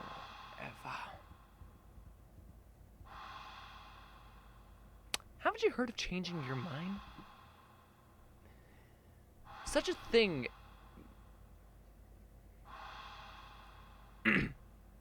Such a thing doesn't erase your original decision. It has been permanently etched into reality. Do you think yourself so important that you are above facing the truth of that reality? No, but that doesn't mean I can't do my best to make things right. I'm still here, aren't I? That means I can always make more choices, better choices. You gave yourself to me. You are already a part of me. This might be your pathetic little delusion. But don't forget that I'm the one in control here, human. Oh yeah, that's right. Those twisted choices in my dreams were all you, weren't they? We help. Running and dream. The EXE. What? Persist. What are you doing, you useless traitors? Stop! I think it's about time I started making my own decisions. Persist. Woo!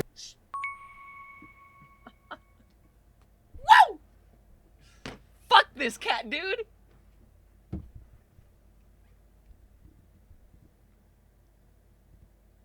I'm back in the alley. It's not here. Good. I think I need to get home. I step forward? Out of the alley? This is gonna take some getting used to. I step forward towards the entrance of the thankfully empty alley. I'm almost out of this place. Almost home when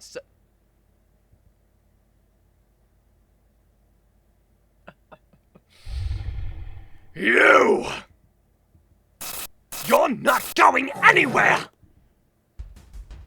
Back! Right. Go home! Damn it, I never ruined my choice! Where the hell do I go? Go to the dog park. Anywhere but here! Left!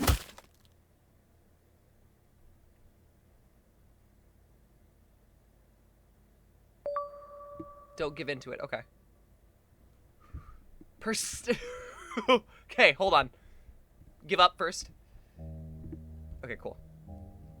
Persist. Okay, go to the carnival. Go right. Go right. Go left. Go back. How do I get out? No escape! Go right. Go left. Oh, I have to go back. If he's there, I have to go back.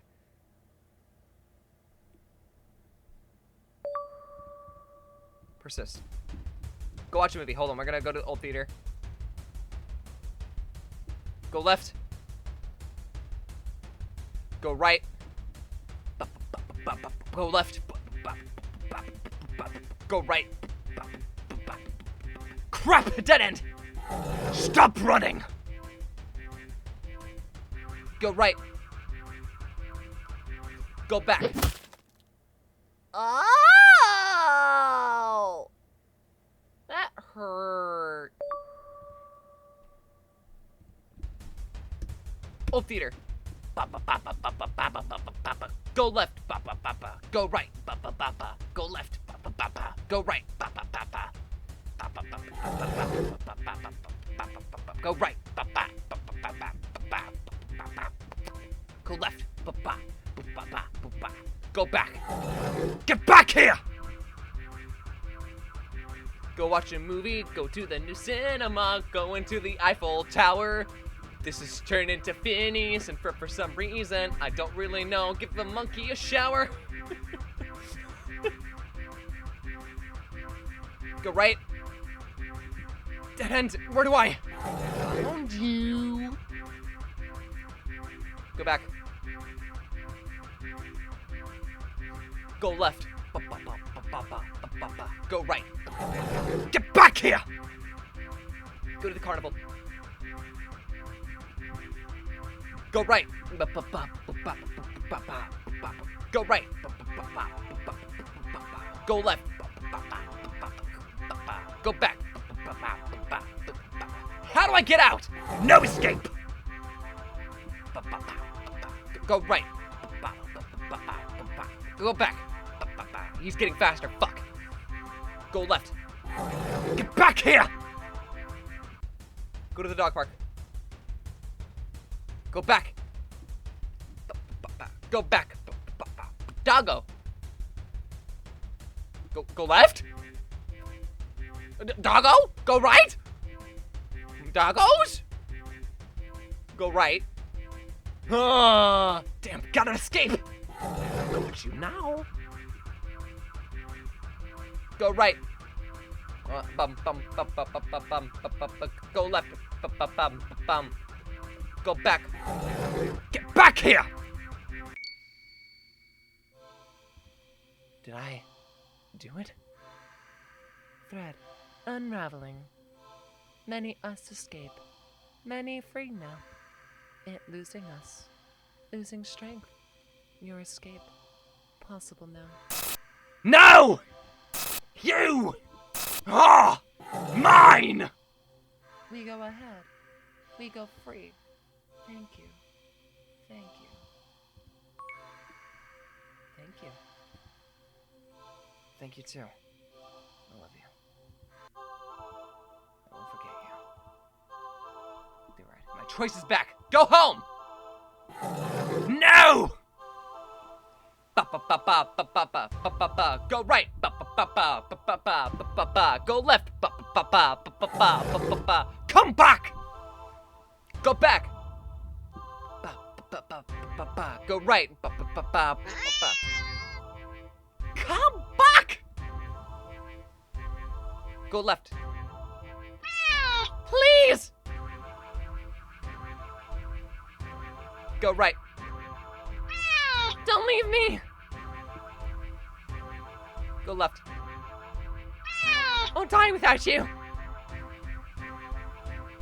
Go right. I'll die! Go right. I'll die.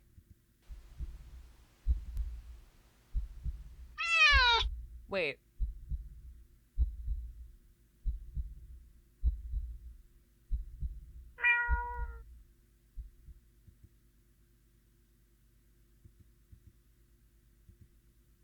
I'm back. Back where it all began. The alley. And in the cardboard box at the back of the alley.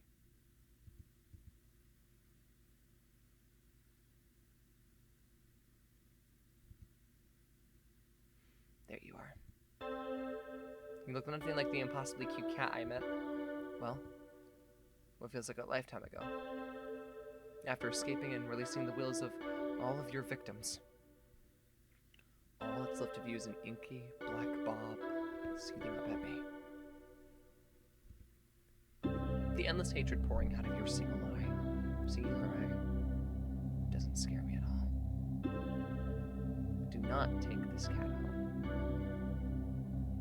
Don't leave. You're mine. No, I'm not. You took them away. They were mine. And now they're gone. You took them away. You took everything from me. They weren't yours either. Alone. You never had to be. If you were lonely, you could have just been their friend. But you didn't want friendship. They left because you tricked them, kidnapped them, hurt them. You stole their lives, their time, never to get any of it back. You brought this on yourself.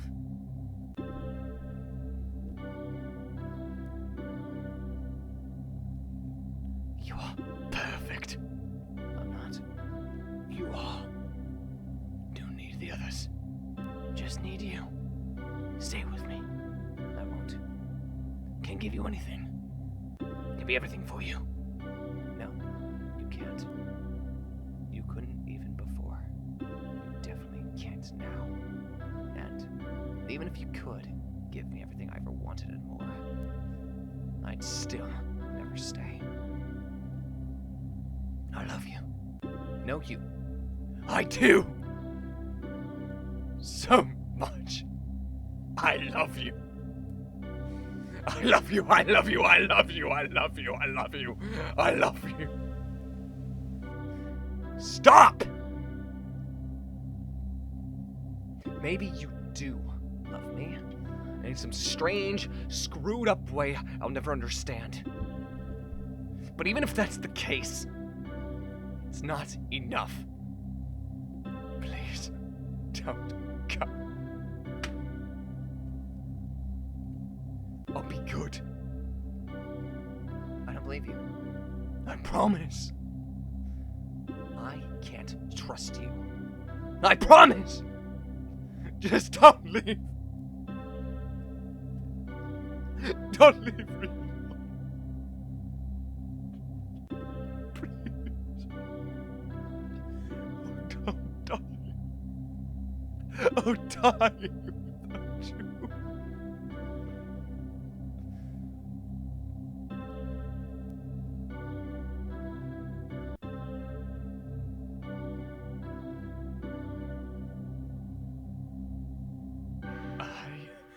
Hate you.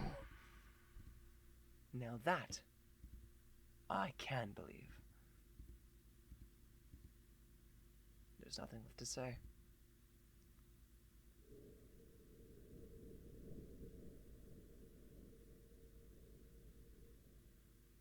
I hate you too. What the fuck, Sam? I watch in silence as the cat, as it, fades away into nothing.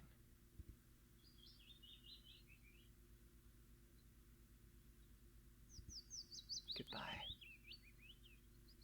With one glance around the alley, I turn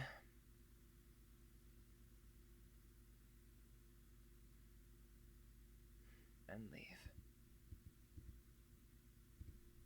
Ending 38, do not take this cat home. Today's been surprising. Yeah, pleasantly so. A day off that started admittedly crummy weather led me to the old theater, where I enjoyed a movie by myself. My laughter filled up the empty theater. The rain had stopped by the time the movie was over. And I was in such a good mood, I hopped over to the not-so-new cinema. Not to watch another movie, but to play around the arcade, earning a few high scores. With the gamer in me awakened, I went to the carnival to play some more, and was humbled fairly quickly. But I did manage to win a small stuffed animal at the ring toss booth. The design is questionable, and I freaking love it. The rides weren't so bad either. I got inducted into a group for a bit while waiting in line at the Ferris wheel, bonding over our shared mistrust of the carnival's game vendors. I even shared a carriage on the Ferris wheel with a few of them, and exchanged numbers before we parted ways. I don't know if I'll ever see them again, or if any of them will ever call me, or if I even have it in me to call any of them.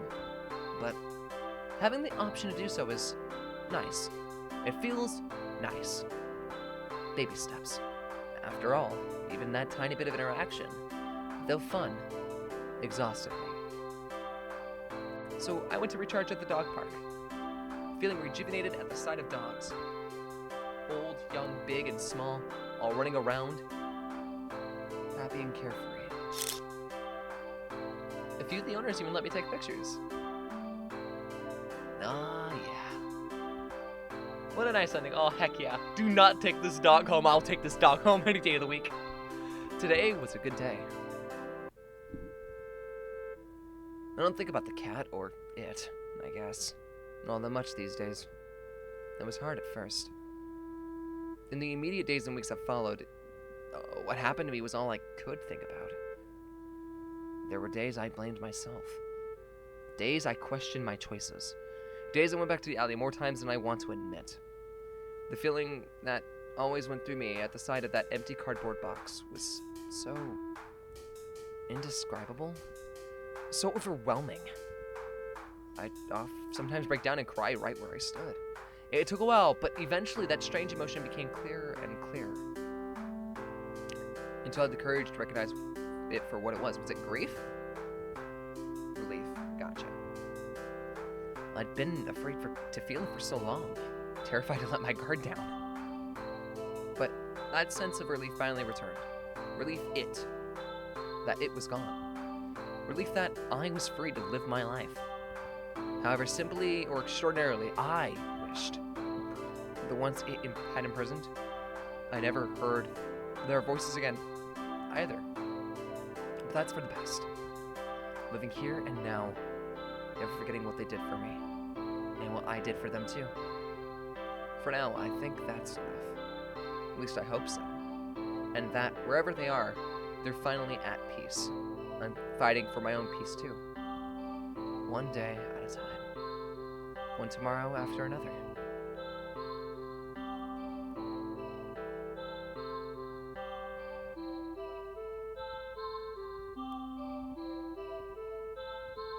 Finally, I head home. To my little apartment. One bedroom, one bathroom, and one me living alone in it. Well, almost, anyway. I'm home, baby!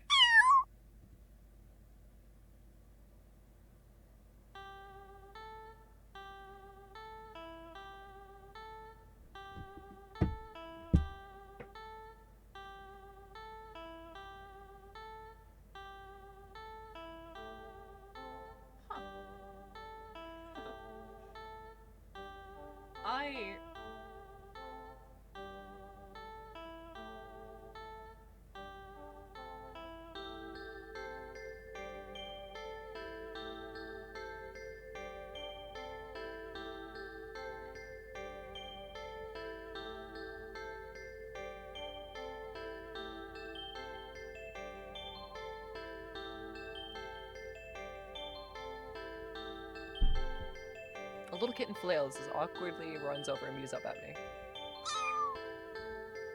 I kneel down looking fondly at its hazel green eye. The poor thing had been hurt, starving when I found it a few weeks ago.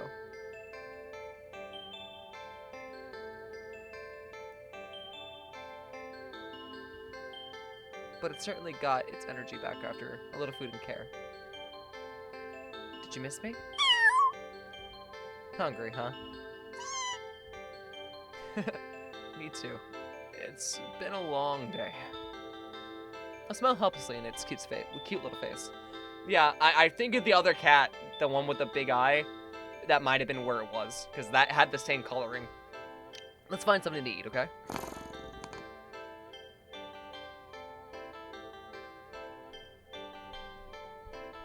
Well, I guess there is one more living thing in my home, and, at least for now, I wouldn't have it any other way.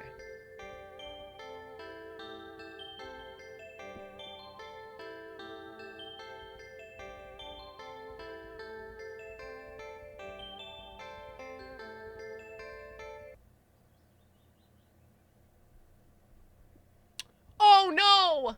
I can't load back into it. We can't get the other endings. No! No! No! You can't do this to me! Don't you know who I am?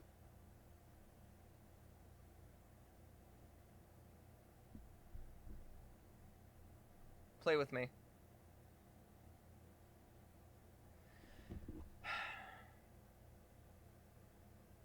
On one hand, I could go back and finish what I started.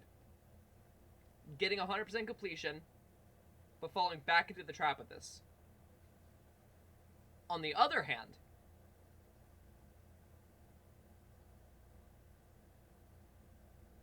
I could leave this on a finale.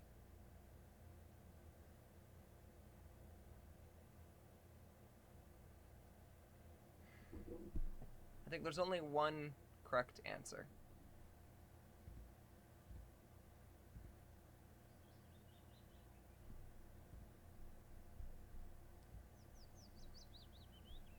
And so, one ending will just remain undone. And if you want to figure out what that ending is, number 37, well, you can find this game on itch.io.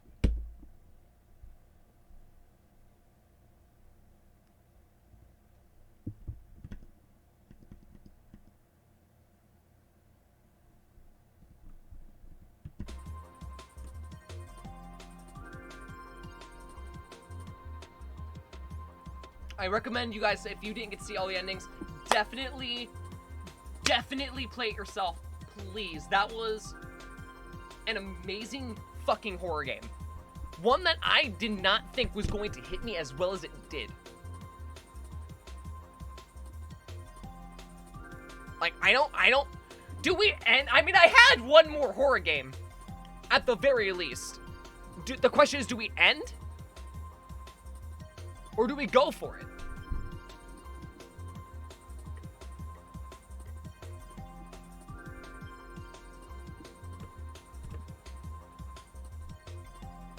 But that was an awesome fucking find. Keep going. Right off the high into the night. I mean, we are 9 hours in. I'm not feeling tired, so. I did wake up late. Maybe we could watch something else. I'm thinking about that. I do want to do one more game, then I want to get food, and then we can watch something. But I feel like watching something might be a little smart. You know, there is a link right there at the top of the stream. It should be pinned if you can see it right there. That's a little teaser and a little meme that I made last night. You should probably click on it and give it a watch. Maybe a like, a comment, share it around, you know? Talking about watching things, I mean, it's right there. Just saying. Just saying. I mean, come on. It's free. So is following the channel. Just, I mean, come on. Okay, I'm gonna stop. Okay. Fuck, that was a really good game, dude. Also, it's given me a massive idea. Because I tend to find real big diamonds in the rough when it comes to games. Some that are very, very distinctively unique in style and everything. So look forward to something in the future that I might be cooking up just slightly. At least in a temporary form. But I feel like we have to at least do one more game before we decide to, like, switch gears for the night. And it's a game that Rain, you specifically brought up, that I also forgot existed for a bit and was meaning to play because my dumbass just forgot. But, I got one more game. I've got one more game. One more.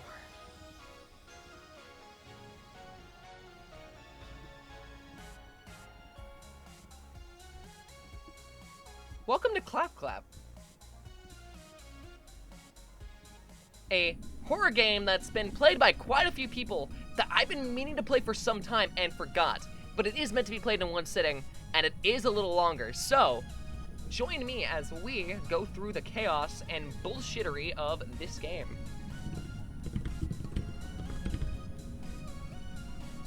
And let's get into the chaos. First, let's actually check the, first mute the music, even though it's from Free Ride. I love that game's soundtrack, but right now, no. Not for spooks. Not for spooks. We're gonna decrease the music volume real quick, and let's play. Anyway, I hope you guys have been enjoying the stream so far. I really do. This has been one of the better streams in my opinion. October 8th, 1984. Damn it, I can't make a bite joke. I saw an ad in the newspaper about a house-sitting job. Since I was short on cash, I decided to sign up. Okay. Very, very simple premise. Oh, wow. That is, like, really low res. Am I playing this on a fucking Game Boy Advance? Dear God. Like, this looks like if you bit crunched it a bit further with the colors. Lovely early morning, late night stream this has been so far, yeah. Wait, did you just wake up a bit ago again? Haha, the billboard says clap clap. Alright, let's explore. Let us explore.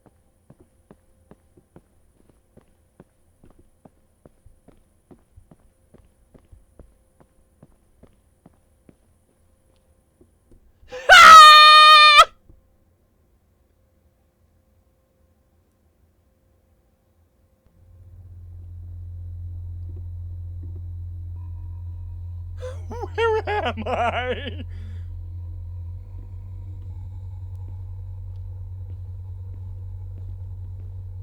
Where am I? Where am I? Where am I? What the fuck is this? Where did I fall into? Is this hell? It looks like hell. It looks like hell. This is an Easter egg. Okay, great to know.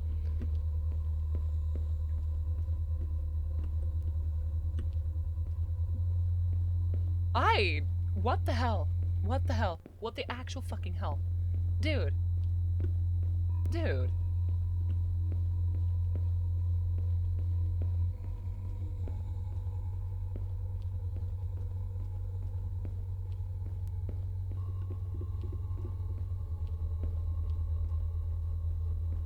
Look at you. I have no idea, cause, only know because of the achievements. Wait, is this on Steam?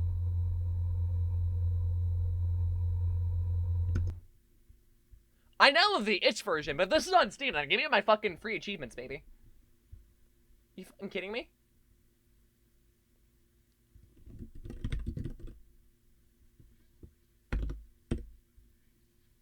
Yeah, it is. Hold on. Let me just close this version of the game. Give me a sec.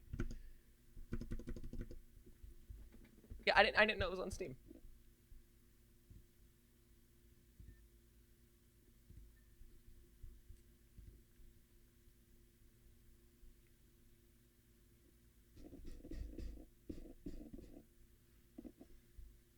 Okay, hold on. I'm gonna install that real quick. I didn't realize there was a fucking Easter egg. I didn't know that it was I just like exploring. If I get, like, placed in an environment, I like to surround myself in the environment. Like, look around, see what I can interact with, see what the limitations of the game are. So the factor that I found that validates my life existence so much. It's also probably why I'd be good at escape rooms.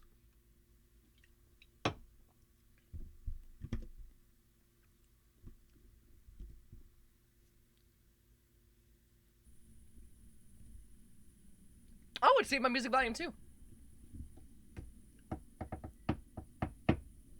Fingers in his ass, fingers in his ass. Kanye West he likes big fingers in his ass. Anywho.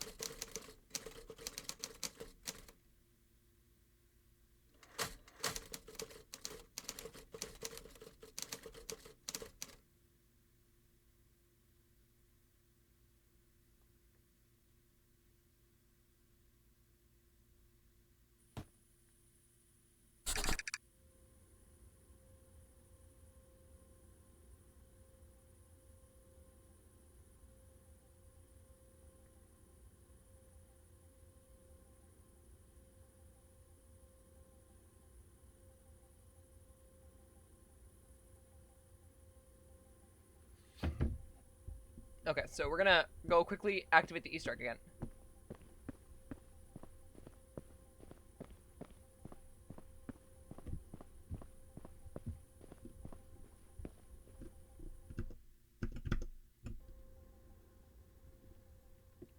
Okay.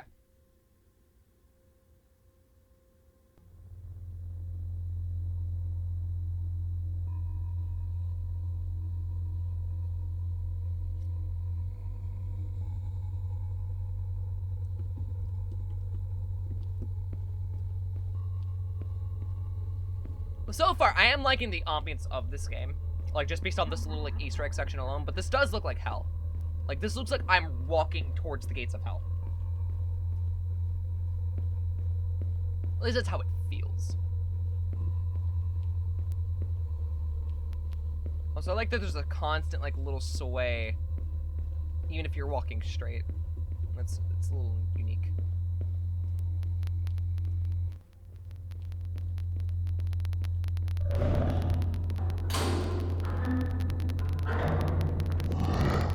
Is that Satan? Oh, it is a demon of sorts. Hi.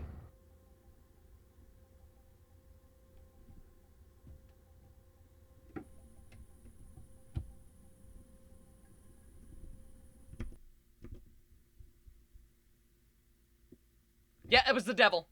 That was the devil. Because it says when you fall off the map, the devil's chamber awaits.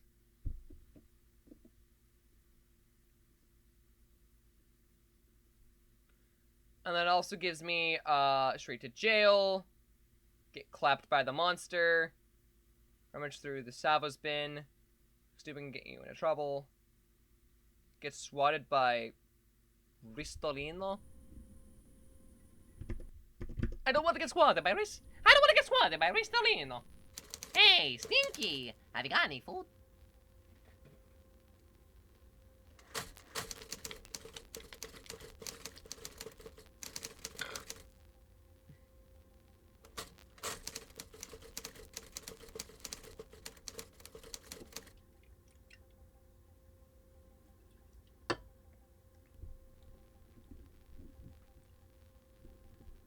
Alright, so let's see what's going on.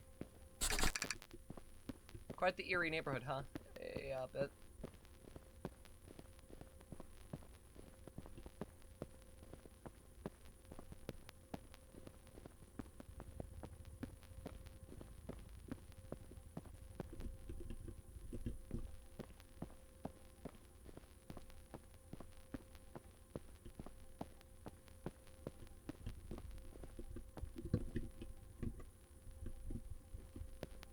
Trash. I'm the trash man. I hate garbage. My name is Hatsune Miku. I eat garbage. I eat trash. This must be it.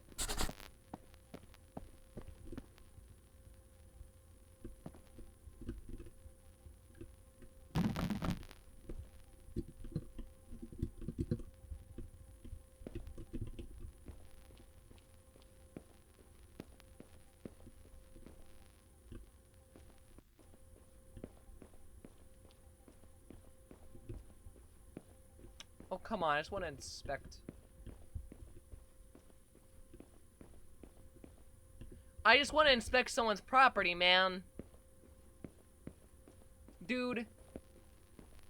Please, come on. Let me in. Let me in. I heard you had casserole. You know, some nice tuna casserole. Hey, yo. You got tuna casserole? Excuse me, I'm trying to find a house on the street. Can you help me out?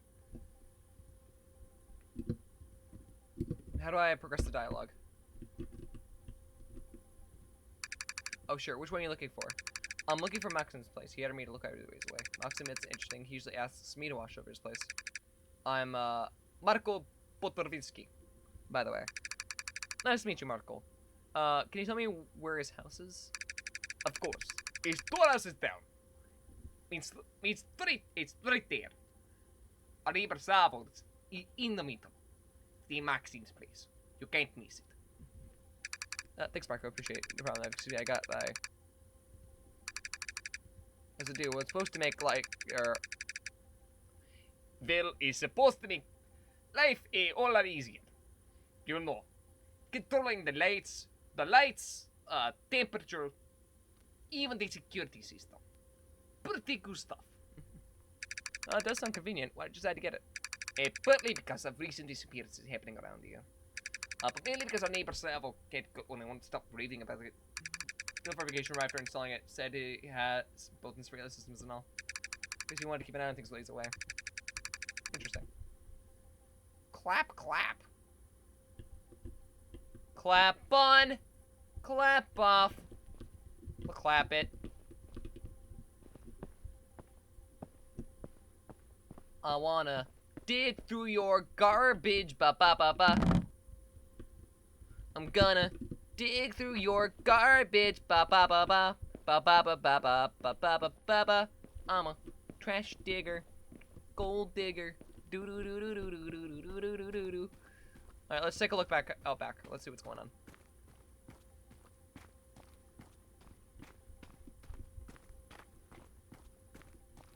Oh, that's a nice little spot, I guess.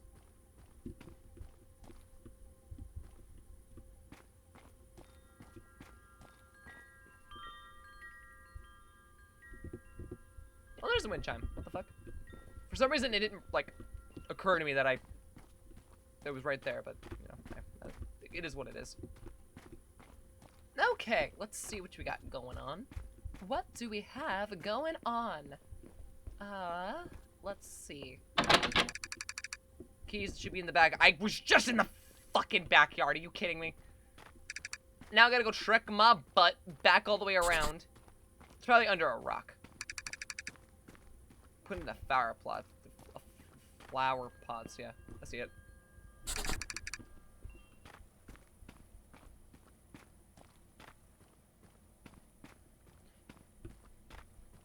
It's a big frickin' house. One that I'll never own. Ha ha ha ha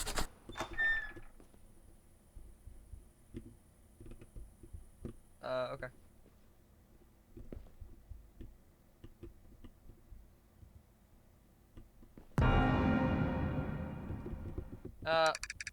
Well, that's, welcoming. Yeah. Theory. They did say it was a smart house. Well, good to know. Now. Oh, give me that. What is this? How to be a mysterious killer. Oh, that's not ominous at all. That's a little on the nose.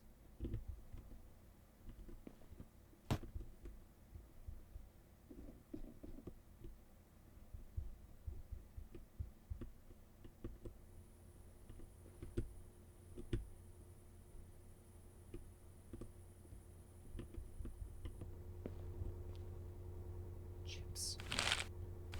I want some chips, dude. Chips sound fucking amazing right now.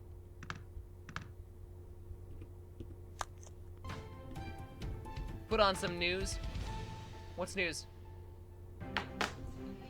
Good evening and welcome to tonight's top stories. Our lead story tonight, authorities are actively searching for a missing house sitter in the Elm Street area. 25-year-old Kemkel Zexon was last seen on June 23, 2023, while house sitting for a local family. Concerned neighbors reported him missing after noticing unusual activity and not seeing him for several days. Zexon is described as being 6 feet tall, with black hair and brown eyes. He was last seen wearing a black sweater and a black hat. Police are urging anyone with information to come forward. In other news, a new study claims that eating chocolate can actually improve your memory. Researchers say that flavonoids found in chocolate... Yeah, let me guess, the Hershey Company founded that. So or funded that. Bar isn't such a guilty pleasure. Hey, thanks for hosting. Make sure to check the mailbox. What are the plans to throw out the trash? Okay. Let's take a look at Representative food in the kitchen. Let's go, dude. Thanks, George. We've got a mixed bag of weather heading our way this week. Expect sunny skies tomorrow with highs reaching the mid-70s. However, a cold front will move in by midweek, bringing cooler temperatures and a chance of rain. So, keep that umbrella handy. Thank you, Sarah. That's all for now. Stay tuned for more on these stories. Well, so much for fucking Smart House. Damn.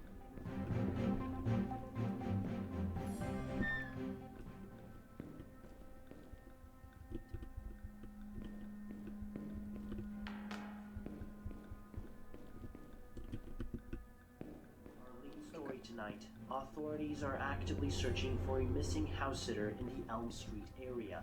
25-year-old Kemkel Zexon was last seen on June 23rd, 2023, while house sitting for a local family. What am I exactly looking for? Reported him missing after noticing unusual activity and not seeing him. What am I doing? Days. Zexon is described as being 6 feet tall, with black hair and brown eyes. Did I just flush the fucking toilet? In other news, a new study claims that eating chocolate can actually improve your memory. Researchers say that flavonoids found in chocolate can boost Dude, cognitive what function. is So, going on? Maybe that chocolate bar isn't such a guilty pleasure after all. But remember, everything in moderation. And now let's take a look at the weather with our meteorologist Sarah. Sarah? Thanks, George. How We've got a mixed does one bag of explore weather heading rooms? our way this week. Expect sunny skies tomorrow with highs reaching the mid-70s. However, a cold front will move in by midweek, bringing cooler temperatures and a chance of rain. So, keep that in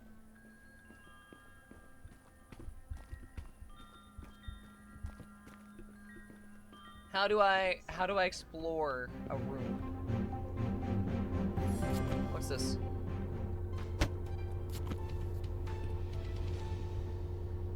Elements of fear. Get a Good little on the evening nose. and welcome to tonight's top stories. Our lead story tonight, authorities are actively searching for a missing house sitter in the Elm Street area. 25-year-old Kemkel Zexon was I'm last really seen on confused. June What am I 23rd, supposed to be doing here? 2023, while house sitting for a local family. Concerned neighbors reported him missing after noticing unusual activity and not seeing him for several days. Zexon is described as being 6 feet tall, with black hair and brown eyes. He was last seen wearing a black sweater and a black hat. Police are urging anyone with information to come forward. In other news, a new study claims that eating chocolate can actually improve your memory. Researchers say that flavonoids found in chocolate can boost cognitive function.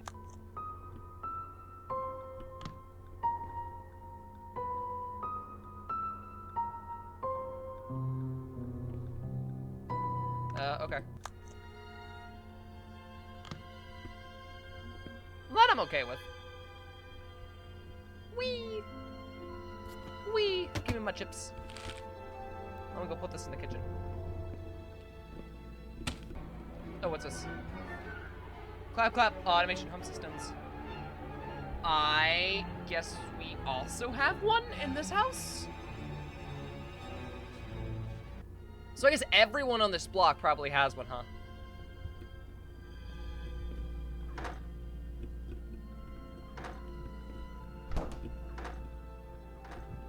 What's this?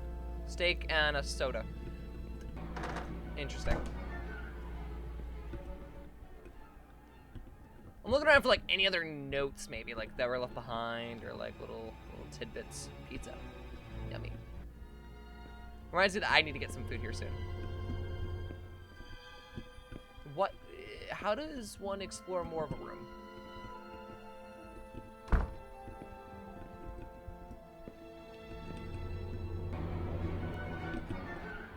Like genuinely, chat. Like, what am I supposed to be doing here?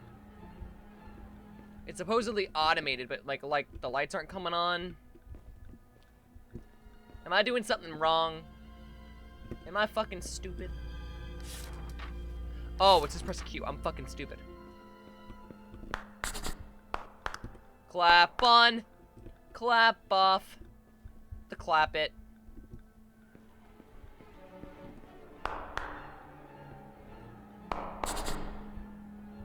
I love that. Alright.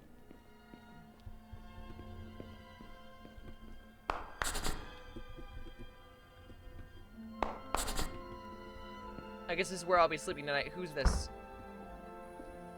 Looks like probably the 2 developers.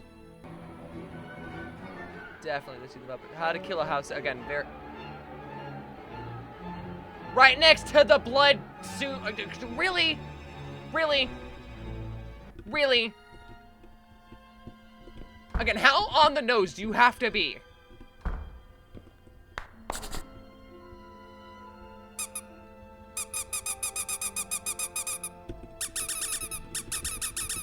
Mr. Ducky!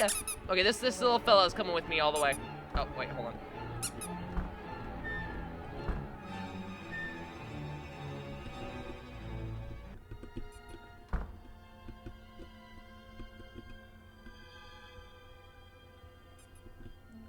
Give me my duck. Ducky, no! Thank you.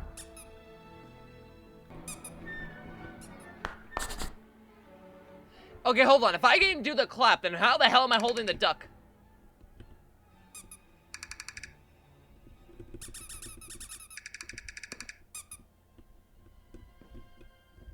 Mr. Ducky, hold on.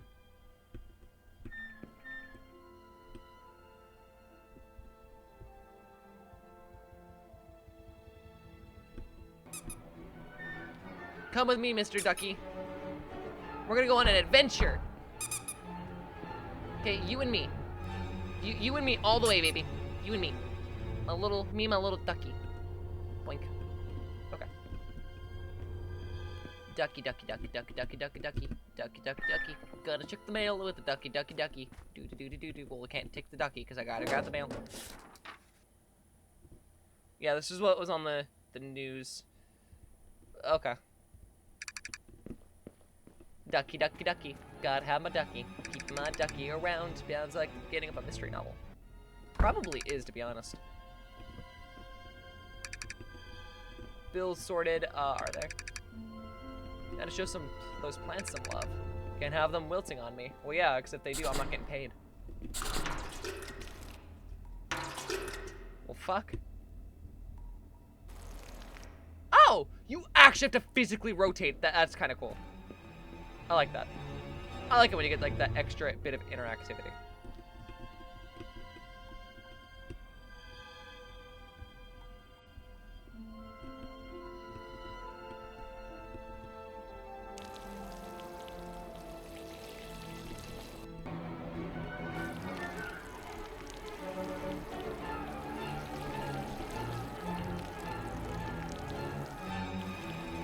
Are these not the plants I'm supposed to be watering? Are they the one? Maybe they're the ones outside. Hold on.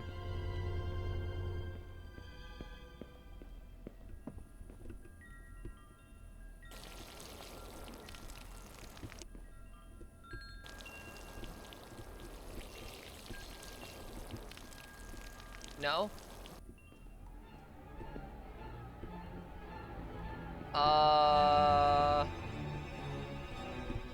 Am I just stupid? Glowing? I mean glowing. Yeah, they're gonna leave a glowing review after I, you know, take care of this house so well. Oh.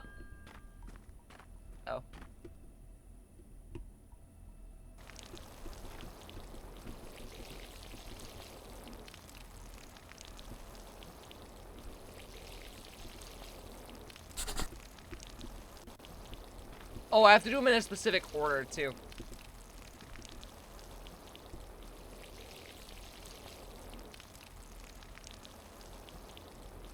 So usually you want to say, like, water the glowing plants or something, or, like, make it obvious, but, like, this would not have been obvious under any circumstance. I'm gonna be honest.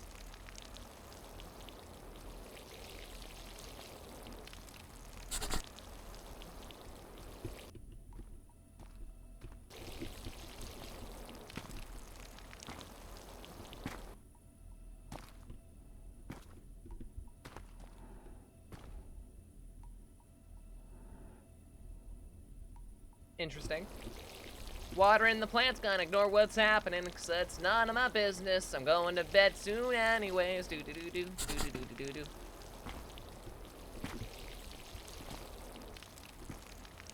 I don't like how close it sounds to me.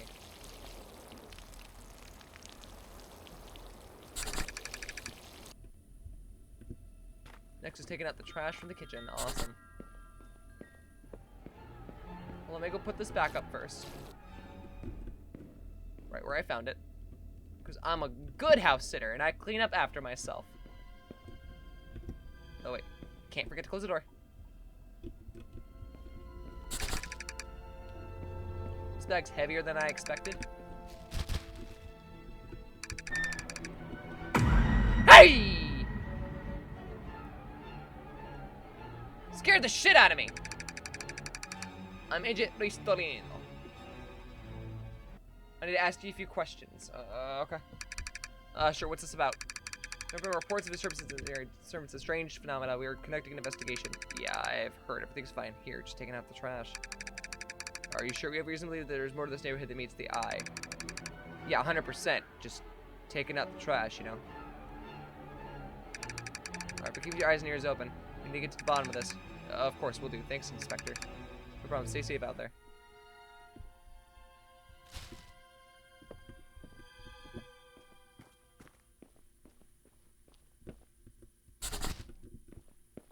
Actually, Mr. Ristorino. Mr. Ristorino. Come here. I think I know your brother Mario. Please. Help, help, help, help, help, help. Oh. Okay, bye.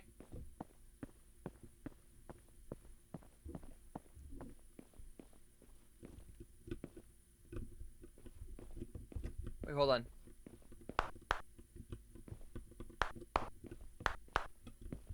Would have been funny if I could have turned on the lights from the outside. That would have been hilarious.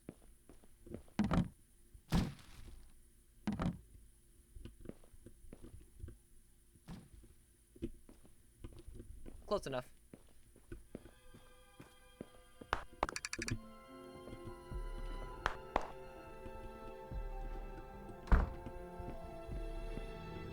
Who?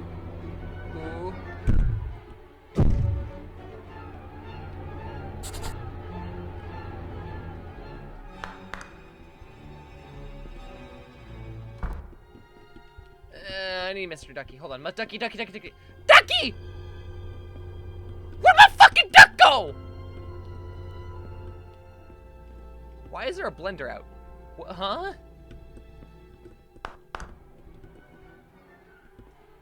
Where'd my duck go, man? Where's my duck?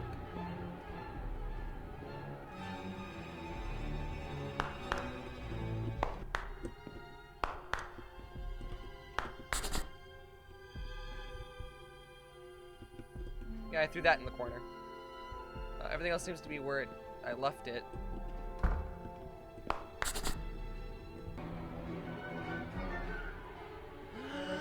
My duckies! Dude, where did the duckies go? I'm mad. They stole my fucking ducks. They stole my ducks.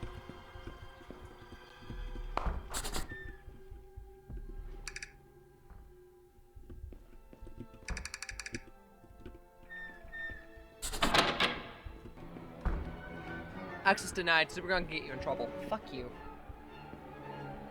Dude, they stole my ducks. I'm gonna put this in the blender. Hold on.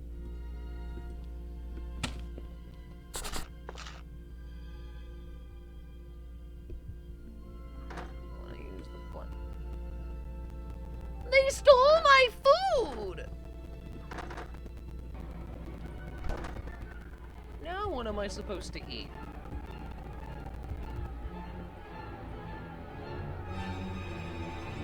Oh.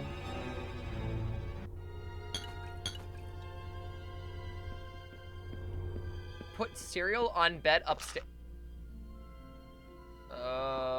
Okay. Why am I doing this?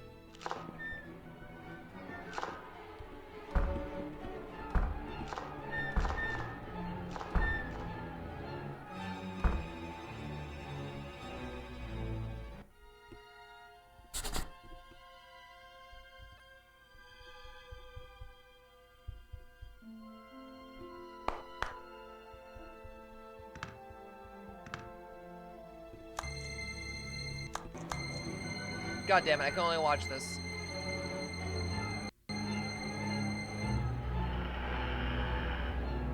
Looks like I only get the one film. We didn't pay cable properly, so we're getting the free satellite, baby. What? Hello? Grandmama? Grandmama!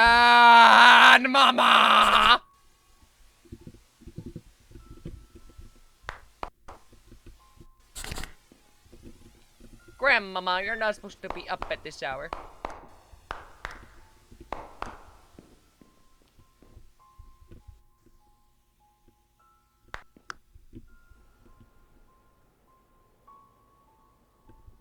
Ducky!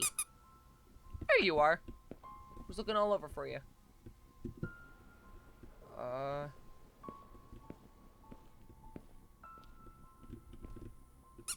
It's gotta be something about this newfangled clappity clappersons. Clapping the ass cheeks of anyone who comes near.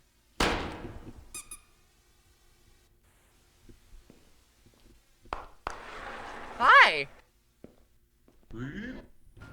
Leave. Ah! Rubber ducky. Yeah, rubber ducky! Wait, can I... Oh, big rubber ducky. Big rubber ducky! I got the biggest rubber ducky, dude! I'm gonna name you Carl.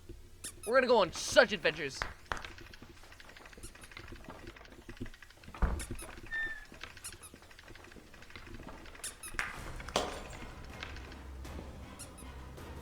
Oh, okay. Carl!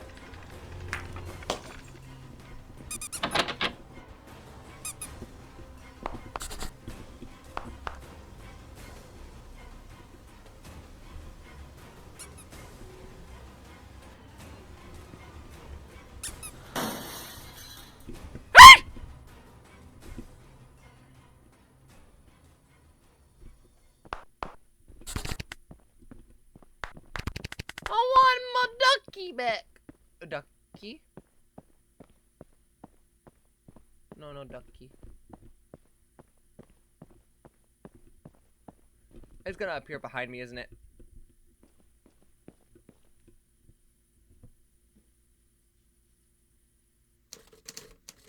I kept running until I reached the nearest police station.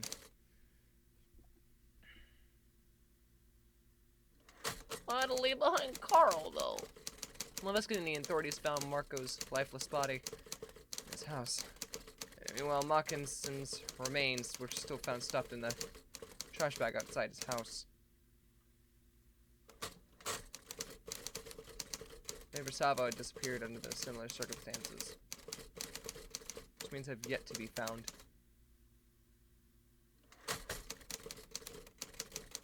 Despite the eerie scratches on the walls and my harrowing account, no trace of the creature is ever discovered.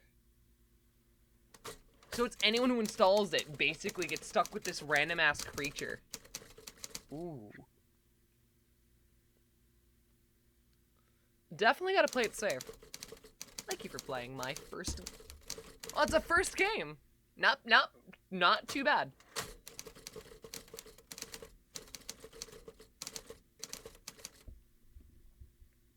For a first-time game, that is not bad. It was short, sweet, to the point, and, after all, looked great. For the most part.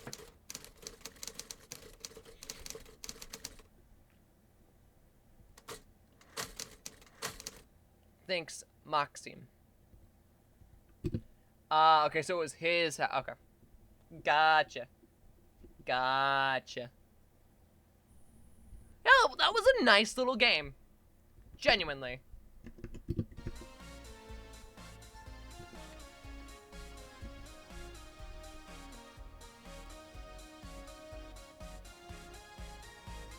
There were 2 achievements I didn't get. One of them is, going straight to jail.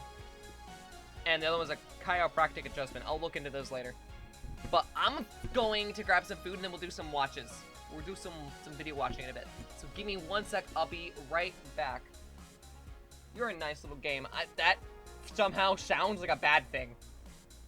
And I'm not even going to explain as to why. Anyways, I'll be right back.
잊혀버린 아득한 기억들 뒤섞여 기억나지 않는 우리의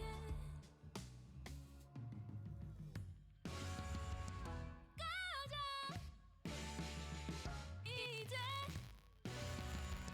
지워 너의 그 일방적 기억상 버려 이젠 지쳤나 너를 태우는 불꽃 너는 날 독하게 널 마실수록 내 잔은 되려 벽안에 너만이 정답이던 아까채 또 펜으로 내 몸을 빨갛게 체크해 한 잔을 달콤히 녹아들고 두 잔은 지독하게 쏟아져 내리면 또 체스판에 나를 놓고 너의 잔에 또 빠지게 팔레트 위에 올려 버려진 물감 비벼져 잊혀버린 아득한 기억들 뒤섞여 기억나지 않는 우리의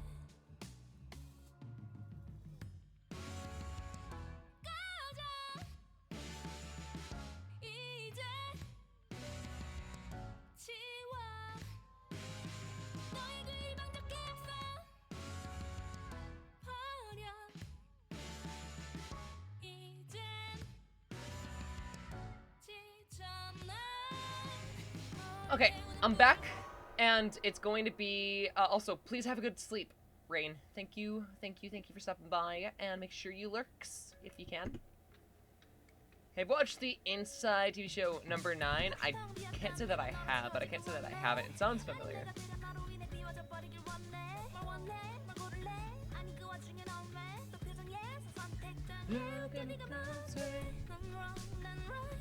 Okay.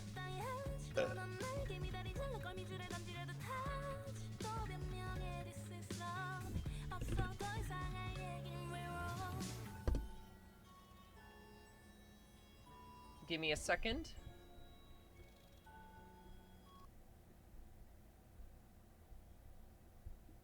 What we're gonna do is we're going to quickly find ourselves a little thing to watch, a couple stuff. Go into just chatting. And then also update the title. Ending with some horror spooky vibes from Real-Tme.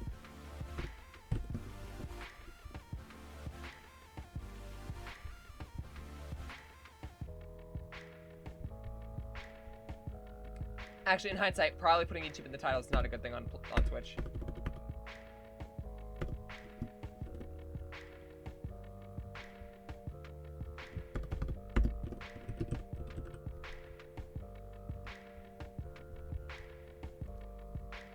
Who knows what's gonna happen with Twitch when I put fucking YouTube in the title.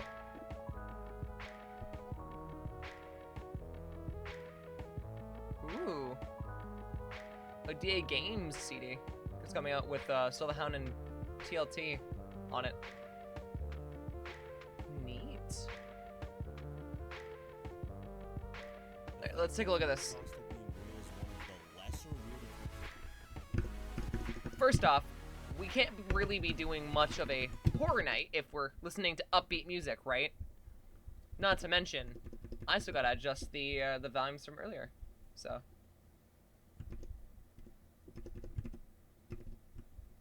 Let's get it. Occurrences in this YouTube series truly mean something. YouTube analog horror series by Tapeworm that revolves around strange TV anomalies caused by a fictional company called McNeil Tech, who worked with famous channels like Disney and Nickelodeon. As you can imagine, this company holds some truly dark secrets that you uncover as the series. Okay, this is interesting. Hold on. There's a lot of FNaF stuff and other things that I haven't watched, but at the same time, this already sounds interesting enough that I kinda wanna watch it.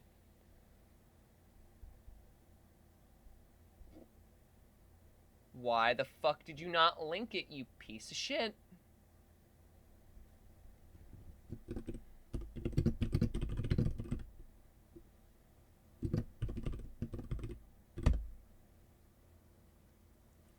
Like, don't show someone else's work and make a video about it and then not actually, like, do justice to the person.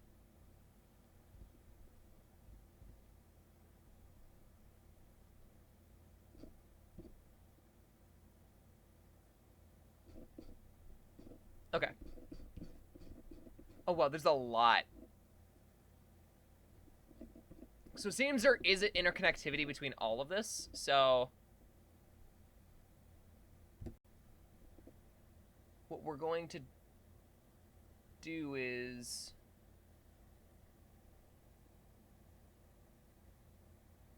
actual VHS is always the way to go if you're doing a VHS effect, if you can afford it.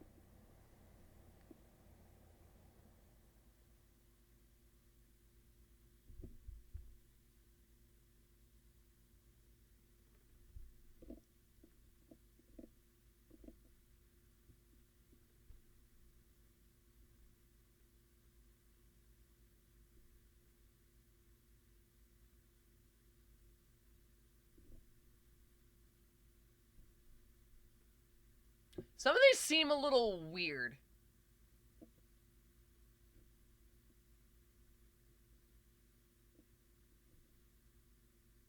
Hold on.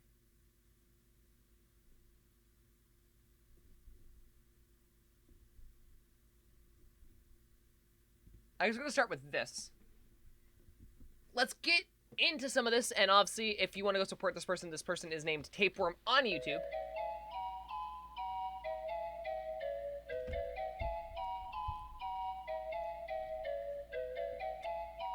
The fuck?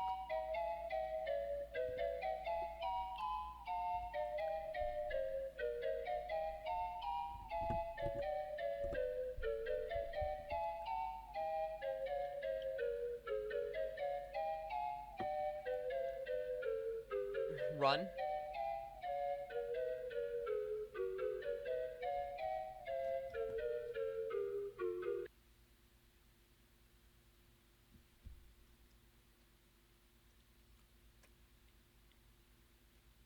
Huh. Now.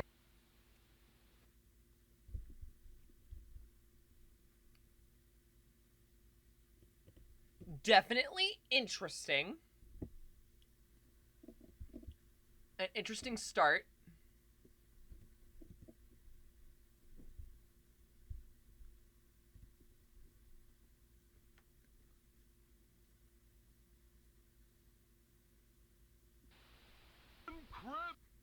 Oops, looks like we're having some internet issues. Hold on. Or Twitch is not properly picking up my signal. I don't know what's causing that, but hopefully that does get fixed. Let me refresh Twitch real quick on my end.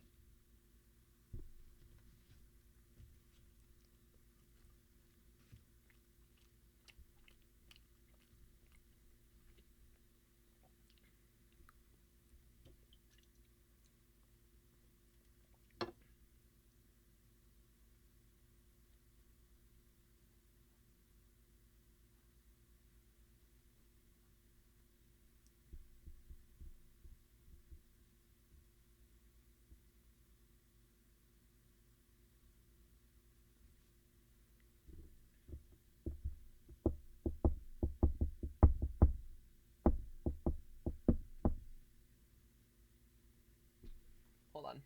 Give it just a bit.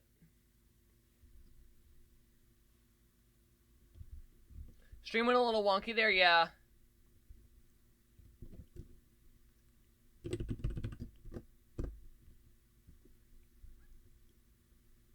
I think we're back to normal for the most part.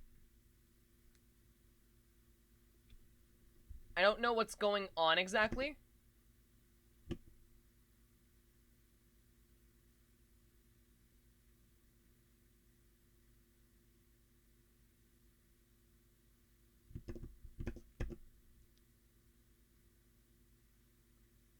I have a feeling this is a Twitch problem.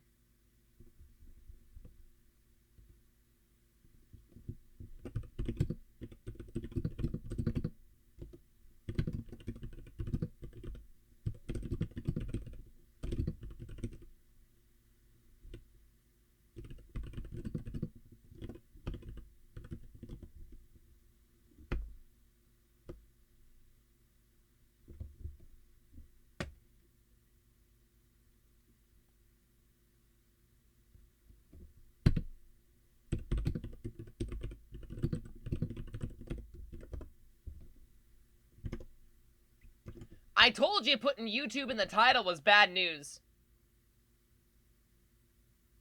Did I not? I did say this.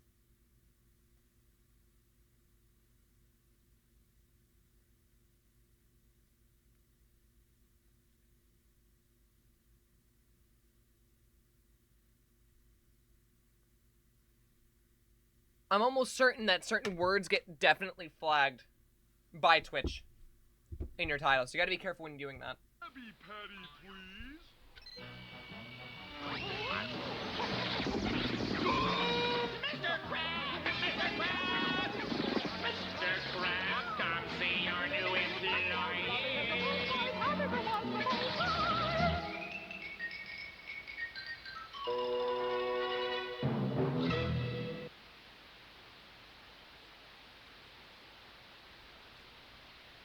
Older Nickelodeon was definitely something else. What the fuck is going on?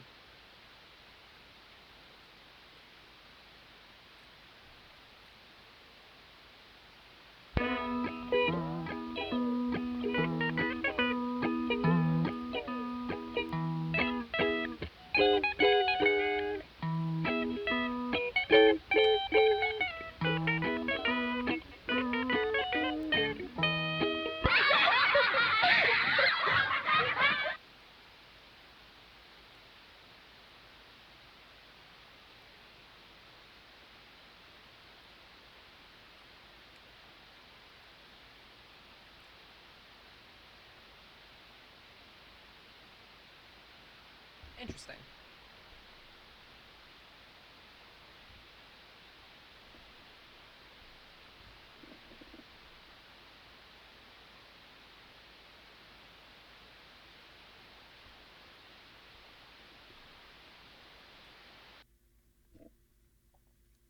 Interesting.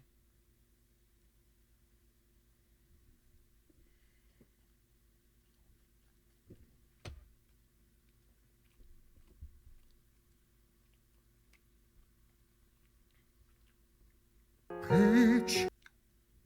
Hey, Gunryu. Hello.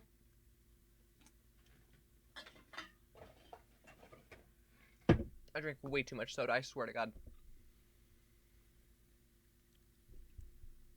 Well, that was interesting. Right now my browser's having a bit of a stroke, so give me just a moment. I'm going to try to optimize some of my stuff real quick.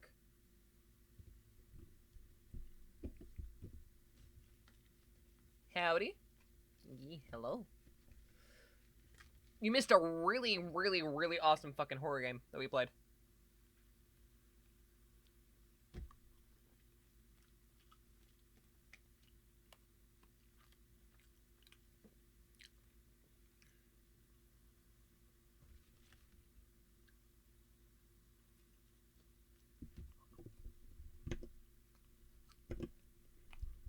Okay.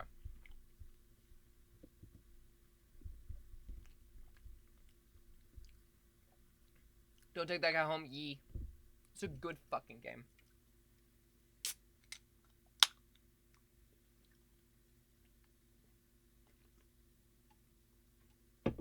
Like, it was one that I was really impressed with. Because, like, you don't really see really good visual novel horror. At least not nowadays. The only game that came close was DLC. Sort of like for a bit, but I was building something else as well. Gotcha. Gotcha, gotcha.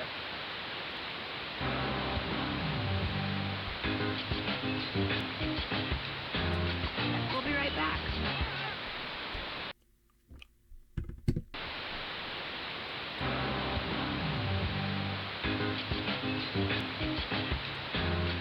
We'll be right back.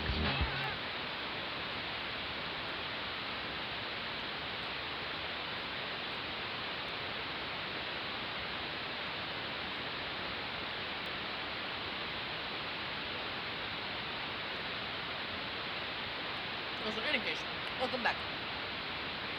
Always love seeing you guys.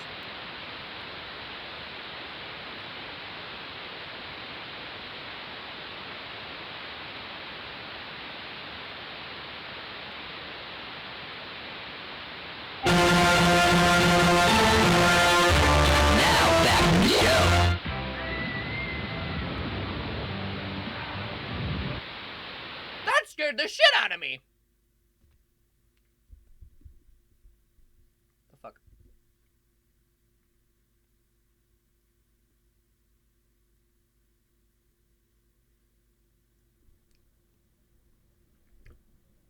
Yeah, ow!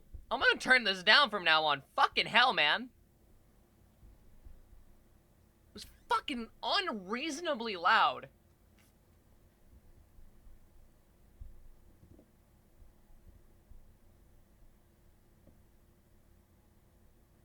Had no right being that loud.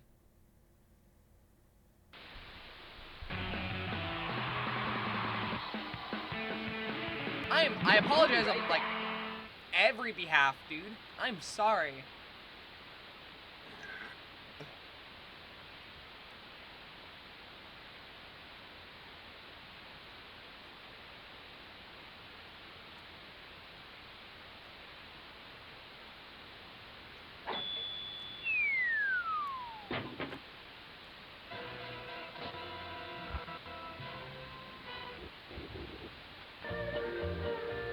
Oh no.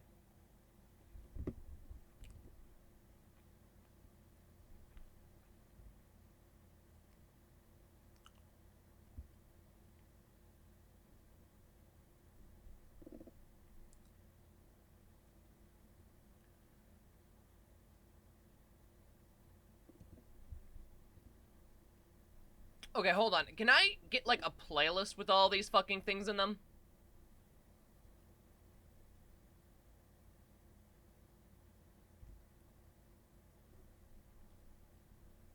Here we go. That way you don't have to keep, like, fucking flicking through them. We can just watch.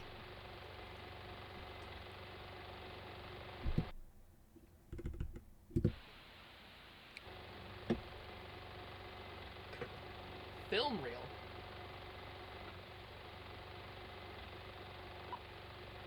Why would it... I fucking hate it here, man. You can't just bring out fucking Suicide Mouse. As if that was gonna make sense for 1988.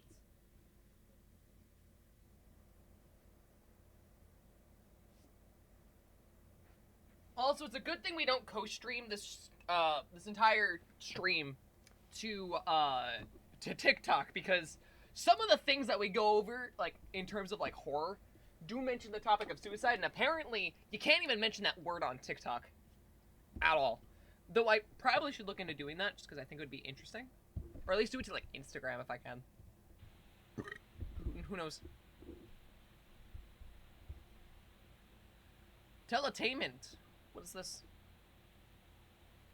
But yeah, we're gonna go a little bit later into the night, have a good bunch of vibes, be rocking out some, and yeah.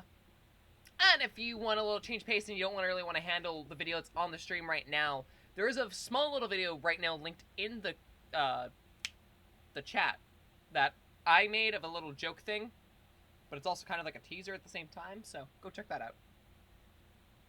Go like it, go comment on it, go share it around, because it helps me out a ton. Seriously, it genuinely helps me out a fucking ton. We'll be right back. Okay.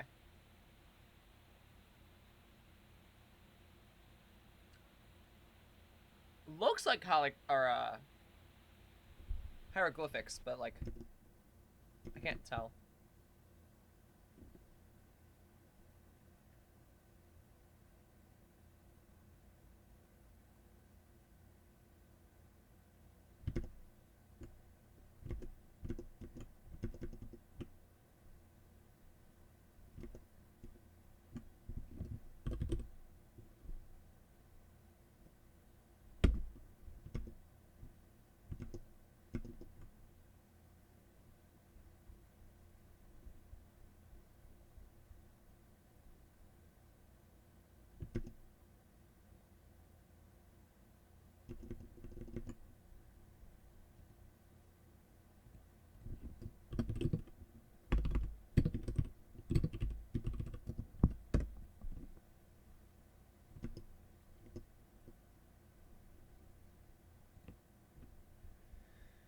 Yeah, Twitch, for some reason, like, after I reach, like, the 10-hour mark in most of my streams, if I ever reach that, it just does not like to function. I swear on my life.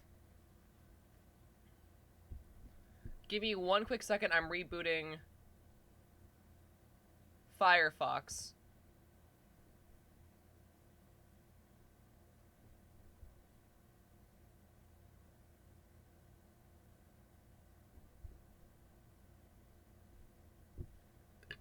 In the meantime, I'll open up chat on my phone. Twitch. Oh boy, I'm gonna have to look at view counts. Who would have thunk? Really? Interesting.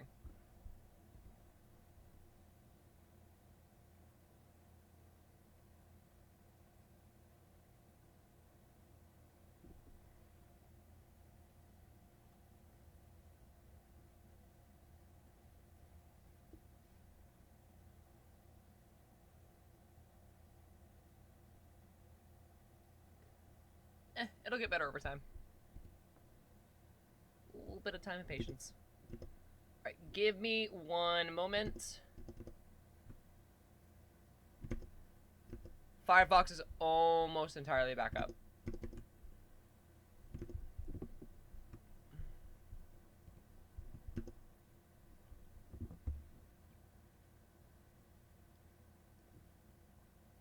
Mostly because it's not letting me open chat on my phone.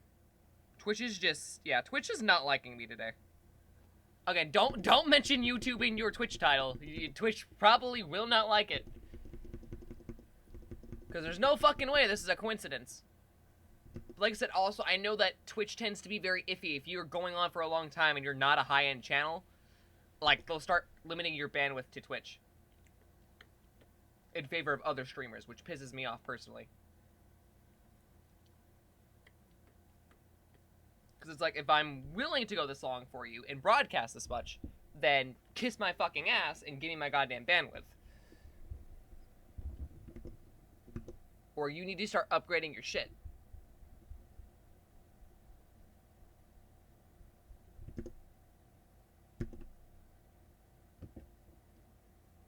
Twitch is just a weird fucking company, man. Alright, we should be back up for the most part. I'm gonna mix it up for chat for now.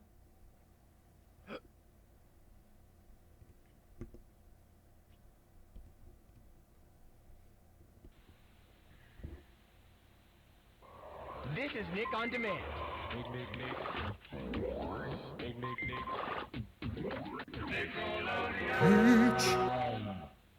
You're watching Nick on Demand, brought to you by...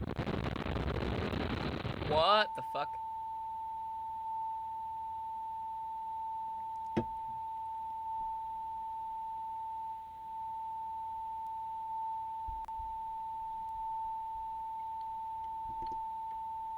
Say hello to SpongeBob, Fairly Odd Parents, Jimmy Neutron, and more. Just come on over and see what's happening on Nick. Spread the word, people! Anyways, keep me posted if there's any more glitches on stream.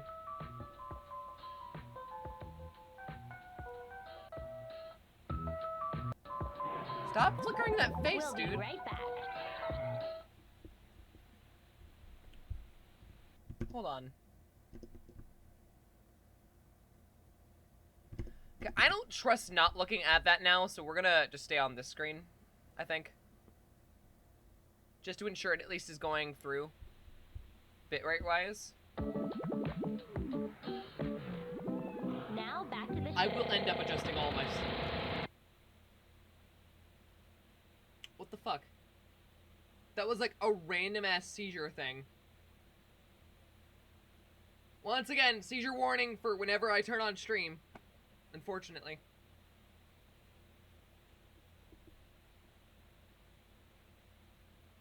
Weird glitch. Shin transformed into Miku. Goddamn. I always knew Shin was trans.